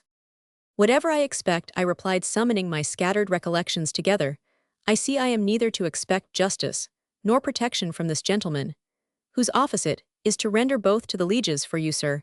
How strangely you have wrought yourself into the fate of an unhappy young man, or what interest you can pretend in me. You yourself only can explain that I have seen you before is certain, for none can forget the look with which you seem to have the power of blighting those upon whom you cast it. The justice seemed not very easy under this hint. High, he said, it is time to be going, neighbor. I have a many miles to ride, and I care not to ride darkling in these parts. You and I, Mr. Nicholas, must be jogging. The justice fumbled with his gloves in endeavoring to draw them on hastily, and Mr. Nicholas bustled to get his greatcoat, and whipped. Their landlord endeavored to detain them, and spoke of supper and beds, both pouring forth many thanks for his invitation, seemed as if they would much rather not, and Mr. Justice Foxley was making a score of apologies, with at least 100 cautionary hems and ehes, when the girl Dorcas burst into the room, and announced a gentleman on justice business. What gentleman, and whom does he want? He is quom post on his 10 toes, said the wench, and on justice business to his worship like ease, upheld him a gentleman, for he speaks as good Latin as the Schulmeister, but lackaday, he has gotten a queer mop of a wig. The gentleman thus announced and described bounced into the room, but I have already written as much as fills a sheet of my paper, and my singular embarrassments press so hard on me, that I have matter to fill another from what followed the intrusion off me, dear Alanier, crazy client, poor Peter Peebles. Chapter 7. Latimer's Journal in continuation. Sheet 2. I have rarely in my life, till the last alarming days, known what it was to sustain a moment's real sorrow. What I called such was, I am now well convinced, only the weariness of mind, which, having nothing actually present to complain of, turns upon itself, and becomes anxious about the past and the future, those periods with which human life has so little connection that Scripture itself hath said sufficient for the day is the evil thereof. If therefore I have sometimes abused prosperity by murmuring at my unknown birth and uncertain rank in society, I will make amends by bearing my present real adversity with patience and courage. And if I can even with gaiety, what can Thedo to me, Foxley, I am persuaded, is a real justice of peace and country gentleman, of a state, though wonderful to tell he is an ass notwithstanding, and his functionary in the drab coat must have a shrewd guess at the consequences of being accessory to an act of murder or kidnapping. Men invite not such witnesses to deeds of darkness. I have Allswellen, I have hopes arising out of the family of the oppressor himself.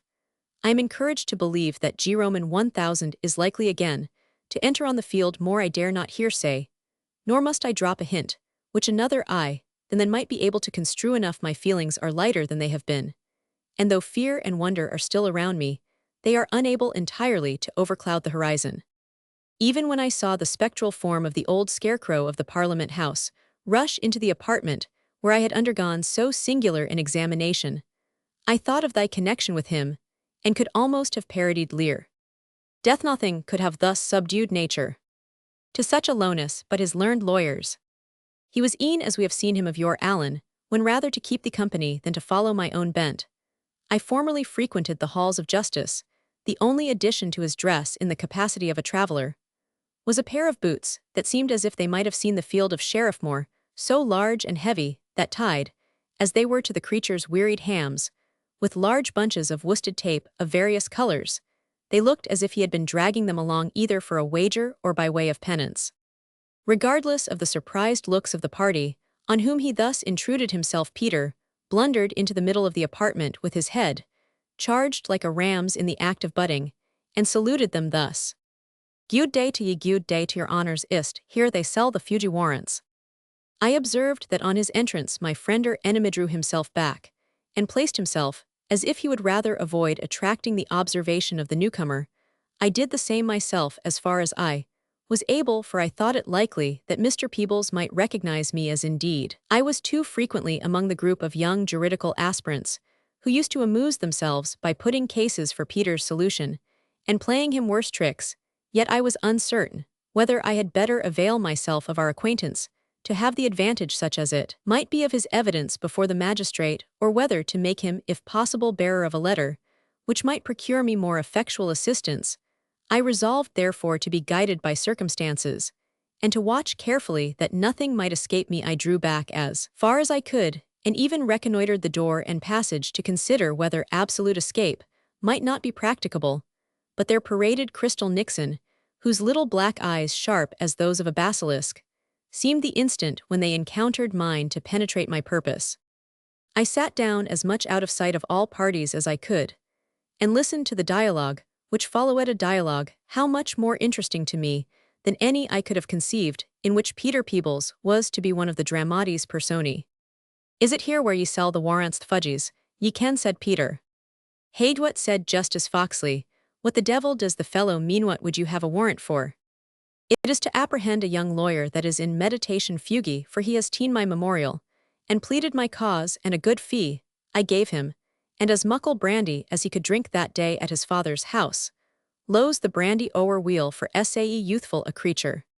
And what has this drunken young dog of a lawyer done to you that you are come to me? Has he robbed you? Not unlikely, if he be a lawyer, Nick," said Justice Foxley. "He has robbed me of himself, sir," answered Peter, "of his help, comfort, aid, maintenance, and assistance whilk, as a counsel to a client, he is bound to yield me ration officiathet. Is it ye see he has pouched my fee, and drucken a muchkin of brandy, and now he's o'er the march, and left my cause half won half lost as dead a heat, as ear was run o'er the backsands. Now I was advised by some cunning laddies that are used to crack a bit law why me in the house, that the best thing I could do was to take heart o' grace, and set out after him, so I have taken post on my ain, shanks forby a cast in a cart, or the like. I got wind of him in Dumfries, and now I have run him o'er to the English side, and I want a fugie warrant against him." How did my heart throb at this information! "Dearest Allan, thou art near me then, and I well know with what kind purpose thou hast abandoned all to fly to my assistance, and no wonder that, knowing thy friendship and faith, thy sound sagacity and persevering disposition, my bosom's lord should now sit lightly on his throne, that gaiety should almost involuntarily hover on my pen, and that my heart should beat like that of a general responsive to the drums of his advancing ally, without whose help the battle must have been lost." I did not suffer myself to be startled by this joyous surprise, but continued to bend my strictest attention to what followed among this singular party. That poor Peter Peebles had been put on this wild-goose chase by some of his juvenile advisers in the Parliament House, he himself had intimated, but he spoke with much confidence, and the justice, who seemed to have some secret apprehension of being put to trouble in the matter, and as sometimes occurs on the English frontier, a jealousy lest the superior acuteness of their northern neighbors might overreach their own simplicity, turned to his clerk with a perplexed countenance. "Eho Nickton, thee hast thou got nothing to say? This is more Scots law, I take it, and more Scotsmen here." He cast a side glance at the owner of the mansion, and winked to his clerk. "I would Solway were as deep as it is wide, and we had then some chance of keeping of them out." Nicholas conversed an instant aside with the supplicant, and then reported, "The man wants a border warrant, I think, but they are only granted for detno. He wants one to catch a lawyer." "And what for no?" answered Peter Peebles doggedly. "What for no? I would be glad to ken. If a day's labour refuse to work, yell grant a warrant to gar him do out his dodgif. A wench queen rin away from her hairst, yell send her back to her huke again. If sae mickle, as a collier or a salter make a moonlight flitting, you will cleek him by the backspall in a minute of time end, yet the damage canna amount to mair than a creelfu of coals, and a forpit or twa of sout. And here is a chield tax leg from his engagement, and damages me to the tune of £6,000 sterling. That is 3,000 that I should win, and 3,000 mair that I am like to lose. And you that ca' yourself a justice canna help a poor man to catch the rinaway. A bonny like justice I am like to get among ye." "The fellow must be drunk," said the clerk. "Black fasting from all but sin," replied the supplicant. "I havena had mair than a mouthful of called water since I passed the border, and deela ane of ye is like to say to me, Dog, will ye drink?" The justice seemed moved by this appeal. "Hemtush, man," replied he, thou speakst to us, as if thou wert in presence of one of thine own beggarly justice. Get downstairs, get something to eat, man, with permission of my friend, to make so free in his house, and a mouthful to drink, and I warrant we get ye such justice as will please ye. I winna refuse your neighbourly offer, said poor Peter Peebles, making his bow muckle grace, be why your honour, and wisdom to guide you in this extraordinary cause. When I saw Peter Peebles about to retire from the room, I could not forbear an effort to obtain from him such evidence as might give me some credit with the justice. I stepped forward therefore, and saluting him asked him if he remembered me. After a stare or two, and a long pinch of snuff, recollection seemed suddenly to dawn on Peter Peebles. Recollect ye, he said, by my troth do Roman 1. Haud him a grip, gentlemen constables, keep him fast, where that ill-deedy hempy is. Ye are sure that Alan Fairford is not far off. Haud him fast, Master Constable, I charge ye. Why him, for I am mistine if he is not at the bottom of this rinaway business. He was I getting the silly callant Alan a wow, why gigs and horse, and the like of that to Roslin and Preston pans, and of the idle gates, he could think of. He's a rinaway apprentice, that ain. Mr. Peebles, I said, do not do me wrong. I am sure you can say no harm of me justly, but can satisfy these gentlemen, if you will, that I am a student of law in Edinburgh, Darcy Latimer by name. Me satisfy, how can I satisfy the gentleman, answered Peter, that am sae far from being satisfied mysel. I ken neathing about your name, and can only testify nihil novit in causa. A pretty witness you have brought forward in your favour, said Mr. Foxley. Buth I ill ask him a question or two, pray friend, will you take your oath to this youth being a runaway apprentice? Sir, said Peter, I will make oath to onything in reason, when a case comes to my oath. It's a one cause, but I am in some haste to pry your worship's good cheer, for Peter had become much more respectful in his demeanour towards the justice, since he had heard some intimation of dinner. You shall have a bellyful, if it be possible to fill it. First let me know, if this young man be really what he pretends. Nick, make his affidavit. Ow, he is just a wud harum-scarum creature, that wad never take to his studies. Daft, sir, clean daft. Deft, said the justice, what do I mean by deft? Just fiffish, replied Peter. Wowfa wee bit by the East Nook, or sae. It's a common caseth, I half of the world, thinks the tither daft. I have met with folk in my day, that thought I was daft mysel. And for my part, I think our court of session clean daft, that have had the great cause of Peebles against Plainstanes before them for this score of years, and have never been able to ding the bottom out of it yet. I cannot make out a word of his cursed brogue, said the Cumbrian justice. Can you neighbour, what can he mean by deft? He means mad, said the party appealed to, thrown off his guard by impatience of this protracted discussion. Ye have it, I have it, said Peter, that is not clean skivvy, but. Here he stopped and fixed his eye on the person he addressed with an air of joyful recognition. I Mr. Harries of Burnswork. Is this your ainsel in blood and bane? I thought ye had been hanged at Kennington Common or Harrowby, or some of these places, after the bonny ploy ye made in the 4-5. I believe you are mistaken, friend, said Harries sternly, with whose name and designation I was thus made unexpectedly acquainted. The deal a bit, answered the undaunted Peter Peebles. I mind ye weel, for ye lodged in my house the great year of 4-5. For a great year it was the grand rebellion broke out, and my causeth, great cause Peebles against Plainstanes, et per contrivance called in the beginning of the winter session, and would have been heard, but that there was a surcease of justice with your plaids, and your piping, and your nonsense. I tell you, fellow, said Harries, yet more fiercely, you have confused me with some of the other furniture of your crazy pate. Speak like a gentleman, sir, answered Peebles, these are not legal phrases. Mr. Harries of Burnswork, speak in form of law, or I sall bid ye good day, sir. I have nae pleasure in speaking to proud folk, though I am willing to answer onything in a legal way.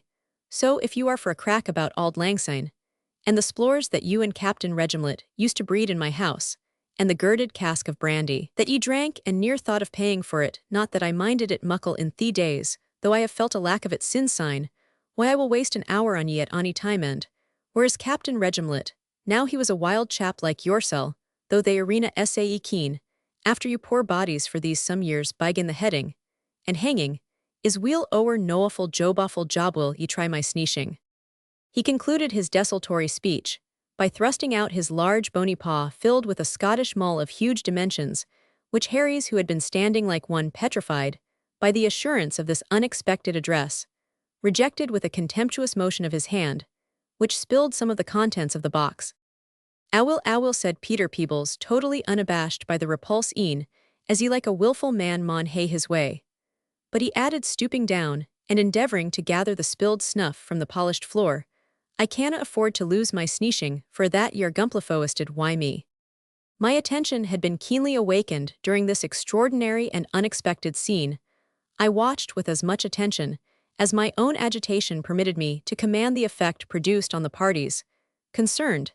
It was evident that our friend Peter Peebles had unwarily let out something which altered the sentiments of Justice Foxley and his clerk towards Mr. Harries, with whom, until he was known and acknowledged under that name, they had appeared to be so intimate they talked with each other aside, looked at a paper or two, which the clerk selected from the contents of a huge black pocketbook, and seemed under the influence of fear and uncertainty, totally at a loss what line of conduct to adopt. Harries made a different and far more interesting figure. However little Peter Peebles might resemble the angel ethereal, the appearance of Harries, his high and scornful demeanour, vexed at what seemed detection, yet fearless of the consequences, and regarding the whispering magistrate, and his clerk with looks in which contempt predominated over anger or anxiety, bore, in my opinion, no slight resemblance to the regal port and faded splendour wan, with which the poet has invested the detected king of the powers of the air. As he glanced round with a look which he had endeavoured to compose to haughty indifference, his eye encountered mine, and I thought at the first glance sank beneath it, but he instantly rallied his natural spirit, and returned me one of those extraordinary looks, by which he could contort so strangely the wrinkles on his forehead. I started, but angry at myself for my pusillanimity, I answered him by a look of the same kind, and catching the reflection of my countenance in a large antique mirror which stood before me, I started again at the real or imaginary resemblance which my countenance at that moment bore to that of Harry's. Surely my fate is somehow strangely interwoven with that of this mysterious individual. I had no time at present to speculate upon the subject, for the subsequent conversation demanded all my attention. The justice addressed Harries after a pause of about 5 minutes in which all parties seemed at some loss how to proceed. He spoke with embarrassment, and his faltering voice, and the long intervals which divided his sentences, seemed to indicate fear of him whom he addressed. Neighbour, he said, I could not have thought this, or if I did think in a corner of my own mind, as it where that you I say that you might have unluckily engaged in a matter of the fortifither, was still time to have forgot all that. And is it so singular that a man should have been out in the 4 to 5, said Harries, with contemptuous composure. Your father, I think Mr. Foxley, was out with Derwentwaiter in the 15. And lost half of his estate, answered Foxley with more rapidity than usual, and was very near him being hanged into the boot. But this is another guess job, for 15 is not 4 to 5, and my father had a remission, and you I take it have none. Perhaps I have said Harries indifferently, or if I have not I am, but in the case of half a dozen others, whom government do not think worth looking after at this time of day, so they give no offence or disturbance. But you have given both, sir, said Nicholas Faggot, the clerk, who, having some petty provincial situation, as I have since understood, deemed himself bound to be zealous for government. Mr. Justice Foxley cannot be answerable for letting you pass free. Now your name and surname have been spoken plainly out. There are warrants out against you from the Secretary of State's office. A proper allegation, Mr. Attorney, that at the distance of so many years, the Secretary of State should trouble himself about the unfortunate relics of a ruined cause, answered Mr. Harries. But if it be so, said the clerk, who seemed to assume more confidence upon the composure of Harris' demeanour, and if cause has been given by the conduct of a gentleman himself, who hath been it, is alleged raking up old matters, and mixing them with new subjects of disaffection, I say, if it be so, I should advise the party in his wisdom to surrender himself quietly into the lawful custody of the next justice of peace, Mr. Foxley Supposeware, and by whom the matter should be regularly inquired into. I am only putting a case, he added, watching with apprehension the effect which his words were likely to produce upon the party to whom they were addressed. And were I to receive such advice, said Harries, with the same composure as before, putting the case, as you say, Mr. Faggot, I should request to see the warrant which countenanced such a scandalous proceeding. Mr. Nicholas, by way of answer, placed in his hand a paper, and seemed anxiously to expect the consequences which were to ensue, Mr. Harries looked it over with the same equanimity as before and then continued, "And were such a scrawl as this presented to me in my own house, I would throw it into the chimney, and Mr. Faggot upon the top of it." Accordingly, seconding the word with the action, he flung the warrant into the fire with one hand, and fixed the other with a stern and irresistible grip on the breast of the attorney, who, totally unable to contend with him in either personal strength or mental energy, trembled like a chicken in the raven's clutch. He got off, however, for the fright, for Harry's having probably made him fully sensible of the strength of his grasp, released him with a scornful laugh. "De forcements ist out thrief Mr. rescue," exclaimed Peter Peebles, scandalized at the resistance offered to the law in the person of Nicholas Faggot. But his shrill exclamations were drowned in the thundering voice of Harry's, who, calling upon Crystal Nixon, ordered him to take the bawling fool downstairs, fill his belly, and then give him a guinea, and thrust him out of doors. Under such injunctions, Peter easily suffered himself to be withdrawn from the scene. Harry's then turned to the justice, whose visage, wholly abandoned by the rubicund hue which so lately beamed upon it, hung out the same pale livery as that of his dismayed clerk, old friend and acquaintance. He said, "You came here at my request on a friendly errand, to convince this silly young man of the right, which I have over his person for the present. I trust you do not intend to make your visit the pretext of disquieting me about other matters. All the world knows that I have been living at large in these northern counties for some months, not to say years, and might have been apprehended at any time, had the necessities of the state required, or my own behavior deserved it. But no English magistrate has been ungenerous enough to trouble a gentleman under misfortune on account of political opinions and disputes, which have been long ended by the success of the reigning powers. I trust, my good friend, you will not endanger yourself by taking any other view of the subject than you have done ever since we were acquainted." The justice answered with more readiness as well as more spirit than usual, "Neighbor, Ingoldsby, what you say is in some sort true, and when you were coming and going at markets, horse races, and cockfights, fairs, hunts, and such like, it wastes neither my business nor my wish to dispel, I say to inquire into and dispel the mysteries which hung about you, for while you were a good companion in the field, and over a bottle now, and then I did no day think it necessary to skinto your private affairs.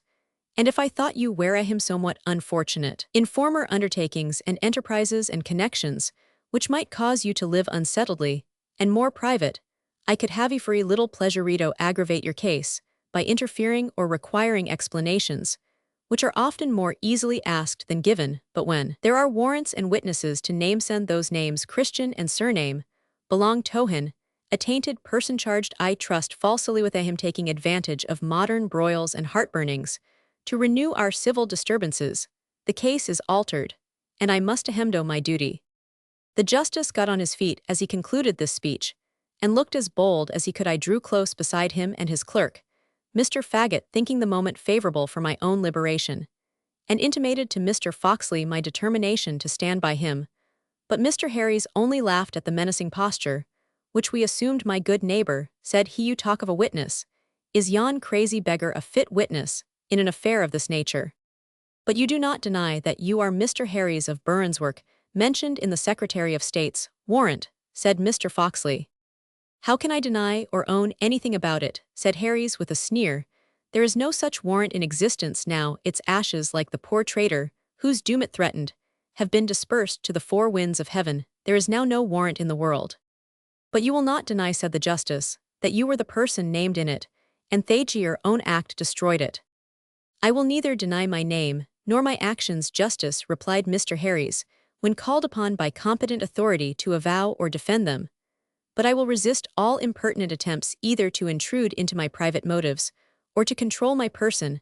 I am quite well prepared to do so, and I trust that you, my good neighbor and brother sportsman, in your expostulation, and my friend Mr. Nicholas Faggot here in his humble advice and petition, that I should surrender myself, will consider yourselves as having amply discharged your duty to King George and government." The cold and ironical tone in which he made this declaration, the look and attitude so nobly expressive of absolute confidence in his own superior strength and energy, seemed to complete the indecision which had already shown itself on the side of those whom he addressed.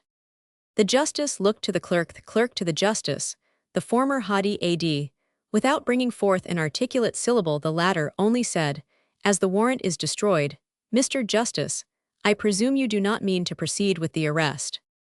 Humeuhi no nishalasset would not be quite advisable and, as the 4 to 5 was an old affarentum as my friend here, will I hope see his error that is if he has not seen it already and renounce the Pope, the devil, and the pretender I mean no harm neighbor I, think we have no posse or constables, or the like should order our horse send, in one word look the matter over. Judiciously resolved, said the person whom this decision affected, but before you go I trust, you will drink and be friends. Why, said the justice, rubbing his brow, our business has been him rather a thirsty one. Crystal Nixon, said Mr. Harries, let us have a cool tankard instantly large enough to quench the thirst of the whole commission. While Crystal was absent on this genial errand, there was a pause of which I endeavored to avail myself by bringing back the discourse to my own concern, sir. I said to Justice Foxley, I have no direct business with your late discussion with Mr. Harries. Only just thus far you leave me a loyal subject of King George and unwilling prisoner in the hands of a person whom you have reason to believe unfriendly to the king's cause. I humbly submit that this is contrary to your duty as a magistrate, and that you ought to make Mr. Harries aware of the illegality of his proceedings, and take steps for my rescue either upon the spot, or at least as soon as possible after you have left this case. Young man, said Mr. Justice Foxley, I would have you remember you are under the power, the lawful power Rahimoff your guardian. He calls himself so indeed, I replied, but he has shown no evidence to establish so absurd a claim, and if he had his circumstances as an attainted traitor accepted from pardon, would void such a right if it existed. I do therefore desire you, Mr. Justice, and you his clerk to consider my situation, and afford me relief at your peril. Here is a young fellow, now said the justice with much embarrassed looks, thinks that I carry the whole statute law of England in my head, and a posse comitatus to execute them in my pocket. Why, what good would my interference Dobithume? I will speak to your guardian in your favor. He took Mr. Harries aside, and seemed indeed to urge something upon him with much earnestness, and perhaps such a species of intercession was all which in the circumstances I was entitled to expect from him. They often looked at me as they spoke together, and as Crystal Nixon entered with a huge 4-bottle tankard filled with the beverage his master had demanded, Harries turned away from Mr. Foxley somewhat impatiently, saying with emphasis, I give you my word of honor that you have not the slightest reason to apprehend anything on his account. He then took up the tankard, and saying aloud in Gaelic slant and ray, the king's health, just tasted the liquor, and handed the tankard to Justice Foxley, who, to avoid the dilemma of pledging him to what might be the pretender's health, drank to Mr. Harris' own with much pointed solemnity, but in a draught far less moderate. The clerk imitated the example of his principal, and I was fain to follow their example, for anxiety and fear are at least as thirsty as sorrow is said to be. In a word, we exhausted the composition of ale, sherry, lemon juice, nutmeg, and other good things stranded upon the silver bottom of the tankard, the huge toast, as well as the roasted orange, which had whilom floated jollily upon the brim, and rendered legible Dr. Byram's celebrated lines, engraved there. God bless the king, God bless the faith's defender. God bless no harm in blessing the pretender. Who that pretender is, and who that king. God bless us allies quite enough. I had time enough to study this effusion of the Jacobite muse, while the justice was engaged in the somewhat tedious ceremony of taking leave. That of Mr. Faggot was less ceremonious, but I suspect something besides empty compliment passed betwixt him and Mr. Harries, for I remarked that the latter slipped a piece of paper into the hand of the former, which might perhaps be a little atonement for the rashness with which he had burnt the warrant, and imposed no gentle hand on the respectable minion of the law by whom it was exhibited, and I observed that he made this propitiation in such a manner as to be secret from the worthy clerk's principal. When this was arranged, the party took leave of each other with much formality on the part of Squire Foxley, amongst whose adieus the following phrase was chiefly remarkable, I presume you do not intend to stay long in these parts. Not for the present, Justice, you may be sure there are good reasons to the contrary, but I have no doubt of arranging my affairs, so that we shall speedily have sport together again.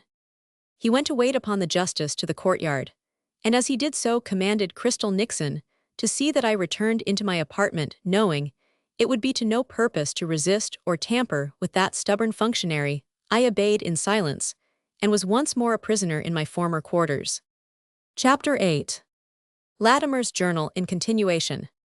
I spent more than an hour after returning to the apartment, which I may call my prison, in reducing to writing the singular circumstances, which I had just witnessed. Methought I could now form some guess at the character of Mr. Harry's, upon whose name and situation the late scene had thrown considerable light on of those fanatical Jacobites doubtless, whose arms not 20 years since had shaken the British throne, and some of whom, though their party daily diminished in numbers, energy, and power, retained still an inclination to renew the attempt they had found so desperate. He was indeed perfectly different from the sort of zealous Jacobites whom it had been my luck hitherto to meet with old ladies of family over their hyson, and grey-haired lairds over their punch. I had often heard utter a little harmless treason, while the former remembered having led down a dance with the Chevalier, and the latter recounted the feats they had performed at Preston Clifton and Falkirk.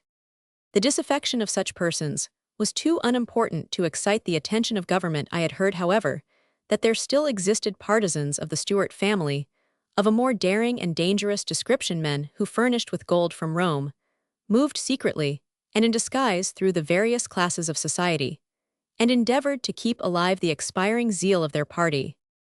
I had no difficulty in assigning an important post among this class of persons, whose agency and exertion are only doubted by those who look on the surface of things, to this Mr. Harry's, whose mental energies, as well as his personal strength and activity, seemed to qualify him well to act so dangerous a part. And I knew that all along the western border, both in England and Scotland, there are so many non-jurors that such a person may reside there with absolute safety, unless it becomes in a very especial degree the object of the government to secure his person, and which purpose even then might be disappointed by early intelligence, or, as in the case of Mr. Foxley, by the unwillingness of provincial magistrates to interfere in what is now considered an invidious pursuit of the unfortunate. There have, however, been rumors lately, as if the present state of the nation, or at least of some discontented provinces, agitated by a variety of causes, but particularly by the unpopularity of the present administration, may seem to this species of agitators a favorable period for recommencing their intrigues, while on the other hand government may not at such a crisis be inclined to look upon them with the contempt which a few years ago would have been their most appropriate punishment. That men should be found rash enough to throw away their services and lives in a desperate cause is nothing new in history, which abounds with instances of similar devotion. That Mr. Harry's is such an enthusiast is no less evident, but all this explains not his conduct towards me. Had he sought to make me a proselyte to his ruined cause, violence and compulsion were arguments very unlikely to prevail with any generous spirit. But even if such were his object, of what use to him could be the acquisition of a single reluctant partisan, who could bring only his own person to support any quarrel which he might adopt? He had claimed over me the rights of a guardian. He had more than hinted that I was in a state of mind which could not dispense with the authority of such a person. Was this man so sternly desperate in his purpose, who seemed willing to take on his own shoulders the entire support of a cause which had been ruinous to thousands? Was he the person that had the power of deciding on my fate? Was it from him those dangers flowed to secure me, against which I had been educated, under such circumstances of secrecy and precaution? And if this was so, of what nature was the claim which he asserted? Was it that of propinquity? And did I share the blood? Perhaps the features of this singular being, strange as it may seem, a thrill of awe which shot across my mind at that instant was not unmingled with a wild and mysterious feeling of wonder almost amounting to pleasure. I remembered the reflection of my own face in the mirror at one striking moment during the singular interview of the day, and I hastened to the outward apartment to consult a glass, which hung there, whether it were possible for my countenance to be again contorted into the peculiar frown which so much resembled the terrific look of Harry's. But I folded my brows in vain into 1,000 complicated wrinkles, and I was obliged to conclude either that the supposed mark on my brow was altogether imaginary, or that it could not be called forth by voluntary effort, or, in fine, what seemed most likely, that it was such a resemblance as the imagination traces in the embers of a wood fire, or among the varied veins of marble, distinct at one time, and obscure or invisible at another, according as the combination of lines strikes the eye or impresses the fancy. While I was molding my visage like a mad player, the door suddenly opened, and the girl of the house entered, angry and ashamed at being detected in my singular occupation. I turned round sharply, and I suppose chance produced the change on my features, which I had been in vain laboring to call forth. The girl started back with her, "Don't you look so, no, don't ye for love's sake you be as like the ood squar, as but here a comes," she said, huddling away out of the room. "And if you want a third, there is none but ood Harry as I know of that can match ye for a Brent brew." As the girl muttered this exclamation, and hastened out of the room, Harry's entered. He stopped on observing that I had looked again to the mirror, anxious to trace the look by which the wench had undoubtedly been terrified. He seemed to guess what was passing in my mind, for as I turned towards him he observed, "Doubt not that it is stamped on your forehead, the fatal mark of our race, though it is not now so apparent as it will become when age and sorrow, and the traces of stormy passions and of bitter penitence, shall have drawn their furrows on your brow." "Mysterious man," I replied, "I know not of what you speak. Your language is as dark as your purposes." "Sit down then," he said, "and listen. Thus far at least must the veil of which you complain be raised. When withdrawn, it will only display guilt and sorrow, guilt, followed by strange penalty and sorrow, which Providence has entailed upon the posterity of the mourners." He paused a moment, and commenced his narrative, which he told with the air of one who, remote as the events were which he recited, took still the deepest interest in them. The tone of his voice, which I have already described as rich and powerful, aided by its inflections, the effects of his story, which I will endeavor to write down as nearly as possible in the very words which he used.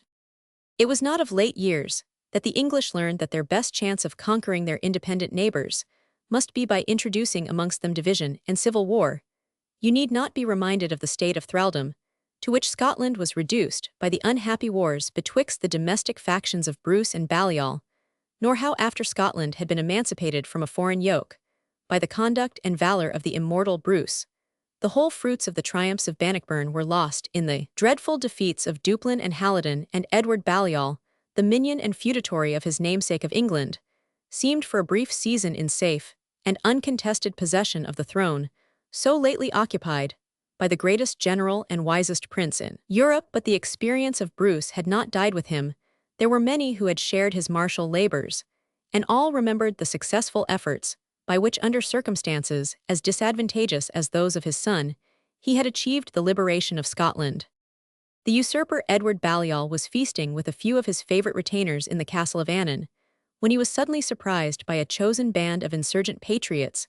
Their chiefs were Douglas Randolph, the young Earl of Moray, and Sir Simon Fraser, and their success was so complete that Balliol was obliged to fly for his life, scarcely clothed, and on a horse which there was no leisure to saddle.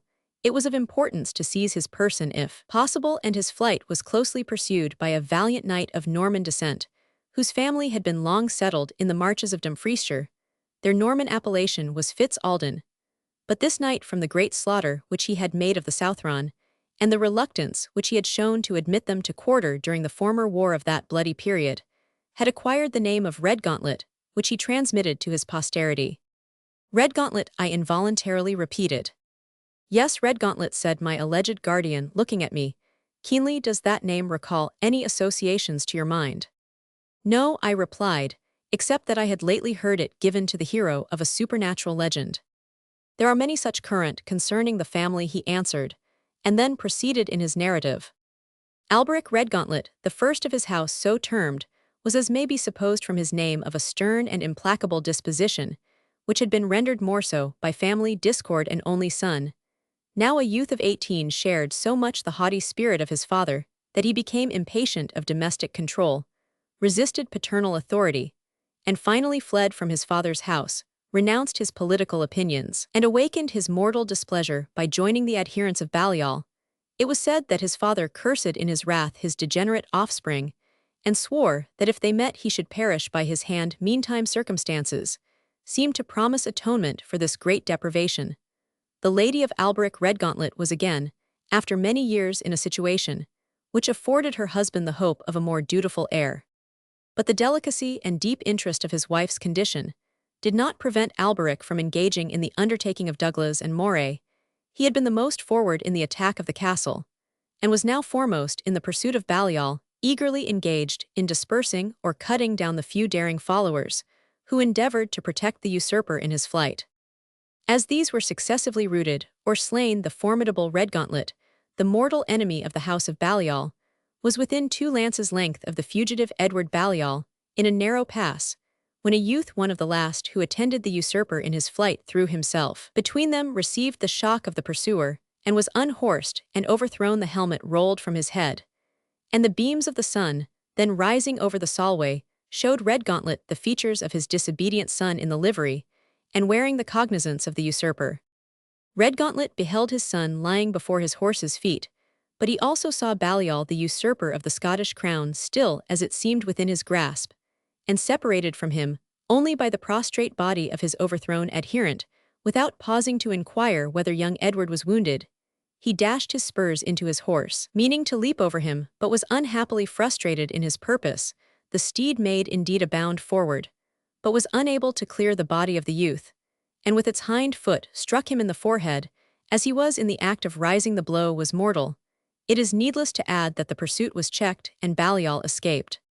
Redgauntlet, ferocious as he is described, was yet overwhelmed with the thoughts of the crime he had committed. When he returned to his castle, it was to encounter new domestic sorrows.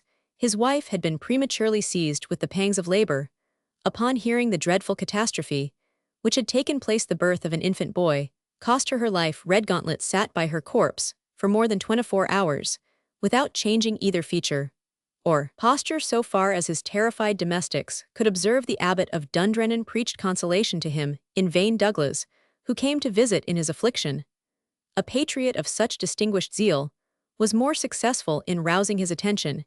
He caused the trumpets to sound an English point of war in the courtyard, and Redgauntlet at once sprang to his arms, and seemed restored to the recollection, which had been lost in the extent of his misery. From that moment, whatever he might feel inwardly, he gave way to no outward emotion. Douglas caused his infant to be brought, but even the iron-hearted soldiers were struck with horror to observe that by the mysterious law of nature, the cause of his mother's death, and the evidence of his father's guilt, was stamped on the innocent face of the babe, whose brow was distinctly marked by the miniature resemblance of a horseshoe. Redgauntlet himself pointed it out to Douglas, saying with a ghastly smile it should have been bloody. Moved as he was to compassion for his brother-in-arms, and steeled against all softer feelings by the habits of civil war, Douglas shuddered at this sight, and displayed a desire to leave the house, which was doomed to be the scene of such horrors. As his parting advice, he exhorted Alberic Redgauntlet to make a pilgrimage to St. Ninians of Whitehorn, then esteemed a shrine of great sanctity, and departed with a precipitation which might have aggravated, had that been possible, the forlorn state of his unhappy friend. But that seems to have been incapable of admitting any addition. Sir Alberic caused the bodies of his slaughtered son and the mother to be laid side by side in the ancient chapel of his house, after he had used the skill of a celebrated surgeon of that time to embalm them, and it was said that for many weeks he spent some hours nightly in the vault where they reposed. At length he undertook the proposed pilgrimage to Whitehorn, where he confessed himself for the first time since his misfortune, and was shrived by an aged monk, who afterwards died in the odor of sanctity. It is said that it was then foretold to the Redgauntlet that on account of his unshaken patriotism, his family should continue to be powerful amid the changes of future times, but that in detestation of his unrelenting cruelty to his own issue, Heaven had decreed that the valor of his race should always be fruitless, and that the cause which they espoused should never prosper. Submitting to such penance as was there imposed, Sir Alberic went, it is thought, on a pilgrimage either to Rome or to the Holy Sepulchre itself. He was universally considered as dead, and it was not till 13 years afterwards that in the great battle of Durham, fought between David Bruce and Queen Philippa of England, a knight bearing a horseshoe for his crest appeared in the van of the Scottish army, distinguishing himself by his reckless and desperate valor, who, being at length overpowered and slain, was finally discovered to be the brave and unhappy Sir Alberic Redgauntlet. And has the fatal sign, said I, when Harry's had ended his narrative, descended on all the posterity of this unhappy house. It has been so handed down from antiquity, and is still believed, said Harry's. But perhaps there is in the popular evidence something of that fancy, which creates what it sees. Certainly, as other families have peculiarities by which they are distinguished, this of Redgauntlet is marked in most individuals by a singular indenture of the forehead, supposed to be derived from the son of Alberic, their ancestor and brother to the unfortunate Edward, who had perished in so piteous a manner. It is certain there seems to have been a fate upon the house of Redgauntlet, which has been on the losing side in almost all the civil broils which have divided the kingdom of Scotland, from David Bruce's days, till the late valiant and unsuccessful attempt of the Chevalier Charles Edward. He concluded with a deep sigh, as one whom the subject had involved in a train of painful reflections. And am I then, I exclaimed, descended from this unhappy race? Do you belong to it? And if so, why do I sustain restraint and hard usage at the hands of a relation? Inquire no further for the present, he said. The line of conduct which I am pursuing towards you is dictated not by choice, but by necessity. You were withdrawn from the bosom of your family, and the care of your legal guardian, by the timidity and ignorance of a doting mother who was incapable of estimating the arguments or feelings of those who prefer honor and principle to fortune, and even to life. The young hawk, accustomed only to the fostering care of its dam, must be tamed by darkness and sleeplessness, ere it is trusted on the wing for the purposes of the falconer. I was appalled at this declaration, which seemed to threaten a long continuance and a dangerous termination of my captivity. I deemed it best, however, to show some spirit, and at the same time to mingle a tone of conciliation. Mr. Harries, I said, if I call you rightly by that name, let us speak upon this matter, without the tone of mystery and fear in which you seem inclined to envelop it. I have been long, alas, deprived of the care of that affectionate mother, to whom you allude, along under the charge of stranger sand, compelled to form my own resolutions upon the reasoning of my own mind. Misfortunately, deprivation has given me the privilege of acting for myself, and constraint shall not deprive me of an Englishman's best privilege. The true cant of the day, said Harries in a tone of scorn, the privilege of free action belongs to no mortal. We are tied down by the fetters of duty. Our mortal path is limited by the regulations of honor. Most indifferent actions are but meshes of the web of destiny, by which we are all surrounded. He paced the room rapidly, and proceeded in a tone of enthusiasm, which, joined to some other parts of his conduct, seems to intimate an overexcited imagination, were it not contradicted by the general tenor of his speech and conduct. Nothing, he said in an earnest, yet melancholy voice, nothing is the work of chance, nothing is the consequence of free-willed liberty, of which the Englishman boasts, gives as little real freedom to its owner, as the despotism of an Eastern sultan permits to his slave. The usurper William of Nassau went forth to hunt, and thought doubtless that it was by an act of his own royal pleasure that the horse of his murdered victim was prepared for his kingly sport, but heaven had other views, and before the sun was high, a stumble of that very animal over an obstacle so inconsiderable as a molehillock cost the haughty rider his life, and his usurped crown. Do you think an inclination of the rein could have avoided that trifling impediment? I tell you, it crossed his way as inevitably as all the long chain of Caucasus could have done. Yes, young man, in doing and suffering, we play but the part allotted by destiny. The manager of this strange drama stand bound to act no more than is prescribed, to say no more than is set down for us, and yet we mouth about free will and freedom of thought and action, as if Richard must not die, or Richmond conquer. Exactly where the author has decreed it shall be so. He continued to pace the room after this speech with folded arms and downcast looks, and the sound of his steps and tone of his voice brought to my remembrance that I had heard this singular person, when I met him on a former occasion, uttering such soliloquies in his solitary chamber. I observed that, like other Jacobites in his inveteracy against the memory of King William, he had adopted the party opinion that the monarch, on the day he had his fatal accident, rode upon a horse, once the property of the unfortunate Sir John Friend, executed for high treason in 1698. It was not my business to aggravate, but if possible rather to soothe him, in whose power I was so singularly placed. When I conceived that the keenness of his feelings had in some degree subsided, I answered him as follows. I will note, indeed, I feel myself incompetent to argue a question of such metaphysical subtlety as that which involves the limits betwixt free will and predestination. Let us hope we may live honestly, and die hopefully, without being obliged to form a decided opinion upon a point so far beyond our comprehension. Wisely resolved, he interrupted with a sneer. There came a note from some Geneva sermon. But I proceeded, I call your attention to the fact that I, as well as you, am acted upon by impulses, the result either of my own free will, or the consequences of the part which is assigned to me by destiny. These may be at present, they are in direct contradiction to those by which you are actuated, and how shall we decide which shall have precedence? You perhaps feel yourself destined to act as my jailer. I feel myself, on the contrary, destined to attempt and effect my escape.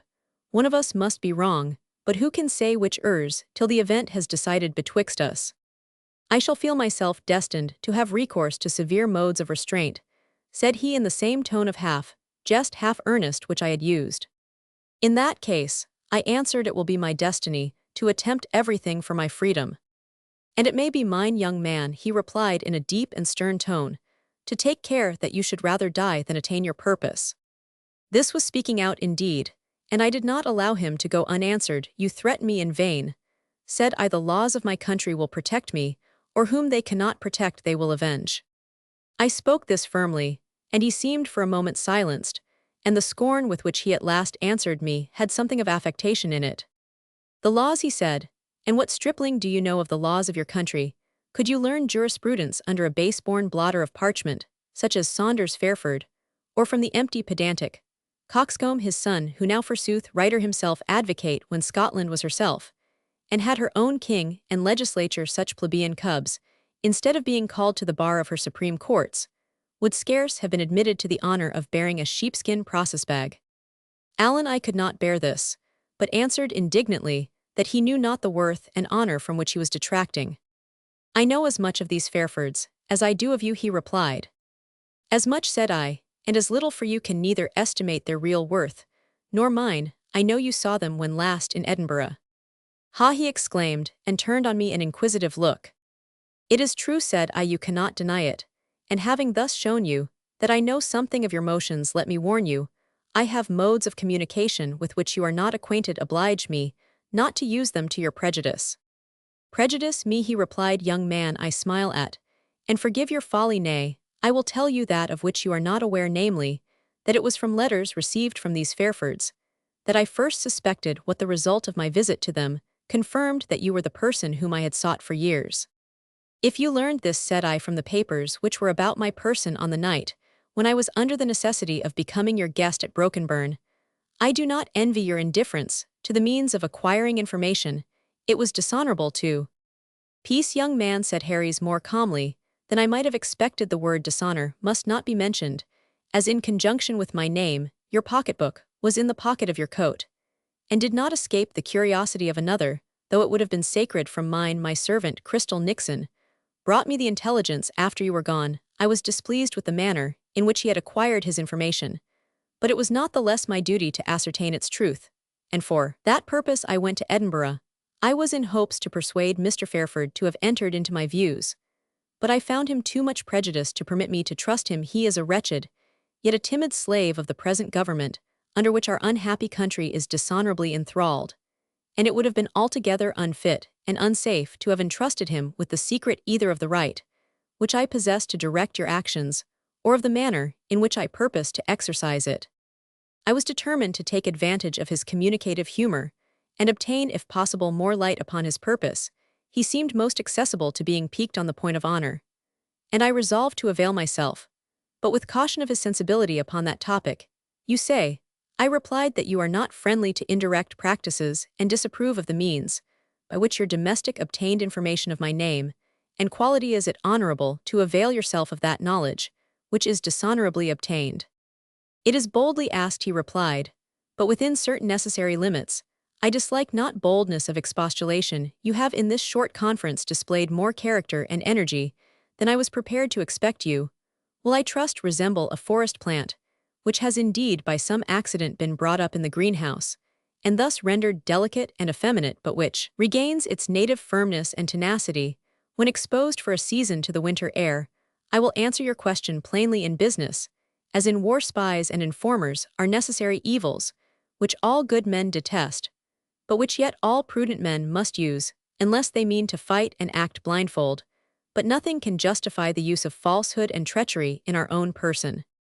You said to the elder Mr. Fairford, continued I with the same boldness which I began to find was my best game, that I was the son of Ralph Latimer of Langcote Hall. How do you reconcile this with your late assertion that my name is not Latimer? He colored as he replied, the doting old fool lied, or perhaps mistook my meaning. I said that gentleman might be your father. To say truth, I wished you to visit England, your native country, because when you might do so my rights over you would revive. This speech fully led me to understand a caution which had been often impressed upon me, that if I regarded my safety, I should not cross the southern border, and I cursed my own folly, which kept me fluttering like a moth around the candle, until I was betrayed into the calamity with which I had dallied. What are those rights, I said, which you claim over me? To what end do you propose to turn them? To a weighty one, you may be certain, answered Mr. Harries, but I do not at present mean to communicate to you either its nature or extent. You may judge of its importance, when in order entirely to possess myself of your person, I condescended to mix myself with the fellows who destroyed the fishing station of yon wretched Quaker, that I held him in contempt, and was displeased at the greedy devices with which he ruined a manly sport, is true enough, but unless, as it favored my designs on you, he might have for me maintained his stake nets, till Solway should cease to ebb and flow. Alas, I said, it doubles my regret to have been the unwilling cause of misfortune to an honest and friendly man. Do not grieve for that, said Harry's. Honest Joshua is one of those who by dint of long prayers can possess themselves of widow's house, will quickly repair his losses. When he sustains any mishap, he and the other cantors set it down as a debt against heaven, and by way of set-off practice rogueries, without compunction, till that they make the balance even or incline it to the winning side. Enough of this. For the present I must immediately shift my quarters, for, although I do not fear the overzeal of Mr. Justice Foxley or his clerk will lead them to any extreme measure, yet that mad scoundrel's unhappy recognition of me may make it more serious for them to connive at me, and I must not put their patience to an over-severe trial. You must prepare to attend me either as a captive or a companion.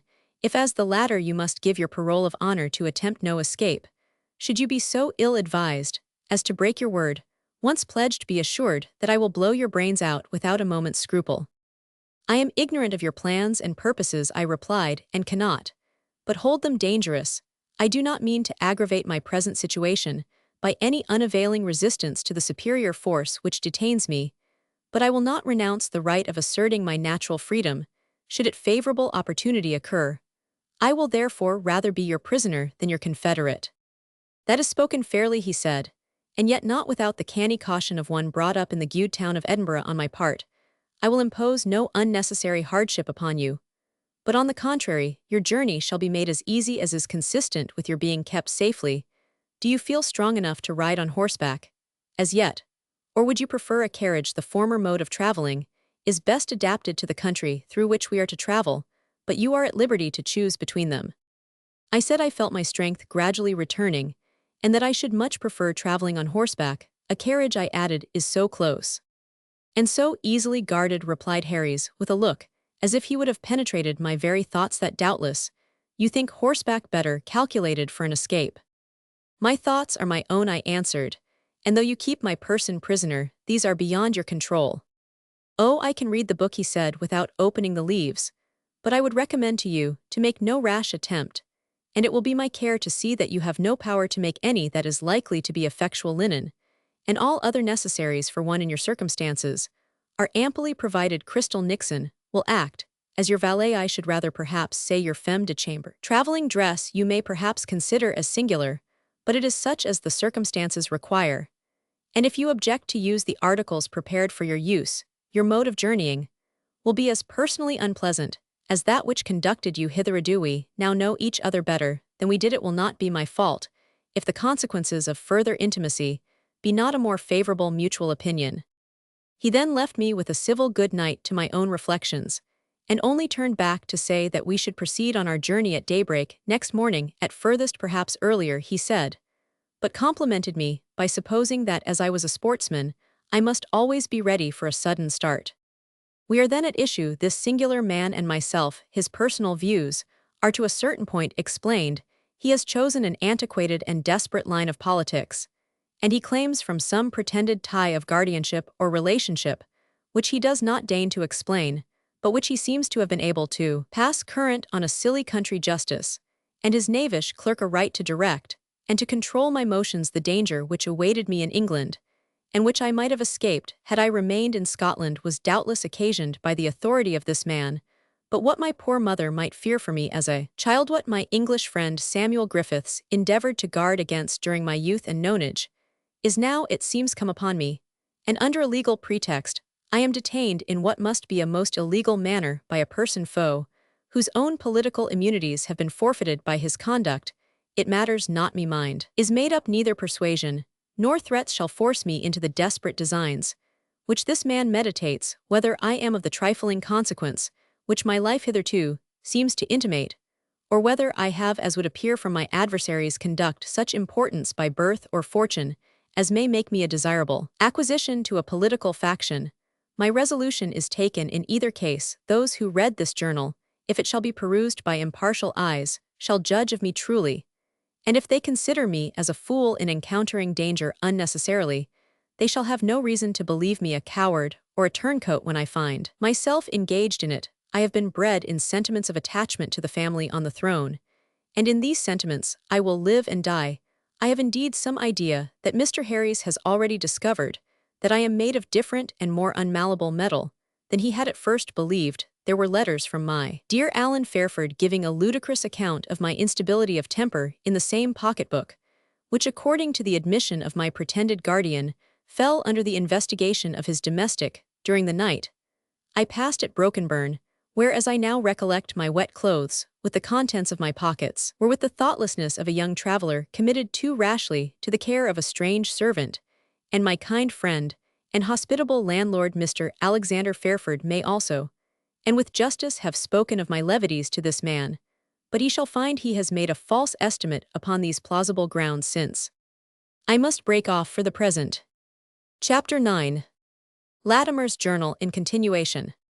There is at length a halt. At length I have gained so much privacy as to enable me to continue my journal.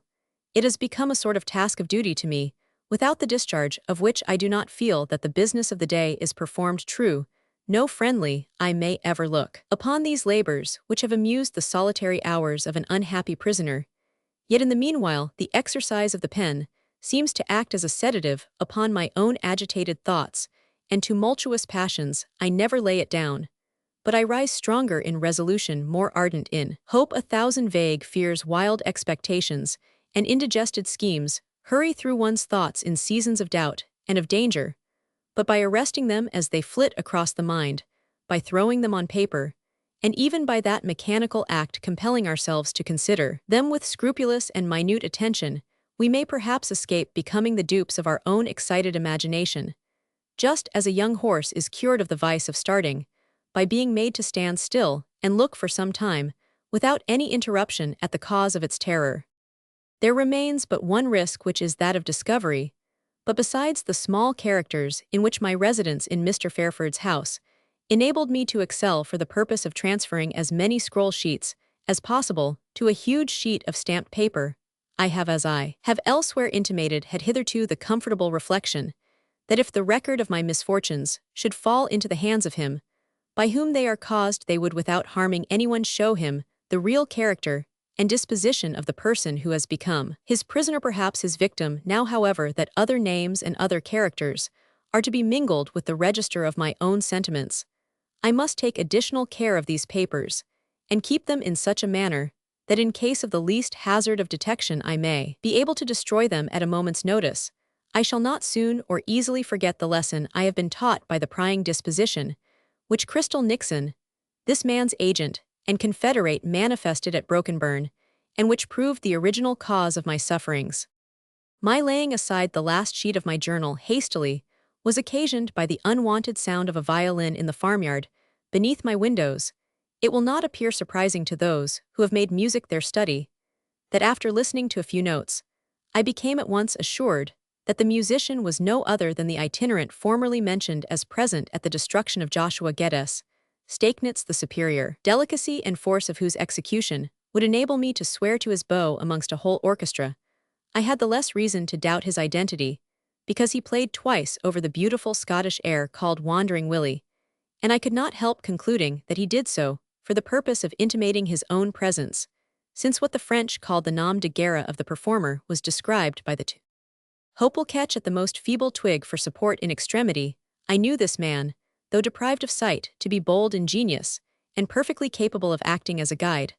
I believed I had won his goodwill by having, in a frolic, assumed the character of his partner.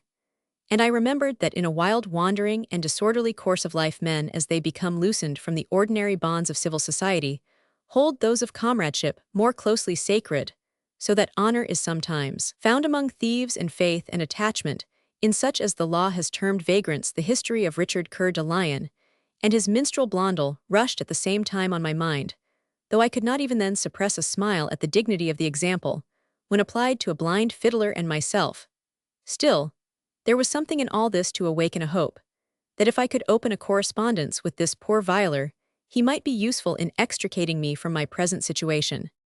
His profession furnished me with some hope that this desired communication might be attained, since it is well known that in Scotland, where there is so much national music, the words and airs of which are generally known, there is a kind of freemasonry amongst performers, by which they can by the mere choice of a tune express a great deal to the hearer's personal illusions, are often made in this manner with much point and pleasantry, and nothing is more usual at public festivals than that the air played to accompany a particular health or toast is made the vehicle of compliment of wit, and sometimes of satire. Every one must remember instances of this festive custom, in which the adaptation of the tune to the toast was remarkably felicitous. Old Neil Gow and his son Nathaniel were peculiarly happy on such occasions. While these things passed through my mind, rapidly, I heard my friend Beneath recommence for the third time the air from which his own name had been probably adopted, when he was interrupted by his rustic auditors. If thou canst play no other spring, but that moan ho hadst best put up hose pipes, and be jogging squire will be back anon, or Master Nixon, and well see who will pay poiper then. Oh ho, thought I, if I have no sharper ears than those of my friends Jan and Dorcas, to encounter I may venture an experiment upon them, and as most expressive of my state of captivity, I sang 2 or 3 lines of the 137th Psalm. By Babel's streams we sat and wept. The country people listened with attention, and when I ceased I heard them whisper together in tones of commiseration, "Lackaday, poor soul, so pretty a man to be beside his wits." "And he be that gate," said Wandering Willie in a tone calculated to reach my ears. "I ken, neathing will raise his spirits like a spring." And he struck up with great vigor and spirit the lively Scottish air, the words of which instantly occurred to me. "O whistle an ill come tie, my lad, though father and mother and a should gie mad. O whistle an ill come tie, my lad." I soon heard a clattering noise of feet in the courtyard, which I concluded to be Jan and Dorcas, dancing a jig in their Cumberland wooden clogs. Under cover of this din, I endeavored to answer Willie's signal by whistling as loud as I could. "Come back again, and lo me. When of the lave are gain." He instantly threw the dancers out, by changing his air to "There's my thumb ill near beguile thee." I no longer doubted that a communication betwixt us was happily established, and that if I had an opportunity of speaking to the poor musician, I should find him willing to take my letter to the post, to invoke the assistance of some active magistrate, or of the commanding officer of Carlisle Castle, or in short to do whatever else I could point out in the compass of his power, to contribute to my liberation. But to obtain speech of him, I must have run the risk of alarming the suspicions of Dorcas, if not of her yet more stupid Corydon. My ally's blindness prevented his receiving any communication by signs from the window. Even if I could have ventured to make them consistently with prudency, so that notwithstanding the mode of intercourse we had adopted was both circuitous and peculiarly liable to misapprehension, I saw nothing I could do better than to continue it, trusting my own and my correspondent's acuteness in applying to the airs the meaning they were intended to convey. I thought of singing the words themselves of some significant song, but feared I might by doing so attract suspicion. I endeavored therefore to intimate my speedy departure from my present place of residence by whistling the well-known air with which festive parties in Scotland usually conclude the dance. "Good night and joy be ye for here nae langer maun I stay.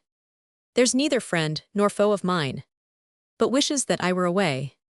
It appeared that Willie's powers of intelligence were much more active than mine, and that like a deaf person accustomed to be spoken to by signs, he comprehended from the very first notes the whole meaning I intended to convey, and he accompanied me in the air with his violin in such a manner as at once to show he understood my meaning, and to prevent my whistling from being attended to.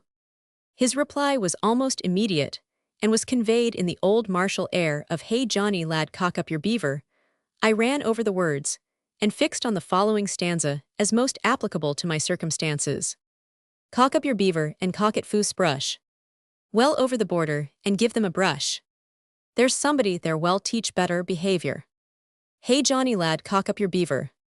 If these sounds alluded, as I hope they do, to the chance of assistance from my Scottish friends, I may indeed consider that a door is open to hope and freedom, I immediately replied with, "My heart's in the Highlands, my heart is not here. My heart's in the Highlands, a-chasing the deer, a-chasing the wild deer, and following them. My heart's in the Highlands, wherever it. Farewell to the Highlands, farewell to the North, the birthplace of valor, the cradle of worth. Wherever I wander, wherever I rove, the hills of the Highlands, forever I love." Willie instantly played with a degree of spirit, which might have awakened hope in Despair herself, if Despair could be supposed to understand Scotch music, the fine old Jacobite air. For a that and a that, and twice as much as a that. I next endeavored to intimate my wish to send notice of my condition to my friends, and despairing to find an air sufficiently expressive of my purpose, I ventured to sing a verse which in various forms occurs so frequently in old ballads. "Where will I get a bonny boy that will win hose and shoon, that will gie down to Durastir, and bid my merry men come?" He drowned the latter part of the verse by playing with much emphasis, "Kind Robin loes me."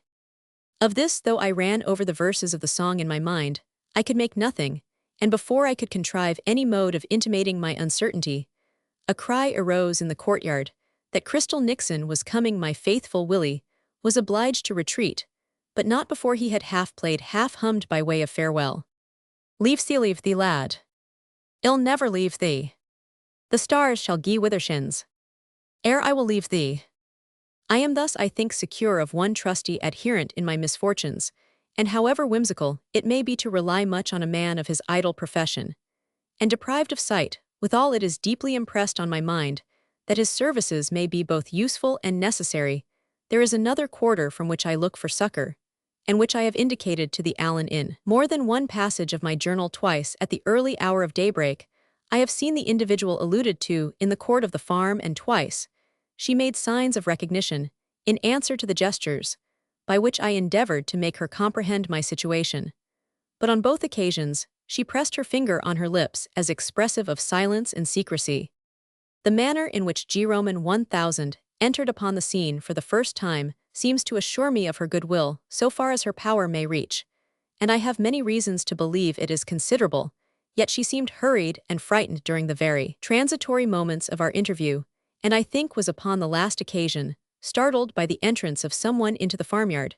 Just as she was on the point of addressing me, "You must not ask whether I am an early riser, since such objects are only to be seen at daybreak, and although I have never again seen her, yet I have reason to think she is not distant. It was but 3 nights ago that, worn out by the uniformity of my confinement, I had manifested more symptoms of despondence than I had before exhibited, which I conceive may have attracted the attention of the domestics, through whom the circumstance might transpire. On the next morning, the following lines lay on my table, but how conveyed there, I cannot tell. The hand in which they were written is a beautiful Italian manuscript. "As lords their labourers hire delay, fate quits our toil with hopes to come, which if far short of present pay, still owns a debt and names us. Quit not the pledge, frail sufferer then, although a distant date be given. Despair is treason towards man, and blasphemy to heaven." That these lines were written with the friendly purpose of inducing me to keep up my spirits, I cannot doubt, and I trust the manner in which I shall conduct myself may show that the pledge is accepted. The dress is arrived in which it seems to be my self-elected guardian's pleasure that I shall travel, and what does it prove to be a skirt or upper petticoat of camlet, like those worn by country ladies of moderate rank, when on horseback, with such a riding mask as they frequently use on journeys, to preserve their eyes and complexion from the sun and dust, and sometimes it is suspected to enable them to play off a little coquetry from the gayer mode of employing the mask. However, I suspect I shall be precluded, for instead of being only pasteboard covered with black velvet, I observe with anxiety that mine is thickened with a plate of steel, which like Quixote's visor serves to render it more strong and durable. This apparatus, together with a steel clasp for securing the mask behind me with a padlock, gave me fearful recollections of the unfortunate being who never being permitted to lay aside such a visor acquired the well-known historical epithet of the man in the iron mask. I hesitated a moment, whether I should so far submit to the acts of oppression, designed against me, as to assume this disguise which was of course contrived to aid their purposes, but when I remembered Mr. Harris' threat that I should be kept close prisoner in a carriage, unless I assumed the dress which should be appointed for me, and I considered the comparative degree of freedom, which I might purchase by wearing the mask and female dress, as easily and advantageously purchased here therefore, I must pause for the present, and await what the morning may bring forth. To carry on the story from the documents before us, we think it proper here to drop the journal of the captive Darcy Latimer, and adopt instead a narrative of the proceedings of Alan Fairford, in pursuit of his friend, which forms another series in this history. Chapter 10. Narrative of Alan Fairford. The reader ought by this time to have formed some idea of the character of Alan Fairford. He had a warmth of heart, which the study of the law and of the world could not chill, and talents which they had rendered unusually acute, deprived of the personal patronage, enjoyed by most of his contemporaries, who assumed the gown under the protection of their aristocratic alliances and descents. He early saw that he should have that to achieve for himself which fell to them as a right of birth. He labored hard in silence and solitude, and his labors were crowned with success.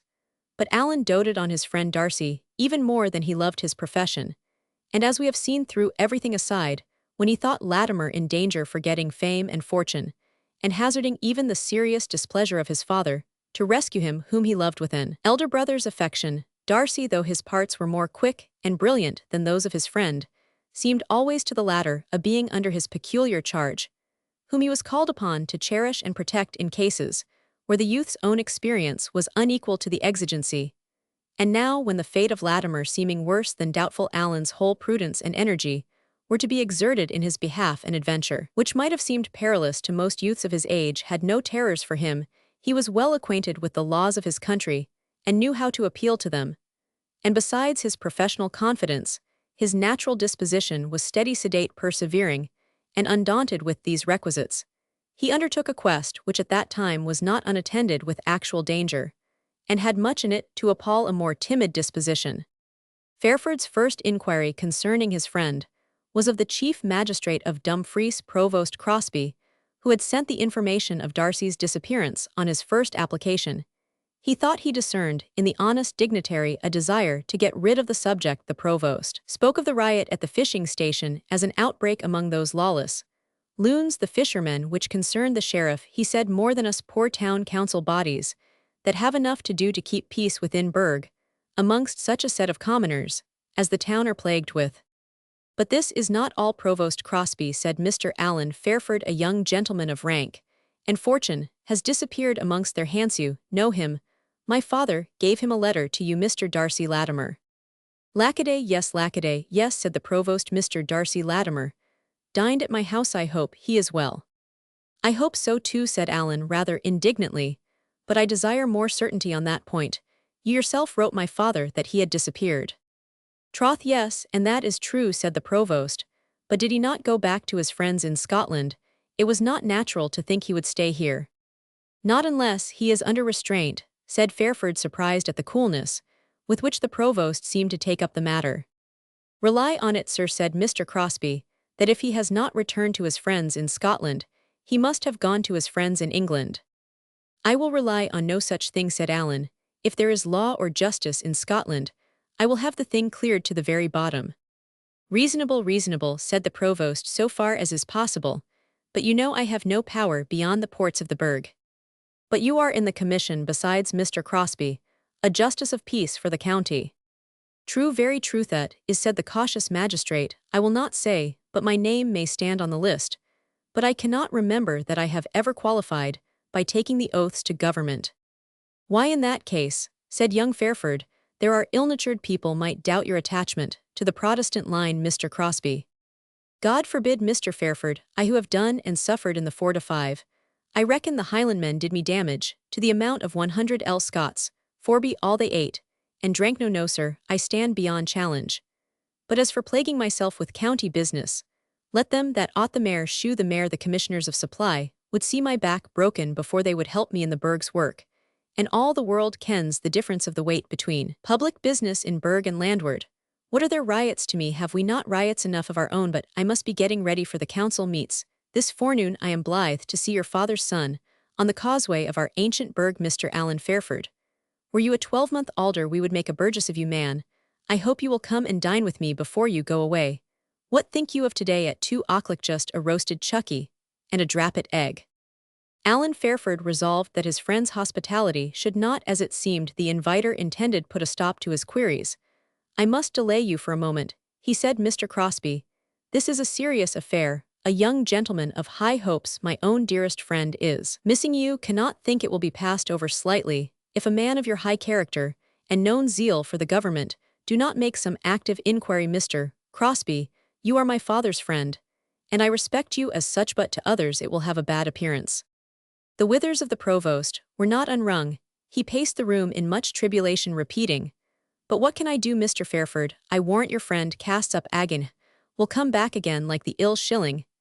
Is not the sort of gear that tinus a hellicat boy running through the country with a blind fiddler, and playing the fiddle to a parcel of blackguards, who can tell where the like of him may have scampered to? There are persons apprehended, and in the jail of the town, as I understand from the sheriff substitute, said Mr. Fairford. You must call them before you, and inquire what they know of this young gentleman.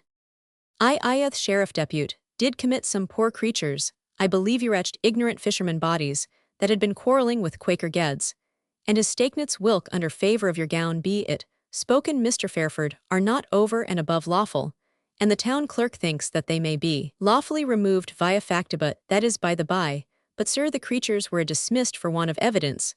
The Quaker would not swear to them, and what could the sheriff and me do? But just let them loose. Come away, cheer up, Master Allan, and take a walk till dinner time. I must really go to the council. Stop a moment, Provost, said Allan. I lodge a complaint before you as a magistrate, and you will find it serious to slight it over. You must have these men apprehended again. Yes, he said, but catch them that can, answered the provost. They are o'er the march by this time, or by the point of cairn. Lord help ye, they are a kind of amphibious devils, neither land nor water beasts, neither English nor Scots, neither county nor stewartry. As we saith, are dispersed like so much quicksilver. You may as well try to whistle a sealg out of the Solway, as to get hold of one of them, till all the fray is over. Mr. Crosby, this will not do, answered the young counsellor. There is a person of more importance than such wretches, as you describe, concerned in this unhappy business. I must name to you a certain Mr. Harries. He kept his eye on the provost, as he uttered the name, which he did rather at a venture, and from the connection which that gentleman and his real or supposed niece seemed to have with the fate of Darcy Latimer, than from any distinct cause of suspicion, which he entertained. He thought the provost seemed embarrassed, though he showed much desire to assume an appearance of indifference, in which he partly succeeded. Harries, he said. What Harries? There are many of that name, not so many as formerly, for the old stocks are wearing out. But there is Harries of Heathgill, and Harries of Auchintoloch, and Harries. To save you further trouble, this person's designation is Harries of Burnswork. Of Burnswork, said Mr. Crosby. I have you now, Mr. Allan, could you not as well have said the Laird of Redgauntlet? Fairford was too wary to testify any surprise at this identification of names, however unexpected, I thought, said he was more generally known by the name of Harries. I have seen, and been in company with him under that name, I am sure. Oh, I in Edinburgh belike. You know Redgauntlet was unfortunate a great while ago, and though he was maybe not deeper in the mire than other folk, yet for some reason or other, he did not get so easily out. He was attainted, I understand, and has no remission, said Fairford. The cautious provost only nodded, and said, you may guess, therefore, why it is so convenient he should hold his mother's name, which is also partly his own, when he is about Edinburgh. To bear his proper name might be accounted a kind of flying in the face of government, ye understand. But he has been long connived. His story is an old story, and the gentleman has many excellent qualities, and is of a very ancient and honourable house. His cousins among the great folk counts kin with the advocate, and with the sheriff. Hawks, you know, Mr. Allan will not pike out Hawks, e'en is widely connected. Me wife is a fourth cousin of Redgauntlet's.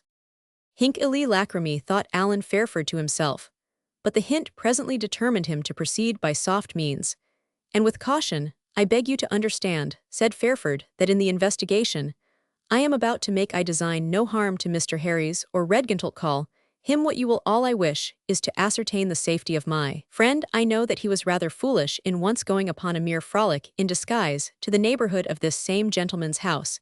In his circumstances, Mr. Redgauntlet may have misinterpreted the motives, and considered Darcy Latimer as a spy. His influence, I believe, is great among the disorderly people you spoke of, but now. The provost answered with another sagacious shake of his head that would have done honor to Lord Burleigh in the Critic. Well then, continued Fairford, is it not possible that in the mistaken belief that Mr. Latimer was a spy he may, upon such suspicion, have caused him to be carried off and confined somewhere? Such things are done at elections, and on occasions less pressing than when men think their lives are in danger from an informer.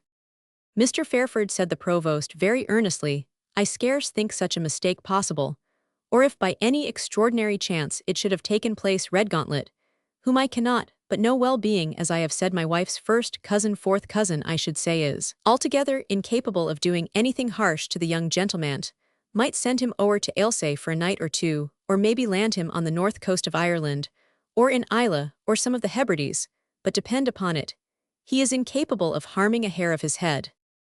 I am determined not to trust to that, provost, answered Fairford firmly, and I am a good deal surprised at your way of talking so lightly of such an aggression on the liberty of the subject you are to consider, and Mr. Harry's or Mr. Redgauntlet's friends would do very well also to consider how it would sound in the ears of an English Secretary of State that an attainted traitor for such is this gentleman has not only ventured to take up his abode in this realm against the king of which he has been in arms, but is suspected of having proceeded by open force and violence against the person of one of the lieges, a young man who is neither without friends nor property to secure his being righted. The provost looked at the young counsellor with a face in which distrust, alarm, and vexation seemed mingled. A fascious job, he said at last, a fascious job, and it will be dangerous meddling with it. I should like ill to see your father's son turn informer against an unfortunate gentleman. Neither do I mean it, answered Allan, provided that unfortunate gentleman and his friends give me a quiet opportunity of securing my friend's safety. If I could speak with Mr. Redgauntlet and hear his own explanation, I should probably be satisfied. If I am forced to denounce him to government, it will be in his new capacity of a kidnapper. I may not be able, nor is it my business to prevent his being recognized in his former character of an attainted person, excepted from the general pardon. Master Fairford, said the provost, would ye ruin the poor innocent gentleman on an idle suspicion? Say no more of it, Mr. Crosby. My line of conduct is determined unless that suspicion is removed. Will, sir, said the provost, since so it be, and since you say that you do not seek to harm Redgauntlet personally, ill, ask a man to dine with us today that kens as much about his matters as most folk. You must think, Mr. Allan Fairford, though Redgauntlet be my wife's near relative, and though doubtless I wish him weal, yet I am not the person who is like to be entrusted with his incomings and outgoings. I am not a man for that. I keep the kirk, and I abhor popery. I have stood up for the House of Hanover, and for liberty and property. I carried arms, sir, against the Pretender, when 3 of the Highlandmen's baggage carts were stopped at Ecclefechan, and I had an especial loss of £100. Scots, interrupted Fairford, you forget you told me all this before. Scots or English, it was too much for me to lose, said the provost, so you see, I am not a person to pack or peel with Jacobites, and such unfreemen as poor Redgauntlet. Granted, Mr. Crosby, and what then, said Allan Fairford. Why then it follows that if I am to help you at this pinch, if cannot be by and through my ain personal knowledge, but through some fitting agent or third person. Granted again, said Fairford, and pray who may this third person be? Wobbit Pate Maxwell of Somertresham, they call Patine Peril. An old 45 man, of course, said Fairford. Ye may swear that, replied the provost, as black a Jacobite as the auld leaven can make him, but a sonsy merry companion, that none of us think it worthwhile to break. Why, for all his brags and his clavers, you would have thought, if he had had but his own way at Derby, he would have marched Charlie Stewart through between Wade and the Duke, as a thread goes through the needle's and seated him in St. James before you could have said haud your hand. But though he is a windy body when he gets on his auld-world stories, he has mair gumption in him than most people knows business. Mr. Allan, being bred to the law, but never took the gown because of the oaths, which kept more folk out then than they do now. More's the pity. What are you sorry, Provost, that Jacobitism is upon the decline, said Fairford. No, no, answered the Provost, I am only sorry for folks losing the tenderness of conscience, which they used to have. I have a son breeding to the bar, Mr. Fairford, and no doubt, considering my services and sufferings, I might have looked for some bit posty to him.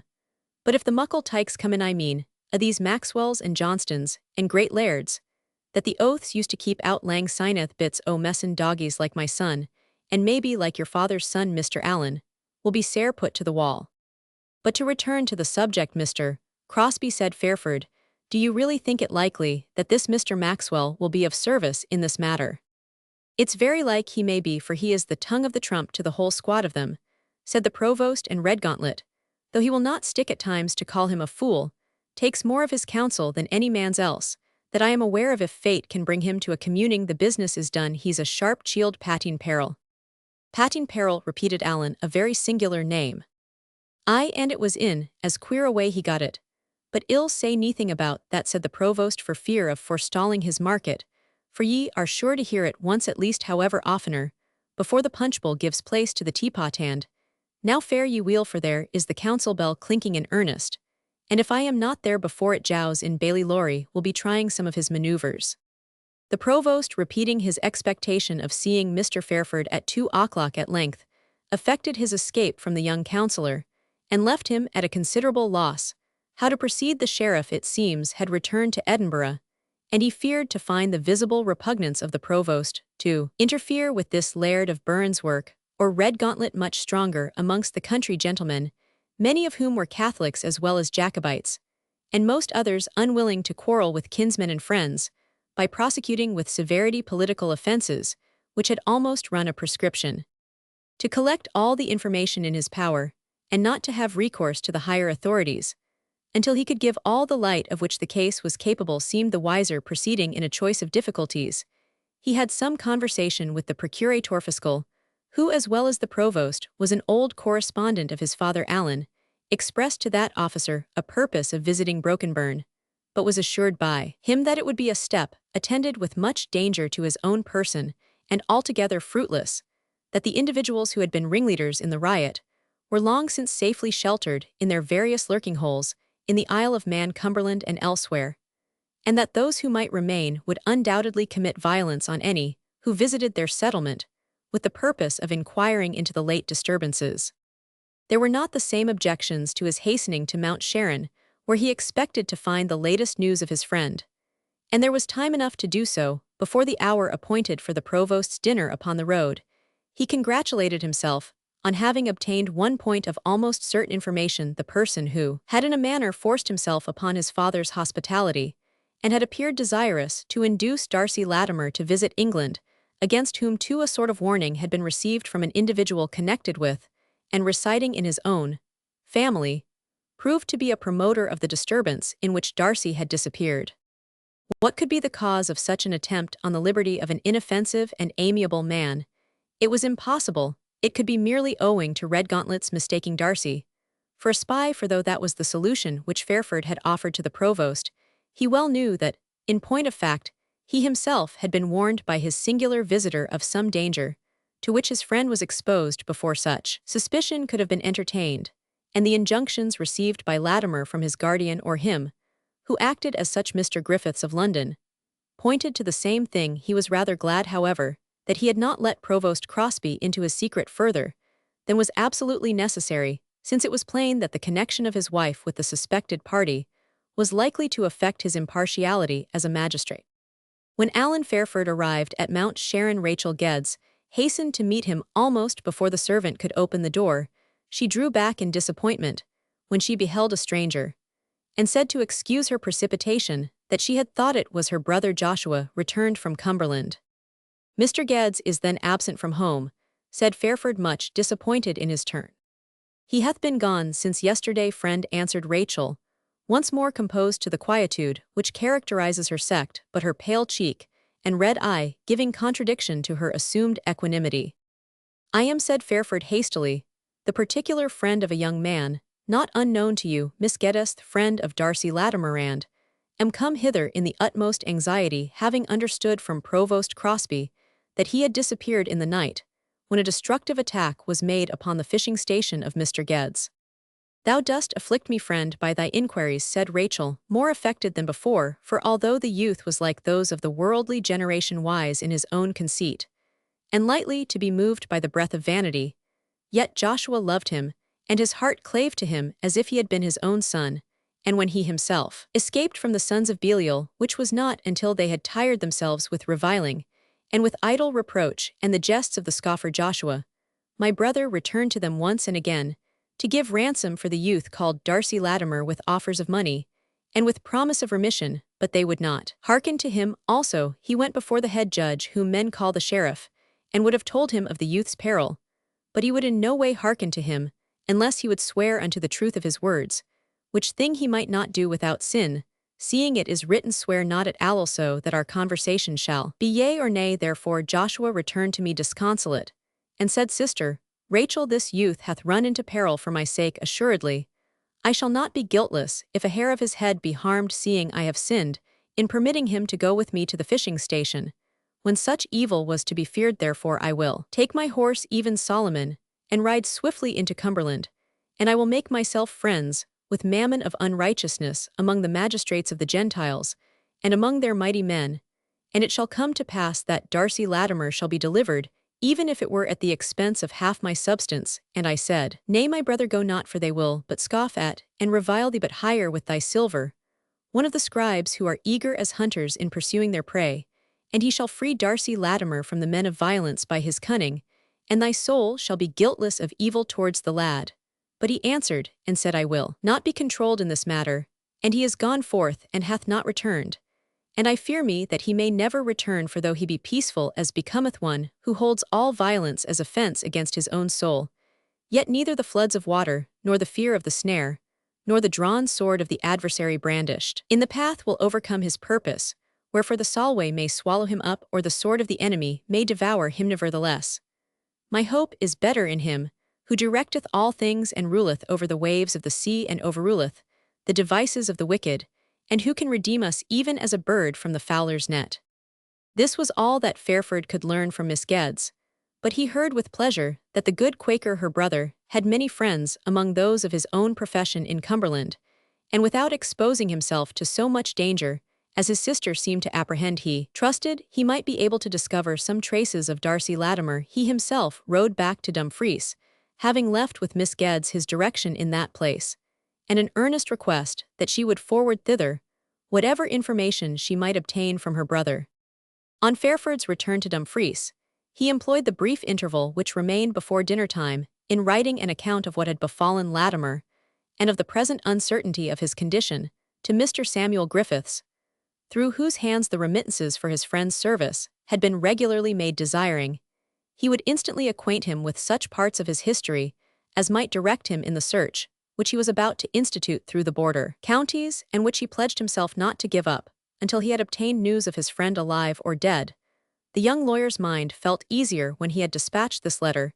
He could not conceive any reason why his friend's life should be aimed at. He knew Darcy had done nothing by which his liberty could be legally affected, and although even of late years there had been singular histories of men and women also who had been trepanned and concealed in solitudes and distant islands in order to serve some temporary purpose, such violences had been chiefly practiced by the rich on the poor, and by the strong on the feeble, whereas in the present case, this Mr. Harry's or Redgauntlet, being amenable for more reasons than one to the censure of the law, must be the weakest in any struggle in which it could be appealed to. It is true that his friendly anxiety whispered that the very cause which rendered this oppressor less formidable might make him more desperate, still recalling his language so strikingly, that of the gentleman, and even of the man of honor Alan Fairford, concluded that though in his feudal pride Redgauntlet might venture on the deeds of violence exercised by the aristocracy in other times, he could not be capable of any action of deliberate atrocity. And in these convictions, he went to dine with Provost Crosby, with a heart more at ease than might have been expected. See Note 7. Chapter 11. Narrative of Alan Fairford continued. 5 minutes had elapsed after the town clock struck 2 before Alan Fairford, who had made a small detour to put his letter into the post-house, reached the mansion of Mr. Provost Crosby, and was at once greeted by the voice of that civic dignitary, and the rural dignitary his visitor, as by the voices of men impatient for their dinner. "Come away, Mr. Fairford, the Edinburgh time is later than ours," said the provost. "And come away, young gentleman," said the laird. "I remember your father wheel at the cross 30 years ago. I reckon you are as late in Edinburgh as at London 4 o'clock hour say." "Not quite so degenerate," replied Fairford, "but certainly many Edinburgh people are so ill-advised as to postpone their dinner till 3 that they may have full time to answer their London correspondence." "London correspondence," said Mr. Maxwell, "and pray what the devil have the people of Auld Reekie to do with London correspondence? Not much in those days, for within my recollection, the London post was brought north in a small mail cart, and men are yet as live who recollect when it came down with only one single letter for Edinburgh, addressed to the manager of the British Linen Company." "The tradesmen must have their goods," said Fairford. "Can they not buy our own Scottish manufactures, and pick their customers' pockets in a more patriotic manner?" "Then the ladies must have fashions," said Fairford. "Can they not busk the plaid over their heads, as their mothers did a tartan screen, and once a year a new cockerney from Paris should serve a countess? But ye have not many of them left, I think. Marshal Airlie Winton Vemus Bomberino, all past, and Gonii, the countesses and ladies of quality, will scarce take up too much of your ballroom floor, with their quality hoops nowadays." "There is no want of crowding, however, sir," said Fairford. "They begin to talk of a new assembly room." "A new assembly room," said the old Jacobite laird. "I mind quartering 300 men in the old assembly room."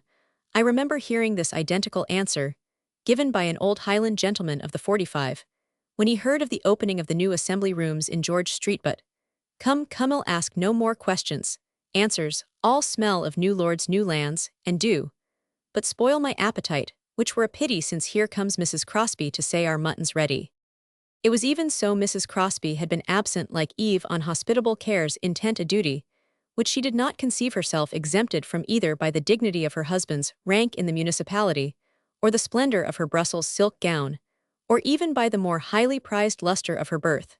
For she was born Maxwell and allied, as her husband often informed his friends, to several of the first families in the county. She had been handsome, and was still a portly good-looking woman of her years, and though her peep into the kitchen had somewhat heightened her complexion, it was no more than a modest touch of rouge might have done.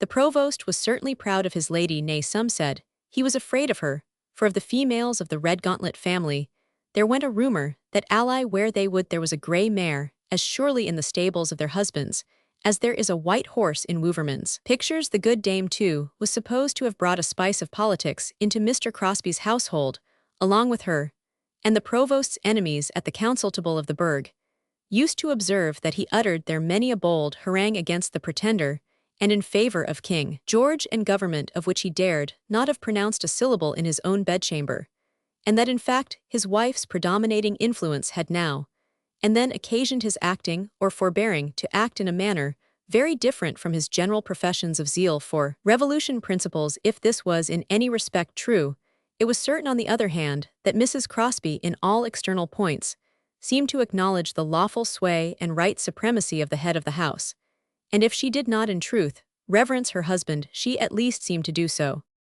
This stately dame received Mr. Maxwell, a cousin of course, with cordiality, and Fairford with civility, answering at the same time, with respect to the magisterial complaints of the provost, that dinner was just coming up. "But since you changed poor Peter Mac Alpin, that used to take care of the town clock, my dear, it has never gone well a single day." "Peter Mac Alpin, my dear," said the provost, "made himself too busy for a person in office, and drunk healths, and so forth, which it became no man to drink, or to pledge, far less one that is in point of office a servant of the public. I understand that he lost the music bells in Edinburgh for playing O'er the Water to Charlie upon the 10th of June. He is a black sheep, and deserves no encouragement. Not a bad tune, though, after all," said Summertrees, and turning to the window, he half hummed, half whistled the air in question, then sang the last verse aloud. "Oh, I low wheel my Charlie's name, though some there be that abhor him. But oh, to see the deal gang hame! Why the Whigs before him? Over the water, and over the sea, and over the water to Charlie. Come we'll come woe, well gather and go, and live or die with Charlie." Mrs. Crosby smiled furtively on the laird, wearing an aspect at the same time of deep submission, while the provost, not choosing to hear his visitor's ditty, took a turn through the room, in unquestioned dignity and independence of authority. Owl, my dear," said the lady with a quiet smile of submission, "ye ken these matters best, and you will do your pleasurethi are far above my handily I doubt, if ever the town clock will go right, or your meals be got up so regular as I should wish, till Peter Mac Alpin gets his office back again the body's auld, and can neither work nor want, but he is the only hand to set a clock." It may be noticed in passing that notwithstanding this prediction, which probably the fair Cassandra had the full means of accomplishing, it was not till the second council day thereafter that the misdemeanors of the Jacobite clockkeeper were passed over, and he was once more restored to his occupation of fixing the town's time and the provost's dinner hour. Upon the present occasion, the dinner passed pleasantly away. Summertrees talked and jested with the easy indifference of a man who holds himself superior to his company. He was indeed an important person, as was testified by his portly appearance, his hat, laced with point d'Espagne, his coat, and waistcoat once richly embroidered, though now almost threadbare, the splendor of his solitaire, and laced ruffles, though the first was sorely creased, and the other sullied, not to forget the length of his silver-hilted rapier. His wit, or rather humor, bordered on the sarcastic, and intimated a discontented man. And although he showed no displeasure when the provost attempted a repartee, yet it seemed that he permitted it upon mere sufferance, as a fencing master, engaged with a pupil, will sometimes permit the tyro to hit him solely by way of encouragement. The laird's own jests in the meanwhile were eminently successful, not only with the provost and his lady, but with the red-cheeked and red-ribboned servant-maid who waited at table, and who could scarce perform her duty with propriety so effectual. Were the explosions of Summertrees, Alan Fairford alone was unmoved among all this mirth, which was the less wonderful that besides the important subject which occupied his thoughts, most of the laird's good things consisted in sly allusions to little parochial or family incidents, with which the Edinburgh visitor was totally unacquainted, so that the laughter of the party sounded in his ear like the idle crackling of thorns under the pot, with this difference, that they did not accompany, or second, any such useful operation as the boiling thereof. Fairford was glad when the cloth was withdrawn, and when Provost Crosby, not without some points of advice from his lady, touching the precise mixture of the ingredients, had accomplished the compounding of a noble bowl of punch, at which the old Jacobite's eyes seemed to glisten. The glasses were pushed round it, filled, and withdrawn each by its owner, when the provost emphatically named the toast the King, with an important look to Fairford, which seemed to say, "You can have no doubt whom I mean, and therefore there is no occasion to particularize the individual." Summertrees repeated the toast with a sly wink to the lady, while Fairford drank his glass in silence. "Well, young advocate," said the landed proprietor, "I am glad to see there is some shame, if there is little honesty, left in the faculty. Some of your black gowns nowadays have as little of the one as of the other." "At least, sir," replied Mr. Fairford, "I am so much of a lawyer as not willingly to enter into disputes, which I am not retained to support. It would be but throwing away both time and argument." "Come, come," said the lady, "we will have no argument in this house about Whig or Toryth. Provost kens what he maun say, and I ken what he should think, and for that has come and gane. Yet there may be a time coming when honest men may say what they think, whether they be provosts or not." "Dye hear that, provost," said Summertrees, "your wife's a witch man, you should nail a horseshoe on your chamber door, ha ha ha." This sally did not take quite so well as former efforts of the laird's wit. The lady drew up, and the provost said, half aside, "The sooth bird is nae bird, the true joke is no joke. You will find the horseshoe hissing hot." Summertrees: "You can speak from experience, doubtless, provost," answered the laird, "but I crave pardon, I need not tell Mrs. Crosby that I have all respect for the auld and honourable house of Redgauntlet." "And good reason ye have that are sae sib to them," quoth the lady, "and kend we'll baith them that are here and them that are gane." "In troth, and ye may say, sae, madam," answered the laird, "for poor Harry Redgauntlet, that suffered at Carlisle, was hand and glove with me, and yet we parted on short leave-a-taking." "Aye, Summertrees," said the provost, "that was when you played cheat-thuity, and gat the by-name of Patine Peril. I wish you would tell the story to my young friend. Here he likes weel to hear of a sharp trick, as most lawyers do." "I wonder at your want of circumspection, provost," said the laird, much after the manner of a singer, when declining to sing the song that is quivering upon his tongue's very end. "Ye should mind there are some auld stories that cannot be ripped up again, with entire safety to all concerned tastes, is Latin for a candle." "I hope," said the lady, "you are not afraid of anything being said out of this house, to your prejudice, Summertrees. I have heard the story before, but the oftener I hear it the more wonderful I think it." "Yes, madam, but it has been now a wonder of more than 9 days, and it is time it should be ended," answered Maxwell. Fairford now thought it civil to say that he had often heard of Mr. Maxwell's wonderful escape, and that nothing could be more agreeable to him than to hear the right version of it. But Summertrees was obdurate, and refused to take up the time of the company with such old-world nonsense. "Weel, weel," said the provost, "a wilful man maun hae his way. What do your folk in the country think about the disturbances that are beginning to spunk out in the colonies?" "Excellent, sir, excellent. When things come to the worst, they will mend, and to the worst they are coming. But as to that nonsense ploy of mine, if ye insist on hearing the particular," said the laird, who began to be sensible that the period of telling his story gracefully was gliding fast away. "Nay," said the provost, "it was not for myself, but this young gentleman." "Aweel, what for should I not pleasure the young gentleman ill, just drink to honest folk at hame and abroad, and deal ane else. And then but, you have heard it before, Mrs. Crosby." "Not so often as to think it tiresome, I assure ye," said the lady, and without further preliminaries, the laird addressed Alan Fairford. "Ye have heard of a year they call the 4 to 5 young gentlemen, when the Southrons heads made their last acquaintance with Scottish claymores. There was a set of rampaging chields in the country, then that they called rebels. I never could find out what for some men should have been why them that never came provost sky, and the bush aboon trackware for that ye ken weel. The job was settled at last. Clerd crowns were plenty and racks necks came into fashion. I dinna mind very weel what I was doing, swaggering about the country with dirk and pistol at my belt for 5 or 6 months or thereaway. But I had a weary waking out of a wild dream, when did I find myself on foot in a misty morning, with my hand, just for fear of going astray, linked into a handcuff, as they call it, with poor Harry Redgauntlets fastened into the other, and there we were trudging along with about a score more that had thrust their horns ower deep in the bog just like ourselves, and a sergeant's guard of redcoats with 2 file of dragoons to keep all quiet and give us heart to the road. Now, if this mode of travelling was not very pleasant, the object did not particularly recommend it, for you understand, young man, that they did not trust these poor rebel bodies to be tried by juries of their ain kindly countrymen, though ane would have thought they would have found Whigs enough in Scotland to hang us all. But they behoved to trounce us away to be tried at Carlisle, where the folk had been so frightened, that had you brought a whole Highland clan at once into the court, they would have put their hands upon their een, and cried hang them a just to be quit of them. "Aye, aye," said the provost, "that was a snell law, I grant ye." "Snell," said the wife, "snell, I wish they that passed, it had the jury I would recommend them to."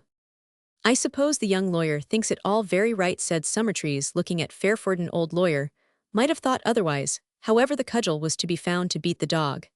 And they chose a heavy one. Well, I kept my spirits better than my companion, poor fellow, for I had the luck to have neither wife nor child to think about, and Harry Redgauntlet had both one and t'other. You have seen Harry, Mrs. Crosby?"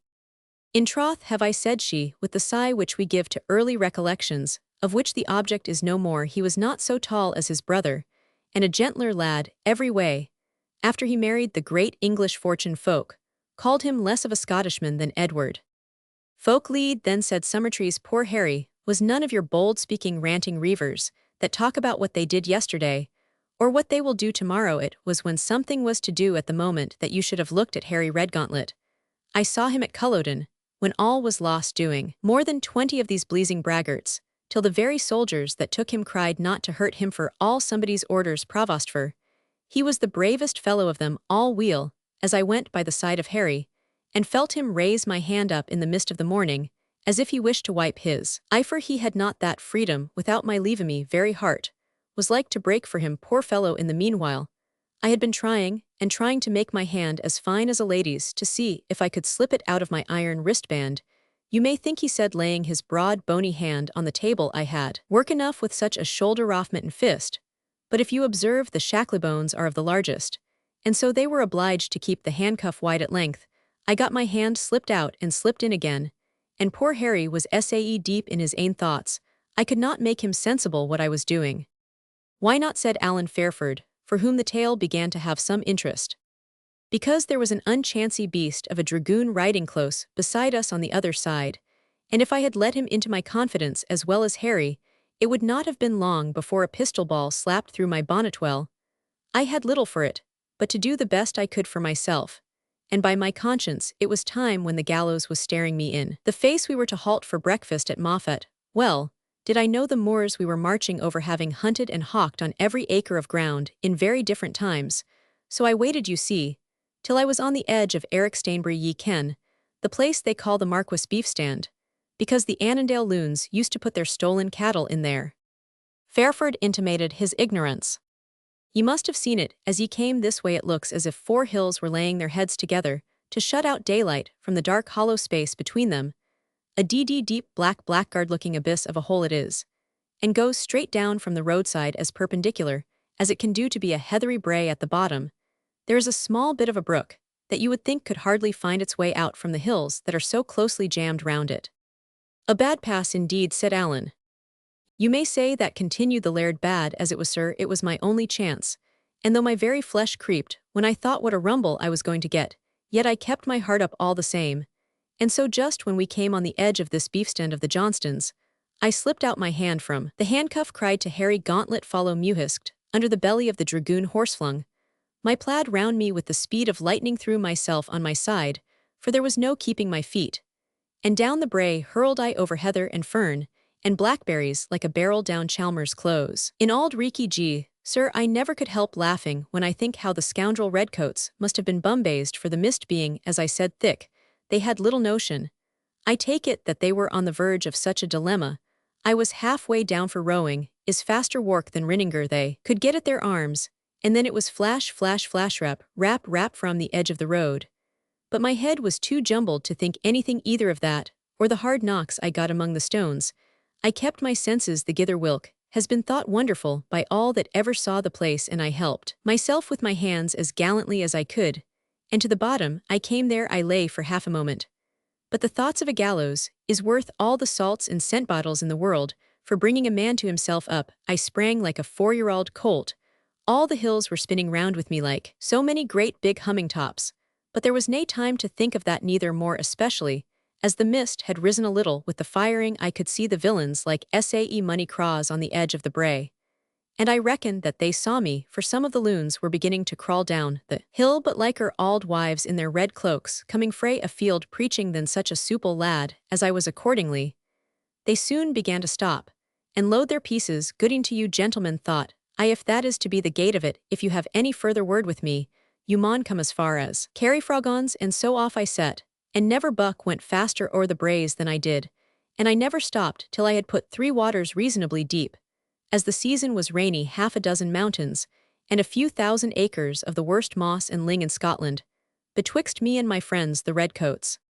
It was that job which got you the name of Patine Peril, said the provost, filling the glasses, and exclaiming with great emphasis, while his guest, much animated with the recollections which the exploit excited, looked round with an air of triumph for sympathy and applause. Here is to your good health, and may you never put your neck in such a venture again. The escape of a Jacobite gentleman, while on the road to Carlisle to take his trial for his share in the affair of 1745, took place at Erichstainbury in the singular manner ascribed to the Laird of Summertrees in the text. The author has seen in his youth the gentleman to whom the adventure actually happened. The distance of time makes some indistinctness of recollection, but it is believed the real name was Mac Ewan or Macmillan. Humph, do not know, answered Summertrees. I am not like to be tempted with another opportunity. An old gentleman of the author's name was engaged in the affair of 1715, and with some difficulty was saved from the gallows by the intercession of the Duchess of Buccleuch and Monmouth. Her Grace, who maintained a good deal of authority over her clan, sent for the object of her intercession, and warning him of the risk which he had run and the trouble she had taken on his account, wound up her lecture by intimating that in case of such disloyalty again, he was not to expect her interest in his favor. And it please your Grace, said the stout old Tory, I fear I am too old to see another opportunity, yet who knows? And then he made a deep pause. May I ask what became of your friend, sir, said Allan Fairford. Ah, poor Harry, said Summertrees, I'll tell you what, sir, it takes time to make up one's mind to such a venture, as my friend, the provost, calls it, and I was told by Neil Maclean, who was next file to us, but had the luck to escape the gallows by some sleight of hand trick or other, that upon my breaking off, poor Harry stood like one motionless, although all our brethren in captivity made as much tumult as they could to distract the attention of the soldiers, and run he did at last, but he did not know the ground, and, either from confusion, or because he judged the descent altogether perpendicular, he fled up the hill to the left instead of going down at once, and so was easily pursued, and taken. If he had followed my example, he would have found enough among the shepherds to hide him and feed him as they did me on baremeal scenes and braxy mutton, till better days came round again. Braxy mutton, the flesh of sheep, that has died of disease, not by the hand of the butcher in pastoral countries. It is used as food with little scruple. He suffered then for his share in the insurrection, said Allen. You may swear that, said Summertrees, his blood was too red to be spared. When that sort of paint was in request, he suffered, sir, as you call it, that is, he was murdered in cold blood with many a pretty fellow besides. Well, we may have our day next. What is fristed is not forgiven. Thee think us all dead and buried. But here he filled his glass, and muttering some indistinct denunciations drank it off, and assumed his usual manner, which had been a little disturbed towards the end of the narrative. What became of Mr. Redgauntlet's child, said Fairford. Mr. Redgauntlet, he was Sir Henry Redgauntlet, as his son, if the child now lives, will be Sir Arthur. I called him Harry from intimacy, and Redgauntlet, as the chief of his name, his proper style, was Sir Henry Redgauntlet. His son therefore is dead, said Allen Fairford. It is a pity so brave a line should draw to a close. He has left a brother, said Summertrees, Edward Hugh Redgauntlet, who is now the representation of the family, and well it is, for though he be unfortunate in many respects, he will keep up the honor of the house, better than a boy bred up amongst these bitter Whigs, the relations of his elder brother Sir Henry's lady. Then they are on no good terms with the Redgauntlet line. Bitter Whigs, they are in every sense. It was a runaway match betwixt Sir Henry and his lady. Poor thing, they would not allow her to see him when in confinement. They had even the meanness to leave him without pecuniary assistance, and as all his own property was seized upon and plundered, he would have wanted common necessaries, but for the attachment of a fellow who was a famous fiddler, a blind man. I have seen him with Sir Henry myself, both before the affair broke out, and while it was going on. I have heard that he fiddled in the streets of Carlisle, and carried what money he got to his master, while he was confined in the castle. I do not believe a word of it, said Mrs. Crosby, kindling with indignation. A Redgauntlet would have died 20 times before he had touched a fiddler's wages. Hout file nonsense and pride, said the Laird of Summertrees. Scornful dogs will eat dirty puddings. Cousin Crosby, I little ken what some of your friends were obliged to do yon time for a soap of brose or a bit of bannock. Gd. I carried a cutler's wheel for several weeks, partly for need, and partly for disguise. Other, I went bizbizwizzes at every auld wife's door, and if ever you want your shears sharpened, Mrs. Crosby, I am the lad to do it for you if my wheel was but in order. You must ask my leave first, said the provost, for I have been told you had some queer fashions of taking a kiss, instead of a penny, if you liked your customer. Come, provost, said the lady, rising, if the mout gets abune the meal with you, it is time for me to take myself away, and you will come to my room, gentlemen, when you want a cup of tea.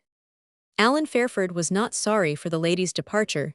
She seemed too much alive to the honor of the house of Redgauntlet, though only a fourth cousin, not to be alarmed by the inquiries which he proposed to make after the whereabout of its present head. Strange, confused suspicions arose in his mind from his imperfect recollection of the tale of Wandering Willie, and the idea forced itself upon him that his friend Darcy Latimer might be the son of the unfortunate Sir Henry. But before indulging in such speculations, the point was to discover what had actually become of him. If he were in the hands of his uncle, might there not exist some rivalry in fortune or rank, which might induce so stern a man as Redgauntlet to use unfair measures towards a youth whom he would find himself unable to mold to his purpose? He considered these points in silence during several revolutions of the glasses, as they wheeled in galaxy round the bowl, waiting until the provost, agreeably to his own proposal, should mention the subject for which he had expressly introduced him to Mr. Maxwell of Summertrees.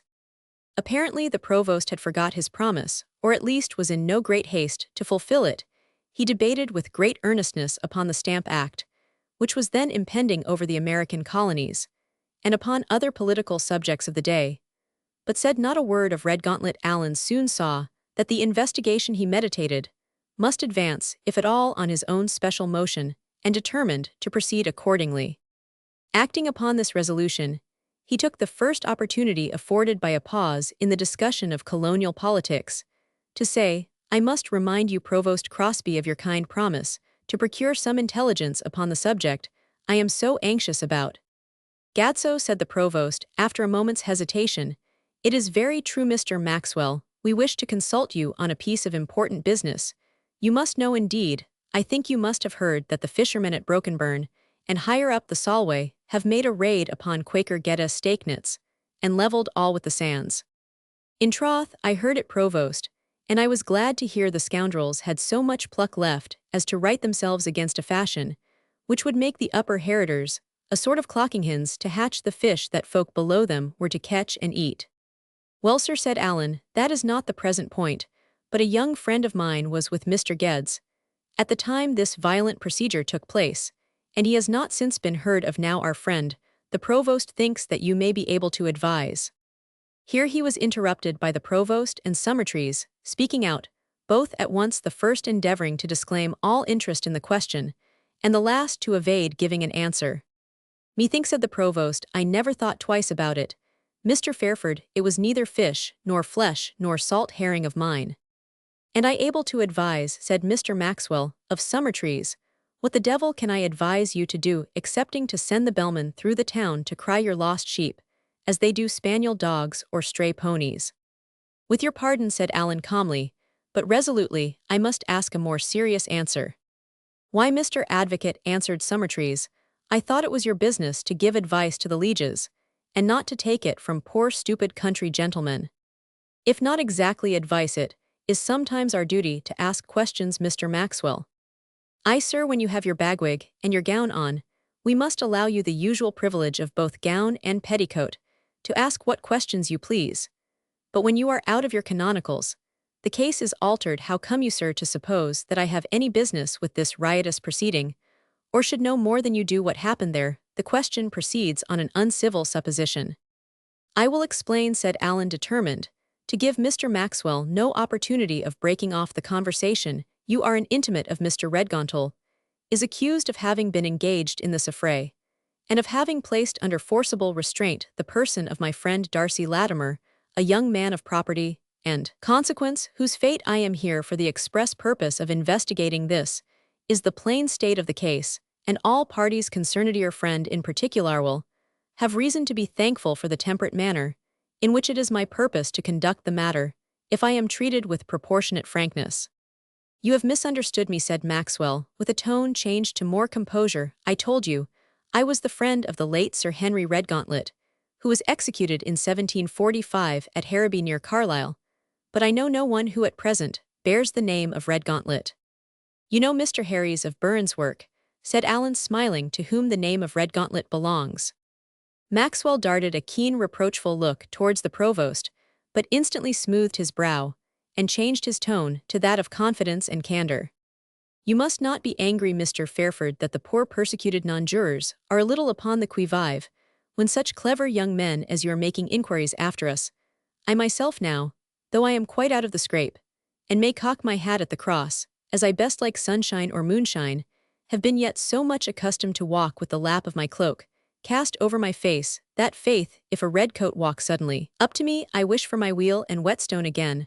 For a moment, now Redgauntlet, poor fellow, is far worse off. He is, you may have heard, still under the lash of the law mark of the beast, is still on his forehead, poor gentleman, and that makes us cautious, which I am sure there is no occasion to be towards you, as no one of your appearance and manners would wish to trepan a gentleman under misfortune. On the contrary, sir, said Fairford, I wish to afford Mr. Redgauntlet's friends an opportunity to get him out of the scrape, by procuring the instant liberation of my friend Darcy Latimer.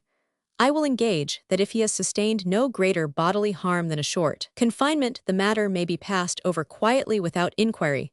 But to attain this end, so desirable for the man who has committed a great and recent infraction of the laws, which he had before grievously offended, very speedy reparation of the wrong must be rendered. Maxwell seemed lost in reflection, and exchanged a glance or two not of the most comfortable or congratulatory kind with his host. The provost Fairford rose, and walked about the room to allow them an opportunity of conversing together, for he was in hopes that the impression he had visibly made upon Summertrees was likely to ripen into something favorable to his purpose. They took the opportunity, and engaged in whispers to each other eagerly and reproachfully on the part of the laird. While the provost answered in an embarrassed and apologetical tone, some broken words of the conversation reached Fairford, whose presence they seemed to forget, as he stood at the bottom of the room, apparently intent upon examining the figures upon a fine Indian screen, a present to the provost from his brother captain of a vessel.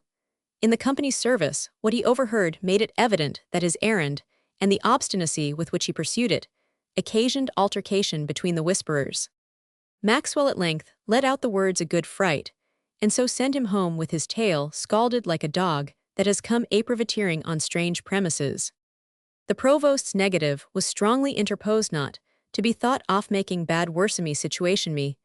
Utility cannot conceive how obstinate just like his father. They then whispered more closely, and at length the provost raised his drooping crest and spoke in a cheerful tone. Come sit down to your glass, Mr. Fairford. We have laid our heads thegither, and you shall see it will not be our fault if you are not quite pleased. And Mr. Darcy Latimer let loose to take his fiddle under his neck again. But Summertrees thinks it will require you to put yourself into some bodily risk, which maybe you may not be so keen of. Gentlemen, said Fairford, I will not certainly shun any risk by which my object may be accomplished, but I bind it on your conscience and yours, Mr. Maxwell, as a man of honor and a gentleman, and on yours, provost, as a magistrate and a loyal subject, that you do not mislead me in this matter. Nay, as for me, said Summertrees, I will tell you the truth at once, and fairly own that I can certainly find you the means of seeing Redgauntlet, poor man, and that I will do if you require it, and conjure him also to treat you as your errand requires. But poor Redgauntlet is much changed indeed, to say truth. His temper never was the best in the world. However, I will warrant you from any very great danger. I will warrant myself from such, said Fairford, by carrying a proper force with me. Indeed, said Summertrees, you will do no such thing, for in the first place, do you think that we will deliver up the poor fellow into the hands of the Philistines, when on the contrary, my only reason for furnishing you with the clue I am to put into your hands is to settle the matter amicably on all sides. And secondly, his intelligence is so good, that were you coming near him with soldiers or constables, or the like, I shall answer for it you will never lay salt on his tail. Fairford mused for a moment. He considered that to gain sight of this man and knowledge of his friend's condition were advantages to be purchased at every personal risk, and he saw plainly that were he to take the course most safe for himself, and call in the assistance of the law, it was clear he would either be deprived of the intelligence necessary to guide him, or that Redgauntlet would be apprised of his danger, and might probably leave the country carrying his captive along with him. He therefore repeated, I put myself on your honor, Mr. Maxwell, and I will go alone to visit your friend. I have little doubt I shall find him amenable to reason, and that I shall receive from him a satisfactory account of Mr. Latimer. I have little doubt that you will, said Mr. Maxwell of Summertrees, but still, I think it will be only in the long run, and after having sustained some delay and inconvenience, my warrandus goes no further.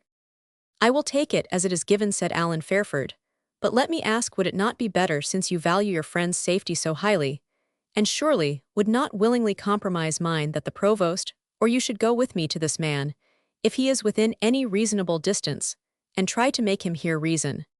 Me, I will not go my foot's length, said the provost, and that Mr. Allen, you may be well assured of, Mr. Redgauntlet, is my wife's fourth cousin, that is undeniable. But were he the last of her kin and mine, both it would ill befit my office to be communing with rebels. I, or drinking with non-jurors, said Maxwell, filling his glass, I would as soon expect to have met Claverhouse at a field preaching.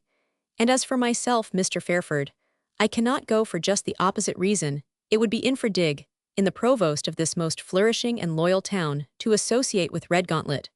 And for me it would be nociter a socio, there would be post to London with the tidings that two such Jacobites as Redgauntlet, and I had met on a Bresideth habeas corpus, would be suspended. Fame would sound a charge from Carlisle to the land's end, who knows? But the very wind of the rumour might blow my estate from between my fingers and my body over Eric Stainbury again. No, bide a glyph, I will go into the provost's closet, and write a letter to Redgauntlet, and direct you how to deliver it. There is pen and ink in the office, said the provost, pointing to the door of an inner apartment, in which he had his walnutry desk and East Country cabinet. A pen that can write, I hope, said the old laird. It can write and spell baith in right hands, answered the provost, as the laird retired and shut the door behind him. Chapter 12. Narrative of Alan Fairford continued. The room was no sooner deprived of Mr. Maxwell of Summertree's presence than the provost looked very warily above, beneath, and around the apartment, hitched his chair towards that of his remaining guest, and began to speak in a whisper, which could not have startled the smallest mouse that creeps on floor. "Mr. Fairford," said he, "you are a good lad, and what is more, you are my auld friend, your father's son. Your father has been agent for this burgh for years, and has a good deal to say with the council. So there have been a sort of obligations between him and me. It may have been now on this side, and now on that, but obligations there have been. I am but a plain man, Mr. Fairford, but I hope you understand me." "I believe you mean me well, provost, and I am sure," replied Fairford, "you can never better show your kindness than on this occasion." "That's it, that's the very point I would be at, Mr. Allen," replied the provost. "Besides, I am, as becomes well my situation, a staunch friend to Kirk and King, meaning this present establishment in church and state, and so, as I was saying, you may command my best advice." "I hope for your assistance and cooperation," also said the youth. "Certainly, certainly," said the wary magistrate. "Well, now you see, one may love the Kirk, and yet not ride on the rigging of it, and one may love the King, and yet not be cramming him eternally down the throat of the unhappy folk that may chance to like another king better. I have friends and connections among them, Mr. Fairford, as your father may have clients. They are flesh and blood like ourselves, these poor Jacobite Bodisons of Adam and Eve, after all, and therefore I hope you understand me. I am a plain-spoken man." "I am afraid I do not quite understand you," said Fairford, "and if you have anything to say to me in private, my dear provost, you had better come quickly out with it, for the Laird of Summertrees must finish his letter in a minute or two. Not a bit man-pate is a lang-headed fellow, but his pen does not clear the paper as his greyhound does the Tinwald furs. I gave him a wipe about that, if you noticed. I can say anything to Patine Peril, indeed, he is my wife's near kinsman." "But your advice, provost," said Allen, who perceived that, like a shy horse, the worthy magistrate always started off from his own purpose, just when he seemed approaching to it. "Will, you shall have it in plain terms, for I am a plain man. Ye see, we will suppose that any friend like yourself were in the deepest hole of the nith sand, making a spraddle for your life. Now, you see, such being the case, I have little chance of helping you, being a fat, short-armed man, and no swimmer, and what would be the use of my jumping in after you?" "I understand you, I think," said Alan Fairford. "You think that Darcy Latimer is in danger of his life." "Me, I think nothing about it, Mr. Allen. But if he were, as I trust, he is not, he is nay draps blood akin to you, Mr. Allen." "But here your friend Summertrees," said the young lawyer, "offers me a letter to this Redgauntlet of yours. What say you to that?" "Me," ejaculated the provost, "me, Mr. Allen, I say neither buff nor sty to it, but ye dinna ken what it is to look a Redgauntlet in the face. Better try my wife, who is but a fourth cousin, before ye venture on the Laird himself. Just say something about the Revolution, and see what a look she can gie you." "I shall leave you to stand all the shots from that battery, provost," replied Fairford, "but speak out like a man. Do you think Summertrees means fairly by me?" "Fairly is just coming fairly. I am a plain man, Mr. Fairford, but ye said fairly." "I do so," replied Allen, "and it is of importance to me to know, and to you to tell me if such is the case, for if you do not, you may be an accomplice to murder before the fact, and that under circumstances which may bring it near to murder under trust." "Murder? Who spoke of murder?" said the provost. "No danger of that, Mr. Alanley. If I were you to speak my plain mind here." He approached his mouth to the ear of the young lawyer, and after another acute pang of travail, was safely delivered of his advice, in the following abrupt wordstake: "A keek into Pate's letter before ye deliver it."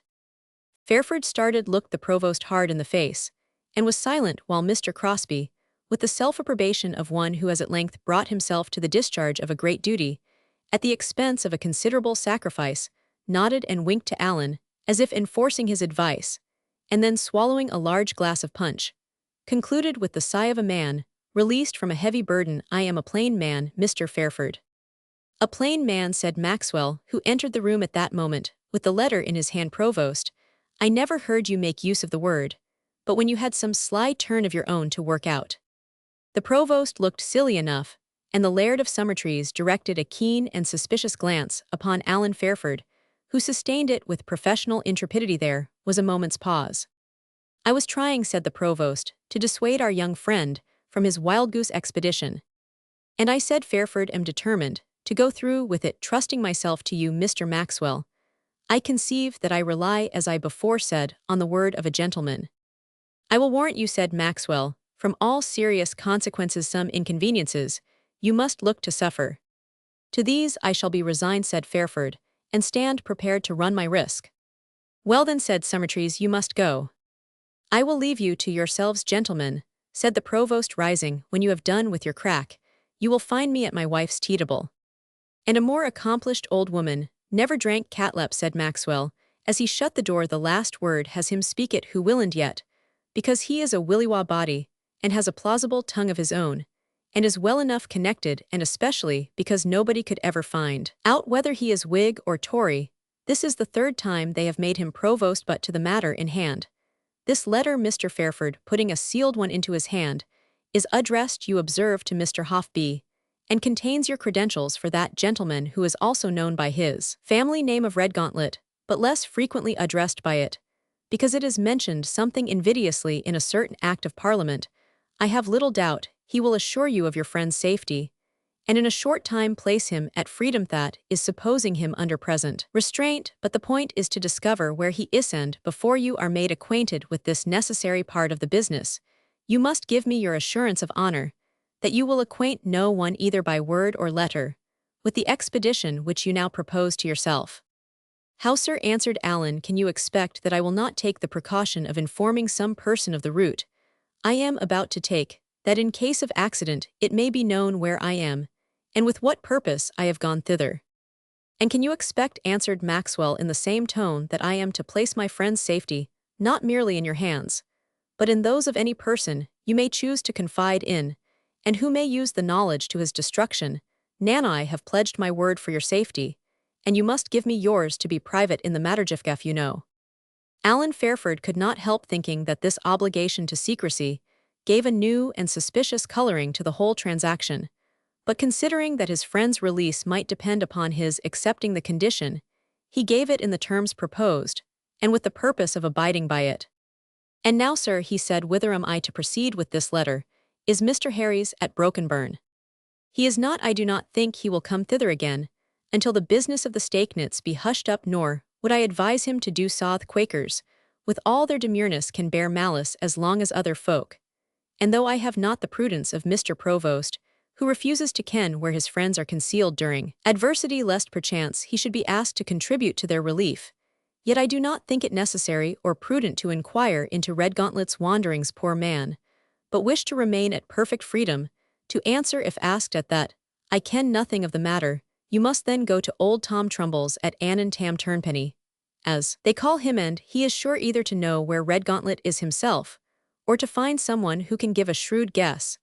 But you must attend that old Turnpenny will answer no question on such a subject, without you give him the passport, which at present you must do by asking him the age of the moon.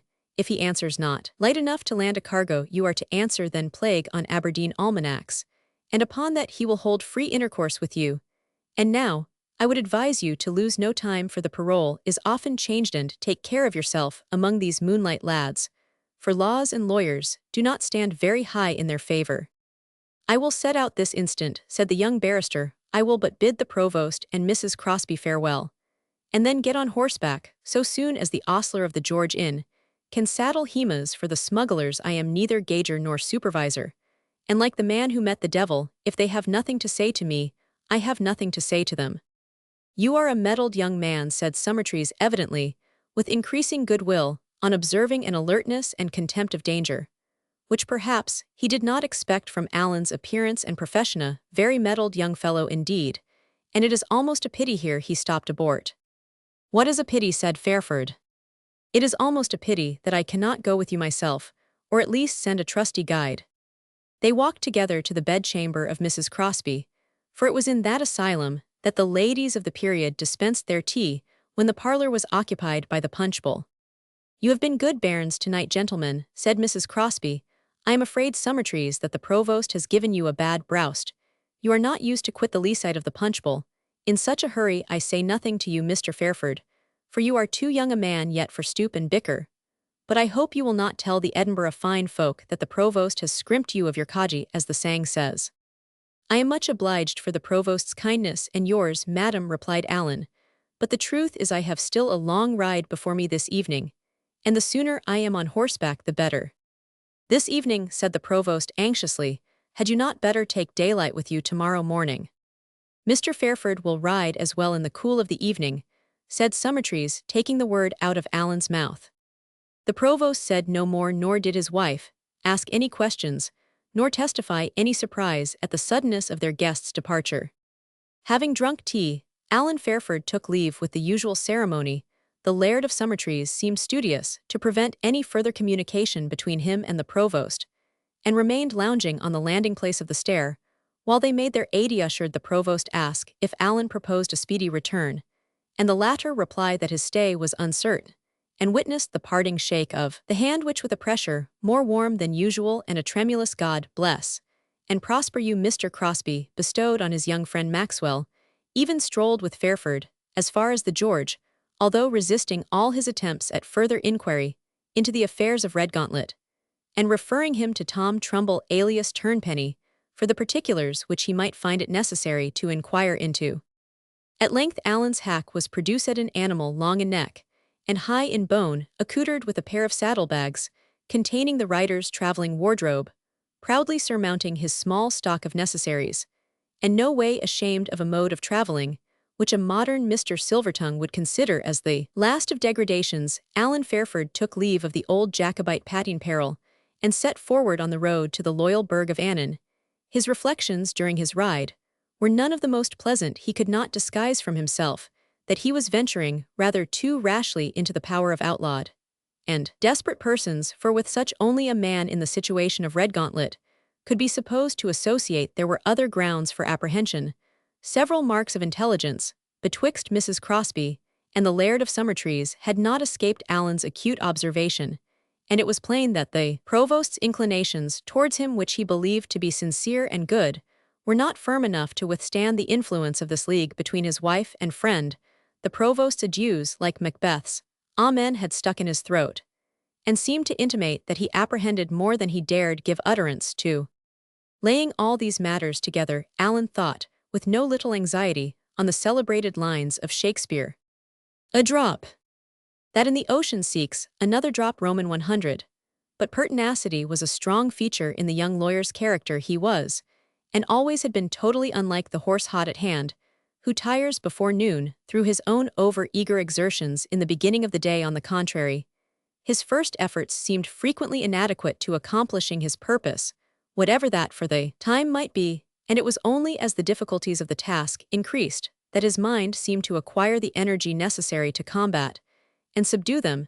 If therefore he went anxiously forward upon his uncertain and perilous expedition, the reader must acquit him of all idea, even in a passing thought, of the possibility of abandoning his search and resigning Darcy Latimer to his destiny. A couple of hours' riding brought him to the little town of Annan, situated on the shores of the Solway. Between 8 and 9 o'clock, the sun had set, but the day was not yet ended, and when he had alighted and seen his horse properly cared for at the principal inn of the place, he was readily directed to Mr. Maxwell's friend, old Tom Trumbull, with whom everybody seemed well acquainted. He endeavored to fish out from the lad that acted as a guide something of this man's situation and profession, but the general expressions of a very decent manna, very honest bodywheel to pass in the world, and such like, were all that could be extracted from him. And while Fairford was following up the investigation with closer interrogatories, the lad put an end to them by knocking at the door of Mr. Trumbull, whose decent dwelling was a little distance from the town, and considerably nearer to the sea. It was one of a little row of houses running down to the waterside, and having gardens and other accommodations behind. There was heard within the uplifting of a Scottish psalm, and the boy saying, "They are at exercise, sir," gave intimation they might not be admitted till prayers were over.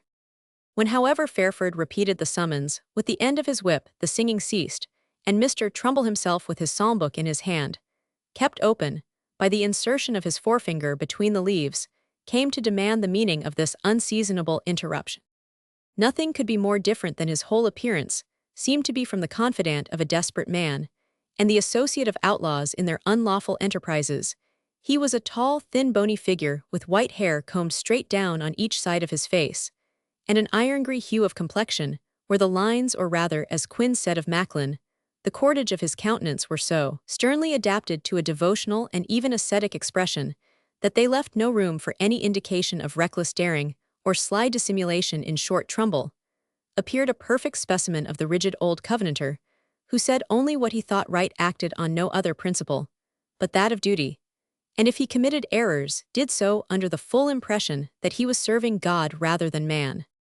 "Do you want me, sir?" he said to Fairford, whose guide had slunk to the rear as if to escape the rebuke of the severe old man. "We were engaged, and it is the Saturday night."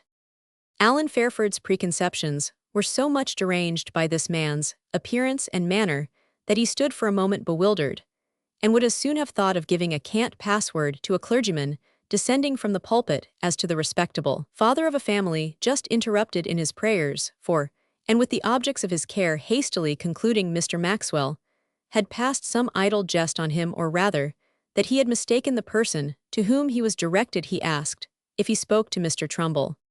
"To Thomas Trumbull," answered the old man. "What may be your business, sir?" And he glanced his eye to the book he held in his hand, with a sigh like that of a saint desirous of dissolution. "Do you know Mr. Maxwell of Summertrees?" said Fairford. "I have heard of such a gentleman in the countryside, but have no acquaintance with him," answered Mr. Trumbull. "He is, as I have heard, a papist, for the whore that sitteth on the 7 hills ceaseth not yet to pour forth the cup of her abomination on these parts." "Yet he directed me hither, my good friend," said Alan. "Is there another of your name in this town of Annan?" "None," replied Mr. Trumbull, "since my worthy father was removed. He was indeed a shining light. I wish you good even, sir." "Stay one single instant," said Fairford. "This is a matter of life and death." "Not more than the casting the burden of our sins, where they should be laid," said Thomas Trumbull, about to shut the door in the inquirer's face. "Do you know," said Alan Fairford, "the Laird of Redgauntlet?" "Now heaven defend me from treason and rebellion," exclaimed Trumbull. "Young gentleman, you are importunate. I live here among my own people, and do not consort with Jacobites and massmongers." He seemed about to shut the door, but did not shut it, a circumstance which did not escape Alan's notice. "Mr. Redgauntlet is sometimes," he said, "called Harry's of Burnswork. Perhaps you may know him under that name." "Friend, you are uncivil," answered Mr. Trumbull. "Honest men have enough to do to keep one name undefiled. I ken nothing about those who have too good even to you, friend." He was now about to slam the door in his visitor's face without further ceremony, when Alan, who had observed symptoms that the name of Redgauntlet did not seem altogether so indifferent to him as he pretended, arrested his purpose by saying in a low voice, "At least you can tell me what age the moon is." The old man started as if from a trance, and before answering surveyed the querist with a keen penetrating glance, which seemed to say, "Are you really in possession of this key to my confidence, or do you speak from mere accident?" To this keen look of scrutiny Fairford replied by a smile of intelligence. The iron muscles of the old man's face did not, however, relax, as he dropped in a careless manner the countersign, "Not light enough to land a cargo." "Then plague of all Aberdeen almanacs, and plague of all fools that waste time," said Thomas Trumbull. "Could you not have said as much at first, and standing wasting time, and encouraging Lookerson in the open street too, come in by and by?" He drew his visitor into the dark entrance of the house, and shut the door carefully, then putting his head into an apartment, which the murmurs within announced to be filled with the family, he said aloud, "A work of necessity and mercy, Malachi. Take the book. You will sing 6 double verses of the 119, and you may lecture out of the Lamentations and Malachithas," he said in an undertone. "See, you give them a creed of doctrine that will last them till I come back, or else these inconsiderate lads will be out of the house and away to the publics, wasting their precious time, and it may be putting themselves in the way of missing the morning tide." An inarticulate answer from within intimated Malachi's acquiescence in the commands imposed, and Mr. Trumbull, shutting the door, muttered something about fast find, turned the key, and put it into his pocket, and then bidding his visitor have a care of his steps, and make no noise, he led him through the house, and out at a back door into a little garden. Here, a plated alley conducted them, without the possibility of their being seen by any neighbor, to a door in the garden wall, which being opened proved to be a private entrance into a 3-stalled stable, in one of which was a horse that whinnied on their entrance. "Hush, hush," cried the old man, and presently seconded his exhortations to silence by throwing a handful of corn into the manger, and the horse soon converted his acknowledgment of their presence into the usual sound of munching and grinding his provender. As the light was now failing fast, the old man, with much more alertness than might have been expected from the rigidity of his figure, closed the window shutters, in an instant produced phosphorus and matches, and lighted a stable lantern which he placed on the corn bin, and then addressed Fairford, "We are private here, young man, and as some time has been wasted already, you will be so kind as to tell me what is your errand. Is it about the way of business or the other job?" "My business with you, Mr. Trumbull, is to request you will find me the means of delivering this letter from Mr. Maxwell, of Summertrees, to the Laird of Redgauntlet. Humfacious job Pate Maxwell will still be the auld manalways patin peril cragen peril, for what I know let me see the letter from him." He examined it with much care, turning it up and down, and looking at the seal very attentively. "All's right, I see. It has the private mark for haste and speed. I bless my Maker that I am no great man or great man's fellow, and so I think no more of these passages than just to help them forward in the way of business. You are an utter stranger in these parts, I warrant." Fairford answered in the affirmative. I never saw them make a wiser choice. I must call someone to direct you what to do. Stay, we must go to him. I believe you are well recommended to me, friend, and doubtless trusty.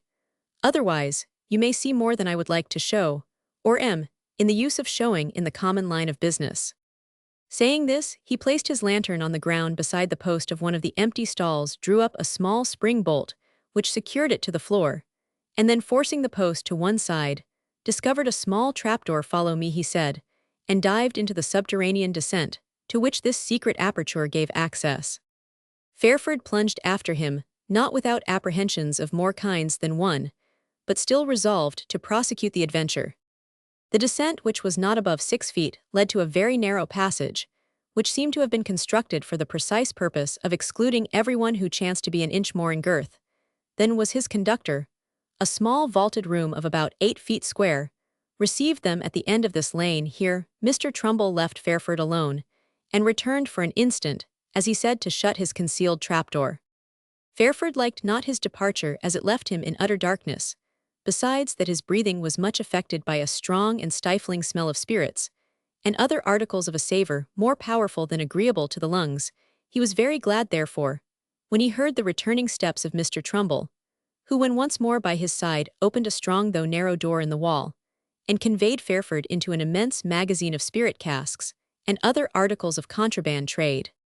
There was a small light at the end of this range of well-stocked subterranean vaults, which upon a low whistle began to flicker, and moved towards them. An undefined figure holding a dark lantern, with the light averted, approached them, whom Mr. Trumbull thus addressed: "Why were you not at worship job, and this Saturday at Ean?"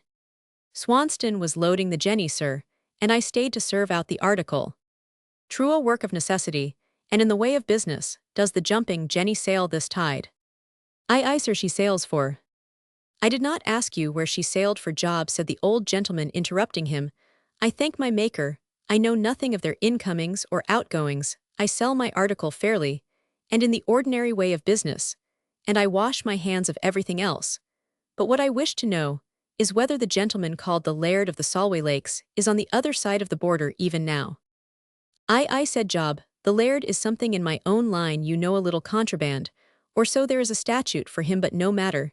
He took the sands after the splore at the Quaker's fish traps yonder, for he has a leal heart, the Laird, and is always true to the countryside, but Avesties all snug here."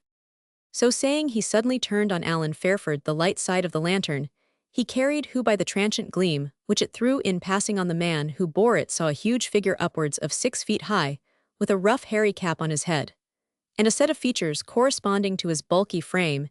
He thought also he observed pistols at his belt. "I will answer for this gentleman," said Mr. Trumbull. "He must be brought to speech of the Laird." "That will be kittle steering," said the subordinate personage, "for I understood that the Laird and his folk were no sooner on the other side than the landsharks were on them, and some mounted lobsters from Carlisle. And so they were obliged to split and squander. There are new brooms out to sweep the country of them. They say, for the brush was a hard one, and they say there was a lad drowned, was not one of the Laird's gang, so there was the less matter." "Peace, prithee, peace, Job Ruttledge," said honest pacific Mr. Trumbull. "I wish thou couldst remember, man, that I desire to know nothing of your roars, and splores, your brooms and brushes. I dwell here among my own people, and I sell my commodity to him, who comes in the way of business, and so wash my hands of all consequences, as becomes a quiet subject, and an honest man. I never take payment save in ready money. I muttered he with the lantern. Your worship, Mr. Trumbull, understands that in the way of business. Well, I hope you will one day know job, answered Mr. Trumbull, the comfort of a conscience void of offense, and that fears neither gauger, nor collector, neither excise, nor customs. The business is to pass this gentleman to Cumberland upon earnest business, and to procure him speech with the Laird of the Solway Lakes. I suppose that can be done now. I think Nanty Ewart, if he sails with the brig this morning tide, is the man to set him forward. Aye, truly, is he said. Job never man knew the border dale, and fell pasture, and ploughland better than Nanty, and he can always bring him to the Laird too, if you are sure the gentleman's right. But indeed that's his own lookout for were he the best man in Scotland, and the chairman of the D.D. board to boot, and had 50 men at his back, he were as well not visit the Laird for anything, but good as for Nanty he is word, and blow a D.D. deal fiercer than Christy Nixon, that they keep such a din about. I have seen them both tried by. Fairford now found himself called upon to say something, yet his feelings upon finding himself thus completely in the power of a canting hypocrite, and of his retainer, who had so much the air of a determined ruffian, joined to the strong and abominable fume which they snuffed up with indifference while it almost deprived him of respiration, combined to render utterance difficult. He stated, however, that he had no evil intentions towards the Laird as they called him, but was only the bearer of a letter to him on particular business from Mr. Maxwell of Summertrees. I said Job, that may be well enough, and if Mr. Trumbull is satisfied that the service is right, why we will give you a cast in the Jumping Jenny this tide, and Nanty Ewart will put you on a way of finding the Laird. I warrant you. I may for the present return, I presume, to the inn where I left my horse, said Fairford. With pardon, replied Mr. Trumbull, you have been o'er far ben with us for that. But Job will take you to a place where you may sleep rough. Till he calls you, I will bring you. What little baggage you can need for those who go on such errands must not be dainty. I will myself see after your horse, for a merciful man is merciful to his beast. A matter too often forgotten in our way of business. Why, Master Trumbull, replied Job, you know that when we are chased it's no time to shorten sail, and so the boys do ride whip and spur. He stopped in his speech, observing the old man had vanished through the door, by which he had entered. That's always the way with old Turnpenny. He said to Fairford he cares for nothing of the trade, but the profit. No DME, if I don't think the fun of it is better worth. Well, but come along, my fine chap, I must stow you away in safety, until it is time to go aboard. Chapter 13. Narrative of Alan Fairford continued. Fairford followed his gruff guide among a labyrinth of barrels and puncheons, on which he had more than once like to have broken his nose, and from thence, into what by the glimpse of the passing lantern upon a desk, and writing materials, seemed to be a small office for the dispatch of business. Here there appeared no exit, but the smuggler or smuggler's ally, availing himself of a ladder, removed an old picture, which showed a door about 7 feet from the ground, and Fairford, still following Job, was involved in another tortuous and dark passage, which involuntarily reminded him of Peter Peebless' lawsuit at the end of this labyrinth, when he had little guess where he had been conducted, and was, according to the French phrase, totally disorient. Job suddenly set down the lantern and, availing himself of the flame to light 2 candles, which stood on the table, asked if Alan would choose anything to eat, recommending at all events a slug of brandy to keep out the night air. Fairford declined both, but inquired after his baggage. The old master will take care of that himself, said Job Rutledge, and drawing back in the direction in which he had entered, he vanished from the farther end of the apartment by a mode which the candles, still shedding an imperfect light, gave Alan no means of ascertaining. Thus the adventurous young lawyer was left alone in the apartment, to which he had been conducted by so singular a passage. In this condition, it was Alan's first employment to survey with some accuracy the place where he was, and accordingly, having trimmed the lights, he walked slowly round the apartment, examining its appearance and dimensions. It seemed to be such a small dining parlor, as is usually found in the house of the better class of artisans, shopkeepers, and such persons, having a recess at the upper end, and the usual furniture of an ordinary description. He found a door, which he endeavored to open, but it was locked on the outside. A corresponding door on the same side of the apartment admitted him into a closet, upon the front shelves of which were punch bowls, glasses, teacups, and the like, while on one side was hung a horseman's greatcoat of the coarsest materials, with 2 great horse pistols peeping out of the pocket, and on the floor stood a pair of well-spettered jackboots, the usual equipment of the time at least for long journeys. Not greatly liking the contents of the closet, Alan Fairford shut the door, and resumed his scrutiny round the walls of the apartment in order to discover the mode of Job Rutledge's retreat. The secret passage was however too artificially concealed, and the young lawyer had nothing better to do than to meditate on the singularity of his present situation. He had long known that the excise laws had occasioned an active contraband trade betwixt Scotland and England, which then as now existed, and will continue to exist, until the utter abolition of the wretched system, which establishes an inequality of duties betwixt the different parts of the same kingdom, a system, be it said, in passing mightily resembling the conduct of a pugilist who should tie up one arm that he might fight the better with the other. But Fairford was unprepared for the expensive and regular establishments by which the illicit traffic was carried on, and could not have conceived that the capital employed in it should have been adequate to the erection of these extensive buildings, with all their contrivances for secrecy of communication. He was musing on these circumstances, not without some anxiety for the progress of his own journey, when suddenly, as he lifted his eyes, he discovered old Mr. Trumbull at the upper end of the apartment, bearing in one hand a small bundle, in the other his dark lantern, the light of which, as he advanced, he directed full upon Fairford's countenance. Though such an apparition was exactly what he expected, yet he did not see the grim stern old man present himself thus suddenly without emotion, especially when he recollected what to a youth of his pious education was peculiarly shocking, that the grizzled hypocrite was probably that instant arisen from his knees to heaven for the purpose of engaging in the mysterious transactions of a desperate and illegal trade. The old man, accustomed to judge with ready sharpness of the physiognomy of those with whom he had business, did not fail to remark something like agitation in Fairford's demeanor. "Have ye taken the rue?" said he. "Will ye take the sheaf from the mare, and give up the venture?" "Never," said Fairford, firmly stimulated at once by his natural spirit and the recollection of his friend, "never while I have life and strength to follow it out."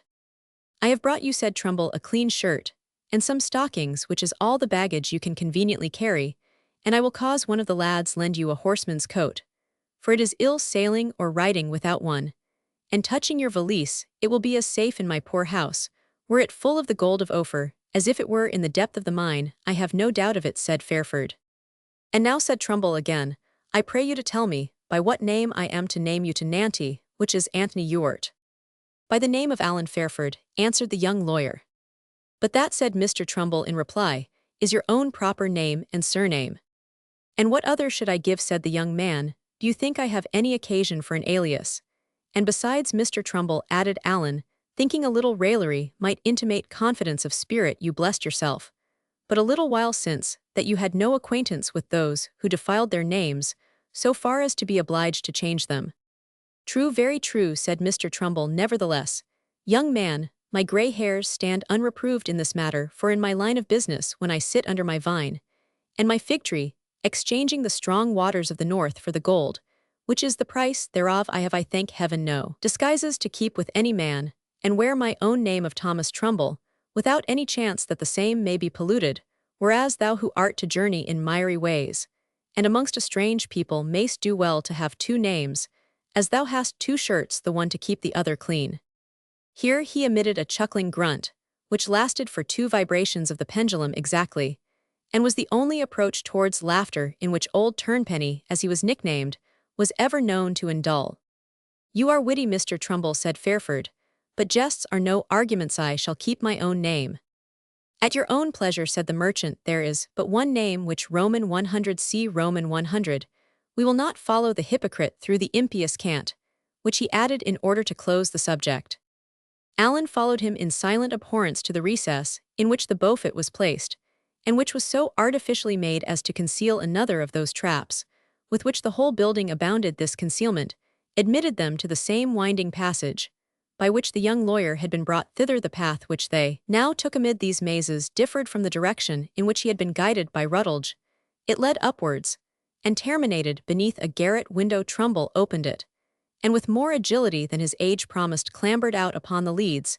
If Fairford's journey had been hitherto in a stifled and subterranean atmosphere it was. Now open, lofty, and airy enough for he had to follow his guide over leads and slates, which the old smuggler traversed with the dexterity of a cat. It is true, his course was facilitated by knowing exactly where certain stepping places and holdfasts were placed of which Fairford could not so readily avail himself.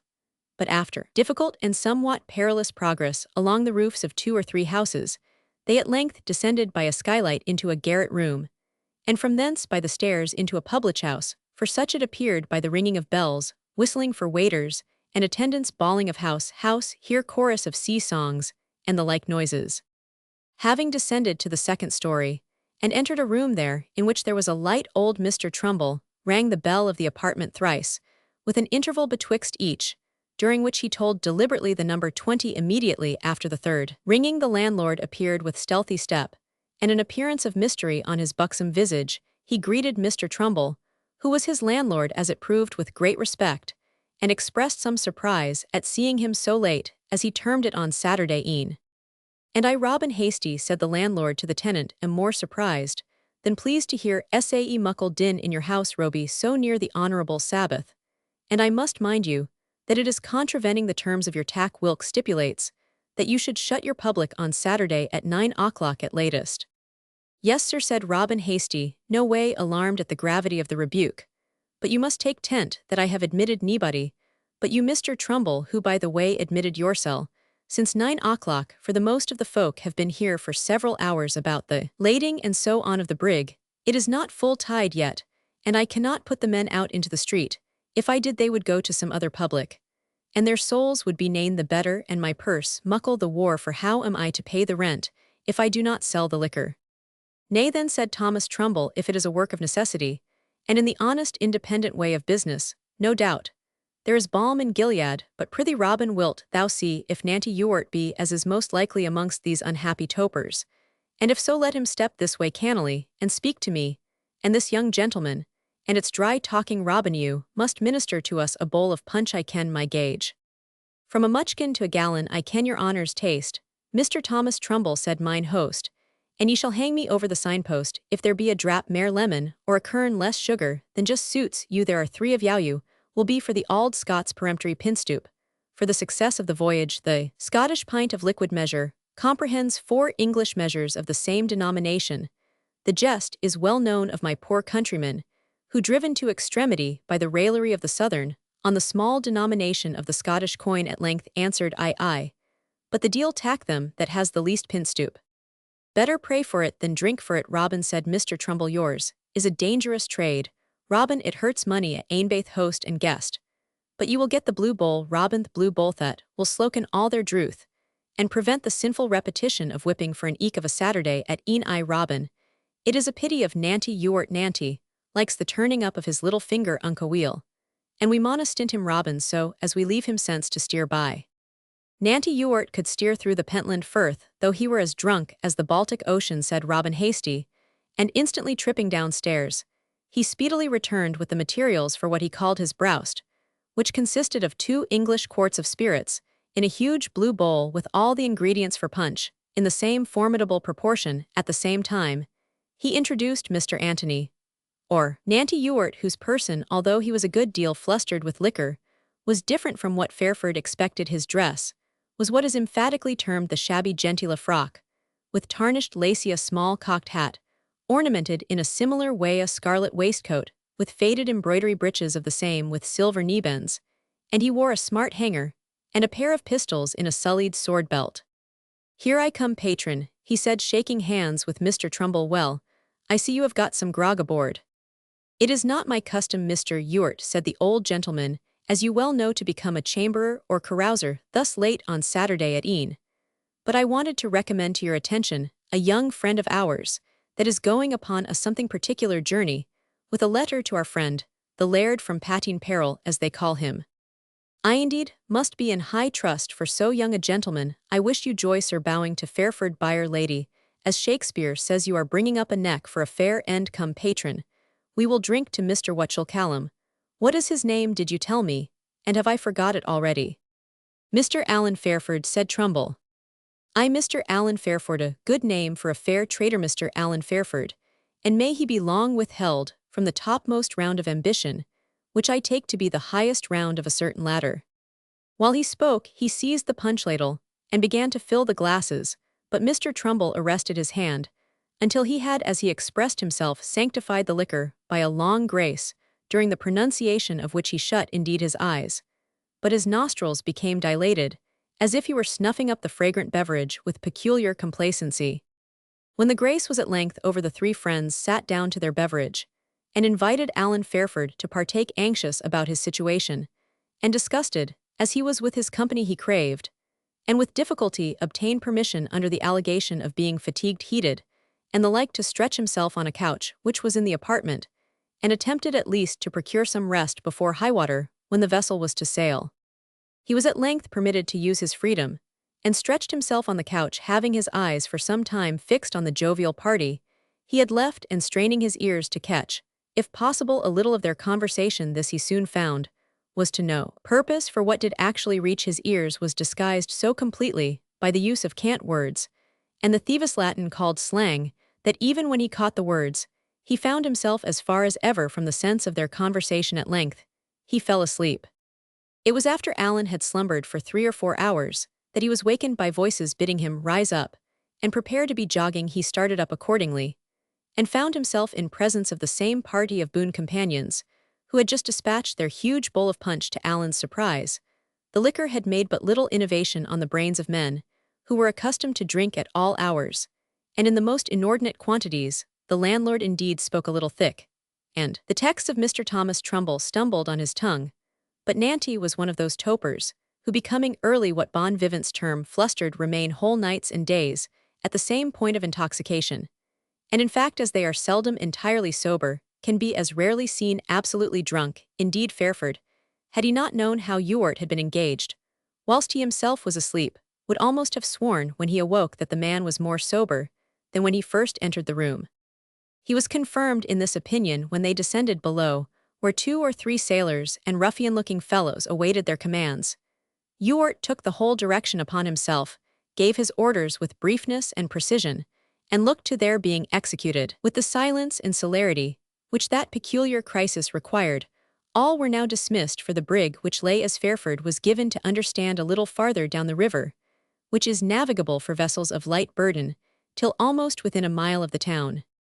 When they issued from the inn, the landlord bid them good-bye. Old Trumbull walked a little way with them, but the air had probably considerable effect on the state of his brain, for after reminding Alan Fairford that the next day was the honourable Sabbath, he became extremely excursive in an attempt to exhort him to keep it holy. At length, being perhaps sensible that he was becoming unintelligible, he thrust a volume into Fairford's, handicapping at the same time, good book, fine hymn book, fit for the honourable Sabbath. Wilk awaits us tomorrow morning. Here the iron tongue of time told 5 from the town steeple of Annan, to the further confusion of Mr. Trumbull's already disordered ideas. Is Sunday come and gone, already, heaven be praised, only it is a marvel the afternoon is sae dark, for the time of the year Sabbath has slipped o'er quietly, but we have reason to bless ourselves it has not been altogether misemployed. I heard little of the preachinga called moralist, I doubt, served that out, but eighth prayer I mind it, as if I had said the words mysel. Here he repeated 1 or 2 petitions, which were probably a part of his family devotions, before he was summoned forth to what he called the way of business. I never remember a Sabbath pass so cannily off in my life. Then he recollected himself a little and said to Alan, you may read that book, Mr. Fairford, tomorrow, all the same though it be Monday, for you see it was Saturday when we were thegither. And now it's Sunday, and it's dark night, so the Sabbath has slipped clean away through our fingers like water through a sieve which abideth not, and we have to begin again tomorrow morning, in the weariful base mean. Earthly employments, Wilk, are unworthy of an immortal spiritual ways, excepting the way of business. 3 of the fellows were now returning to the town, and at Ewart's command, they cut short the patriarch's exhortation by leading him back to his own residence. The rest of the party then proceeded to the brig, which only waited their arrival to get under way and drop down the river Nanty. Ewart betook himself to steering the brig, and the very touch of the helm seemed to dispel the remaining influence of the liquor which he had drunk, since through a troublesome and intricate channel, he was able to direct the course of his little vessel with the most perfect accuracy and safety. Alan Fairford for some time availed himself of the clearness of the summer morning to gaze on the dimly seen shores, betwixt which they glided becoming less and less distinct as they receded from each other, until at length, having adjusted his little bundle by way of pillow, and wrapped around him the greatcoat with which old Trumbull had equipped him, he stretched himself on the deck to try to recover the slumber out of which he had been. Awakened sleep had scarce begun to settle on his eyes ere he found something stirring about his person with ready presence of mind. He recollected his situation, and resolved to show no alarm until the purpose of this became obvious, but he was soon relieved from his anxiety by finding it was only the result of Nancy's attention to his comfort, who was wrapping around him as softly as he could a great boat cloak, in order to defend him from the morning air. "Thou art but a cockerel," he muttered, "but twere pity thou wert knocked off the perch, before seeing a little more of the sweet and sour of this world, though faith, if thou hast the usual luck of it, the best way were to leave thee to the chance of a seasoning fever." These words and the awkward courtesy with which the skipper of the little brig tucked the seacoat round Fairford gave him a confidence of safety which he had not yet thoroughly possessed. He stretched himself in more security on the hard planks, and was speedily asleep, though his slumbers were feverish and unrefreshing.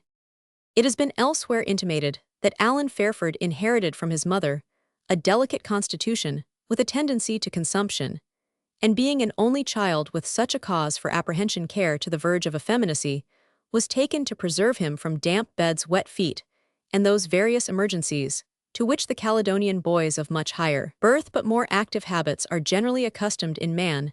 The spirit sustains the constitutional weakness, as in the winged tribes the feathers bear aloft the body, but there is a bound to these supporting qualities, and as the pinions of the bird must at length grow weary, so the vis animi of the human struggler becomes broken down by continued fatigue. When the voyager was awakened by the light of the sun, now riding high in heaven, he found himself under the influence of an almost intolerable headache, with heat-thirst shooting across the back and loins, and other symptoms intimating violent cold, accompanied with fever, the manner in which he had passed the preceding day and night, though perhaps it might have been of little consequence to most young men, was to him delicate in constitution and nurture attended with bad and even perilous consequences. He felt this was the case, yet would fain have combated the symptoms of indisposition, which indeed he imputed chiefly to seasickness. He sat up on deck, and looked on the scene around, as the little vessel, having borne down the Solway Firth, was beginning with a favourable northerly breeze to bear away to the southward, crossing the entrance of the Wample River, and preparing to double the most northerly point of Cumberland. But Fairford felt annoyed with deadly sickness, as well as by pain of a distressing and oppressive character, and neither Criffel rising in majesty on the one hand, nor the distant, yet more picturesque outline of Skiddaw and Glaramara, upon the other, could attract his attention in the manner in which it was usually fixed by beautiful scenery, and especially that which had in it something new as well as striking. Yet it was not in Alan Fairford's nature to give way to despondence even when seconded by pain. He had recourse in the first place to his pocket, but instead of the little Sallust he had brought with him that the perusal of a classical author might help to pass away a heavy hour, he pulled out the supposed hymn-book with which he had been presented a few hours before by that temperate and scrupulous person Mr. Thomas Trumbull alias Turnpenny. The volume was bound in sable, and its exterior might have become a psalter, but what was Alan's astonishment to read on the title page the following words: "Merry Thoughts for Merry Men, or Mother Midnight's Miscellany for the Small Hours." And turning over the leaves, he was disgusted with profligate tales, and more profligate songs, ornamented with figures corresponding in infamy with the letterpress. Good God, he thought, and did this hoary reprobate summon his family together, and with such a disgraceful pledge of infamy in his bosom venture to approach the throne of his Creator? It must be so. The book is bound after the manner of those dedicated to devotional subjects, and doubtless the wretch in his intoxication confounded the books he carried with him, as he did the days of the week. Seized with the disgust with which the young and generous usually regard the vices of advanced life, Alan, having turned the leaves of the book over in hasty disdain, flung it from him as far as he could into the sea. He then had recourse to the Sallust, which he had at first sought for in vain. As he opened the book, Nanty Ewart, who had been looking over his shoulder, made his own opinion heard. "I think now, brother, if you are so much scandalized at a little piece of skullduggery, which after all does nobody any harm, you had better have given it to me than have flung it into the Solway." "I hope, sir," answered Fairford, civilly, "you are in the habit of reading better books." Faith answered Nanty with help of a little Geneva text. I could read my Sallust as well as you can. And snatching the book from Alan's hand, he began to read in the Scottish accentiguiter ex divitias, Juventudum luxuria at avaritia, cum superbili invasor rapper consumere sua parvi pendir, aliena cuper puderum amicitium pudicitium divina, at cumana promiscua nihil pensi nec moderati. Haber. The translation of the passage is thus given by Sir Henry Stewart of Allenton. The youth taught to look up to riches, as the sovereign good became apt pupils in the school of luxury rapacity, and profusion went hand in hand, careless of their own fortunes, and eager to possess those of others. Shame and remorse, modesty and moderation, every principle gave way. Works of Sallust with original essays, Vol. Roman 2 p. There is a slap in the face now, for an honest fellow that has been buccaneering, never could keep a groat of what he got or hold his fingers from what belonged to another. Said, you friend Crispus, thy morals are as crabbed and austere as thy styleth. One has as little mercy as the other has grace. By my soul, it is unhandsome to make personal reflections on an old acquaintance, who seeks a little civil intercourse with you, after nigh 20 years' separation. On my soul, Master Sallust deserves to float on the Solway better than Mother Midnight herself. Perhaps in some respects he may merit better usage at our hands, said Alan, for if he has described vice plainly, it seems to have been for the purpose of rendering it generally abhorred. Well, said the seaman, I have heard of the sorties Virgiliani, and I dare say the sorties Sallustiani are as true every tittle. I have consulted honest Crispus on my own account, and have had a cuff for my pains. But now see, I open the book on your behalf, and behold what occurs first to my eye. Lo, you there Catalina omnium flagitiosorum ac fascinor sorum circum si habet, and then agonetium si, quis a culpa vacus in amicitium, ejus insiderat quotidiano, usupar. Similis ceteris efficibator. After enumerating the evil qualities of Catalines associates, the author adds, if it happened that any as yet uncontaminated by vice were fatally drawn into his friendship, the effects of intercourse and snares, artfully spread, subdued every scruple, and early assimilated them to their conductors. Ibidem p. 19. That is what I call plain speaking on the part of the old Roman Mr. Fairford. By the way, that is a capital name for a lawyer. Lawyer as I am, said Fairford, I do not understand your innuendo. Nay then, said Ewart, I can try it another way as well as the hypocritical old rascal Turnpenny himself could do. I would have you to know that I am well acquainted with my Bible book, as well as with my friend Sallust. He then, in a snuffling and canting tone, began to repeat the scriptural text. David therefore departed thence, and went to the cave of Adullam, and every one that was in distress, and every one that was in debt, and every one that was discontented, gathered themselves together unto him, and he became a captain over them. What think you of that? He said, suddenly changing his manner. Have I touched you now, sir? You are as far off as ever, replied Fairford. What the devil and you a repeating frigate between Summertrees and the Laird, tell that to the Marine's sailors won't believe it. But you are right to be cautious, since you can't say who are right, who not, but you look illits. But the cold morning air, will you have a can of flip, or a jorum of hot rumbo? Or will you splice the mainbrace showing a spirit flask? Will you have a quid or a piper, a cigar, a pinch of snuff at least to clear your brains and sharpen your apprehension? Fairford rejected all these friendly propositions. Why then, continued Ewart, if you will do nothing for the free trade, I must patronize it myself. So saying, he took a large glass of brandy.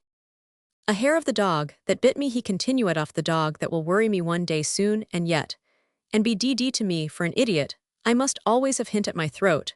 But says the old catch here, he sang and sang well. Let's drink while life we have. Well, fine, but cold drinking in the grave. All this, he continued, is no charm against the headache. I wish I had anything that could do you good, faith, and we have tea and coffee aboard. Ill open a chest or a bag, and let you have some in an instant. You are at the age to like such catnip better than better stuff. Fairford thanked him, and accepted his offer of tea. Nanty Ewart was soon heard calling about, break open yon chest, take out your capful, you bastard of a powder monkey. We may want it again, no sugar, all used up for grog. Say, you knock another loaf to pieces, can't ye? And get the kettle boiling, ye hell's baby, in no time at all. By dint of these energetic proceedings, he was in a short time able to return to the place where his passenger lay sick, and exhausted with a cup, or rather a canful of tea for everything, was on a large scale on board of the Jumping Jenny. Allen drank it eagerly, and with so much appearance of being refreshed that Nanty Ewart swore he would have some too, and only laced it, as his phrase went, with a single glass of brandy. C. Note 8. Chapter 14. Narrative of Alan Fairford continued. We left Alan Fairford on the deck of the little smuggling brig, in that disconsolate situation, when sickness and nausea attack a heated and fevered frame, and an anxious mind. His share of seasickness, however, was not so great as to engross his sensations entirely or altogether, to divert his attention from what was passing around, if he could not delight in the swiftness and agility with which the little frigate walked the waves, or amuse himself by noticing the beauty of the sea views around him, where the distant Skiddaw raised his brow as if in defiance of the clouded eminence of Criffel, which lorded it over the Scottish side of the estuary. He had spirits and composure enough to pay particular attention to the master of the vessel, on whose character his own safety in all probability was dependent.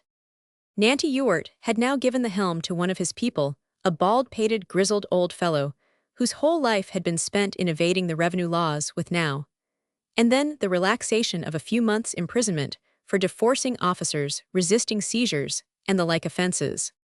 Nanty himself sat down by Fairford, helped him to his tea with such other refreshments as he could think of, and seemed in his way sincerely desirous to make his situation as comfortable as things admitted. Fairford had thus an opportunity to study his countenance and manners more closely. It was plain Ewart, though a good seaman, had not been bred upon that element. He was a reasonably good scholar, and seemed fond of showing it by recurring to the subject of Sallust and Juvenal, while on the other hand sea phrases seldom checkered his conversation. He had been in person what is called a smart little man, but the tropical sun had burnt his originally fair complexion to a dusty red, and the bile which was diffused through his system had stained it with a yellowish black. What ought to have been the white part of his eyes in particular had a hue as deep as the topaz. He was very thin, or rather emaciated, and his countenance, though still indicating alertness and activity, showed a constitution exhausted with excessive use of his favorite stimulus. "I see you look at me hard," said he to Fairford. "Had you been an officer of the D.D. Customs, my terriers' backs would have been up." He opened his breast, and showed Alan a pair of pistols disposed between his waistcoat and jacket, placing his finger at the same time upon the cock of one of them. "But, come, you are an honest fellow, though you're a close one. I dare say you think me a queer customer, but I can tell you they that see the ship leave harbour know little of the seas she is to sail through. My father, honest old gentleman, never would have thought to see me master of the Jumping Jenny."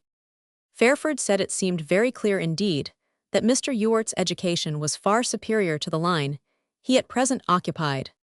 "O Criffel to Solway, Moss," said the other. "Why, man, I should have been an expounder of the word, with a wig like a snorreath, and a stipend like £100 a year, I suppose.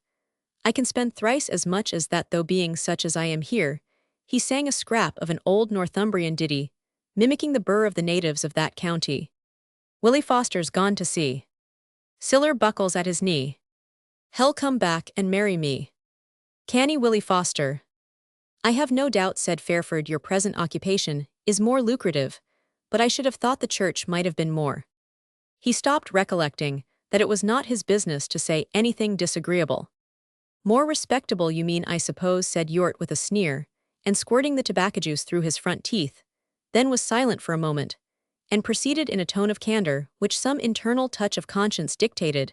"And so it would Mr. Fairford, and happier too, by 1,000 degrees though. I have had my pleasures too, but there was my father, God bless the old man, a true chip of the old Presbyterian block, walked his parish like a captain on the quarterdeck, and was always ready to do good to rich and poor. Off went the laird's hat to the minister, as fast as the poor man's bonnet. When the eye saw him, pshaw, what have I to do with that now? Yes, he was as Virgil hath it, ver sapientia et piedate gravis, but he might have been the wiser man had he kept me at home, when he sent me at 19 to study divinity at the head of the highest stair in the Covenant Close. It was a cursed mistake in the old gentleman. What though Mrs. Cantrips of Kittlebasket, for she wrote herself no less, was our cousin 5 times removed, and took me on that account to board and lodging at 6 shillings instead of 7 shillings a week. It was a d.d. bad saving, as the case proved, yet her very dignity might have kept me in order, for she never read a chapter, excepting out of a Cambridge Bible, printed by Daniel, and bound in embroidered velvet. I think I see it at this moment. And on Sundays, when we had a quart of tuppenny ale instead of buttermilk to our porridge, it was always served up in a silver posset dish. Also, she used silver-mounted spectacles, whereas even my father's were cased in mere horn.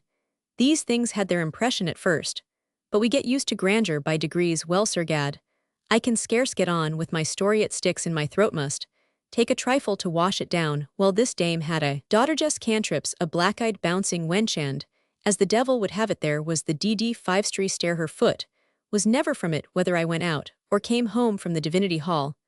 I would have eschewed her, sir, I would, on my soul, for I was as innocent a lad as ever came from Lammermuir. But there was no possibility of escape, retreat, or flight, unless I could have got a pair of wings, or made use of a ladder 7 stories high to scale the window of my attic. It signifies little talking, you may suppose, how all this was to end. I would have married the girl, and taken my chance, I would, by heaven, for she was a pretty girl, and a good girl, till she and I met. But you know the old song, Kirk would not let us be a gentleman. In my case, would have settled the matter with the Kirk treasurer for a small sum of money.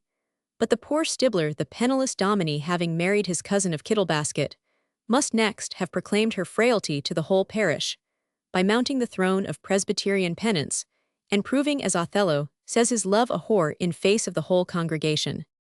In this extremity, I dared not stay where I was, and so thought to go home to my father. But first I got Jack Raidaway, a lad from the same parish, and who lived in the same infernal stair, to make some inquiries how the old gentleman had taken the matter. I soon, by way of answer, learned, to the great increase of my comfortable reflections, that the good old man made as much clamor as if such a thing as a man's eating his wedding dinner without saying grace had never happened since Adam's time. He did nothing for 6 days, but cry out, Ichabod, Ichabod, the glory is departed from my house.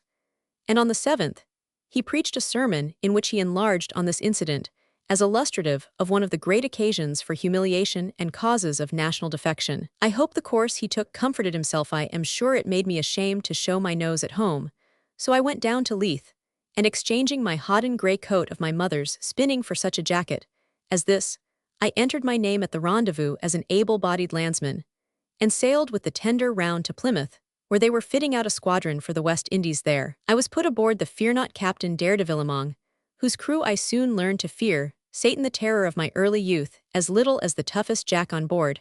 I had some qualms at first, but I took the remedy, tapping the case bottle, which I recommend to you, being as good for sickness of the soul as for sickness of the stomach. What you want very well, I must the near, is to ye. You would, I am afraid, find your education of little use in your new condition, said Fairford. Pardon me, sir, resumed the captain of the Jumping Jenny, my handful of Latin and small pinch of Greek were as useless as old junk, to be sure, but my reading, writing, and accompting stood me in good stead, and brought me forward. I might have been schoolmaster and master in time, but that valiant liquor rum made a conquest of me rather too often, and so make what sail I could I always went to leeward. We were 4 years broiling in that blasted climate, and I came back at last with a little prize money. I always had thoughts of putting things to rights in the Covenant close, and reconciling myself to my father. I found out Jack Hadaway, who was tuptoing away with a dozen of wretched boys, and a fine string of stories he had ready to regale my ears.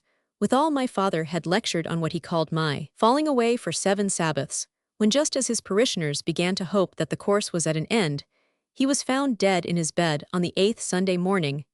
Jack Hadaway assured me that if I wished to atone for my errors, by undergoing the fate of the first martyr, I had only to go to my native village, where the very stones of the street would rise up against me, as my father's murderer here was a pretty item. Well, my tongue clove to my mouth for an hour, and was only able at last to utter the name of Mrs. Cantrips.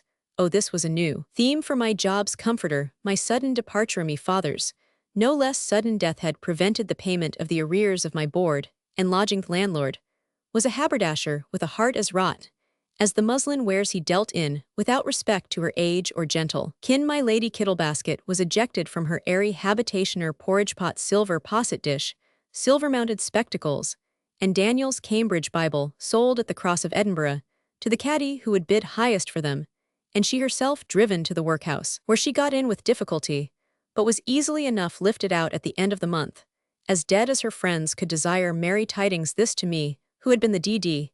He paused a moment. Origo mollygad, I think my confession would sound better in Latin than in English. But the best jest was behind. I had just power to stammer out something about Jess be my faith. He had an answer. I had taught Jess one trade.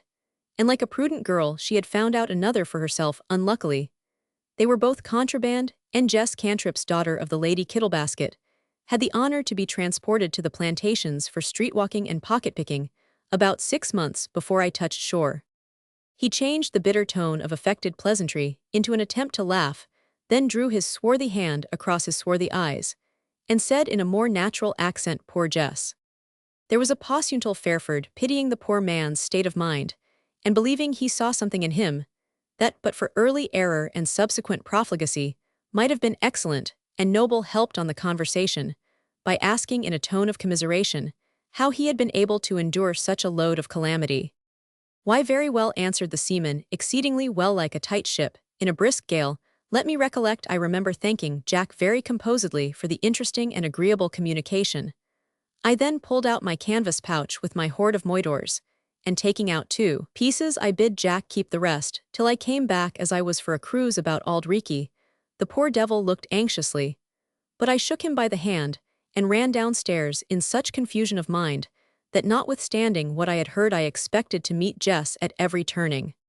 It was market day, and the usual number of rogues and fools were assembled at the cross. I observed everybody looked strange on me, and I thought some laughed. I fancy I had been making queer faces enough, and perhaps talking to myself. When I saw myself used in this manner, I held out my clenched fists straight before me, stooped my head, and like a ram, when he makes his race, darted off right down the street, scattering groups of weather-beaten lairds and periwigged burgesses and bearing down all before me. I heard the cry of "Seize the madman" echoed in Celtic sounds from the city guard, with "Seize Tom Matman," but pursuit and opposition were in vain. I pursued my career. The smell of the sea, I suppose, led me to Leith, where soon after I found myself walking very quietly on the shore, admiring the tough round and sound cordage of the vessels, and thinking how a loop with a man at the end of one of them would look by way of tassel. I was opposite to the rendezvous, formerly my place of refuge. I bolted, found 1 or 2 old acquaintances, made half a dozen new ones, drank for 2 days, was put aboard the tender off to Portsmouth, then landed at the Hassler Hospital in a fine hissing hot fever. Never mind, I got better. Nothing can kill Meth West Indies were my lot again, for since I did not go where I deserved in the next world, I had something as like such quarters as can be had in this black devils for inhabitants, flames and earthquakes, and so forth for your element. Well, brother, something or other I did or said, I can't tell what, how the devil should I, when I was as drunk as David, so you know, but I was punished, my lad, made to kiss the wench that never speaks, but when she scolds, and that's the gunner's daughter, comrade, yes, the minister's son, of no matter, where has the cat's scratch on his back. This roused me, and when we were ashore with the boat, I gave 3 inches of the dirk after a stout tussle to the fellow I blamed most, and took the bush for it. There were plenty of wild lads then along shoring. I don't care who knows, I went on the account. Look, Youseled under the black flag, and Marrowbones was a good friend to the sea, and an enemy to all that sailed on it. Fairford, though uneasy in his mind at finding himself a lawyer so close to a character so lawless, thought it best nevertheless to put a good face on the matter, and asked Mr. Ewart with as much unconcern as he could assume whether he was fortunate as a rover.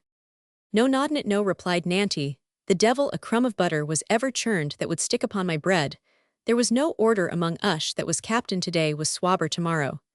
And as for plunderthief, say old Avery, and 1 or 2 close hunks made money, but in my time all went as it came, and reason good for if a fellow had saved $5 his throat would have been cut in his hammock, and then it was a cruel bloody work. Powell, say no more about it.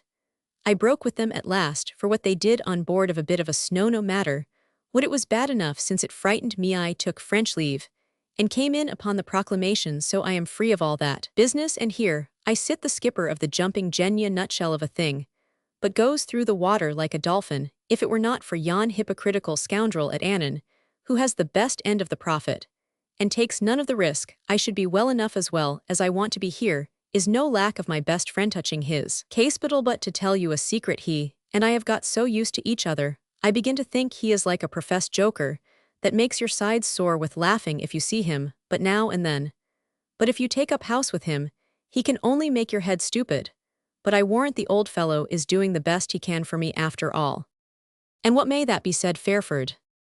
"He is killing me," replied Nanty Ewart, "and I am only sorry he is so long about it."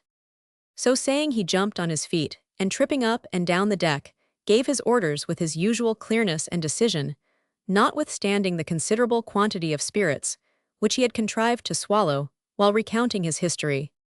Although far from feeling well, Fairford endeavored to rouse himself and walk to the head of the brig, to enjoy the beautiful prospect, as well as to take some note of the course which the vessel held. To his great surprise, instead of standing across to the opposite shore, from which she had departed, the brig was going down the Firth, and apparently steering into the Irish Sea. He called to Nanty Ewart, and expressed his surprise at the course they were pursuing, and asked why they did not stand straight across the Firth for some port in Cumberland. "Why, this is what I call a reasonable question now," answered Nanty, "as if a ship could go as straight to its port as a horse to the stable, or a free trader could sail the Solway as securely as a king's cutter. Why, ill tell ye, brother, if I do not see a smoke on Bonus, that is the village upon the headland yonder, I must stand out to sea for 24 hours at least, for we must keep the weather gauge if there are hawks abroad." "And if you do see the signal of safety, Master Ewart, what is to be done then?" "Why then, and in that case, I must keep off till night, and then run you with the kegs, and the rest of the lumber ashore at Skinburness. And then I am to meet with this same laird, whom I have the letter for," continued Fairford. "That," said Ewart, "is thereafter, as it may be. The ship has its course, fair trader has his port, but it is not easy to say where the laird may be found. But he will be within 20 miles of us, off or on end. It will be my business to guide you to him." Fairford could not withstand the passing impulse of terror which crossed him when thus reminded that he was so absolutely in the power of a man who by his own account had been a pirate, and who was at present in all probability an outlaw, as well as a contraband trader. Nanty Ewart guessed the cause of his involuntary shuddering. "What the devil should I gain," he said, "by passing so poor a card as you are? Have I not had ace of trumps in my hand? And did I not play it fairly? I say, the jumping Jenny can run in other where as well as kegs. Put Sigma and Tau to Ewart, and see how that will spell. I take me now." "No, indeed," said Fairford, "I am utterly ignorant of what you allude to." "Now, by Jove," said Nanty Ewart, "thou art either the deepest or the shallowest fellow I ever met with, or you are not right. After all, I wonder where Summertrees could pick up such a tender alongshore. Will you let me see his letter?"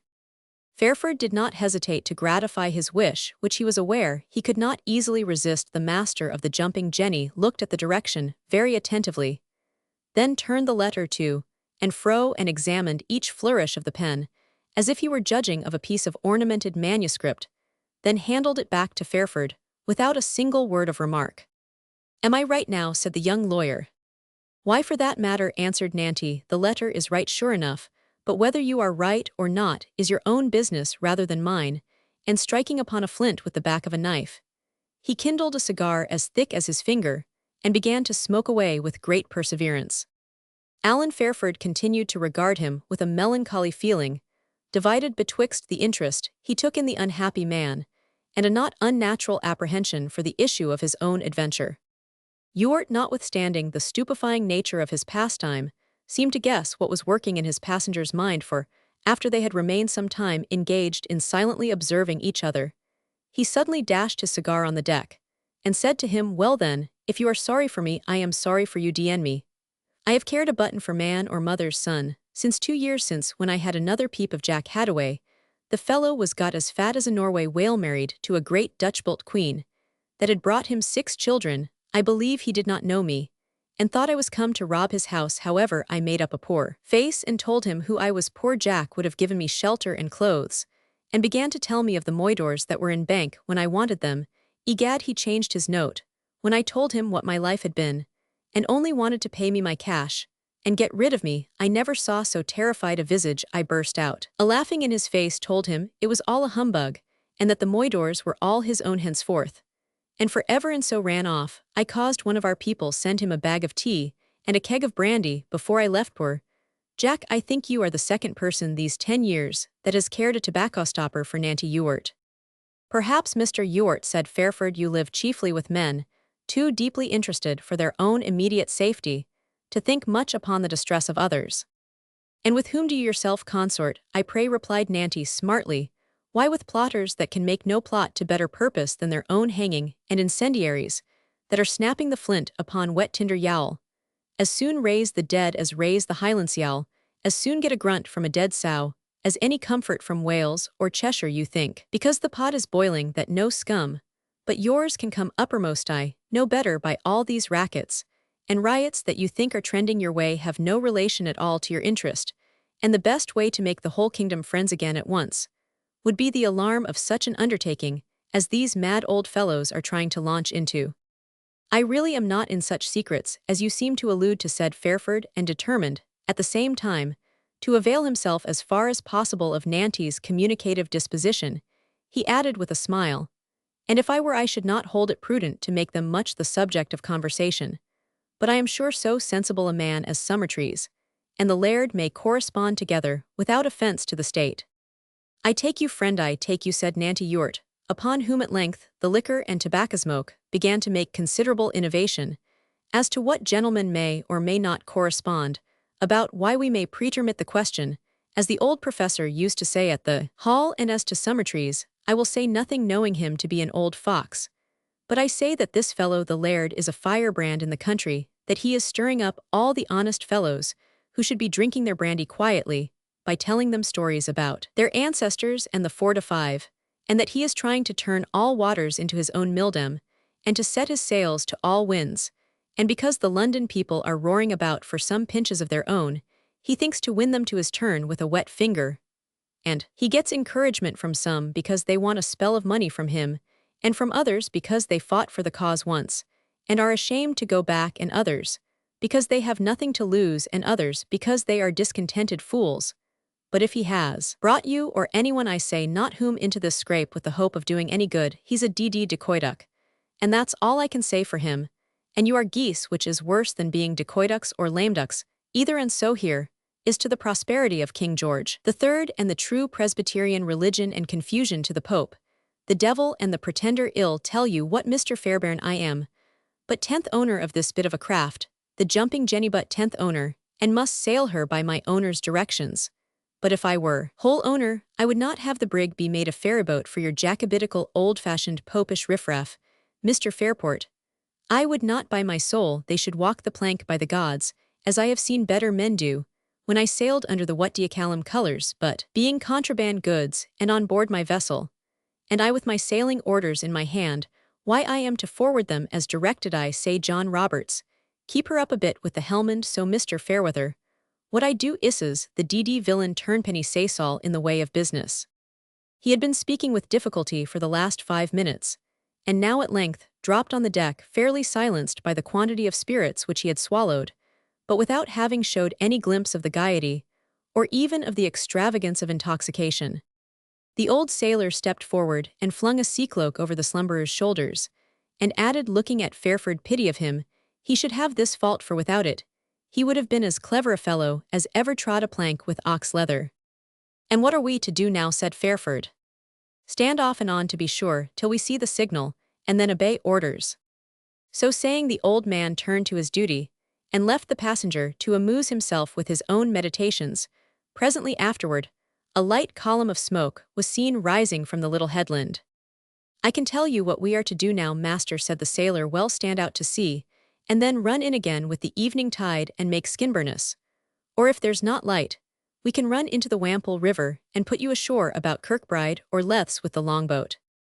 Fairford, unwell before, felt this destination condemned him to an agony of many hours, which his disordered stomach and aching head were ill able to endure. There was no remedy, however, but patience, and the recollection that he was suffering in the cause of friendship. As the sun rose high, he became worse. His sense of smell appeared to acquire a morbid degree of acuteness, for the mere purpose of inhaling and distinguishing all the various odors with which he was surrounded, from that of pitch to all the complicated smells of the hold. His heart too throbbed under the heat, and he felt as if in full progress towards a high fever. The seamen, who were civil and attentive considering their calling, observed his distress, and one contrived to make an awning out of an old sail, while another compounded some lemonade, the only liquor which their passenger could be prevailed upon to touch. After drinking it off, he obtained, but could not be said to, enjoy a few hours of troubled slumber. Chapter 15. Narrative of Alan Fairford continued. Alan Fairford's spirit was more ready to encounter labor than his frame was adequate to support it, In spite of his exertions when he awoke after 5 or 6 hours' slumber, he found that he was so much disabled by dizziness in his head and pains in his limbs that he could not raise himself without assistance. He heard with some pleasure that they were now running right for the Wample River, and that he would be put on shore. Very short time, the vessel accordingly lay to, and presently showed a weft in her ensign, which was hastily answered by signals from on shore. Men and horses were seen to come down the broken path, which leads to the shore. The latter, all properly tackled for carrying their loading 20 fishing barks, were pushed afloat at once, and crowded round the brig, with much clamor, laughter, cursing, and jesting. Amidst all this apparent confusion, there was the essential regularity. Nanty Ewart again walked his quarterdeck, as if he had never tasted spirits in his life, issued the necessary orders with precision, and saw them executed with punctuality in half an hour. The loading of the brig was in a great measure disposed in the boats. In a quarter of an hour more, it was landed on the beach, and another interval of about the same duration was sufficient to distribute it on the various strings of pack-horses which waited for that purpose, and which instantly dispersed each on its own proper adventure. More mystery was observed in loading the ship's boat with a quantity of small barrels, which seemed to contain ammunition. This was not done until the commercial customers had been dismissed, and it was not until this was performed that Ewart proposed to Allen, as he lay stunned with pain and noise, to accompany him ashore. It was with difficulty that Fairford could get over the side of the vessel, and he could not seat himself on the stern of the boat, without assistance from the captain and his people. Nanty Ewart, who saw nothing in this worse than an ordinary fit of seasickness, applied the usual topics of consolation. He assured his passenger that he would be quite well by and by when he had been half an hour on terra firma, and that he hoped to drink a can and smoke a pipe with him at Father Crackenthorpe's, for all that he felt a little out of the way for riding the wooden horse. "Who is Father Crackenthorpe?" said Fairford, though scarcely able to articulate the question. "As honest a fellow as is of 1,000, answered Nanty. "Ah, how much good brandy he and I have made little of in our day, by my soul, Mr. Fairbird. He is the prince of skinkers, and the father of the free Tradnot, a stingy hypocritical devil, like old Turnpenny Skinflint, that drinks drunk on other folks' cost, and thinks it sin when he has to pay for it. But a real, hardy old cock sharks have been at and about him this many a day. But Father Crackenthorpe knows how to trim his sails. Never a warrant but he hears of it before the ink's dry. He is bonus socius with Headborough and Constable. The King's Exchequer could not bribe a man to inform against him. If any such rascal were to cast up, why, he would miss his ears next morning, or be sent to seek them in the Solway. He is a statesman, a small landed proprietor, though he keeps a public. But indeed that is only for convenience, and to excuse his having cellarage and folk about him. His wife's a canny woman, and his daughter Doll too. Gad, y'all be in port there till you get round again, and I'll keep my word with you, and bring you to speech of the laird. Gad, the only trouble I shall have is to get you out of the house, for Doll is a rare wench, and my dame, a funny old one, and Father Crackenthorpe, the rarest companion. Hell, drink you a bottle of rum or brandy, without starting, but never wet his lips with the nasty Scottish stuff that the canting old scoundrel Turnpenny has brought into fashion. He is a gentleman, every inch of him, old Crackenthorpe, in his own way, that is. And besides, he has a share in the Jumping Jenny, and many a moonlight outfit. Besides, he can give Doll a pretty penny, if he likes the tight fellow that would turn in with her for life." In the midst of this prolonged panegyric on Father Crackenthorpe, the boat touched the beach. The rowers backed their oars to keep her afloat, whilst the other fellows lumped into the surf, and with the most rapid dexterity began to hand the barrels ashore. "Up with them higher on the beach, my hearties," exclaimed Nanty Ewart. "High and dry, high and dritha's gear will not stand wetting now. Out with our spare hand here, high and dry with him, too. What's that galloping of horse? Oh, I hear the jingle of the paxidles. They are our own folk." By this time, all the boat's load was ashore, consisting of the little barrels, and the boat's crew, standing to their arms, ranged themselves in front, waiting the advance of the horses, which came clattering along the beach. A man overgrown with corpulence, who might be distinguished in the moonlight, panting with his own exertions, appeared at the head of the cavalcade, which consisted of horses linked together and accommodated with pack-saddles and chains for securing the kegs, which made a dreadful clattering. "How now, Father Crackenthorpe," said Ewart, "why this hurry with your horses? We mean to stay a night with you, and taste your old brandy, and my dame's homebrewed. The signal is up, man, and all is right." "All is wrong, Captain Nanty," cried the man to whom he spoke, and you are the lad that is like to find it so, unless you bundle off there our new brooms bought at Carlisle yesterday, to sweep the country of you, and the like of you so you were better be jogging inland. How many rogues are the officers? If not more than 10 I will make fight. The devil you will, answered Crackenthorpe, you were better not, for they have the bloodaback dragoons from Carlisle with them. Nay then, said Nanty, we must make sail, come Master Fairlord, you must mount, and ride. He does not hear meth, has fainted, I believe. What the devil shall I do, Father Crackenthorpe? I must leave this young fellow with you, till the gale blows out. Hark ye goes between the laird and the t'other old one, he can neither ride nor walk. I must send him up to you. Send him up to the gallows, said Crackenthorpe. There is Quartermaster Thwacker with 20 men up yonder, and he had not some kindness for Doll. I had never got hither for a start, but you must get off, or they will be here to seek us, for his orders are woundy particular. And these kegs contain worse than whiskey, a hanging matter, I take it. I wish they were at the bottom of Wample River with them. They belong to said Nanty Ewart, but they are part of cargo, and what to do with the poor young fellow? Why, many a better fellow has roughed it on the grass, with a cloak o'er him, said Crackenthorpe. If he hath a fever, nothing is so cooling as the night air. Yes, he would be cold enough in the morning, no doubt, but it's a kind heart, and shall not cool so soon, if I can help it, answered the captain of the Jumping Jenny. Well, captain, and ye will risk your own neck for another man's, why not take him to the old girls at Fairlady's? What the Miss Arthurites, the Papist jades, but never mind, it will do. I have known them take in a whole sloop's crew that were stranded on the sands. You may run some risk, though, by turning up to Fairlady's, for I tell you they are all up through the country. Never mind, I may chance to put some of them down again, said Nanty cheerfully. Come lads, bustle to your tackle. Are you all loaded? Aye, aye, captain, we will be ready in a jiffy, answered the gang. D'n your captains, have you a mind to have me hanged, if I am taken all's hailfellow here? A sup at parting, said Father Crackenthorpe, extending a flask to Nanty Ewart. Not the 20th part of a drop, said Nanty. No Dutch courage for memmy heart is always high enough when there's a chance of fighting. Besides, if I live drunk, I should like to die sober. Here old Jeffson, you are the best-natured brute amongst them. Get the lad between us on a quiet horse, and we will keep him upright, I warrant. As they raised Fairford from the ground, he groaned heavily and asked faintly where they were taking him to.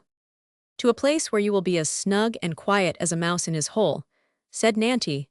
If so be that we can get you there safely. Goodbye, Father Crackenthorposen, the quartermaster, if you can. The loaded horses then sprang forward at a hard trot, following each other in a line, and every second horse being mounted by a stout fellow in a smock frock, which served to conceal the arms with which most of these desperate men were provided. Ewart followed in the rear of the line, and with the occasional assistance of old Jeffson, kept his young charge erect in the saddle. He groaned heavily from time to time, and Ewart, more moved with compassion for his situation than might have been expected from his own habits, endeavored to amuse him and comfort him by some account of the place to which they were conveying him his words of consolation, being however frequently interrupted by the necessity of calling to his people, and many of them being lost amongst the rattling of the barrels and clinking of the tackle and small chains by which they are secured on such occasions. And you see, brother, you will be in safe quarters at Fairlady's. Good old scrambling house, good old maids enough, if they were not papists. Hollow, you Jack Lowther, keep the line, can't ye? And shut your rattletrap, you broth of a, and so being of a good family, and having enough, the old lasses have turned a kind of saints and nuns, and so forth. The place they live in was some sort of nunshop long ago, as they have them still in Flanders, so folk call them the vestals of Fairlady's. That may be or may not be, and I care not whether it be or no. Blinkinsop, hold your tongue and be dd. And so betwixt great alms and good dinners, they are well thought of by rich and poor, and their trucking with papists is looked over. There are plenty of priests and stout young scholars and such like about the house. It's a hive of them. More shame that government send dragoons out after a few honest fellows that bring the old women of England a drop of brandy, and let these ragamuffins smuggle in as much papistry. And harkwas, that a whistle, no, it's only a plover. You Jem Collier, keep a lookout. Ahidwell, meet them at the high winds, or Brothole bottom, or nowhere. Go a furlong ahead, I say, and look sharp. These Mrs. Arthurites feed the hungry and clothe the naked, and such like acts, which my poor father used to say were filthy rags, but he dressed himself out with as many of them as most folk. Dn that stumbling horse, Father Crackenthorpe, should be dd himself for putting an honest fellow's neck in such jeopardy. Thus, and with much more to the same purpose, Nanty ran on, increasing by his well-intended annoyance the agony of Alan Fairford, who, tormented by a racking pain along the back and loins, which made the rough trot of the horse torture to him, had his aching head still further rended and split by the hoarse voice of the sailor close to his ear. Perfectly passive, however, he did not even essay to give any answer. And indeed his own bodily distress was now so great and engrossing that to think of his situation was impossible, even if he could have mended it by doing so. Their course was inland, but in what direction Alan had no means of ascertaining. They passed at first over heaths and sandy downs. They crossed more than one brook or beck, as they are called in that country, some of them of considerable depth, and at length reached a cultivated country, divided according to the English fashion of agriculture, into very small fields or closes, by high banks overgrown with underwood, and surmounted by hedgerow trees, amongst which winded a number of impracticable and complicated lanes, where the boughs projecting from the embankments on each side intercepted the light of the moon, and endangered the safety of the horsemen. But through this labyrinth, the experience of the guides conducted them without a blunder, and without even the slackening of their pace. In many places, however, it was impossible for three men to ride abreast, and therefore the burden of supporting Alan Fairford fell alternately to old Jephson and to Nanty, and it was with much difficulty that they could keep him upright in his saddle. At length, when his powers of sufferance were quite worn out, and he was about to implore them to leave him to his fate in the first cottage or shed, or under a haystack, or a hedger anywhere, so he was left at ease. Collier, who rode ahead, passed back the word that they were at the avenue to Fairladies. Was he to turn up? Committing the charge of Fairford to Jephson, Nanty dashed up to the head of the troop, and gave his orders. Who knows the house best? Sam Skelton's, a Catholic, said Lowther. A D.D. bad religion, said Nanty, of whose Presbyterian education a hatred of popery seemed to be the only remnant. But I am glad there is one amongst us. Anyhow, you, Sam, being a papist, no Fairladies, and the old maidens, I dare say. So do you fall out of the line and wait here with me, and do you Collier carry on to Waylandford Bottom, then turn down the beck, till you come to the old mill, and Goodman Grist, the miller, or old Peelth Causeway, will tell you where to stow, but I will be up with you before that. The string of loaded horses then struck forward at their former pace, while Nanty with Sam Skelton waited by the roadside till the rear came up, when Jephson and Fairford joined them, and to the great relief of the latter, they began to proceed at an easier pace than formerly, suffering the gang to precede them, till the clatter and clang attending their progress began to die away in the distance. They had not proceeded a pistol shot from the place where they parted, when a short turning brought them in front of an old, mouldering gateway, whose heavy pinnacles were decorated in the style of the 17th century, with clumsy architectural ornaments, several of which had fallen down from decay, and lay scattered about, no further care having been taken than just to remove them out of the direct approach to the avenue. The great stone pillars, glimmering white in the moonlight, had some fanciful resemblance to supernatural apparitions, and the air of neglect all around gave an uncomfortable idea of the habitation to those who passed its avenue. There used to be no gate here, said Skelton, finding their way unexpectedly stopped. But there is a gate now, and a porter too, said a rough voice from within. Who be you, and what do you want at this time of night? We want to come to speech of the latest off, the Mrs. Arthurite, said Nanty, and to ask lodging for a sick man. There is no speech to be had of the Miss Arthurites at this time of night, and you may carry your sick man to the doctor, answered the fellow from within gruffly, for as sure as there is savour in salt and scent in rosemary, you will get no entrance. Put your pipes up and be jogging on. Why, Dick Gardner, said Skelton, be thou then turned porter? What do you know who I am, said the domestic sharply. I know you by your byword, answered the other. What, have you forgot little Sam Skelton, and the brock in the barrel? No, I have not forgot you, answered the acquaintance of Sam Skelton, but my orders are peremptory, to let no one up the avenue this night, and therefore. But we are armed, and will not be kept back, said Nanty. Hark ye, fellow, were it not better for you to take a guinea, and let us in, than to have us break the door first, and thy pate afterwards, for I won't see my comrade die at your door, be assured of that. Why, I dunna know, said the fellow, but what cattle were those that rode by in such hurry? Why, some of our folk from Bonus Stonicultrum, and thereby, answered Skelton, Jack Lowther and old Jephson and Broad, Will Lamplug and such like.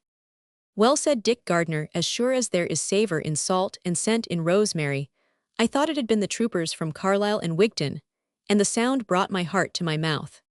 Had thought thou wouldst have known the clatter of a cask from the clash of a broadsword, as well as ere a coiffer in Cumberland, said Skelton.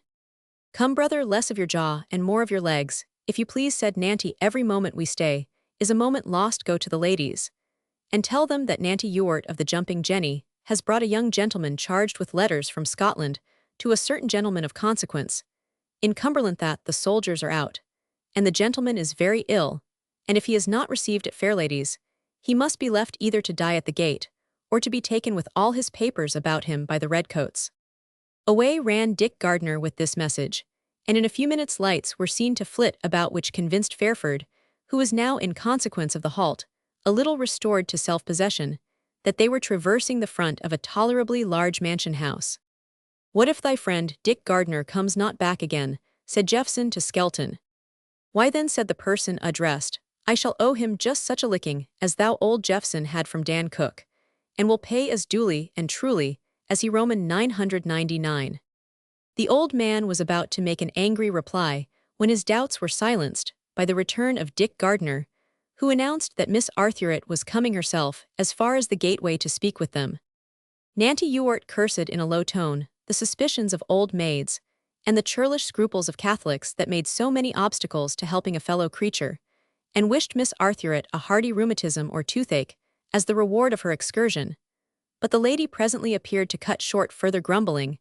She was attended by a waiting-maid with a lantern, by means of which she examined the party on the outside, as closely as the imperfect light and the spars of the newly erected gate would permit. I am sorry we have disturbed you so late, Madame Arthurette, said Nanty, but the case is this. Holy Virgin, said she, why do you speak so loud, pray? Are you not the captain of the Saint Genevieve? Why, I, mom, answered Ewart, they call the brig so at Dunkirk sure enough, but along shore here they call her the Jumping Jenny. You brought over the Holy Father Bonaventure, did you not? Aye, madam, I have brought over enough of them. Black cattle, answered Nanty. Fie, friend, said Miss Arthurette. It is a pity that the saints should commit these good men to a heretic's care. Why, no more they would, mom, answered Nanty, could they find a papist lubber that knew the coast as I do. Then I am trusty as steel to owners, and always look after cargolive lumber or dead flesh or spirits. All is one to me, and your Catholics have such large hoods with pardon, mom, that they can sometimes hide two faces under them. But here is a gentleman dying with letters about him, from the Laird of Summertrees to the Laird of the Locks, as they call him along Solway, and every minute he lies here is a nail in his coffin. Saint Mary, what shall we do, said Miss Arthurette. We must admit him. I think at all risks you, Richard Gardner, help one of these men to carry the gentleman up to the place, and you Selby see him lodged at the end of the long gallery. You are a heretic, captain, but I think you are trusty, and I know you have been trusted. But if you are imposing on me, not I, madam, never attempt to impose on ladies of your experience and me practice. That way has been all among the young ones. Come, cheerly, Mr. Fairford, you will be taken good care oftry to walk. Alan did so, and refreshed by his halt, declared himself able to walk to the house, with the sole assistance of the gardener. Why, that's hearty, thank thee, Dick, for lending him. Then Armand Nanty slipped into his hand the guinea he had promised. Farewell, then, Mr. Fairford, and farewell, Madame Arthurette, for I have been too long here. So saying, he and his two companions threw themselves on horseback, and went off at a gallop, yet even above the clatter of their hoofs, did the incorrigible Nanty hollow out the old ballad. A lovely lass to a friar came to confession a morning early. In what, my dear, are you to blame? Come, tell me most sincerely. Alas, my fault I dare not name. But my lad, he loved me dearly. Holy Virgin, exclaimed Miss Seraphina, as the unhallowed sounds reached her ears, what profane heathens be these men, and what frights and pinches we be put to among them. The saints be good to us. What a night has this been, like never seen at Fairlady's. Help me to make fast the gate, Richard, and thou shalt come down again to wait on it, lest there come more unwelcome visitors. Not that you are unwelcome, young gentlemen, for it is sufficient that you need such assistance as we can give you to make you welcome to Fairladys. Another time would have done as well, but I dare say it is all for the best. The avenue is none of the smoothest, sir. Look to your feet. Richard Gardner should have had it mown and levelled, but he was obliged to go on a pilgrimage to St. Winifred's Well in Wales. Here Dick gave a short dry cough which, as if he had found it, betrayed some internal feeling a little at variance With what the lady said he converted into a muttered Sancta Winifreda, ora pro nobis Miss Arthur. Meantime, proceeded we never interfere with our servants' vows or penances, Master Fairford. I know a very worthy father of your name, perhaps a relation. I say, we never interfere with our servants' vows. Our Lady forbid. They should not know some difference between our service and a heretic's. Take care, sir, you will fall if you have not a care. Alas, by night and day, there are many stumbling blocks in our paths.